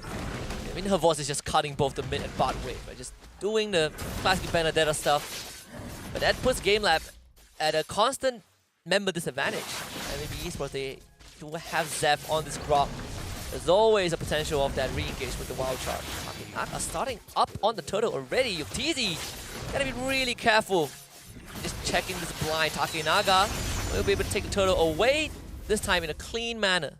Yep, Takanaga, no problems for him whatsoever. He's now 2 levels ahead, technically just 1 level ahead of Rand QT. But let's look at the goal earned, right? Sarius is doing a good shot. Again? Oh, Boss, ooh, timed it perfectly once more, but Zeph should be able to secure this kill. Yeah, just big swing. Oh, not enough damage. Wait, dash, wait for it. It's gonna get. I mean, her voice is so sharp. He's got like insane reaction time, or maybe I'm just because I'm an old man here. I can't react to the King's Calling coming down. He's like, oh, I wonder why he's jumping. Oh, it's too late. Yes. To the older generation, this is a hard counter, but to her voice, it's a skill matchup. There's no such thing as hard counter. Don't even get me started. Old man vibes. Oh, hard counter. He doesn't stand chance. Oh god. I can't react to that, but he can. Takanaga gonna be getting that BOD. Ooh. Is he going for the damage build? I mean, he's got a little bit of an advantage on his side. If we're looking in terms of like gold earned, he's third in the list. The 2 people above him are marksmen, so that shot on Sarius here. He's done tanking as a Lancelot. Oh, Detto, don't walk in there. Oh, let's go check. Thank goodness. Elo Hardy, he's not gonna wait. Instant kick. And Siska flickers the safety with the King's Calling. Okay, real manipulation. Detto tanking the entire place into wet. How is Siska not dead? How is Siska still alive? Elo Hardy, he wants him dead. He wants Detto. Pick a target, Elo Hardy. He gets none. Oh my god, oh my god. It is starting to wane. Maybe eSports. Absolute catastrophe. 9-0. Oh my god, GameLab, that is a heartbreaker. This Lord is also gone. Dang, what a blunder there. Amazing that Siska was able to get his ult down and proc his passive to heal just enough to tank a little bit of the Blazing Duet. But man, oh man, this has cracked the game wide open, and MAB, they're not going to stop. Man, GameLab, they were so confident that they do not need the Blazing Duet for Siska, and they end up losing 3 members for nothing. And Havos, this time, you're not getting out of that this time. Kill number 10 for MAB, and it is still a clean game. 4.3k goal advantage. That is just going to keep increasing. Yep, and this developed over the past 40 seconds to a minute, right? They started off with like a 1.3, wasn't looking too impressive. Next thing you know, 3k in the bank already. I don't know how you recover from this because all the tier 2s are down. The Lord not even touched yet. He is still marching down that bot side. All the damage before Takenaga, now it's going to start to hurt. Now it's going to start hurting. Hopefully he starts thinking about his itemization real quick here, because based on what I'm seeing, it looks like he's still building into raw damage this time. He is not going... A little bit, but the airstrike used very prematurely just to whittle down this Lord. They want it gone as much as possible, and they will be able to accomplish that. Havos taking care of the mid wave, but MAB, they should be able to crash down. But the battle spells they have, the more resources they have to actually play around against GameLab for this upcoming Lord take in 65 seconds. Takenaga still going full damage. He is... Well, he got rid of the... Did he got rid of the BOD? No, he still has it. He's going for the endless battle also. This guy is... He is committed. He is committed. Man on a mission. He's like, I need damage, man. Like, worst comes to worst, me being a tank, don't need it. Yeah. Just need raw damage. If I kill them first, they cannot kill me. Exactly. Yeah. Exactly. Now, is still a scary situation to be, because let's keep in mind that GameLab, this is only, what, 12 minutes into the game? They only have 2 inhibitor turrets left. All the outer turrets have been destroyed. They haven't been able to take much. Okay, Takenaga's fine. He's fine. He's fine, you know. Has some iframes to work with. Havos' job just got 10 times harder. Way harder. He's been punished very, very heavily by Siska so far. They're trying to cut the waves and manage it, right? Like, the fact that every time he shows up in front of Siska, he is in danger. Rank QT, extremely durable. Havos, getting away just in time. Saurus doesn't have the distance to snipe him. It's a scary situation to be in here, because Havos won't be available for this upcoming fight, and MAB need to start recognizing that, yes, he is down. Let's open up the map a little bit more and start chunking this as quickly as possible. Takenaga may have damage, but if they lose all 4 of their members... Even trying to knock him down, Elo Hardy saving his teammate Takenaga with the puncture, getting out. They do have the pull. Siska! Once more, they clip Aizawa by the wings. And GameLab has just lost a big member. Havos trying to stall out this up. No way! He manages to catch him mid-flight. But now, here comes the Lord. They might look to end this. MAB, do you want to commit 40? Big burst on the Havos. He's still surviving. Immortality is there. Blazing Duet used by Yuktizi, but the Lord is still healthy. GameLab, you need a bit more.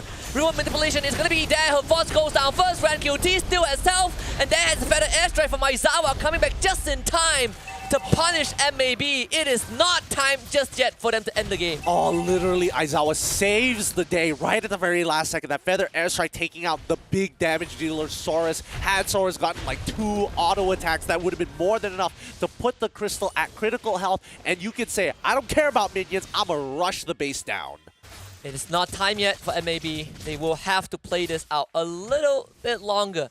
But it is a big goal swing for GameLab, right? They've cut down the deficit with those... They're cashing in all those big kills. Rank QT, that's his first death. That's Saurus' first death. I mean, it's everyone's first death, because GameLab didn't get any kills until that point. Lord up in another 90 seconds. GameLab not able to crack any of the turrets. Oh, what a recovery coming in from GameLab, man. They really like playing on a knife's edge here. Forged in fire. Forged in fire. You coin flip enough, you're eventually going to win one of it. You coin flip enough and bet enough on it. Double your bet every single time. Eventually, you'll get your money back. One of it is going to land on hits. One of it. Eventually. Oh, for the time being, MAB on the other hand. Man, that's a little sad, though. Hello, Hardy. Big catch. They need a damage. Takenaga is there to support him. Winter Trunkian buying time. Detto absolutely destroyed. MAB losing a bit of that ground. This bot tier 1 should be an easy take. Oh, RanQT is still sticking around here. Elo Hardy, he's already made his play. He knows for a fact that he's going to get his flicker up in a little bit to do this all over again, and I think MAB need to start respecting it. Soros and Zab. Ooh, you're teasing. Oh! Oh my goodness. Even Yuktizi was nervous about that one. He had to use the Winds of Nature just in case. I didn't know how Takenaka blocked that, right? It really looked like it was heading straight for the Claude. It really was. Takenaga, would you really call it a block, or he just happened to be there? He was collateral. He was collateral damage here. Lord has spawned though. Oh. And they're gonna do this without her voice. 40 seconds. I don't know if GameLab can rush it down in time. They are gonna try, right? This is their best shot. Get this Lord away and make sure that this drags this game out a bit longer, and they will get it. Takenaga with the secure, and Hardy will be out. We get another longer game. I mean, Elo Hardy probably would end up going down, but he's buying a lot of time. He's making MLBB eSports go on this wild goose chase. Yep, they better work for him, man. He's using the conceal, great pathing as well, about to regroup with the rest of the team as well. And if GameLab provides space, that would be even better. Wow, RanQT, that was like 3 auto attacks. Oh, he almost gets it there, Yuktizi! That could have been disastrous, but Zeph, he follows up with the flicker wild charge. Yuktizi just unleashes his absolute might. Punishes Siska for it. Elo Hardy shows back up. Takenaga goes down, but it's 2-for-1 in favor of GameLab. Man, that's so sad. Like, everything was working out. Zeph wild charges, the King's Calling comes out. The wild charge was the only thing that connected. And unfortunately, they're going to lose these inhibitors. They're going to lose at least one inhibitor because of that. It is a 4v3. Even Detto using the real-world manipulation was a little bit short. This all happened because Aizawa came back to life in time. That one base hold has led it down this path. I mean, the Feather Airstrike used just to zone out the members of MAB. There's some chip damage on the Detto. Soros not looking too healthy. The Lord coming right through the inhibitor. Not enough to bring it down. Does bring it low enough. I mean, her voice is doing mad work on that bot side. Yeah, but they don't get much, right? I thought for sure they were going to get at least one inhibitor to kind of even out the playing field, or try to at the very least, but no, doesn't get anything off of it. Positions revealed the Magic Sentry is going to force GameLab out of their hiding holes. Now looking to regroup. This is going to be a long one, boys. Girls, strap on in. Are we really going to see it again? 2 inhibitors down? I mean, and a comeback? Tell me that history doesn't look like it's repeating itself. Like, I know it repeats twice, but... I mean, hey, you know, sometimes lightning strikes 3 times. I have seen this news. You have? Someone, I think it's like many years back then. Florida man. Probably in Florida, yeah. Florida man got struck like 10 times by lightning, you know, and caused himself Thor, you know. Still survives. Yeah. Beat the man. He's now Thor. He is. Yeah, you see him in what's his latest movie? Love and Thunder. Love and Thunder, yeah. Oh boy, oh boy. Both sides, any situation items to take note of? Not really. Even the support's about to hit max build too. Oh, damn. Look at the total net worth. I didn't even realize it. We're almost 20 minutes in. 60k net worth for GameLab. Uh-oh, big fight. Here comes Zeph. Ziska just absorbing all the damage. Havas gonna lose his immortality, and now for the airstrike. This is gonna be huge. Looking for Soros. Can't find him. Havas gets out with his life. The snipe misses Elo Hardy by a hair's breadth. Yuktizi, do you really want to stay there though? I don't think so, buddy. Yuktizi, why are you there? Winds of Nature, big placing duet. Elo Hardy buying time. Yuktizi trap. Blocked out by the wall. They want to go for him. Detto is there. Yuktizi still gets out. Top side getting backdoor. Takenaga doing it big time. Detto going for the recall. They do get rid of Aizawa. Elo Hardy also falls. Takenaga going for the Hail Mary. Takenaga is going to do it. Takenaga is going to do it for GameLab. He's going to get his health back, but he doesn't. Oh my god, in the last second. Holy cow! He gets it! He revives for immortality! Everybody's looking at him a little funny. Hey, you built full damage! That ain't gonna do nothing! And Lancelot Takenaga says, watch me! Witness me as I end this game! What a game from GameLab, winning 2-1 against MLBB eSports. What a series! A reverse sweep and a back-to-back comeback from utter hell. I don't know how they do it, but they can cross out the first MPL team from that hit list. Oh my MLBB, the test subject, but man, they give GameLab a run for it. Oh my goodness, this series is mad. There were so many coincidences that happened. The fact that the call was made, that Takanaga said, I'm gonna backdoor, you guys have to buy me as much time as possible. People were switching out immortalities for winter truncheons. We saw the feathered airstrike kill off the correct target, Saurus, at the perfect time, just before he was about to get his recall off. What a game this has been. I mean, even Yuktizi, right? This guy danced with the devil and... Woof! That was one hell of a game.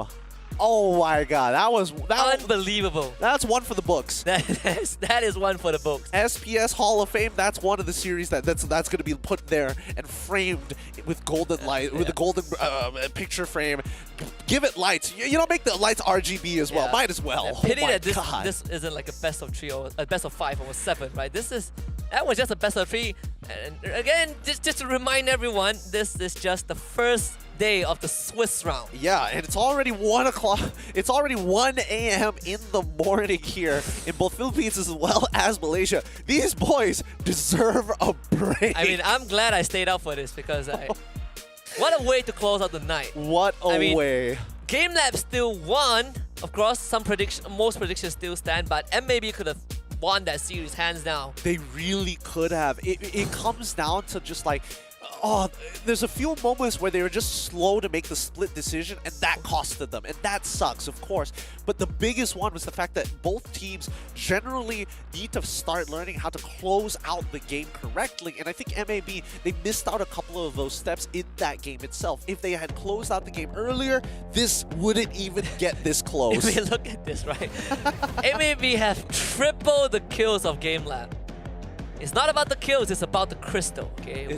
Whichever crystal blows up, that team loses. I genuinely can't believe it. This all happened because Aizawa respawned in time for base defense. He was looking down, he was waiting at the clock, getting ready to try and take a kill, and he absolutely got the bombardment down, the artillery saving the lives and the run of GameLab. Oh yeah, I mean, man. We say it's not time for MLBB eSports TS, but it's not time today. It will not be today.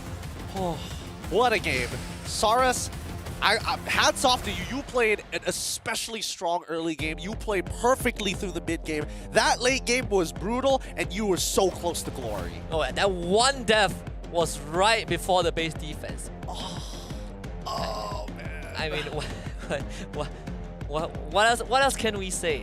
There's nothing much to really say about this. Let's just roll the slides. I mean, that's it. This is one that you need to watch it. You need to see it to believe it. You have to see it to believe it there. And Takanaga, this smart fool, thinks that he can trick us by switching out his items at the very end. Man builds BOD War Axe at the Hunter Strike and thinks he can get away with it. We see the stats, Takanaga. You cannot trick us. There is no way that crystal blows up if you have full tank. Yeah, no way. He thinks it's smart. Hold on, let me take a photo of this thing. To be fair, it could be one of those things where when he died and was coming back for the immortality, he sells all the damage items, build as many tank items as possible. So when he comes back, because he comes back based on percentage max HP, and that's when you get this fat shield from the immortality on top of the extra life. Oh my goodness. My man with the fast fingers, man. Jeez, what a game. Well played. Yuktizi, yeah, he's a rich guy. Saurus dealt a lot of damage. Elo Hardy, I have to give it to him. He played all 3 of those games especially well. Holy cow, his Cho performance at the end. Let's look at the MVP. This one, Takanaga for sure. If it's not Takanaga, there will be a riot, but thankfully, production knows what's best. 1-4, but the KD doesn't matter. He was the one who won the entire damn series. for Game Lab. Even the Crystal, the passive region, I thought that would take one extra hit, but apparently not. Yeah, I was nervous. I literally saw the passive region go up one tick and then go down one tick, and I thought, there's no way. And Takanaga still closes it out. If he dies, that game ends right there because his whole team got slaughtered, right? His team was gone. His whole team was gone. Oh, what a game here. MAB played as hard as they possibly could, and it came down to just look at that timer. It's 5, 4, 3, 2, 1. It looks like it's about to be lost, and all of a sudden Aizawa said, no, not today. Yeah, I mean, and even then I believe Saurus survived, but he just couldn't get any closer to the Crystal, right? His team was gone. This catch on the Detto was a good opener for Game Lab. I mean, there was some moments, this one for example, Siska just missing that spear of glory by an inch. Literally by an inch, and then Detto completely whiffing, trying to catch him, but with the edge of the real world manipulation. But look at this one, man. Look at him go. Look, like Detto, he sees this. He goes back first, realizes, oh my goodness, I can't do this alone. And luckily, RenQT makes it back in time to push out that wave. Oh, that last remaining minion could have also given the debuff as well. Like, oh, wow. Honestly, when you look at the map, you realize that Saurus didn't actually recall. I feel like if this walked back. I feel like if no, he was at the bottom. He was shoving the wave in. Oh yeah, he was shoving the wave in. If it was a full 5-man squad, I think that could have been so much different. They needed one extra tick of damage. They would throw bodies. They just throw themselves at the Crystal. They honestly think they needed Saurus, right? The one time they needed him, he wasn't there because they thought they could hold on to the base. I mean, you can see the devastation at the very end. Yeah. I hope when they look back at this, I mean, especially for Saurus, right? Play a fantastic game. Don't blame yourself. I think this is definitely not his fault. It was just unfortunate that game ended that way. It's so unlucky to a degree. Like, in a game that's so technical, that was one of the few moments where I have to admit, that's so unlucky. It's like the one time that he wasn't there was final. I mean, people, doubters of MAB, they lost. These guys could rejoice. Oh, I told you so. You might point fingers at the players, but I would say, I mean, Saurus definitely played out of his mind. And you could not have predicted that ending, right? He played a strong Game 3. That was the best performance as well. You could see the MAB boys are not happy with that current result. The frustration on their faces due to just like, oh, it's not like they outplayed me. It's just like, man, it's a little unlucky, He like, just happened to have enough damage and the Crystal just happened to take too many hits. Oh, he had a second life. Like, you had 4 guys surrounding this landslide, and all he did was he just whacked the Crystal. Just touches it one time. Yeah, I think in the heat of the moment, this is where all these like split-second calls really matter, right? I mean, they do. You could say MAB made a slightly poor judgment at the end, but again, this came down to such a minuscule factor. Yeah, they could have won that, right? In an alternate universe, that was definitely a 2-1 for MAB. I just hope that MAB and Game Lab become best friends or something. Like, after that game, Game Lab hits him out. I was like, hey, y'all want to scrim together? Like, get something going. Is this what MPL feels like? Yeah. We gotta scrim more. What a game. What a fantastic game to close out today. I mean, MAB, not much time to rest. Gotta go back to the drawing board. Hopefully this series didn't affect them too much. I mean, if anything, they should give themselves a pat on the back, right? They came into this against all odds. Almost won the whole thing. I mean, it's not like they lost getting rolled over. They lost because of all these late game comebacks. And I wouldn't change any other aspect for MAB. I'm doubling down. It was just unlucky for MAB. I'm doubling down. There's no reason for it. It's just that, like, come on. How many times do you see in MLBB something this RNG to happen? Oh yeah, definitely. So, well, that concludes our last best of 3. MAB, unfortunately, just not... It's not their time yet. It's not their time yet. They will unfortunately drop into the losers pool. They still have one more life, but from tomorrow onwards, actually from later today onwards, for day 2 for the Swiss round, it is just do or die. They have to win every single series. Every single one of them. They cannot drop a single game, because if they do, they get instantly eliminated. Every single win means they get to live for the next day in the round. Wait. Swiss 5 now? Technically? It's done. We're down to Swiss 5. There's a chance that, you know, by Lord's will, we get to see these two teams clash in the Swiss 4. A lot of things have to happen. No, I hope that they don't beat each other until right at the very end. Until right at the very end. So that would be the 4-1. Yep, that would be the 4-1. That would be the 4-1. Yeah. Oof. Oh, what a day this has been. What a day. Once again, thank you to all of our sponsors for making that game specifically happen. That specific game. That game is one in the history books. It might not be, you know, MPL, it might not be an M series, but this, oh man, you could change the title. This could be an M series best of 3. People would believe it, 100%. You just blank out the names and you see the people fighting each you other. They're like, oh my god. Probably. Do you see this on the highest world stage? In the highest world stage, it doesn't get that unlucky. Usually it's a little more decisive, like you know it's going to happen. This one, I had zero idea whether Takanaga was going to get it or not. No, he's going to lose the game because the crystal regen 1 extra health. Well, yeah, that's the thing. Like, you never really know. There's a lot of inconsistencies with the game, and you never know when it's going to happen. But when it does, you feel like, man, the world's against me. Yeah, you see them just viciously tapping. You know the funniest thing was, her boss was tapping, but he was already dead. he was that nervous for him. It was just like, I gotta do something. The more, you know, the power of friendship. The more people tap attack, the stronger you hit. It's like going into an elevator, tapping the floor you want to go to, hoping that it goes like faster. Someone is chasing you, like actually it goes faster. Oh god. Oh, I'm delirious after that game. This feels like a fever dream, for sure. It really does. Every time I cast for the SPS, I'm like, okay, I gotta keep it professional. But by the end of it, I'm like, man, I am tripping. I bet the players are hysterical. They maybe for Game Lab, for MLBB, they are sleeping salty tonight. Oh, they're like, I'll get you back, Game Lab. They're talking to sleep. You know? I bet they all stay in the same house, so this is gonna be a long, long night. It's gonna be a long night. For Game Lab, it's probably their fingers are still like, they can still feel it. You feel the adrenaline, right? You're still shaking. You're still literally shaking from that sort of win. Everybody played their hearts out. Well done, well done. Yeah, I mean, shout out to Rain and Sunfrost also, right? The preparation coming into this is absolutely magnificent.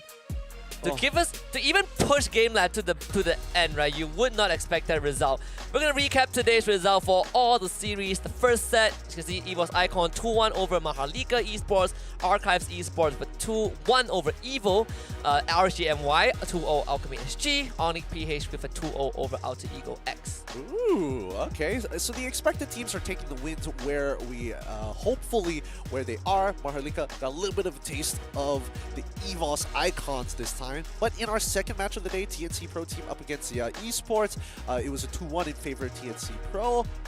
Geek Slate getting 2-1 by Dewa United eSports. Team Hawk 2-0ing Hello Heli, and Rebellion Zion 2-0 Team Max. Some upsets today. A lot of expected teams going through, but definitely some anomaly, and that's what keeps it fresh and interesting. We're just halfway through. You know, now match 3. The third set of 4 best of 3s, Madness Esports getting reverse swept by Mr. Esports Pro, Minana Esports getting a 2-0 over Nightmare Esports, Aura Fire with a 2-1 over Bigatron Beta, and Red Esports with a 2-0 over SMG Singapore. Ooh, I mean, Madness Esports, okay, so Mr. Esports Pro is the ones that took them down. For match number 4, Euphoria Esports 2-1 Z4 Pegasi. 2-1 coming in from Game Lab against MLBB Esports. See you soon 2-1ing the Big City Boys, and GPX 2-0ing Logic Esports. Now we know why we didn't see any updates, because all of these series except for the last one went the distance. I mean, Euphoria Esports also getting put to the test. This is looking to be fire already. Oh boy, this is keep a day. Let's have a look at the new schedule this time. Who is playing against who? Match 1, it's going to be EVO's Icon versus TNC Pro Team. Oh, Rebellion Zion versus Euphoria Esports. RSGMY versus Red Esports. Aura Fire versus Onyx PH. Yeah, just for a disclaimer, we no highlights because we haven't fully confirmed which series will be broadcasted. That will be revealed tomorrow. So for now, keep your expectations high because any of these series, regardless of which one we broadcast here on the English channel, would be explosive. GPX will take on Mr. Esports Pro.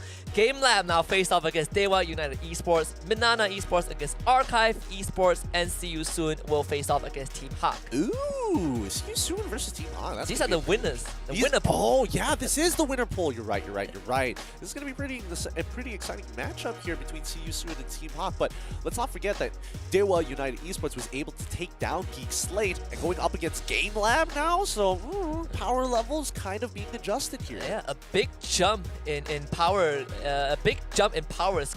power spike, excuse me. So this set and the previous one we saw, the 16 teams, they are fighting for their second win. This is the winners bracket. Now we look at the elimination pool, the losers bracket.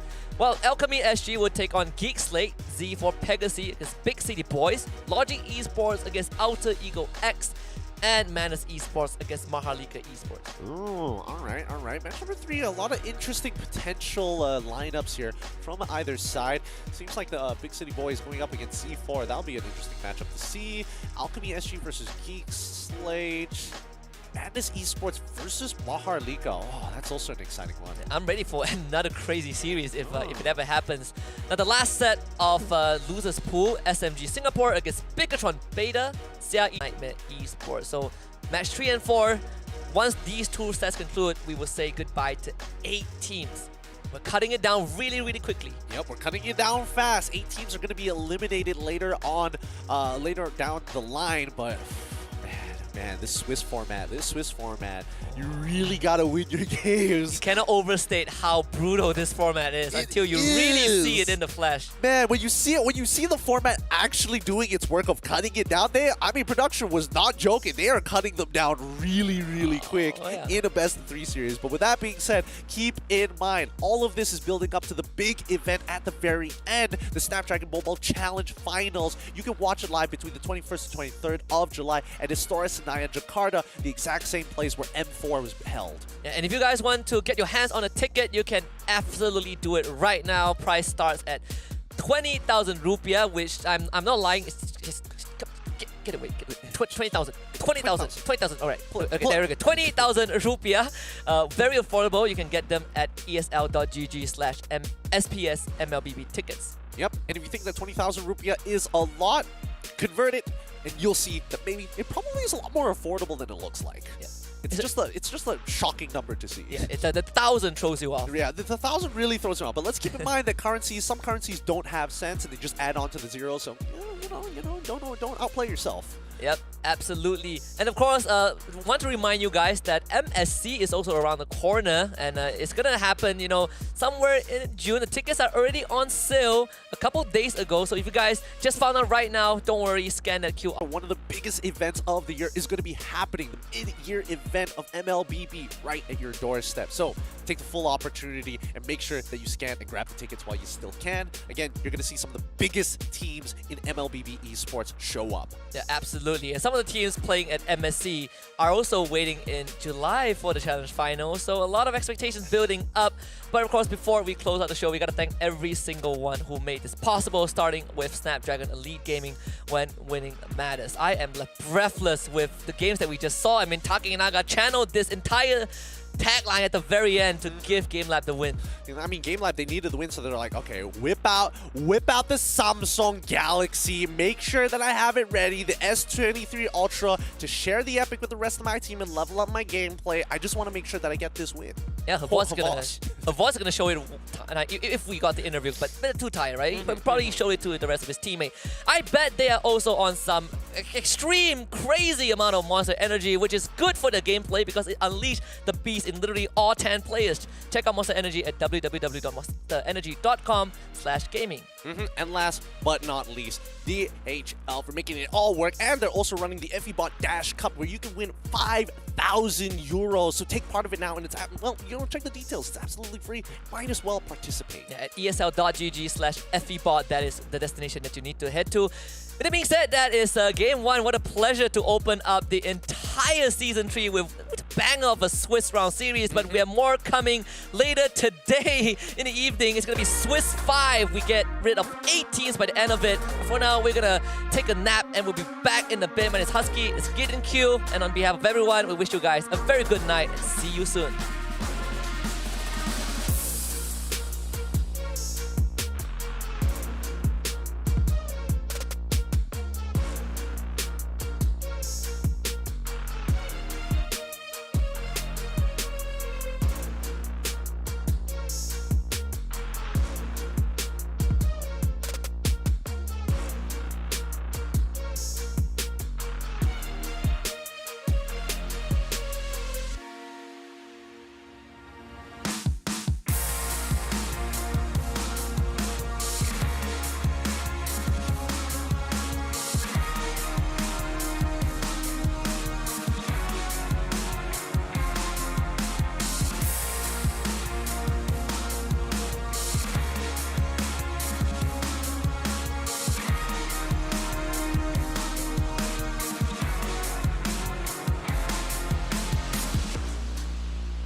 The Snapdragon Pro Series powered by Samsung Galaxy is brought to you by Snapdragon Elite Gaming, Samsung Galaxy S23 Ultra, Monster Energy, and DHL.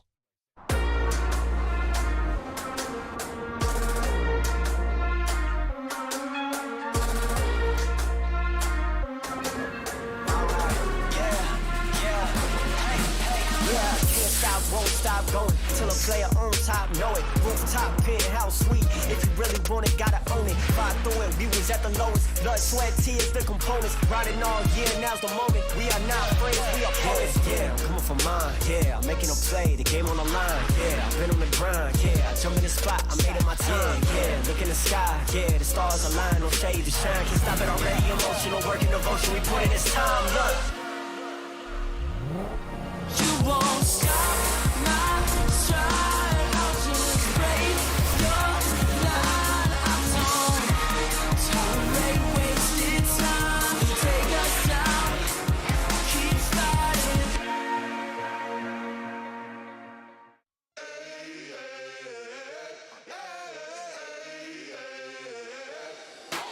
Call the Babel out, call the priest. Back to life, I'm under siege. Breaking the chain, unleashed my true power released. Reached my hand into the sky and made the stars align. Cause when I left it down to fate, it was taking up too much time. It's a miracle, it's a curse. I will not be deterred. If you predicted the worst, bon appetit, eat your worst. Keep my score, fire the gun. Watch me how I overcome what they said could not be done. I did it, now sing it.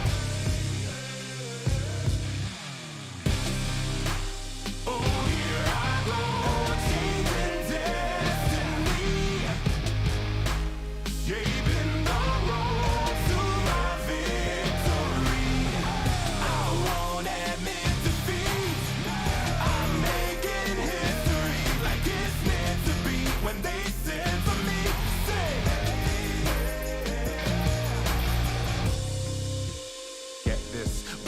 the birth of a legend. The past tried to trap me too bad. My future beckoned, I crashed, and yes, I burned. Hardest lesson that I learned was how to take a fall and crawl back out the dirt. Now I'm back from the grave, revived. Time after time, they tried to take my life, and still I wouldn't die. Survive, now come salute him. No man can dispute him. Back and I am biting, street fighting, Ryu Hadouken. What they said could not be done, I did it. Now sing it. Oh, here I go, changing destiny, saving my road to my victory. I won't admit defeat. I'm making history like it's meant to be. When they said for me, say, no man can dispute him. Might as well salute him. What is written isn't done. Watch me how I overcome.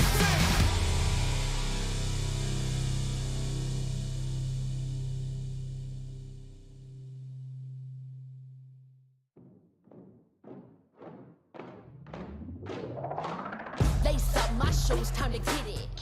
Put in the work, I'm with it. Paying my dues with sweat and tears. There is no weakness here. I ain't new to this, I'm a veteran. Wear my battle scars like a Letterman's. I done crawled through the mud full speed, so I wouldn't underestimate me. That's a rookie move. Homeboy, I got nothing to prove.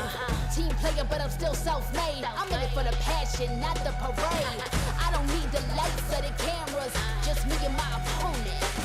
All the work that I put in has led up to this moment. Let's go. You go hard, I go harder. You leap, I leap farther. You cannot match my speed. Cause I'm out of your league. I'm out of your league. I'm out of your league. Everybody wanna get like me, better reach for the stars, cause I'm out of your league. Game time, let's go. I hit that mark weeks ago. I'm about to lab you up. Tell me, have you had enough? You would think I had a PhD in psychology. The way I get in your head, there is no escape. Like I said, I'm out of